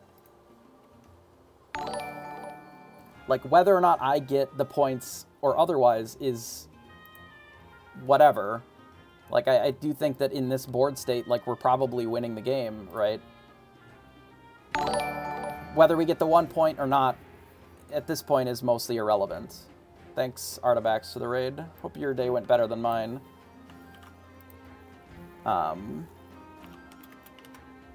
What's going on in my game? Well, this was... So we were apparently in, like, super turns or something. We both missed the turn announcement by, like, a couple minutes, a minute or two.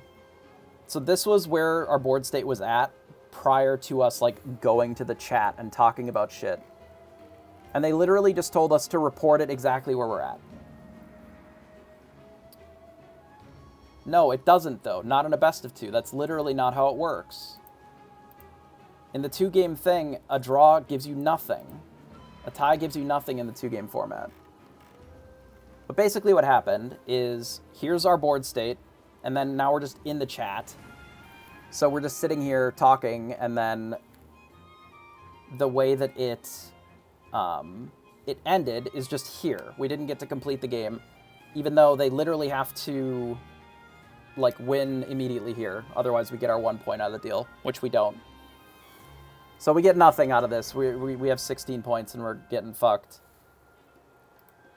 But at the same time, now they are getting... Like, I literally asked... I literally asked in the chat if...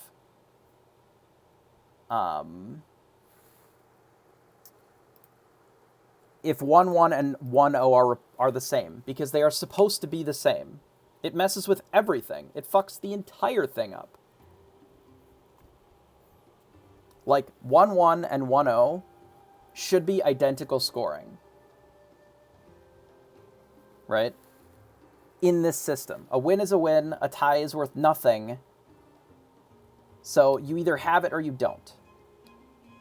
Right? For your 2-0.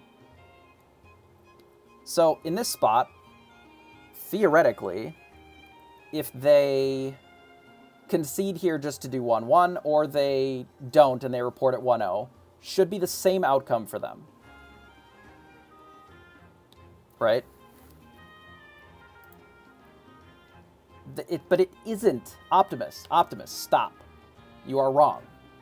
You are absolutely just incorrect about the two-game format. That's how it works in the three-game format, but not the two-game format. The two-game format, as outlined by Ravensburger, a draw counts as nothing. You either get a win or you don't. That's it. Whether you believe that that's how it should be or not, that is not how it is. So then it means that all day the scores were wrong. Because it has happened a lot today, apparently.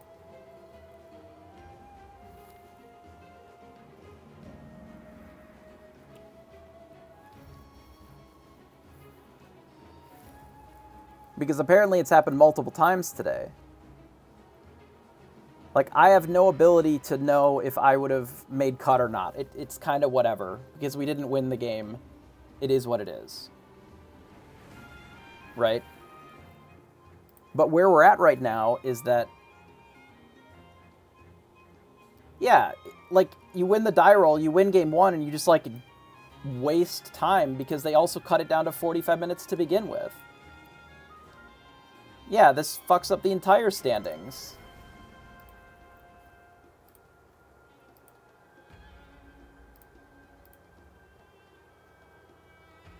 This could mess up the entire standings for the entire day. Hey, the best. How are you?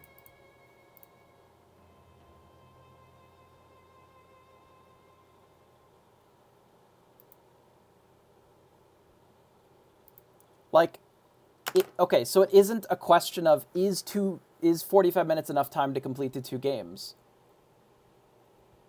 It is there incentive to slow play, given that the system gives 1 point for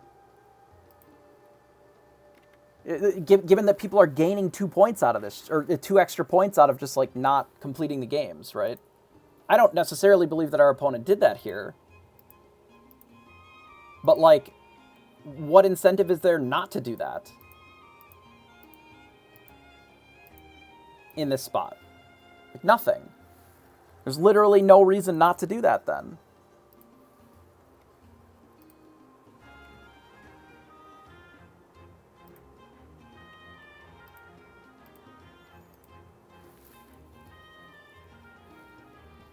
It changes the standings and all of the games all day. Like, all of the matchups all day.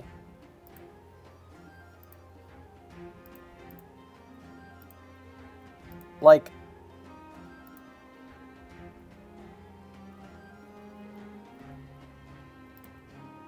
right, they want people to play the games. They don't want people to hammer it out. Like, I'm almost certain that we win here, given enough time. The games were pretty slow. I don't think necessarily that either of us played particularly slow. Maybe I did. I don't know. Maybe I suck. But, like, if this was happening all day, it literally scuffs everything. The whole thing is fucked. Like, if your opponent doesn't show up, or if you get a bye, it should be 3 points, because that would count as a 2-0 win. That's how it would happen in almost any competitive event, where if your opponent doesn't show up, you sweep it, right? But, like, this is so fucked. I'm, like, really sad about this outcome.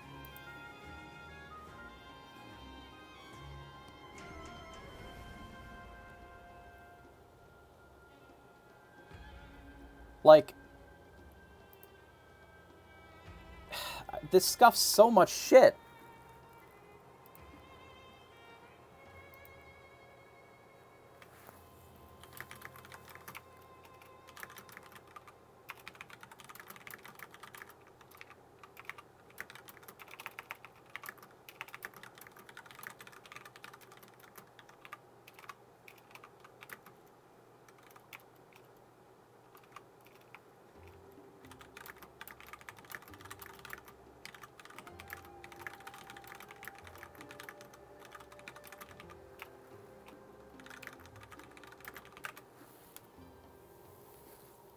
Yeah, it's so many people.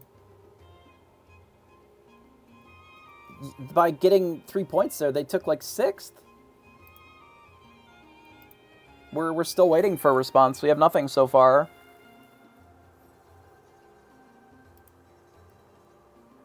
Like, I don't know what I'm supposed to do here.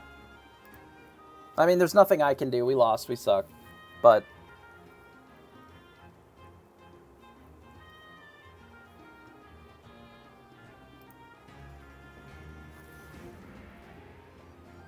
like, so basically, this board state right here, we were apparently well past turns, and we didn't notice. So when we were at this board state, they said that we were supposed to just report our score because we missed turns. Like, neither of us saw it. We were just playing the game, and so they told us to just report it as 1-0.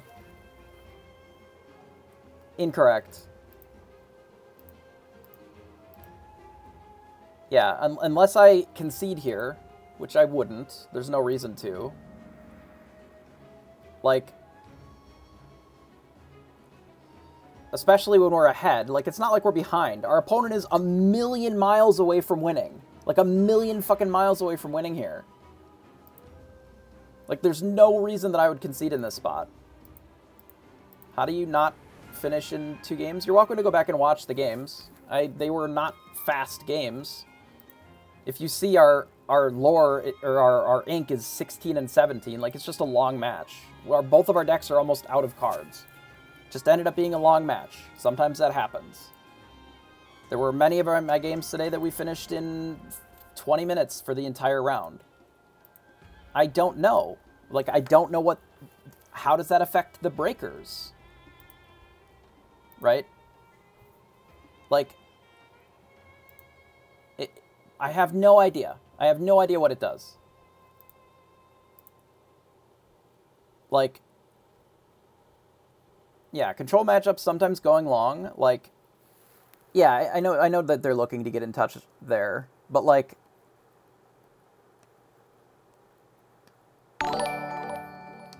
basically, what ends up happening is like, I have no idea. Like, A, we didn't get our turns. Even though we missed it, like, you should still get turns, realistically. Like, they don't just... It doesn't just end, right? I've never really played in a competitive card thing where if you don't notice or hear the turns thing, that they're just like, okay, so then wherever you're at exactly right here, it's just over. Which is fine. It's whatever now. But, like...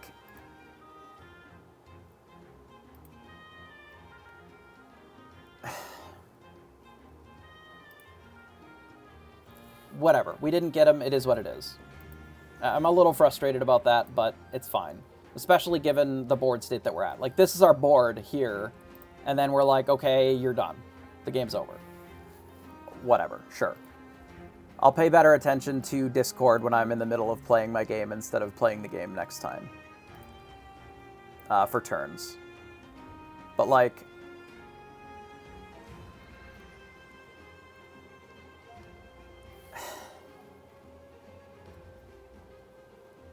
this game is almost certainly a victory here. Like, I don't see how we ever lose this, right? Like, there's no way that we don't lose this. It's not possible.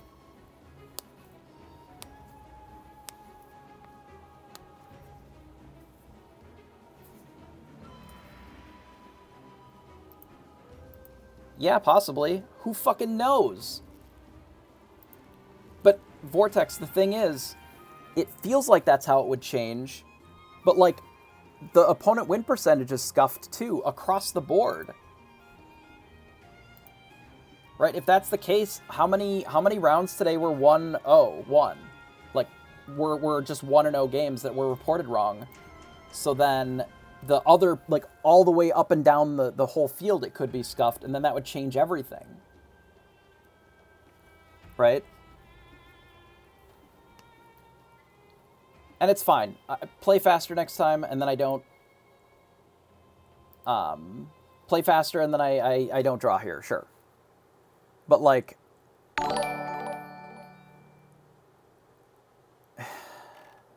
it's weird. It's very weird. And it's unfortunate that this was the board state where we were just told that the game is over immediately. I'm not a judge for TCG games, and I haven't really looked into the rules enough to... know for certain kind of where this would end, right? But, like...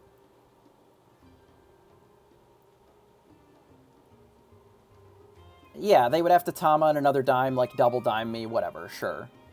I think there's enough draws in here that we... are still able to draw out of it. But it would have to be exactly, like, dime plus B-prep, and I don't think they had that because they didn't do it. There's no ruling for it. How would it generally be in Magic? Like, if you miss the turns, does it ever like they just start when you see it, right? They just come over and are like, here's the thing. If I remember correctly, like that's generally how it is. But usually it wouldn't be 2 or 3 minutes later. It would be pretty close to the thing, right? But they wouldn't just...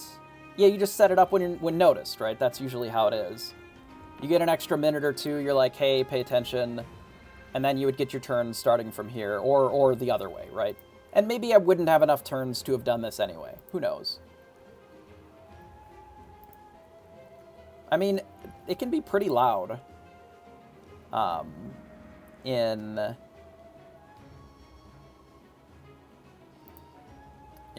It is harder, certainly, but it can happen, you know. Tournaments are loud, you guys aren't paying attention, like, they make announcements a lot in a big hall, whatever. Yeah, theoretically, all of the 1-0s have counted as 3 points all day.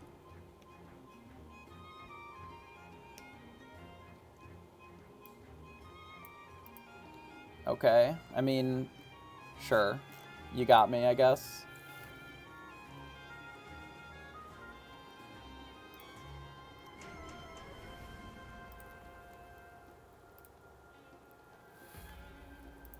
Like, yes, it should be 1 win is 1 point, regardless of how the second game goes.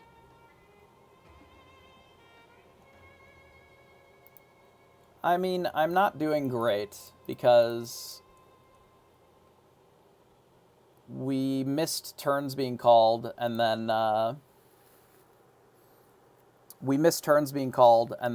they just told us to report it as 1-0 or wherever, exactly where we're at right now. So we didn't get turns out of it. And then our opponent, instead of getting 1 point for the tie, then they got 3 points out of it, which they're not supposed to in a 1-0. In the best of 2 format or the first of 2 format or whatever they call it. Yeah, I think that's fine as well. Like 1-0 is 1 point. That's the thing. But it doesn't matter. Any game that's reported as 1-0, it was Christopher, somebody else put it in the chat. I don't remember. Christopher Anderson. Yeah, the website is what was managing it wrong, basically. But we didn't get to finish this game. Whatever. We tied out of there. It's fine. Like, that, such is life. You know, play faster, right? It's possible that our win percentage was shit and we wouldn't have made it on the cut anyway. But, like, it has identified an issue with the way that the tournament was run, which that the software was reporting every 1-0 as 3 points, which they are not supposed to, as according to the way that the rules are set up, like the rules for the 2-game format, which means that all day numbers are just wrong in the event. Like, did that happen in round 1? Did it happen in any of the other rounds? Like, we have no idea. You've only seen it once? Like,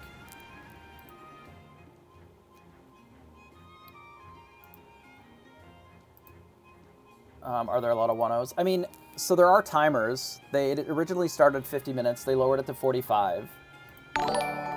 And then I imagine that there's not a ton of them. There's not really in-game timers for Pixelborn, right? Because you don't really put the in-game timers on because it's being tracked outside of the game. Like, your timer is through the LPN page. Yeah, I know that you can click add timers, but the add timers can make it so that you have very little time to take your turns. Like, you literally have 0 turns that you have the ability to tank. There are no turns that you can tank. Because it forces, like, a 20-second timer per turn or whatever, 30-second timer. Like, you don't have the option of playing a long turn ever. Whereas when you have, say, a 45-minute total round, yeah, most of your turns should be relatively fast, but if you have an extended turn, like, you just can't play it if you have the timers turned on. You should try it. It's really bad. It's really terrible. Because you get to a board state, you know, like some of the ones that we had in this game, and there are some turns that even if I play every card immediately when I have it, like, we wouldn't have had enough time to play all the cards. The results are on Lorcana Play Network, but there are some trouble with some games reported as 1-0 that maybe aren't showing up.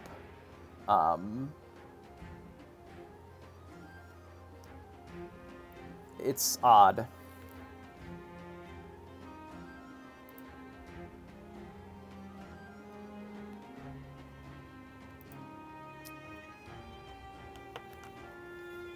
Yeah, there were at least a handful of games, and they were being recorded as 3 points when they're supposed to be 1 point, which kind of scuffed a whole bunch of stuff then,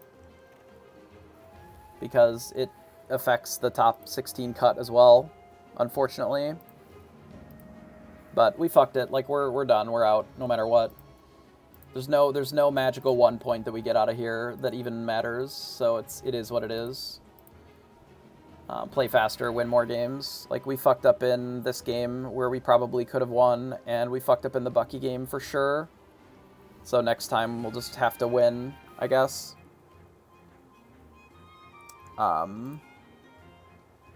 Because we just played bad. I don't have enough. I have 16. And, like, this game, if we had been given turns here, I suspect we win. But it may not have made a difference. Like, it might not do anything. But not getting any turns here is unfortunate. But the problem is that it increases their opponent win percentage as well then. So then, anywhere off of the... that their opponents were gaining points for tiebreakers, they would be higher if they fought that opponent at any point. Because of the 2-0 reporting. So it scuffs a lot of the breakers as well then. I don't know. I would assume a similar amount, but who fucking knows? I currently don't have the ability to go to Atlanta, so such is life.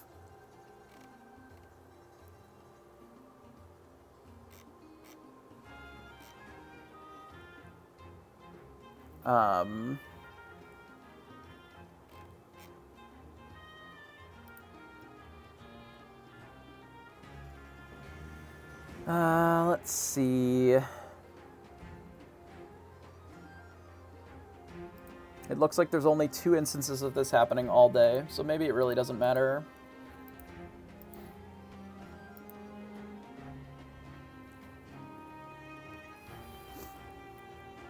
Well, I mean, there's no more game for me.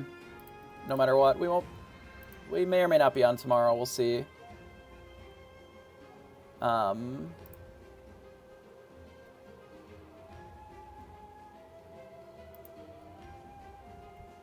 We may end up playing, we may not. Obviously, this is pretty scuffed here. But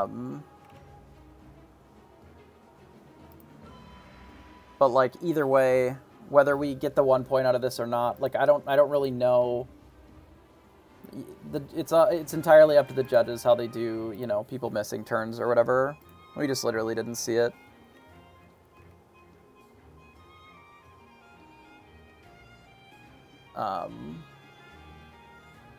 Like our game 2 only took... We were only in it for like 22 minutes. Game 1 just took a long time.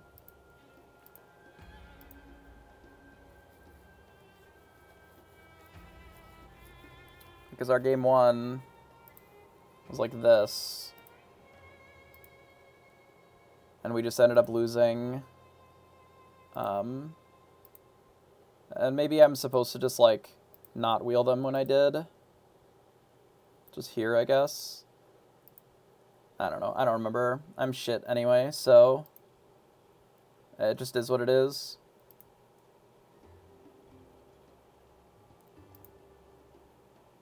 It would have a little bit of a snowball effect on the whole tournament, yeah.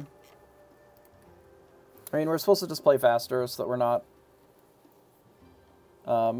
losing in this spot, right?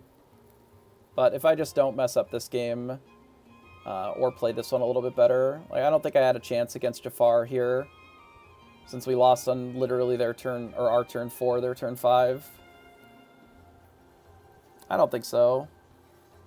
Like, I don't necessarily think that the in-game... I mean, that, I suppose, is reasonable. Like, not having a chess clock certainly does impact how this works. But, like, this is just a fan client. Like, that's how it is in paper, too, though. Like, there's always one person taking up a lot higher the percentage than the other person. And it might have been me all day. Like, I fucking roped all day. Like, it does have an in-game clock. Like, you can't just be on the play the whole time. Like, you can't just do nothing. It will time you out. Like, it does have a rope in this game, even though it doesn't show a physical rope. Even without the timers on it, it still does. Like, it will just pass your turn if you're just being passive. Yeah, that happens regardless of timers being on or off.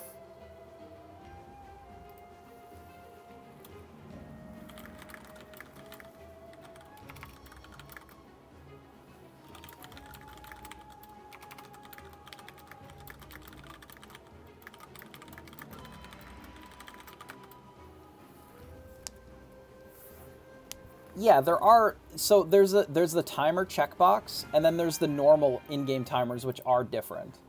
The timer checkbox like forces a different set of timers, but there are regular like you have to be doing stuff and pass your turn in the same way that like if they disconnect eventually it'll time them out. Like it'll just pass their turn a few times and then that like that timeout is still there. Hey Braden.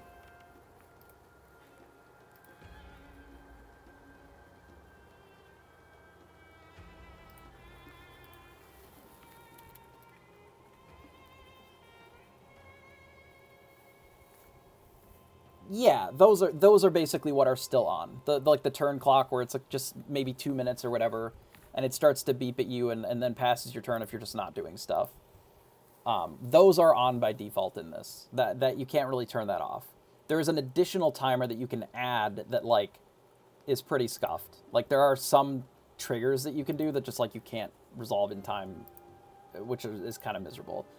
Like Whole New World, all the draw animation, it counts that against your time. So things like that, it's scuffed in tournament play. You don't need that part. But yeah, the normal mulligan clock and the turn clock, those are still there. Yeah.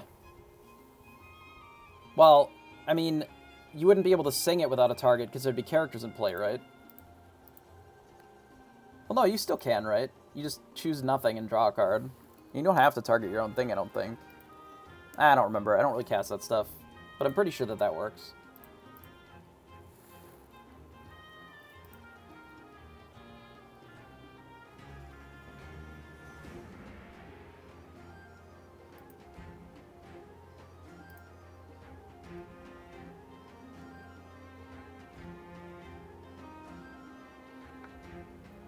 Yeah, Rochelle specifically even said you only get points for game wins. If it doesn't end, there's no points. So, yeah, I know that you can play it with nothing. Yeah, so that's what it is. You have to target something. You can't sing it and then target nothing, because you'd have one character in play. Yeah, but this is where we were at, and this is me, like, reading or looking at the judge chat, where they specifically just said, can you report? And then that's when we realized that we were past turns, I guess. Because we both missed it. It was like 4 minutes past. And then... and then they reported it as 1-0, and then they got 3 extra points.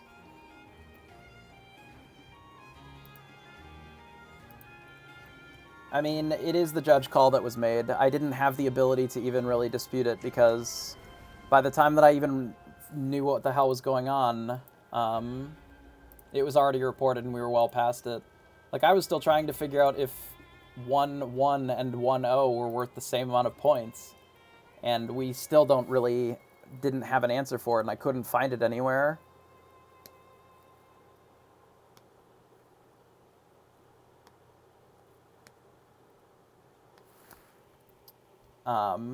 No, there's nothing. We're done. Presumably we lose anyway, and it just doesn't matter. Like, there's no situation here where we would end up getting... where we would end up resolving this game properly, right? Because this is a recorded instance of it. Like, this is just the thing. Even if I would win this game, I may not make it to top 16. But the issue ends up messing up the rest of the top cut, which had other implications. Like, I was just trying to figure out, like, here's our board state. Like, if we play 2 more turns, our opponent certainly loses. You know, would our opponent have conceded here? But obviously, if they're going to get 3 points, certainly they wouldn't, right? You know, if we play out the turns from here, like, we certainly win, because either they can answer this now or they can't and they lose. So,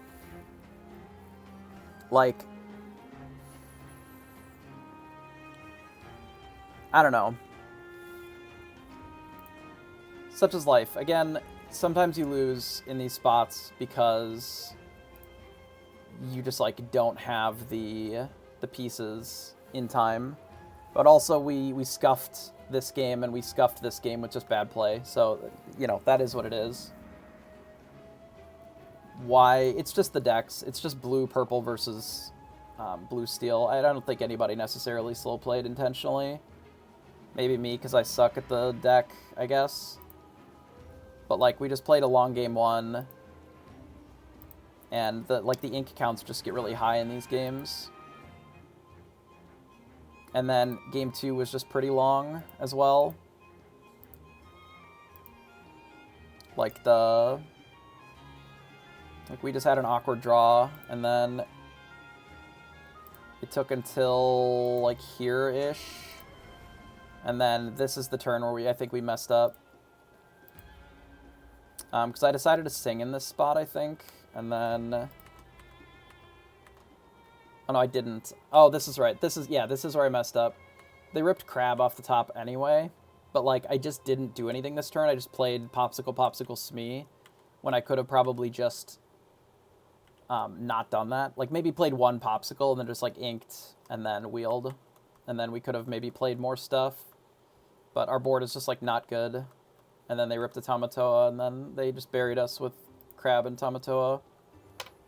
But after, like, a pretty lengthy game, we're just, like, here from...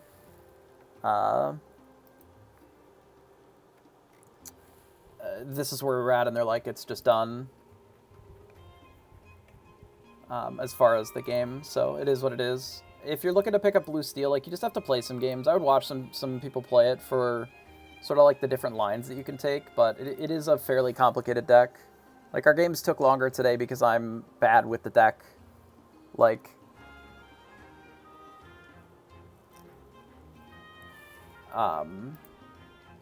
yeah, it's at the prize pool is 2,000. It just means that first place gets whatever 500. It's pays to top 8. Yeah, the prize pool is 2K for this one. I mean, the entry fee is $15, and there were 300 people, so it's not that surprising.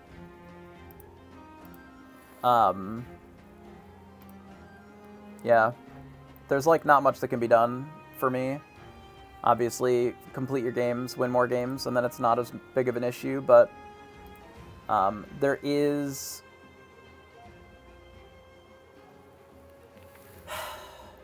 just play better next time. That's really all it is. Here was a deck that we played. We lost a pretty rough, aggressive draw to red-purple, and we lost to Jafar, like, that we were really not in a position to really win. Like, they shifted Robin, and then they shifted Jafar and just double-wheeled us on turn 5 on the play. So those were kind of unwinnable. Round 1, we maybe had a chance against red-blue if we played our turns a little differently. Like, there was a spot where we could have navigated a little bit differently. We have a little bit of time. We can kind of go back and look here. See if I can see that game. So is this round 1? Yes. So we scrub forward. Basically, our turn was here against our red-blue opponent. And, like...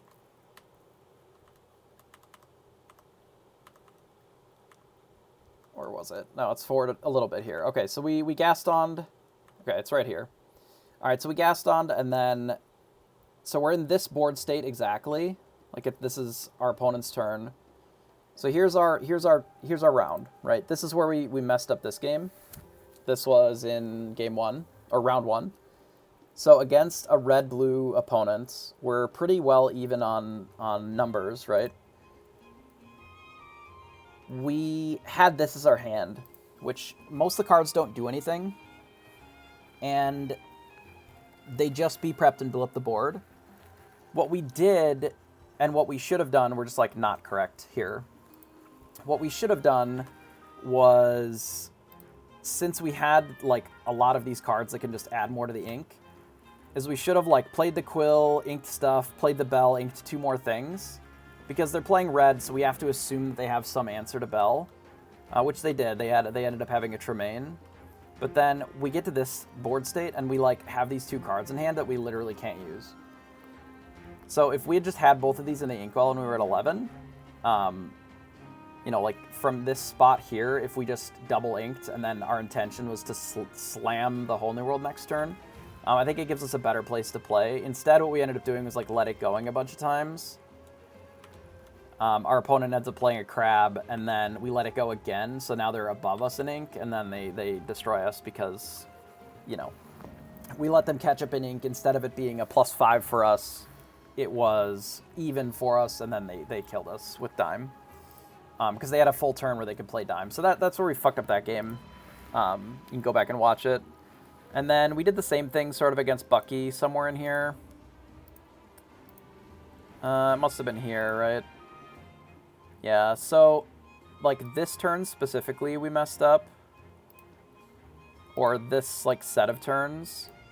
Basically, we're against a steel deck, and we just opted not to play a bunch of Cogsworths. And we over-inked. We're, like, looking at a board like this. And then, instead of just playing Cogsworth here, we ended up playing this, inking another thing. And then we got punished by Morph with a Tinkerbell shift that we weren't anticipating. So they destroyed us with it. Oh my god, go. Go, go, go. Yeah. So they shifted Tinkerbell, killed their whole board, and then we lost. Tinkerbell shift kills this, and then we're dead. If instead we just, like, start playing Cogsworths and maybe play the Beast as well, I think we're in a better spot. But it's kind of neither here nor there. Like,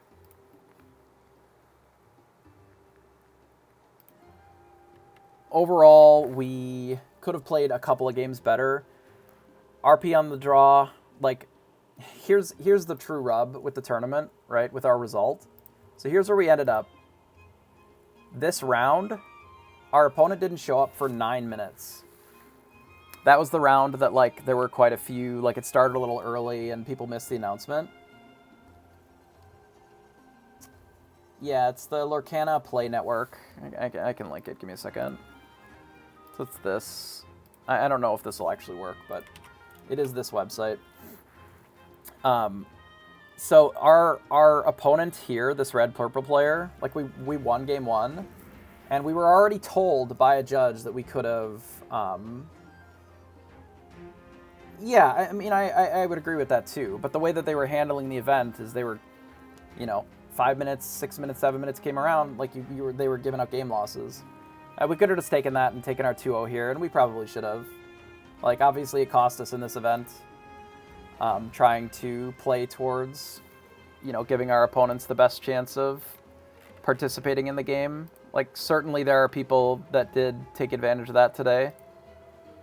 I opted not to, and it, you know, it cost us 2 full points, right? So, especially in a position where we were at, where we had 16 points instead of 18, that does matter. Yeah, I mean, I agree.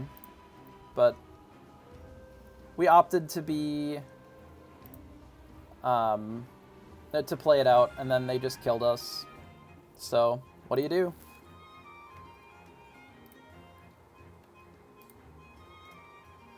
Like, I would agree realistically that we should take the points, and I think in general I probably would. At a bigger event, probably take them, but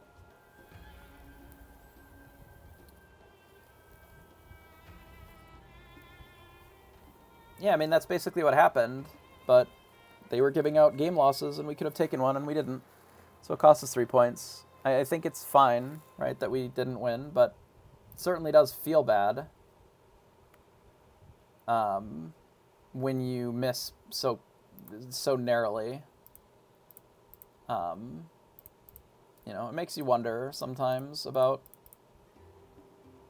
your position in playing these games sometimes. Absolutely, there's a much greater incentive, and we probably should have for that reason alone. It feels kind of bad on stream, obviously, just be scooping up free points or whatever, but we certainly took, by streaming a lot of these events the way that we do, with open deck lists, like, you can see my deck, it's here. This is what we played today. It's been here the whole time, hasn't moved. Been here for like 4 days. Like, you can see my deck list. It's wide open. We're streaming our hand live. You know, if somebody wants to look at it, they can. They always can have an advantage against me. I've also been talking for 10 hours. You know, yeah, if I got the 2 points, I might have dodged the Jafar matchup. Like, who knows? There's a lot of things that would have potentially changed if we had done that instead. Like, I don't know. I don't necessarily feel that people should have been getting. I did consider it. I think that Cerberus is probably better, given the stat line. Like, you can play this into Maui. Like, you can play that on turn 4 and just sing. It just trades better with Maui, basically. The only downside that this has is that it only lures for 1, but you don't really care that much. You just want something that can get down and sing and fight. That you don't care if it's tapped or untapped the whole time.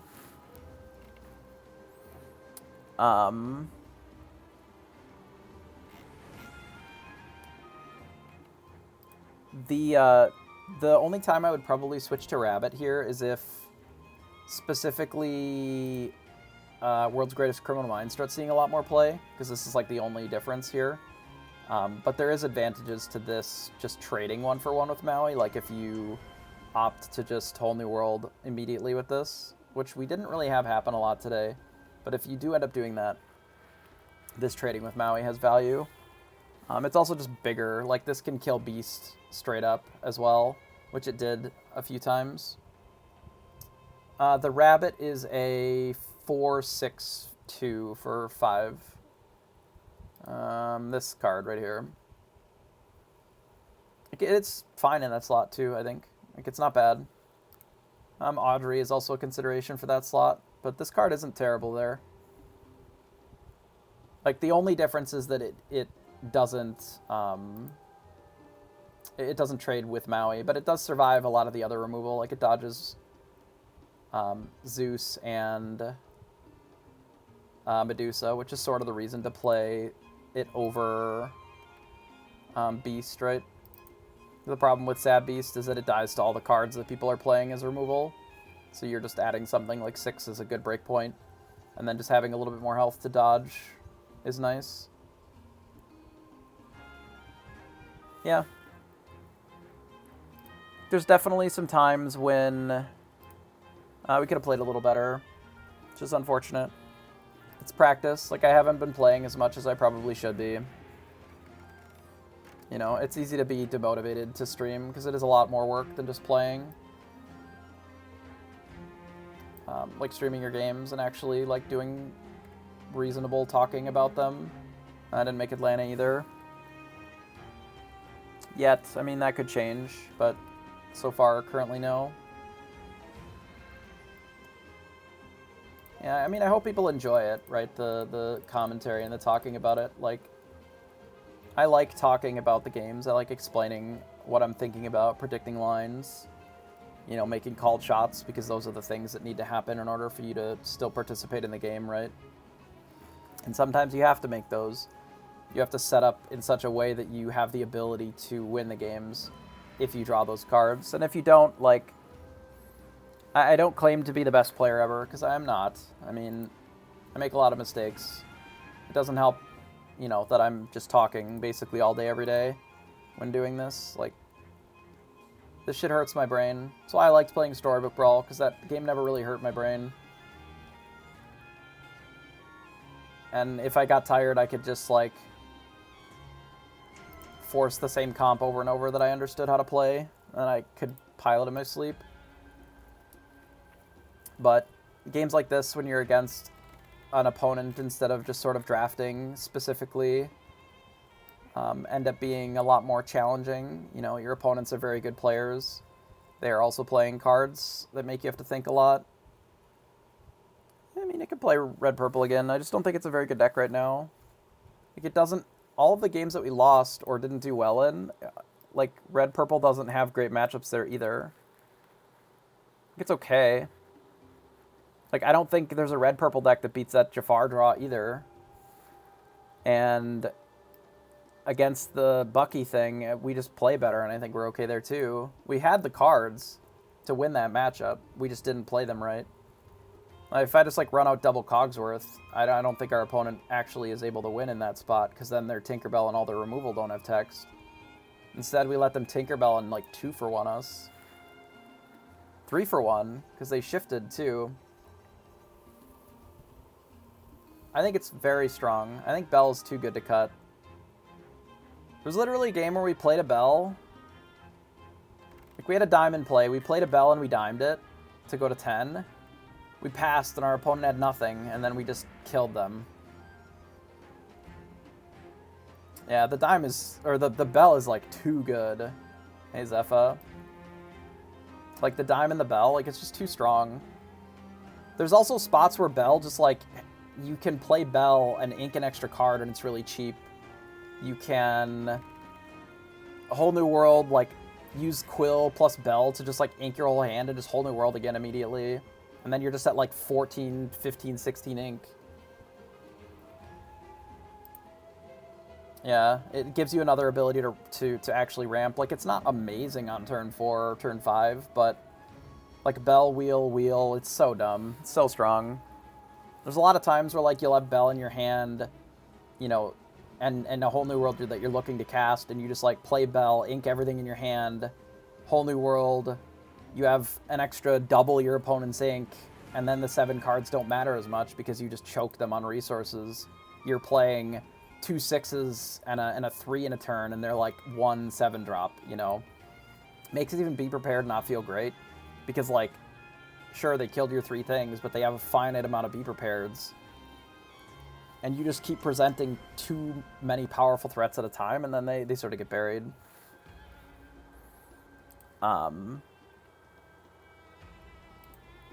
But, yeah, it's just, I don't know. I think we could have played a little better. I think if we put in more time, like more efforts into learning this deck, I think we could have done a bit better. Because there were definitely a few turns that we didn't play optimally throughout the day, and there were a few games that we were taking a bit too long to come to the conclusions that we did. When, if I think about it harder, like if I sit back and look at it, they should be more intuitive. I just don't have the experience with the deck, which is problematic. I do feel like the deck felt okay. I don't think you actually need this at all. I think this can just get cut from the deck. It just doesn't feel like something that's necessary for this particular deck. I think there's other decks where this card is still good, but I just don't think you need it in this deck. I think this Abyss can just get the axe. I didn't hate the Tamatoa. It could probably go as well. It's not at its best in this deck because we have so few items. I'm sort of playing it like the extra dime and then sometimes like the extra Gaston, you know, a thing that draws another card. And it's okay. I don't know if it necessarily matters enough to have the Tamatoa, but I definitely think that this beast can get cut for sure. I'm just not for sure what for. Maybe another ramp to go to 17 uninkables, but an additional consistency there. But probably something like a Baboom would be fine. Not necessarily, because you have the Smeeze, and you sort of don't run out Bell as just a card to play. Like, I'm not looking to just play Bell on a board where I need her to live to be able to play, ideally. I'm more looking to play Bell when I'm also doing a bunch of other shit. So, like, if their turn is Medusing Bell, I still have, like, a Gaston and a Cogsworth and something else questing. Like, it doesn't matter. But also, Bell combos really well with the dime just to close the game. Like, 15 becomes your break point to just kill them. Yeah, I mean, Dragonfire is very good. If Dragonfire becomes, like, the thing that people are playing, it certainly makes something like Audrey look a little better than the Cerberus. You know, if they're adapting to... yeah, it's like... Exactly. Because it's so cheap, because it only costs 4, and you can also ink an additional thing, like... that becomes important. No, there's no manners in here. The Bell is kind of in the place of manner. There's not really room for it. Here, let's put this back to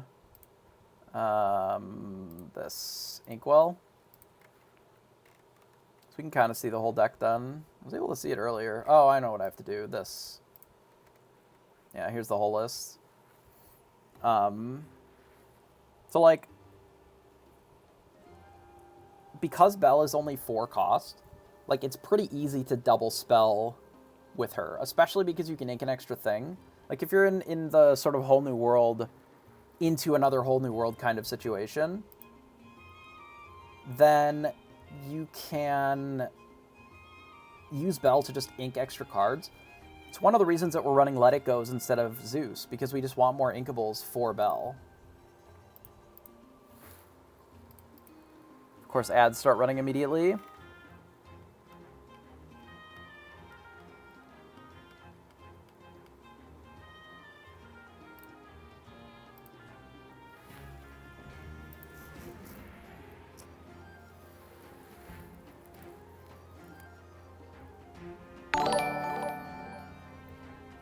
So follow Braden.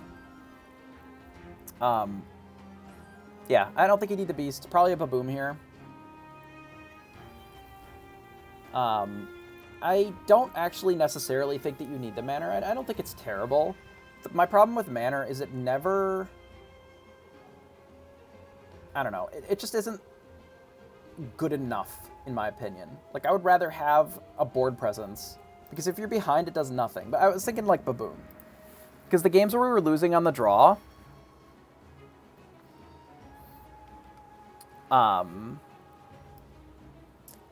like, if you're losing on the draw, right?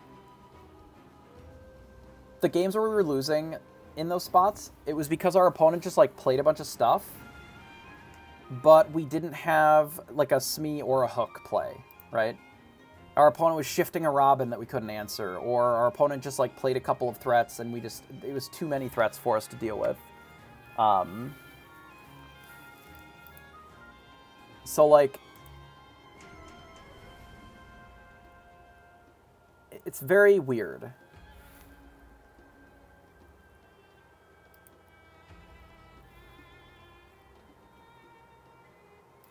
Like, I don't know.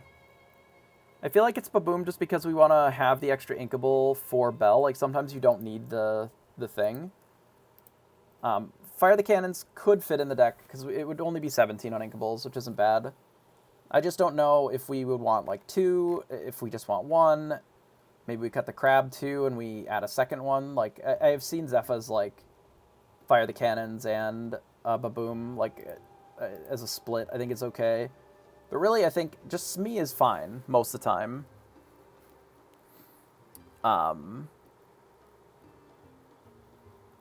Which I think is interesting, right?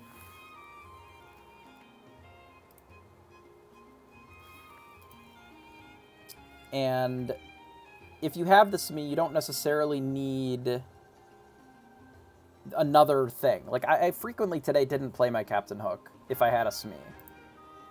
Because a lot of times, like, the Captain Hook wasn't always awesome. Oh, I know.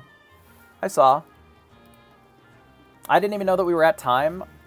Like, our board state was that of just straight lethal. Here's where we were at the end of the game. When they told us to just, like, report our score. Like, I did this and then passed. And then this is where, like, just put your thing in as 0 or as 1-0 or whatever. So we didn't get turns because we missed it. So, like, this is where it was at. Like, the reality is that 1-1 and 1-0 is the same. So, like, if they're in this position, they don't have to concede. Obviously, there's nothing that compels them to. But if we get turns, like, they have no shot, right?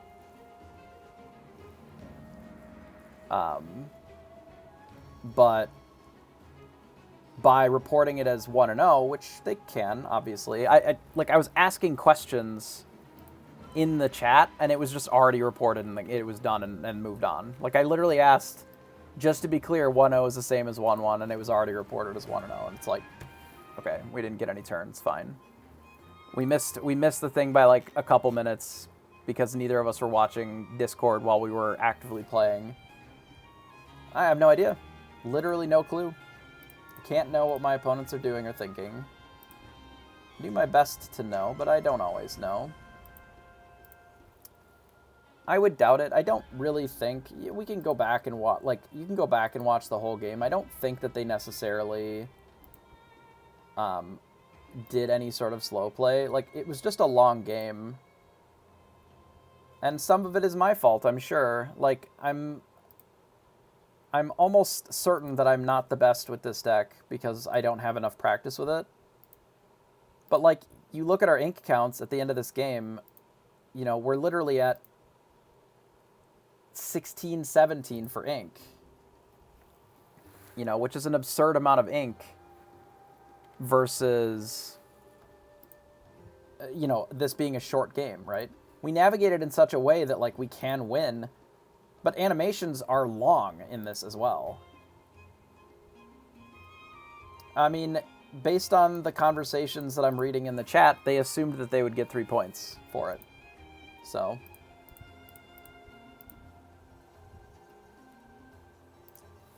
because they are surprised that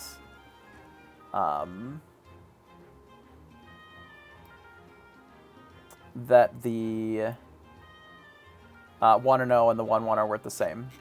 Like, again, I was trying to clarify it in the chat, and it just was already, it already happened.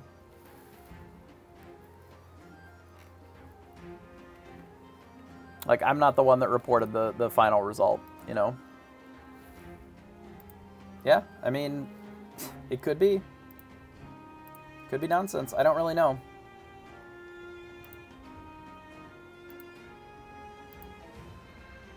Like, I don't necessarily have any idea with any of these turns, like, what was in their hand. Like, I can't see it. This was a pretty long game. You know, this was from 35. Like, here's this game. This was where they beat us. We hit that.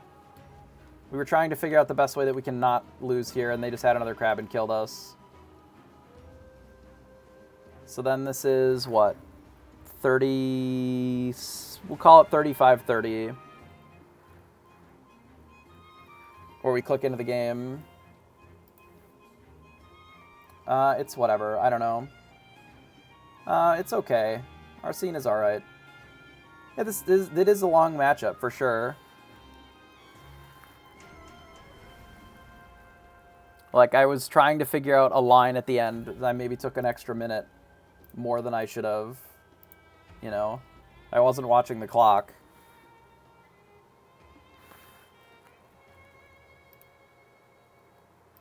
Like, 30 seconds were in. And then...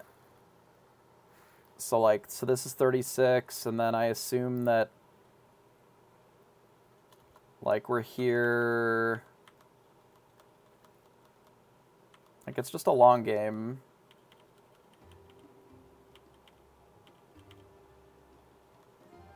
I don't know, a lot of this nonsense we're doing on our turn, I don't know.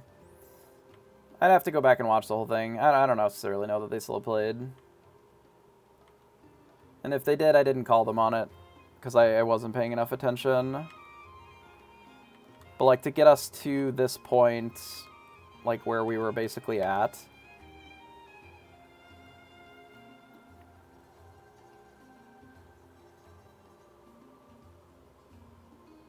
Wait. So they Tremaine me here.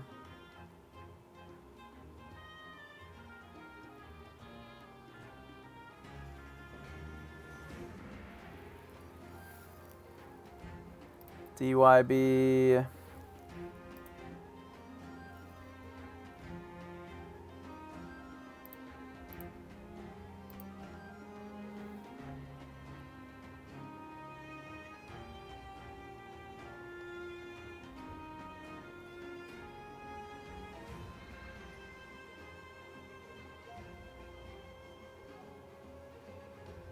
And then I play Shield.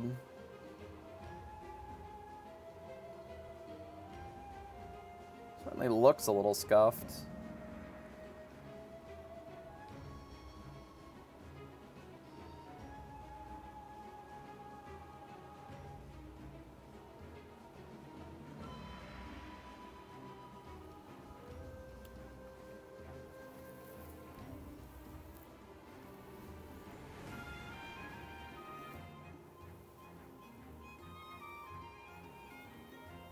It's still their turn? Jesus, how long was this turn?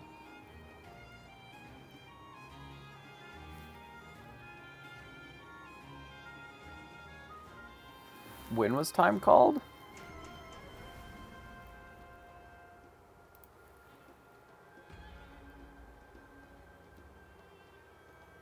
$47. I don't know what time this actually is, so that's not helpful. I don't know how long I was streaming before like the events started to subtract the difference.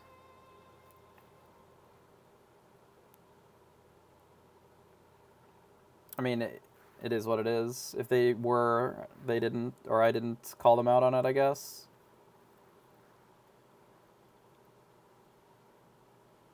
How long was our turn here?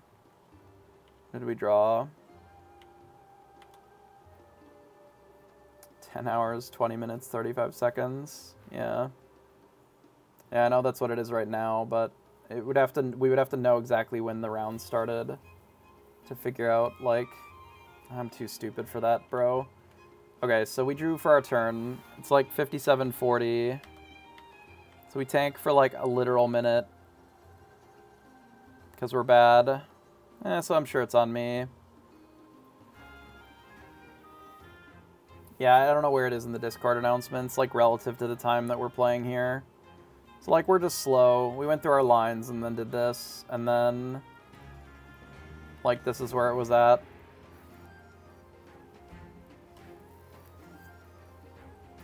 Yeah, like I know when. So I understand when the round started and then when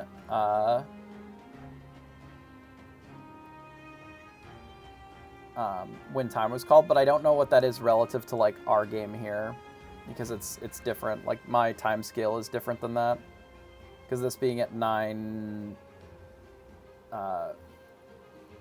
hours or whatever is just different than what they would have.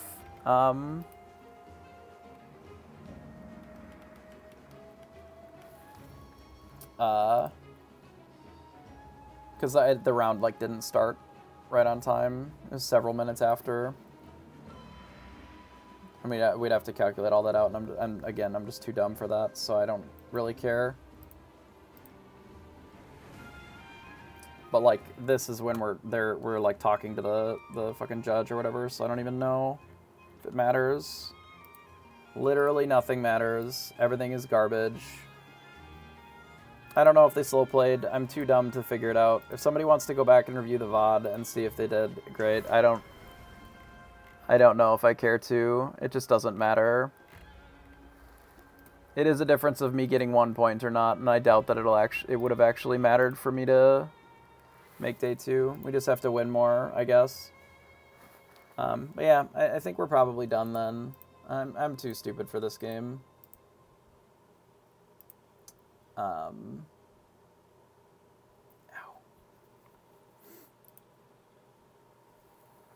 The unfortunate part is, like, this is our board state. And if we practice more, like, we probably weren't. A, we wouldn't have run out of time in this matchup, but B, we probably wouldn't have made as many mistakes. So that is, if you're looking for advice, just practice your matchups more, so that you know what's important here, what's important against your red-blue opponents, and when to pivot and when not to, and just play faster. So, big punished for playing slow, but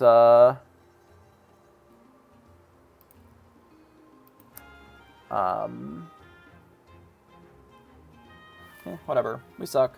I don't even know when we're going to be on next as far as tournaments. I'm going on vacation next week, so we may not even stream until I get back. But I will put this up on YouTube if you want to watch the videos later. I appreciate everybody for popping in. Sorry that my result was not better and that we don't make the cut here. Eventually we'll be a good player, but now we're mid, I guess, which is fine. It is an odd format, the, two-game, two-match thing, but it's whatever. I don't think it's necessarily bad or good. It just is what it is. Is anybody even streaming Lorcana anymore? Not many, huh?